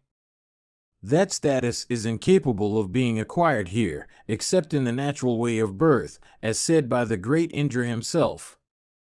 Mahabharata, Book 13, Section 30. Yudhishthira said, I have heard this great narrative, O perpetuator of Kuru's race. Thou, O foremost of eloquent men, hast said that the status of a Brahmana is exceedingly difficult of acquisition. It is heard, however, that in former times the status of a Brahmana had been acquired by Viswamitra.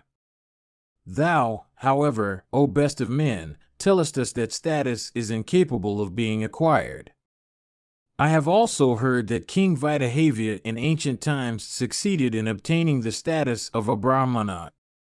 I desire to hear, O puissant son of Ganga, the story of Vaidehavya's promotion. By what acts did that best of kings succeed in acquiring the status of a Brahmana? Was it through some boon, obtained from someone of great puissance, or was it through the virtue of penances? It behoveth thee to tell me everything. Bhishma said, Hear, O monarch, how the royal sage Vaidehavya of great celebrity succeeded in ancient times in acquiring the status of a Brahmana that is so difficult to attain and that is held in such high reverence by all the world. While the high-souled Manu in days of yore was employed in righteously ruling his subjects, he obtained a son of righteous soul who became celebrated under the name of Saryati. In Saryati's race, O monarch, 2 kings took their birth, viz., Haihaya and Talajanga. Both of them were sons of Vats, O foremost of victorious kings. Haihaya, O monarch, had 10 wives. Upon them he begot, O Bharata, a century of sons, all of whom were highly inclined to fighting. All of them resembled one another in features and prowess. All of them were endued with great strength, and all of them were possessed of great skill in battle. They all studied the Vedas and the science of weapons thoroughly. In Kasi also, O monarch, there was a king who was the grandfather of Divodasa. The foremost of victorious men, he was known by the name of Haryaswa. The sons of King Haihaya, O chief of men, who was otherwise known by the name of Vaidehavya, invaded the kingdom of Kasi and advancing to the country that lies between the rivers Ganga and Yamuna, fought a battle with King Haryaswa and also slew him in it. Having slain King Haryaswa in this way, the sons of Haihaya, those great car warriors, fearlessly went back to their own delightful city in the country of the Vatsas. Meanwhile, Haryaswa's son Sudeva, who looked like a deity in splendor and who was a second god of righteousness, was installed on the throne of Kasi as its ruler.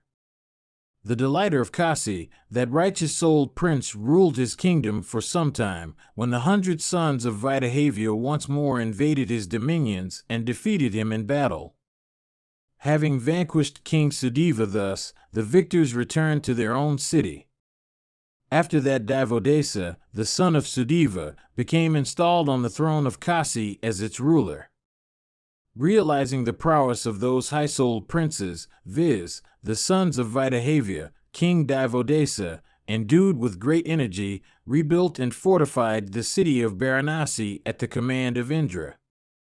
The territories of Divodasa were full of Brahmanas and Kshatriyas, and abounded with Vaishyas and Sudras.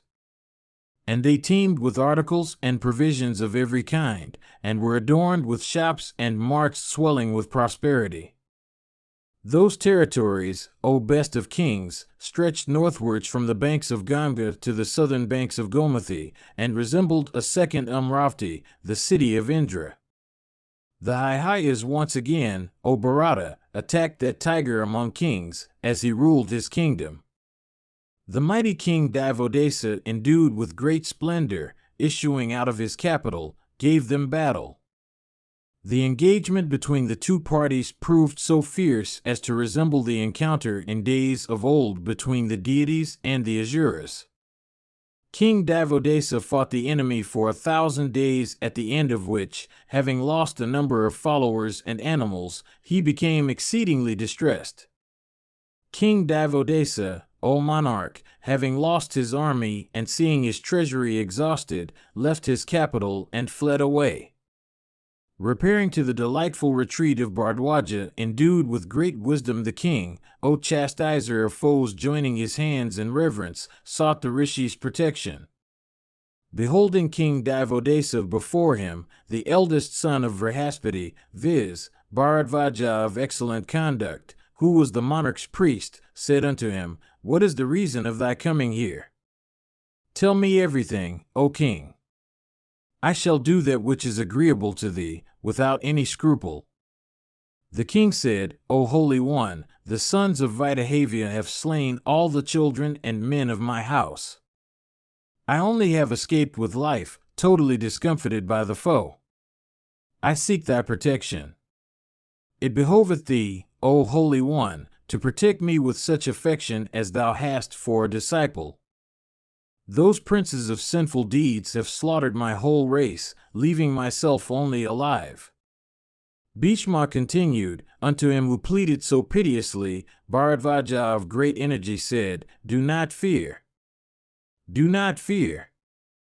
O son of Sudeva, let thy fears be dispelled. I shall perform a sacrifice, O monarch, in order that thou mayst have a son through whom thou shalt be able to smite thousands upon thousands of Vaidehavya's party." After this, the Rishi performed a sacrifice with the object of bestowing a son on Divodasa.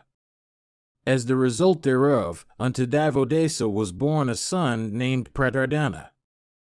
Immediately on his birth he grew up like a boy of full 3 and 10 years, and quickly mastered the entire Vedas and the whole of arms. Aided by his yoga powers, Bharadvaja of great intelligence had entered into the prince. Indeed, collecting all the energy that occurs in the object of the universe, Bharadvaja put them together in the body of Prince Pratardana. Put on shining mail on his person and armed with the bow, Pratardana, his praises sung by bards and the celestial rishis, shone resplendent like the risen star of day. Mounted on his car and with the scimitar tied to his belt, he shone like a blazing fire. With scimitar and shield and whirling his shield as he went, he proceeded to the presence of his sire. Beholding the prince, the son of Sudeva, viz., King Divodasa, became filled with joy. Indeed, the old king thought the sons of his enemy Vaidehavya as already slain. Divodasa then installed his son Pratardana as Yuvaraja, and regarding himself crowned with success became exceedingly happy. After this, the old king commanded that chastiser of foes, viz., Prince Pratardana, to march against the sons of Vaidehavya and slay them in battle. Endued with great powers, Pratardana, that subjugator of hostile cities, speedily crossed Ganga on his car and proceeded against the city of the Vaidehavyas. Hearing the clatter produced by the wheels of his car, the sons of Vaidehavya, riding on their own cars that looked like fortified citadels and that were capable of destroying hostile vehicles, issued out of their city. Issuing out of their capital, those tigers among men, viz., the sons of Vaidehavya, who were all skillful warriors cased in mail, rushed with uplifted weapons towards Pratardana, covering him with showers of arrows. Encompassing him with innumerable cars, O Yudhishthir, the Vaidehavyas poured upon Pratardana showers of weapons of various kinds, like clouds pouring torrents of rain on the breast of Himavat. Baffling their weapons with his own, Prince Pratardana, endued with mighty energy, slew them all with his shafts that resembled the lighting fire of Indra.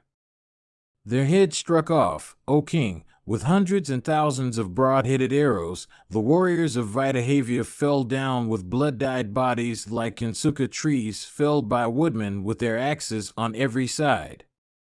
After all his warriors and sons had fallen in battle, King Vaidehavya fled away from his capital to the retreat of Bhrigu. Indeed, arrived there, the royal fugitive sought the protection of Bhrigu. The Rishi Bhrigu, O monarch, assured the defeated king of his protection. Pratardana followed in the footsteps of Vaidehavya.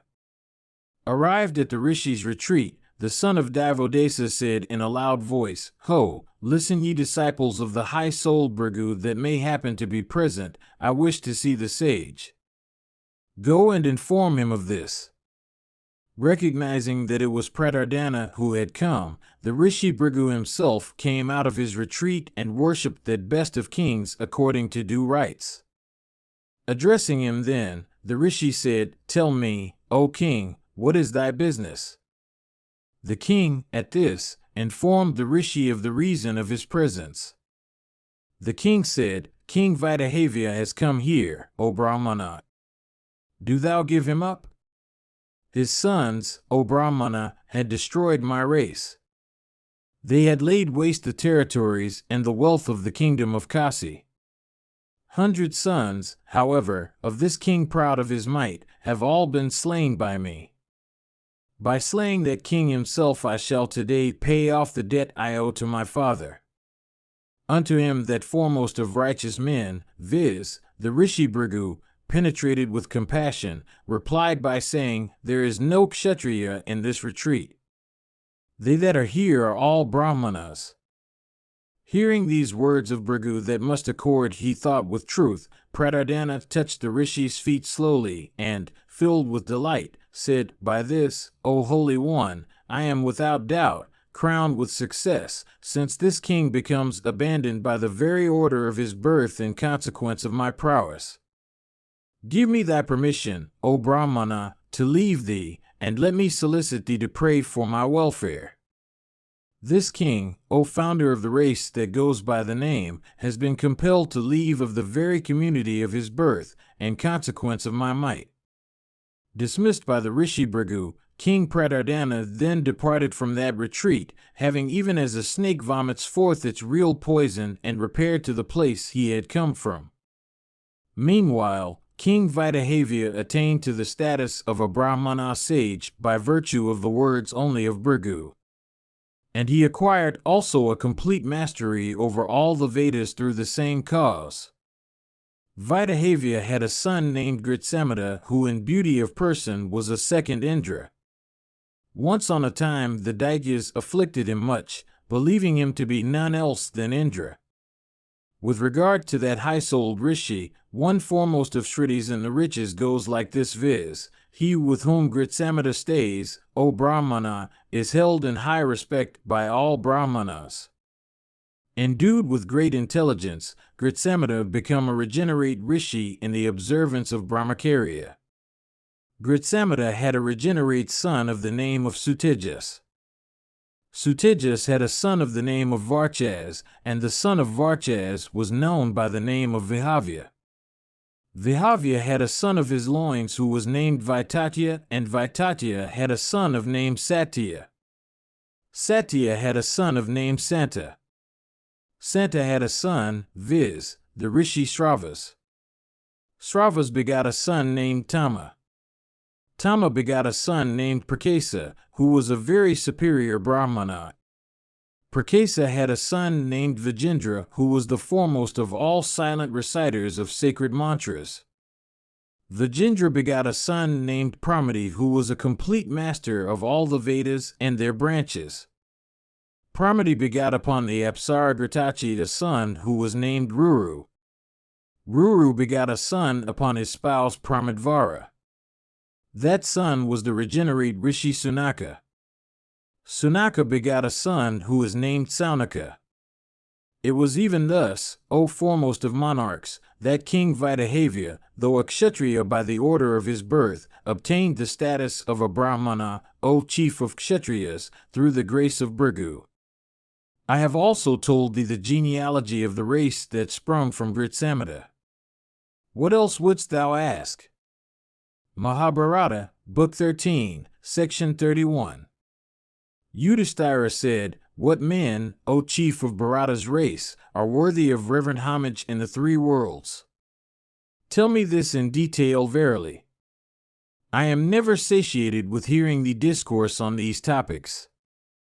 Bhishma said, In this connection is cited the old narrative of the discourse between Narada and Vasudeva. Beholding Narada on one occasion worshipping many foremost of Brahmanas with joined hands, Kesava addressed him saying, Whom dost thou worship? Whom amongst these Brahmanas, O Holy One, dost thou worship with so great reverence? If it is a matter that I can heard of, I then wish to hear it. Do, O foremost of righteous men, tell me this. Narada said, Hear, O Govinda, as to who those are whom I am worshipping, O grinder of foes. Who else is there in this world that so much deserves to hear this? I worship the Brahmanas, O puissant one, who constantly worship Varuna and Vayu and Aditya and Prajanya and the deity of fire, and Stanu and Skanda and Lakshmi and Vishnu and the Brahmanas, and the Lord of speech, and Chandramadhavs, and the waters and earth and the goddess Sarasvati. O tiger of Vrishni's race, I always worship those Brahmanas that are endued with penances, that are conversant with the Vedas, that are always devoted to Vedic study, and that are possessed of high worth. O puissant one, I bow down my head unto those persons who are freed from boastfulness, who discharge, with an empty stomach, the rights and honor of the deities, who are always contented with what they have, and who are endued with forgiveness. I worship them, O Yadava, that are performers of sacrifices, that are of a forgiving disposition, and self-restrained, that are masters of their own senses, that worship truth and righteousness, and that give away land and kine unto good Brahmanas. I bow unto them, O Yadava, that are devoted to the observance of penances, that dwell in forests, that subsist upon fruits and roots, that never store anything for the morrow, and that are observant of all the acts and rites laid down in the scriptures. I bow unto them, O Yadava, that feed and cherish their servants, that are always hospitable to guests, and that eat only the remnants of what is offered to the deities. I worship them that have become irresistible by studying the Vedas, that are eloquent in discoursing on the scriptures, that are observant of the vow of Brahmacharya, and that are always devoted to the duties of officiating at the sacrifices of others and of teaching disciples.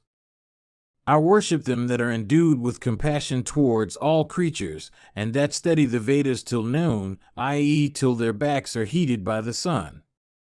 I bow unto them, O Yadava, that strive to obtain the grace of their preceptors, that labor in the acquisition of their Vedas, that are firm in the observance of vows, that wait, with dutiful obedience, upon their preceptors and seniors, and that are free from malice and envy.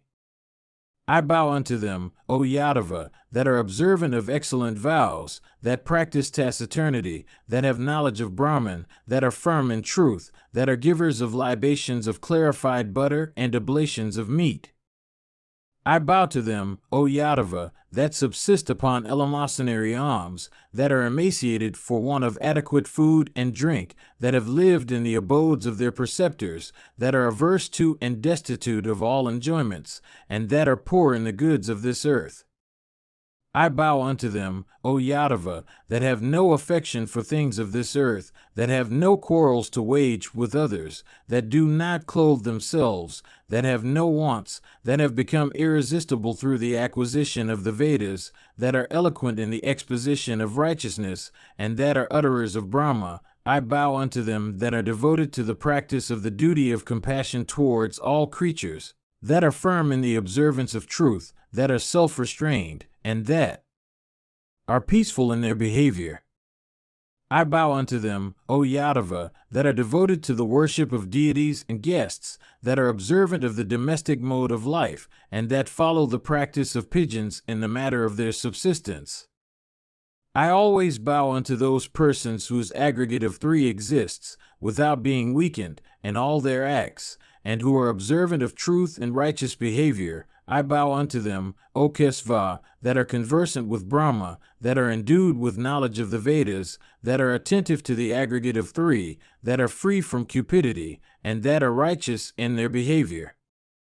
I bow unto them, O Madhava, that subsist upon water only, or upon air alone, or upon the remnants of the food that is offered to deities and guests, and that are observant of diverse kinds of excellent vows. I always worship them that have no spouses, in consequence of the vow of celibacy they observe, that have spouses and the domestic fire, in consequence of the domestic mode of life they lead, that are the refuge of the Vedas, and that are the refuge of all creatures in the universe, in consequence of the compassion they feel towards them. I always bow unto those rishis, O Krishna, that are the creators of the universe, that are the elders of the universe, that are the eldest members of the race or the family, that are dispellers of the darkness of ignorance, and that are the best of all persons in the universe, for righteousness of behavior and knowledge of the scriptures. For these reasons, do thou also, O scion of Vrishni's race, worship every day those regenerate persons of whom I speak. Deserving as they are of reverent worship, they will, when worshipped, confer happiness on thee, O sinless one. Those persons of whom I speak are always givers of happiness in this world as well as in the next. Reverenced by all, they move about in this world, and if worshipped by thee are sure to grant thee happiness. They who are hospitable to all persons that come unto them as guests, and who are always devoted to brahmanas and kind, as also to truth, in speech and behavior, succeed in crossing all calamities and obstacles. They who are always devoted to peacefulness of behavior, as also they who are freed from malice and envy, and they who are always attentive to the study of the Vedas, succeed in crossing all calamities and obstacles. They who bow unto all the deities, without showing a preference for any and thereby proving their tolerance, they who betake themselves to one Veda as their refuge, they who are possessed of faith and are self-restrained, succeed in crossing all calamities and obstacles. They who worship the foremost of Brahmanas with reverence and are firm in the observance of excellent vows and practice the virtue of charity, succeed in crossing all calamities and obstacles. they who are engaged in the practice of penances, they who are always observant of the vow of celibacy, and they whose souls have been cleansed by penances, succeed in crossing all calamities and obstacles. They who are devoted to the worship of the deities and guests and dependents, as also of the pitris, and they who eat the remnant of the food that is offered to deities, pitris, guests, and dependents, succeed in crossing all calamities and obstacles. They who, having ignited the domestic fire, duly keep it burning and worship it with reverence, and they who have duly poured libations to the deities and soma sacrifices, succeed in crossing all calamities and obstacles. They who behave as they should towards their mothers and fathers and preceptors and other seniors, even as thou, O tiger among the Vrishnis, dost behave, succeed in crossing all calamities and obstacles. Having said these words, the celestial Rishi ceased speaking. Bhishma continued, For these reasons, do thou also, O son of Kunti, always worship with reverence the deities, the pitris, the brahmanas, and guests arrived at thy mansion, and as the consequence of such conduct thou art sure to attain to a desirable end. Mahabharata, Book 13, Section 32. Yudhishthira said, O grandsire, O thou of great wisdom, O thou that art conversant with all branches of knowledge, I desire to hear thee discourse on topics connected with duty and righteousness. Tell me truly, O chief of Bharata's race, what the merits are of those persons that grant protection to living creatures of the four orders when these pray for protection. Bhishma said, O Dharma, son of great wisdom and widespread fame, listen to this old history touching the great merit of granting protection to others when protection is humbly sought. Once on a time, a beautiful pigeon, pursued by a hawk, dropped down from the skies and sought the protection of the highly blessed King Vrishadharma. The pure-souled monarch, beholding the pigeon take refuge in his lap from fear, comforted him, saying, Be comforted, O bird, do not fear, whence hast thou taken such great fright? What hast thou done, and where hast thou done it, in consequence of which thou hast lost thy senses in fear and art more dead than alive? Thy color, beautiful bird, is such as to resemble that which adorns a fresh-blown lotus of the blue variety. Thy eyes are of the hue of the pomegranate or the asoka flower. Do not fear. I bid thee, be comforted. When thou hast sought refuge with me, know that no one will have the courage to even think of seizing thee that hast such a protector to take care of thy person. I shall, for thy sake, give up today the very kingdom of the Kasi and, if need be, my life too. Be comforted, therefore, and let no fear be thine, O pigeon. The hawk said, This bird has been ordained to be my food. It behoves thee not, O king, to protect him from me. I have outcoursed this bird and have got him. Verily, with great effort have I got at him at last. His flesh and blood and marrow and fat will be of great good to me. This bird will be the means of gratifying me greatly. Do not, O king, place thyself between him and me in this way. Fierce is the thirst that is afflicting me, and hunger is gnawing my bowels. Release the bird and cast him off. I am unable to bear the pains of hunger any longer. I pursued him as my prey. Behold, his body is bruised and torn by me with my wings and talons. Look, his breath has become very weak. It behoves thee not, O king, to protect him from me. In the exercise of that power which properly belongs to thee, thou art, indeed, competent to interfere in protecting human beings when they are sought to be destroyed by human beings. Thou canst not, however, be admitted to have any power over a sky-ranging bird afflicted with thirst.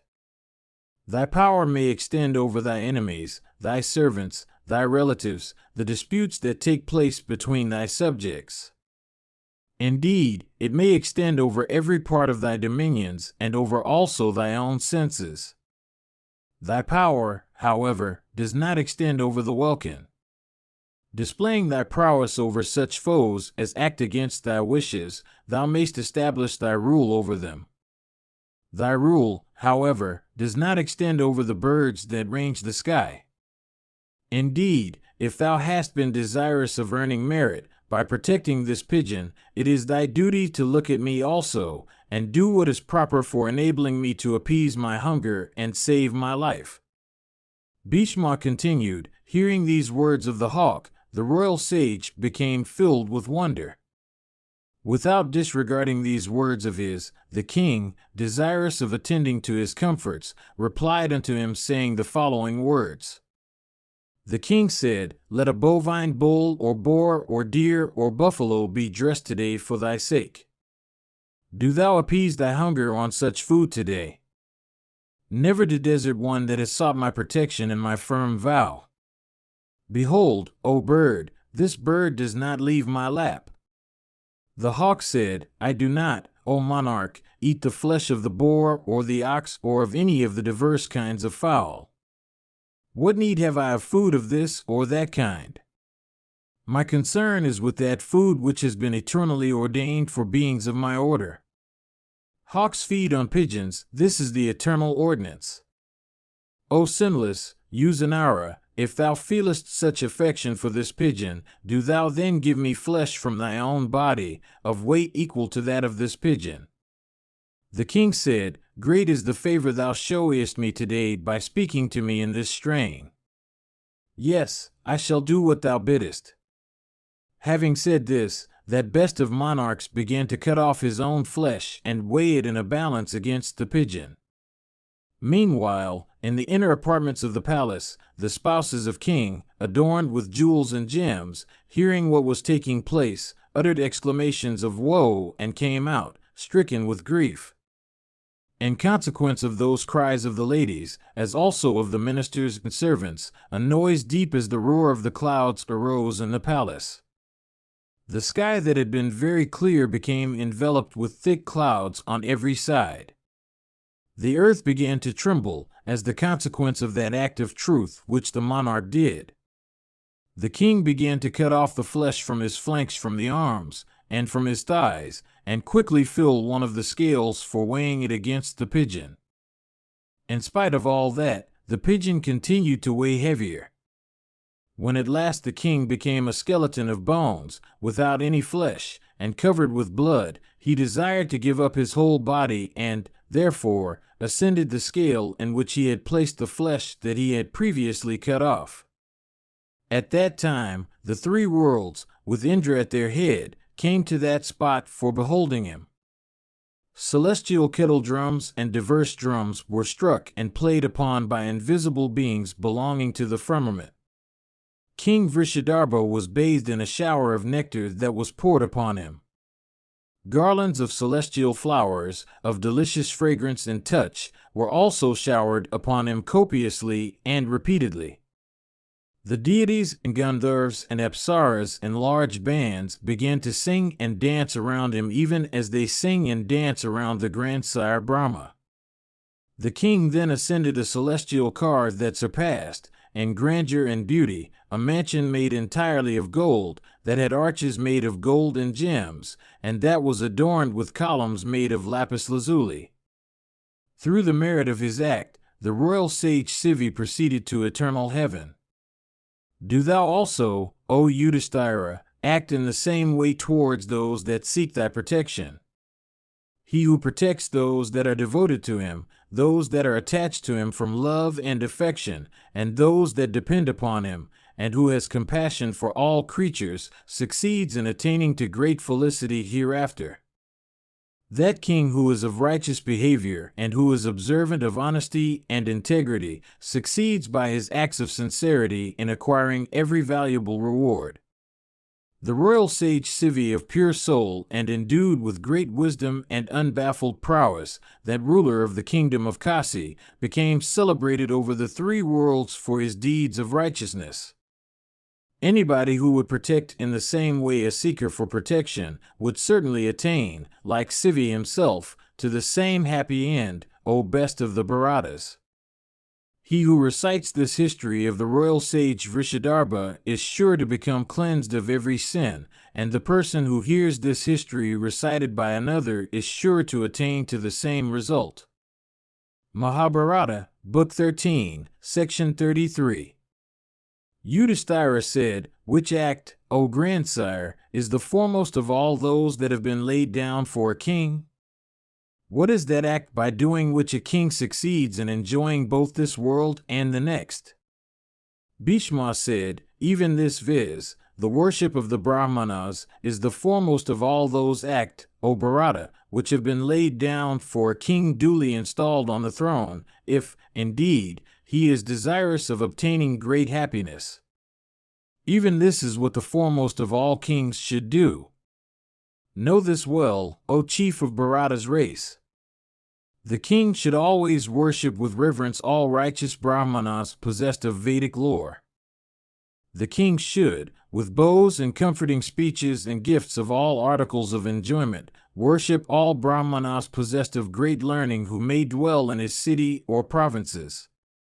This is the foremost of all acts laid down for the king. Indeed, the king should always keep his eyes fixed on this. He should protect and cherish these, even as he protects his own self or his own children. The king should worship with greater reverence those amongst the Brahmanas that may be worthy of it, for their superior sanctity and learning. When such men are freed from all anxiety, the whole kingdom blazes forth in beauty. Such individuals are worthy of adoration. Unto such the king should bow his head. Verily, they should be honored, even as one honors one's sires and grandsires. Upon them depends the course of conduct followed by men, even as the existence of all creatures depends upon Vasva.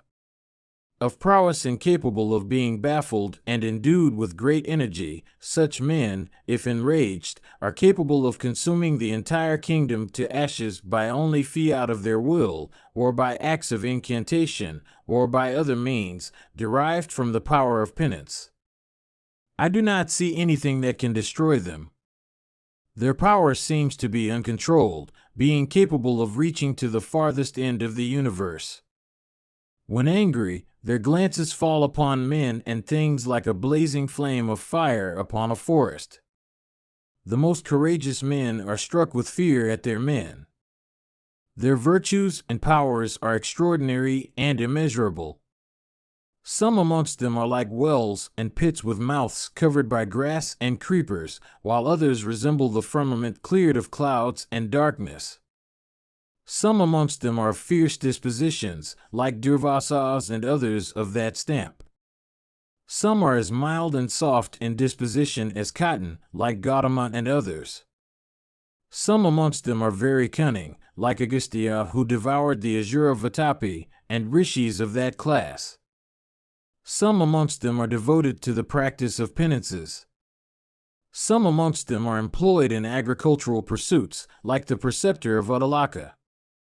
Some amongst them are engaged in the keep of kine, as Upmanyu while attending his preceptor. Some amongst them live upon eleemosynary alms. Some amongst them are even thieves, like Valmiki in his early years and Viswamitra during a famine.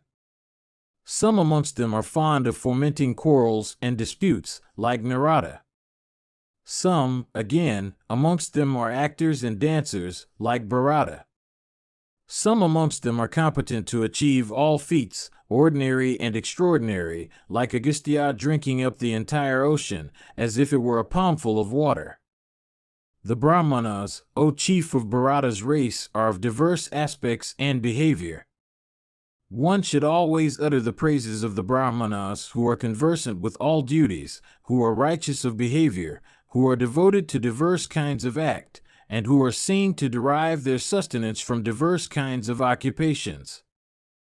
The Brahmanas, O ruler of men, who are highly blessed, are elder in respect of their origin than the Pitris, the deities, human beings, belonging to the three other orders, the snakes and the Rakshasas. These regenerate persons are incapable of being vanquished by the deities or the Pitris or the Gandharvas or the Rakshasas or the Asuras or the Pisachas. The Brahmanas are competent to make him a deity that is not a deity. They can, again, divest one that is a deity of his status as such. He becomes a king whom they wish to make a king. He, on the other hand, goes to the wall whom they do not love or like. I tell thee truly, O king, that those foolish persons, without doubt, meet with destruction who calumniate the Brahmanas and utter their dispraise. Skilled in praise and dispraise, and themselves the origin or cause of other people's fame and ignominy, the Brahmanas, O king, always become angry with those that seek to injure others. That man whom the Brahmanas praise succeeds in growing in prosperity. That man who is censured and is cast off by the Brahmanas soon meets with discomfiture. It is in consequence of the absence of Brahmanas from among them that the Sakas, the Yavnas, the Kambojas, and other Kshatriya tribes have become fallen and degraded into the status of Sudras.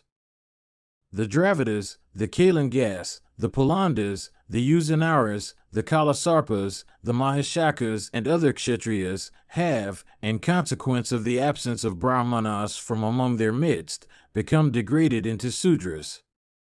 Defeat at their hands is preferable to victory over them, O foremost of victorious persons.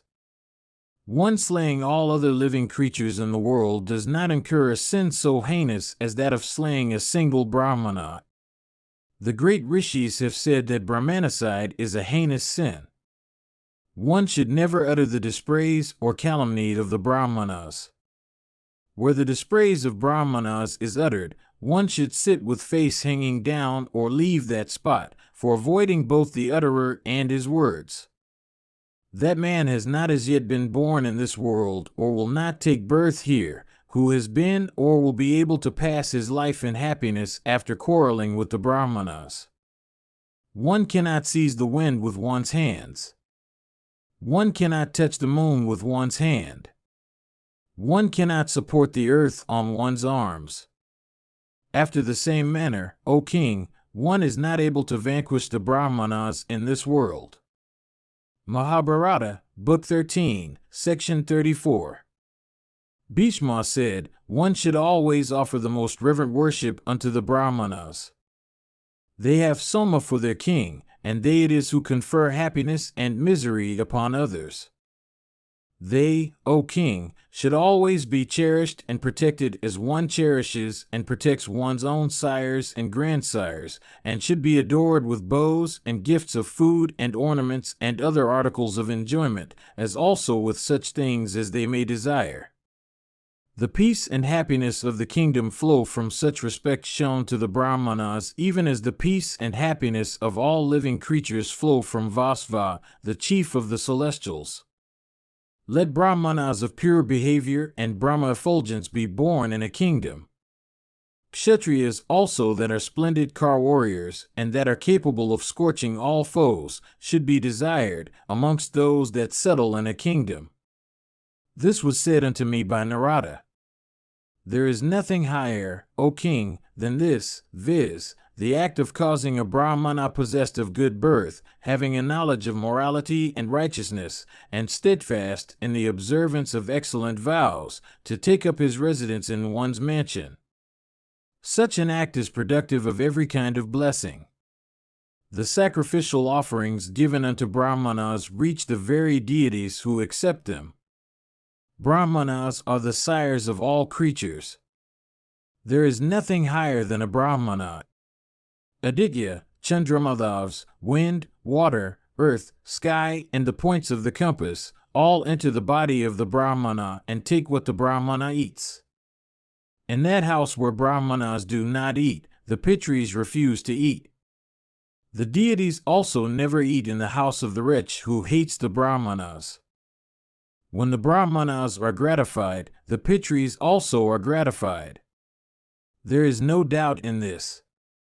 They that give away the sacrificial butter unto the Brahmanas become themselves gratified in this and the other world. Such men never meet with destruction. Verily, they succeed in attaining to high ends. Those particular offerings and sacrifices with which one gratifies the Brahmanas go to gratify both the Pitris and the deities. The Brahmana is the cause of that sacrifice once all created things have sprung. The Brahmana is acquainted with that from which this universe has sprung and unto which, when apparently destroyed, it returns. Indeed, the Brahmana knows the path that leads to heaven and the other path that leads to the opposite place. The Brahmana is conversant with what has happened and what will happen. The Brahmana is the foremost of all two-legged beings. The Brahmana, O chief of the Bharatas, is fully conversant with the duties that have been laid down for his order. Those persons that follow the Brahmanas are never vanquished. Departing from this world, they never meet with destruction. Indeed, victory is always theirs. Those high-souled persons, indeed, those persons that have subdued their souls, who accept the words that fall from the lips of the Brahmanas, are never vanquished. Victory always becomes theirs. The energy and might of those Kshatriyas who scorch everything with their energy and might become neutralized when they encounter the Brahmanas. The Bhrigus conquered the Talajangas. The son of Angiras conquered the Nipas. Bharadvaja conquered the Vidahavyas as also the Alas. O chief of Bharata's race! Although all these Kshatriyas were capable of using diverse kinds of arms, yet the Brahmanas named, owning only black deer skins for their emblems, succeeded in conquering them effectually. Bestowing the earth upon the Brahmanas and illuminating both the worlds by the splendor of such a deed, one should accomplish acts through which one may succeed in attaining to the end of all things. Like fire concealed within wood, everything that is said or heard or read in this world lies ensconced in the Brahmana. In this connection is cited the old history of the conversation between Vasudeva and the earth, O chief of Bharata's race. Vasudeva said, O mother of all creatures, O auspicious goddess, I desire to ask thee for a solution of this doubt of mine. By what act does a man leading the domestic mode of life succeed in cleansing all his sins?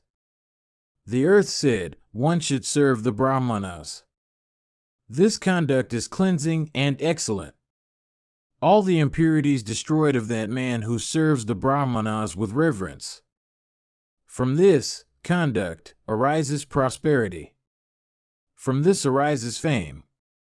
From this springs forth intelligence or knowledge of the soul. A Kshatriya by this conduct becomes a mighty car warrior and a scorcher of foes and succeeds in acquiring great fame. Even this is what Narada said unto me, viz. That one should always revere a Brahmana that is well-born, of rigid vows and conversant with the scriptures, if one desires every kind of prosperity. That man really grows in prosperity who is applauded by the Brahmanas, who are higher than those that are regarded superior to all men high or low.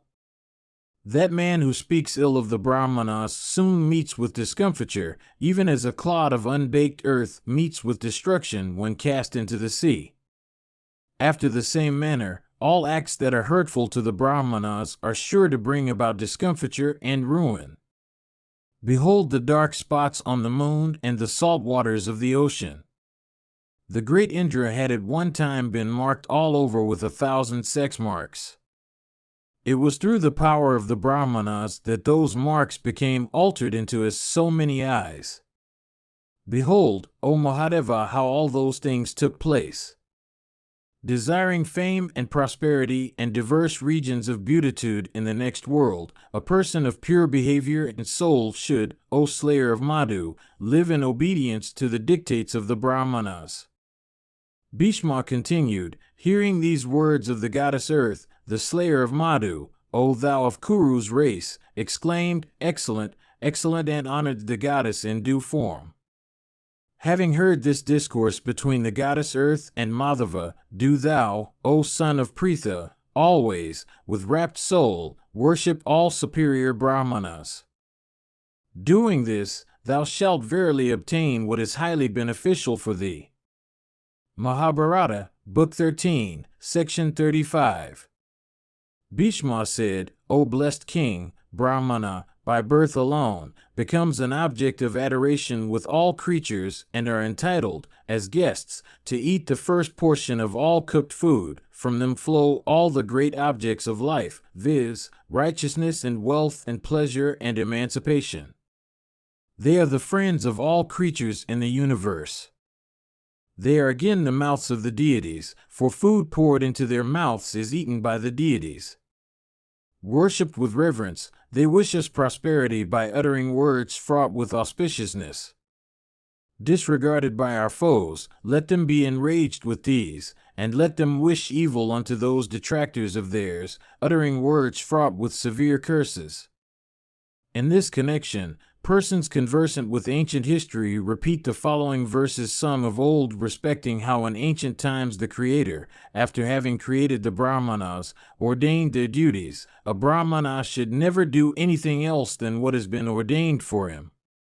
Protected, they should protect others. By conducting themselves in this way, they are sure to attain to what is mightily advantageous for them. By doing those acts that are ordained for them, they are sure to obtain Brahma prosperity. Ye shall become the exemplars of all creatures, and reins for restraining them. A Brahmana possessed of learning should never do that which is laid down for the Sudras. By doing such acts, a Brahmana loses merit. By Vedic study he is sure to obtain prosperity and intelligence and energy and puissance competent to scorch all things, as also glory of the most exalted kind. By offering oblations of clarified butter unto the deities, the Brahmanas attain to high blessedness and become worthy of taking the precedence of even children in the matter of all kinds of cooked food, and endued with Brahma prosperity. Endued with faith that is fraught with compassion towards all creatures, and devoted to self-restraint and the study of the Vedas, ye shall attain to the fruition of all your wishes. Whatever things exist in the world of men, whatever things occur in the region of the deities, can all be acquired with the aid of penances and knowledge and the observance of vows and restraints. I have thus recited to thee, O sinless one, the verses that were sung by Brahma himself. Endued with supreme intelligence and wisdom, the Creator himself ordained this, through compassion for the Brahmanas. The puissance of those among them that are devoted to penances is equal to the might of kings. They are verily irresistible, fierce, possessed of the speed of lightning, and exceedingly quick in what they do. There are amongst them those that are possessed of the might of lions, and those that are possessed of the might of tigers. Some of them are endued with the might of boars, some with that of the deer, and some with that of crocodiles. Some there are amongst them whose touch resembles that of snakes of virulent poison, and some whose bite resembles that of sharks. Some amongst them are capable of compassing by speech alone the destruction of those that are opposed to them, and some are competent to destroy by a glance only of their eyes. Some amongst them, as already said, are like snakes of virulent poison, and some of them are possessed of very mild dispositions. The dispositions, O Yudhishthir, of the Brahmanas, are of diverse kinds. The Miklas, the Dravidas, the Latas, the Pandras, the Kamwasaras, the Sandikas, the Daradas, the Darvas, the Chauras, the Savaras, the Vravaras, the Kiratas, the Yavnas, and numerous other tribes of Kshatriyas have become degraded into the status of Sudras through the wrath of Brahmanas. In consequence of having disregarded the Brahmanas, the Asuras have been obliged to take refuge in the depths of the ocean. Through the grace of the Brahmanas, the deities have become denizens of the happy regions of heaven. The element of space or ether is incapable of being touched. The Himavat mountains are incapable of being moved from their sight. The current of Ganga is incapable of being resisted by a dam. The Brahmanas are incapable of being subjugated. Kshatriyas are incapable of ruling the earth without cultivating the goodwill of the Brahmanas. The Brahmanas are high-souled beings. They are the deities of the very deities. Do thou always worship them with gifts and obedient services, if, indeed, thou wishest to enjoy the sovereignty of the whole earth with her belt of seas. The energy and might of Brahmanas, O sinless one, become abated in consequence of the acceptance of gift. Thou shouldst protect thy race, O king, from those Brahmanas that do not desire to accept gifts. Anusasana Parva continued in Volume 11. Part 2. Anusasanika Parva. Mahabharata, Book 13, Section 36. Bhishma said, in this connection is cited the old history of the discourse between Sakra and Samvara. Do thou listen to it, O Yudhishthira. Once upon a time Sakra, assuming the guise of an ascetic with matted locks on his head and body smeared with ashes all over, rode on an ugly car and repaired to the presence of the Asura Samvara. Sakra said, through what conduct, O Samvara, hast thou been able to get at the head of all individuals of thy race? For what reason do all people regard thee as superior? Do thou tell me this truly and in detail. Samvara said, I never cherish any ill feelings towards the Brahmanas. Whatever instructions they impart I accept with unquestioning reverence. When the Brahmanas are engaged in interpreting the scriptures, I listen to them with great happiness. Having heard their interpretations, I never disregard them. Nor do I ever offend against the Brahmanas in any way. I always worship those Brahmanas that are endued with intelligence. I always seek information from them. I always worship their feet. Approaching me with confidence, they always address me with affection and inquire after my welfare. If they ever happen to be heedless, I am always heedful. If they happen to sleep, I always remain wakeful. Like bees drenching the cells of the comb with honey, the Brahmanas, who are my instructors and rulers, always drench me with the nectar of knowledge, me that am always devoted to the path pointed out by the scriptures, that am devoted to the Brahmanas, and that am perfectly free from malice or evil passion. Whatever they say with cheerful hearts, I always accept, aided by memory and understanding. I am always careful of my own faith in them, and I always think of my own inferiority to them. I always lick the nectar that dwells at the end of their tongue, and it is for this reason that I occupy a position far above that of all others of my race, like the moon transcending all the stars. The scriptural interpretations which fall from the lips of the Brahmanas, and listening to which every wise man acts in the world, constitute nectar on earth, and may also be likened to eyes of remarkable excellence. Witnessing the encounter between the deities and the Asuras in days of old, and understanding the puissance of the instructions that fell from the Brahmanas, my father became filled with delight and wonder. Beholding the puissance of high-souled Brahmanas, my sire asked Chandramadhavs the question, how do the Brahmanas attain to success? Soma said, the Brahmanas become crowned with success through their penances. Their strength consists in speech. The prowess of persons belonging to the kingly order resides in their arms. The Brahmanas, however, have speech for their weapons. Undergoing the discomforts of a residence in the abode of his preceptor, the Brahmana should study the Vedas, or at least the Pranav. Divesting himself of wrath and renouncing earthly attachments, he should become a yati, viewing all things and all creatures with equal eyes.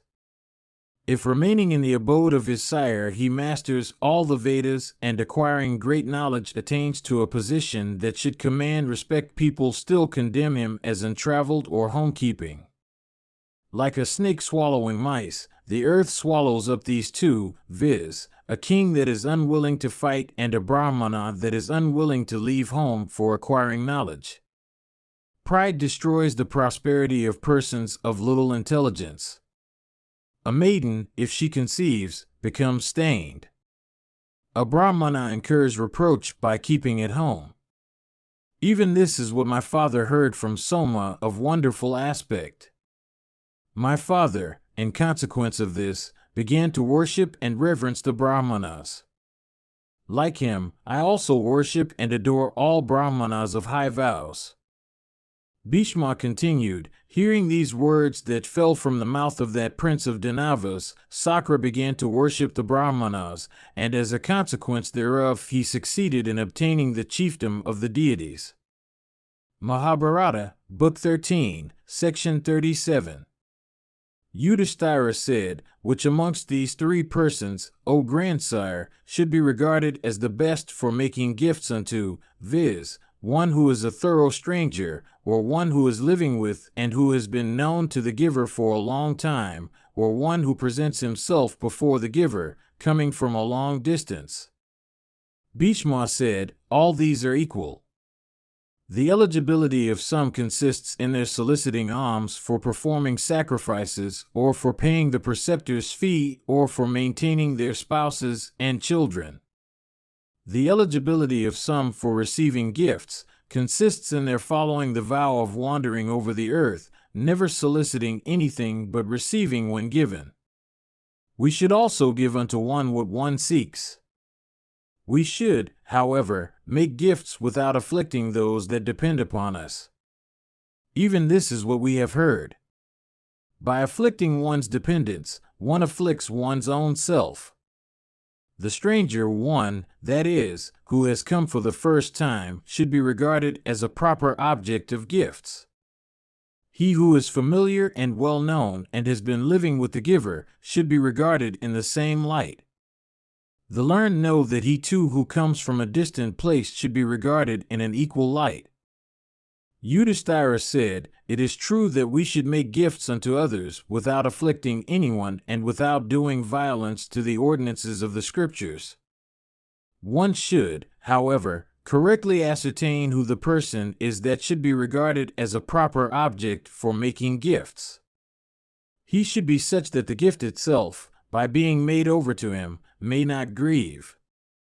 Bhishma said, if the Ritvik, the Purohita, the preceptor, the Acharya, the disciple, the relative, by marriage, and kinsman, happen to be possessed of learning and free from malice, then should they be deemed worthy of respect and worship.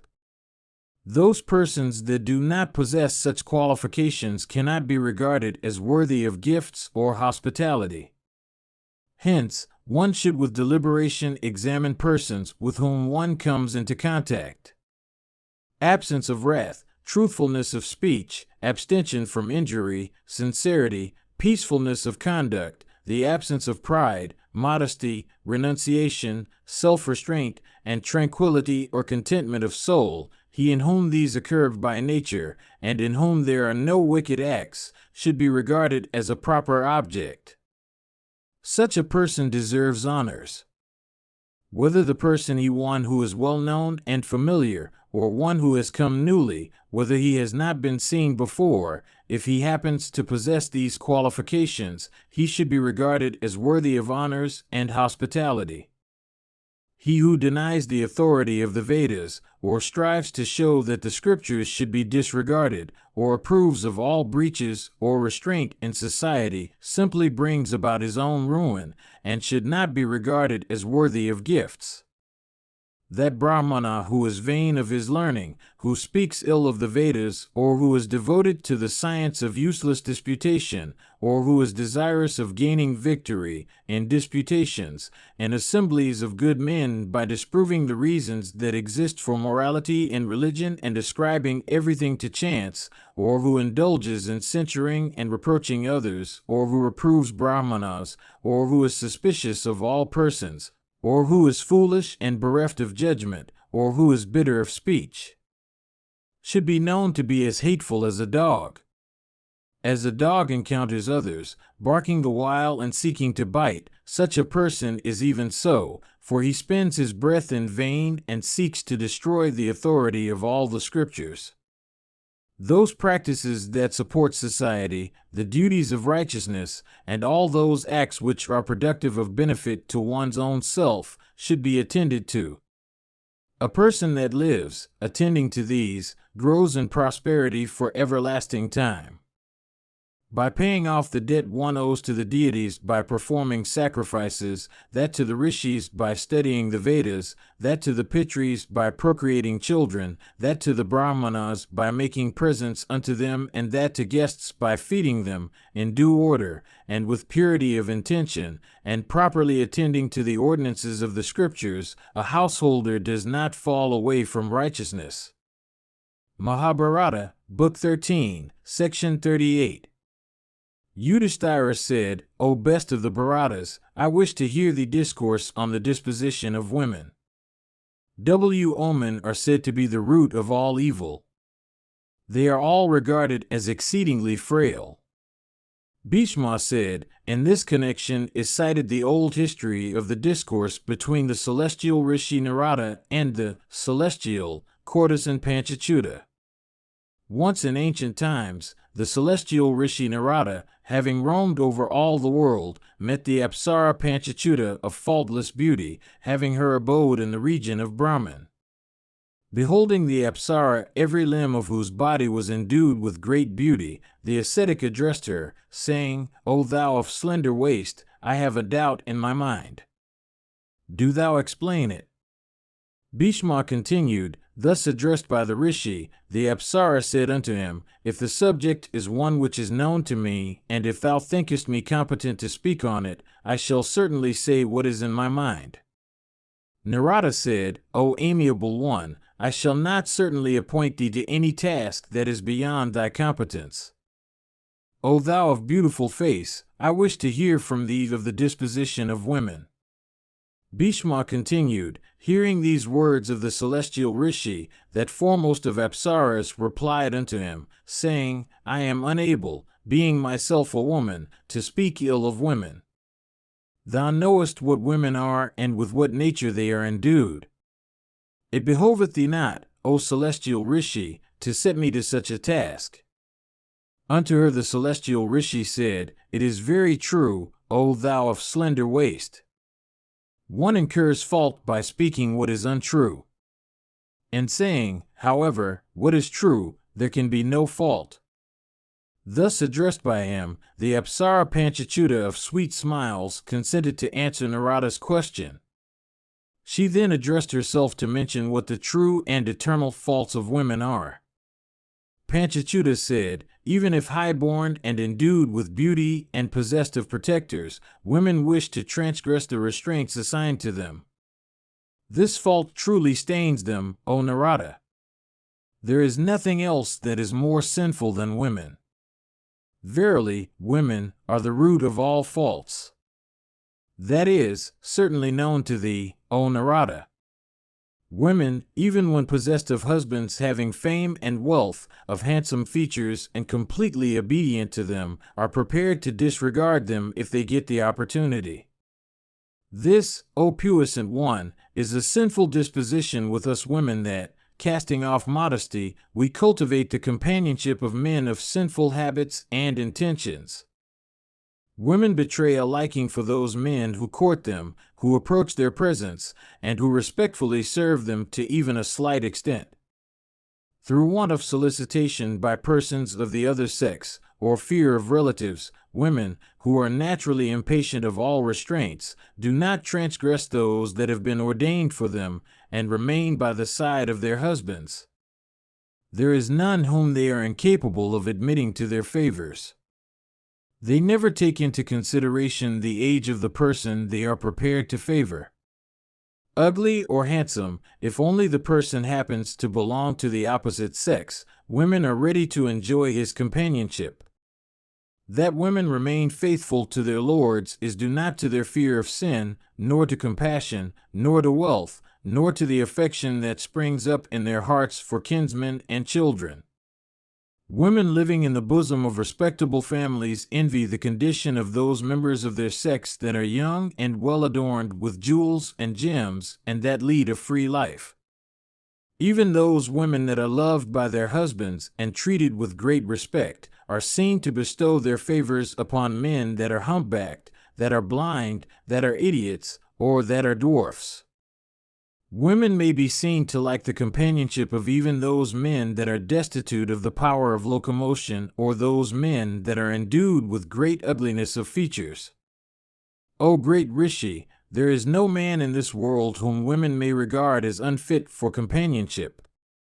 Through inability to obtain persons of the opposite sex, or fear of relatives, or fear of death and imprisonment, women remain, of themselves, within the restraints prescribed for them.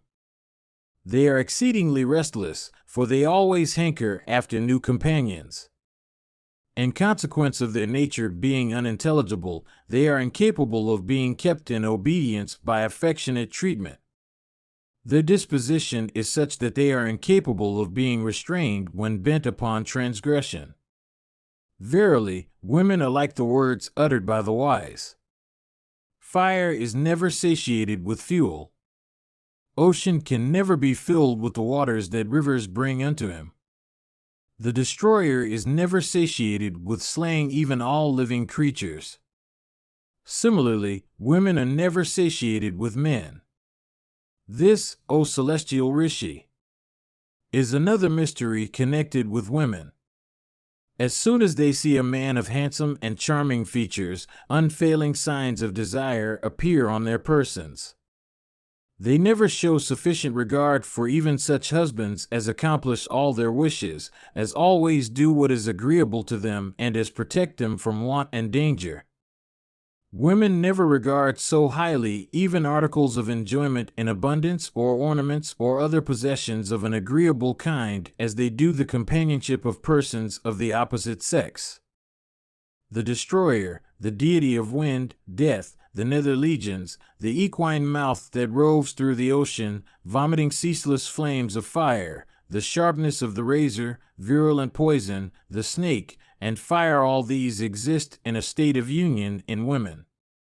That eternal Brahman whence the 5 great elements have sprung into existence, whence the Creator Brahma hath ordained the universe, and whence, indeed, men have sprung, verily from the same eternal source have women sprung into existence.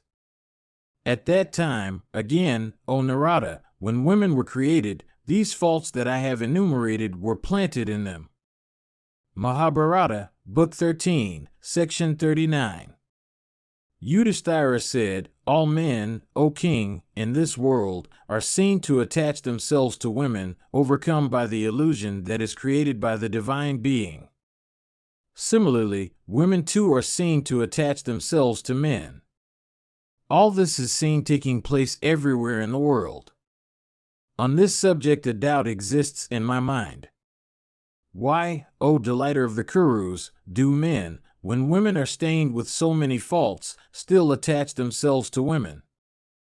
Who, again, are those men with whom women are highly pleased, and who are they with whom they are displeased? It behoveth thee, O chief of men, to explain to me how men are capable of protecting women. While men take pleasure in women and sport with them, women, it seems, are engaged in deceiving men. Then, again, if a man once falls into their hands, it is difficult for him to escape from them. Like kine ever seeking pastures, new women seek new men one after another. That illusion which the Asura Samvara possessed, that illusion which the Asura Namuchi possessed, that illusion which Vali or Kumbanasi had, the sum total thereof is possessed by women. If man laughs, women laugh. If man weeps, they weep. If the opportunity requires, they receive the man that is disagreeable to them with agreeable words. That science of policy which the preceptor of the Asuras knew, that science of policy which the preceptor of the Celestials, Vrihaspati, knew, cannot be regarded to be deeper or more distinguished for subtlety than what woman's intelligence naturally brings forth. Verily, how can women, therefore, be restrained by men? They make a lie appear as truth, and a truth appear as a lie. They who can do this, I ask, O hero, how can they be ruled by persons of the opposite sex? It seems to me that Vrahaspati and other great thinkers, O slayer of foes, evolved the science of policy from observation of the understandings of women. Whether treated by men with respect or with disdain, women are seen to turn the heads and agitate the hearts of men. Living creatures, O thou of mighty arms, are virtuous. Even this is what has been heard by us. How then can this be consistent with fact? For treated with affection and respect or otherwise, women, forming a fair portion of living creatures, are seen to deserve censure for their conduct towards men. This great doubt fills my mind, viz., when their behavior is such, what man is there that can restrain them within the bounds of righteousness? Do thou explain this to me, O highly blessed scion of Kuru's race. It behoves thee to tell me, O chief of Kuru's race, whether women are truly capable of being restrained within the bonds prescribed by the scriptures, or whether anyone before our time did really succeed in so restraining them. Mahabharata, Book 13, Section 40. Bhishma said, It is even so as thou sayest, O thou of mighty arms.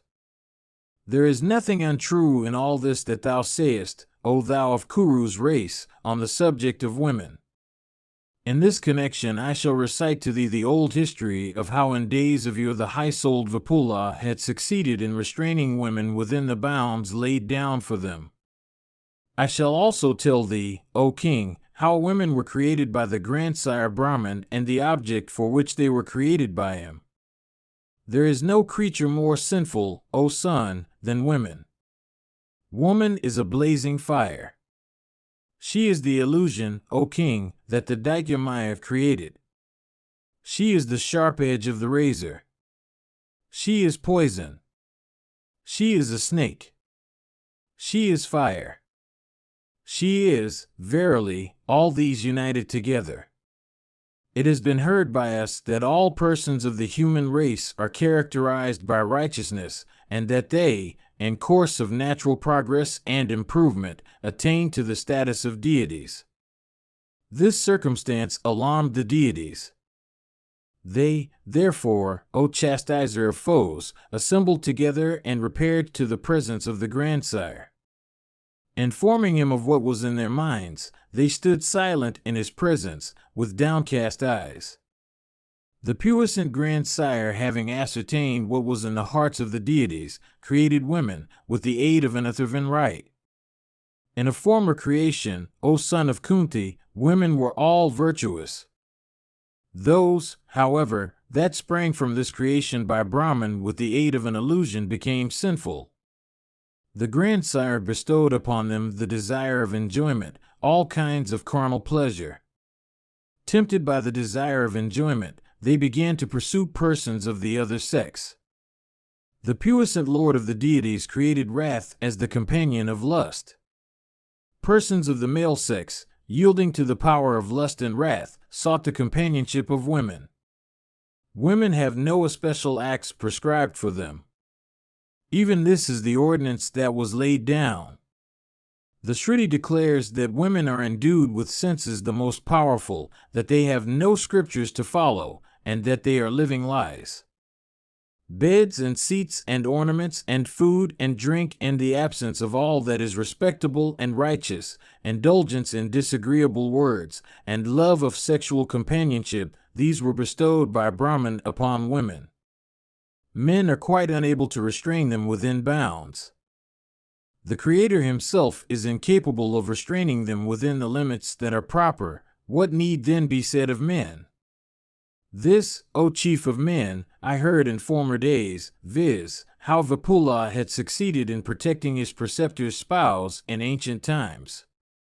There was in days of yore a highly blessed rishi of the name of Devasarman of great celebrity. He had a wife, Ruchi by name, who was unequaled on earth for beauty. Her loveliness intoxicated every beholder among the deities and Gandharvas and Danavas. The chastiser of Paka, viz., Indra, the slayer of Vritra, O monarch, was in particular enamored of her and coveted her person. The great ascetic Devasarman was fully cognizant of the disposition of women. He, therefore, to the best of his power and energy, protected her from every kind of evil influence.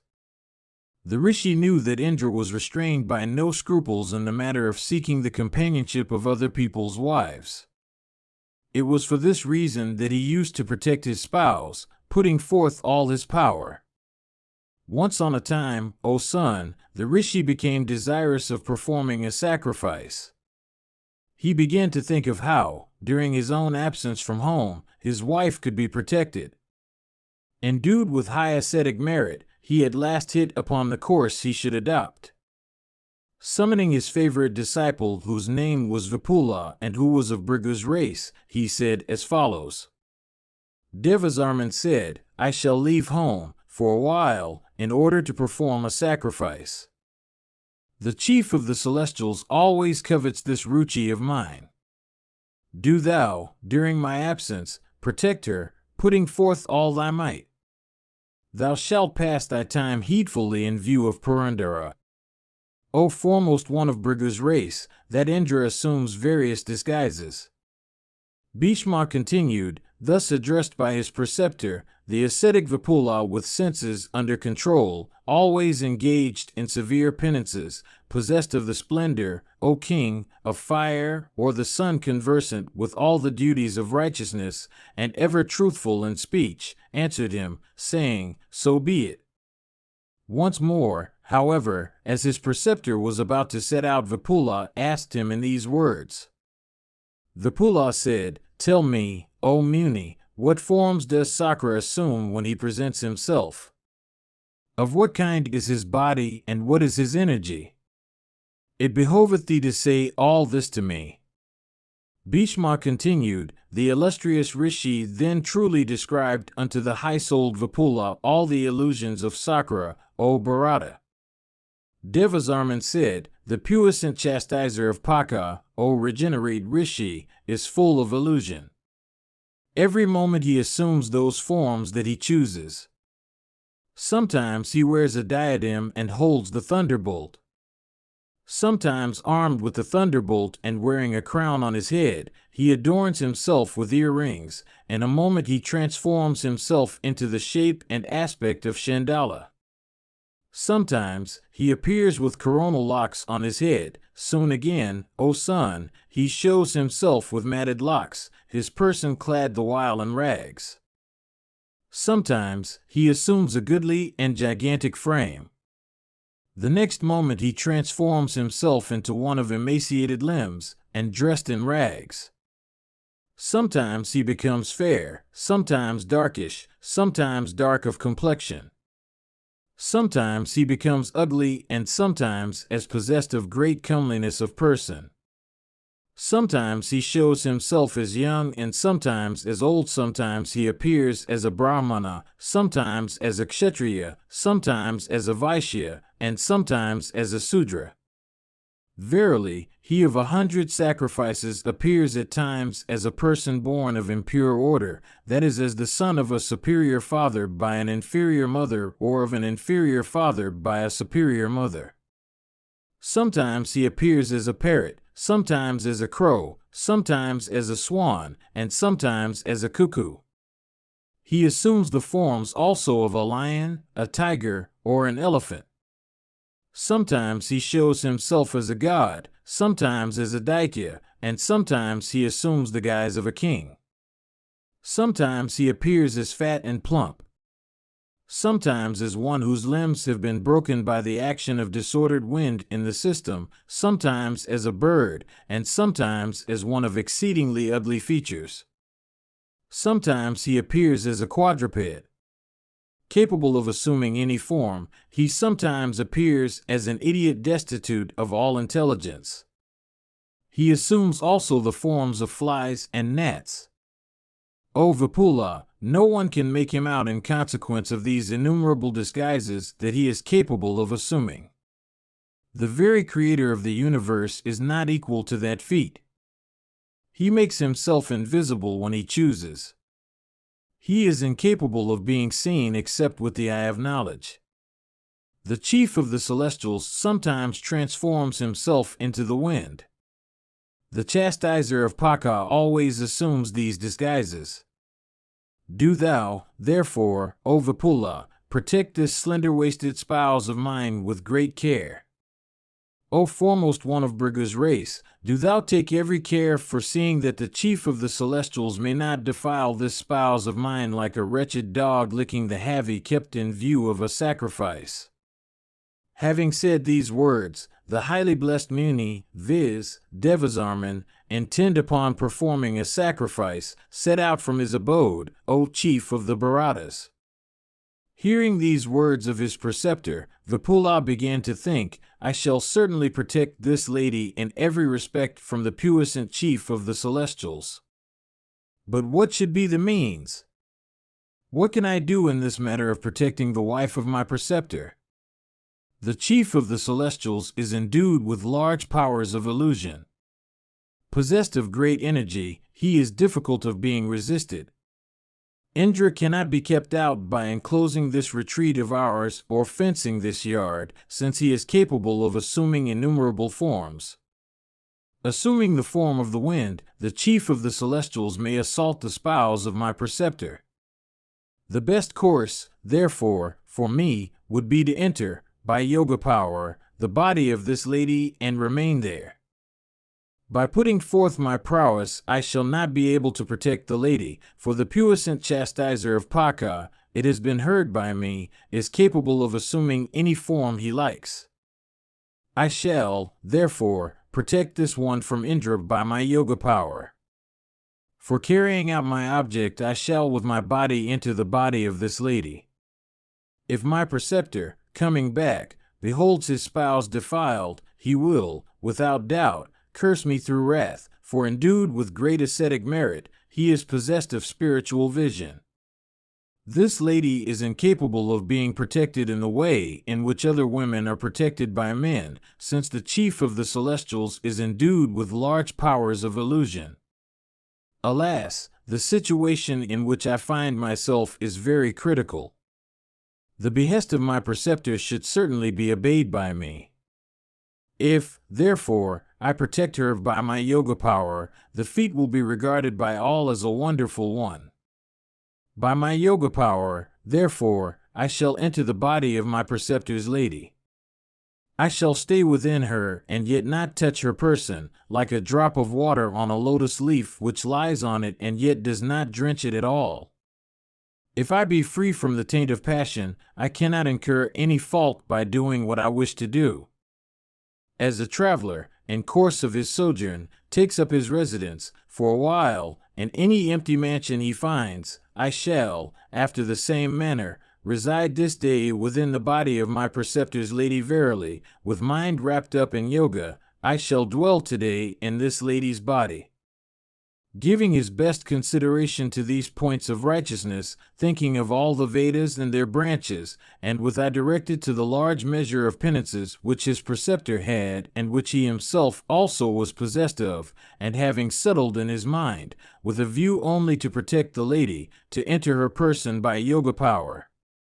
The Pula of Bhrigu's race took great care for accomplishing his purpose. Listen now to me, O monarch, as I recite to thee what he did.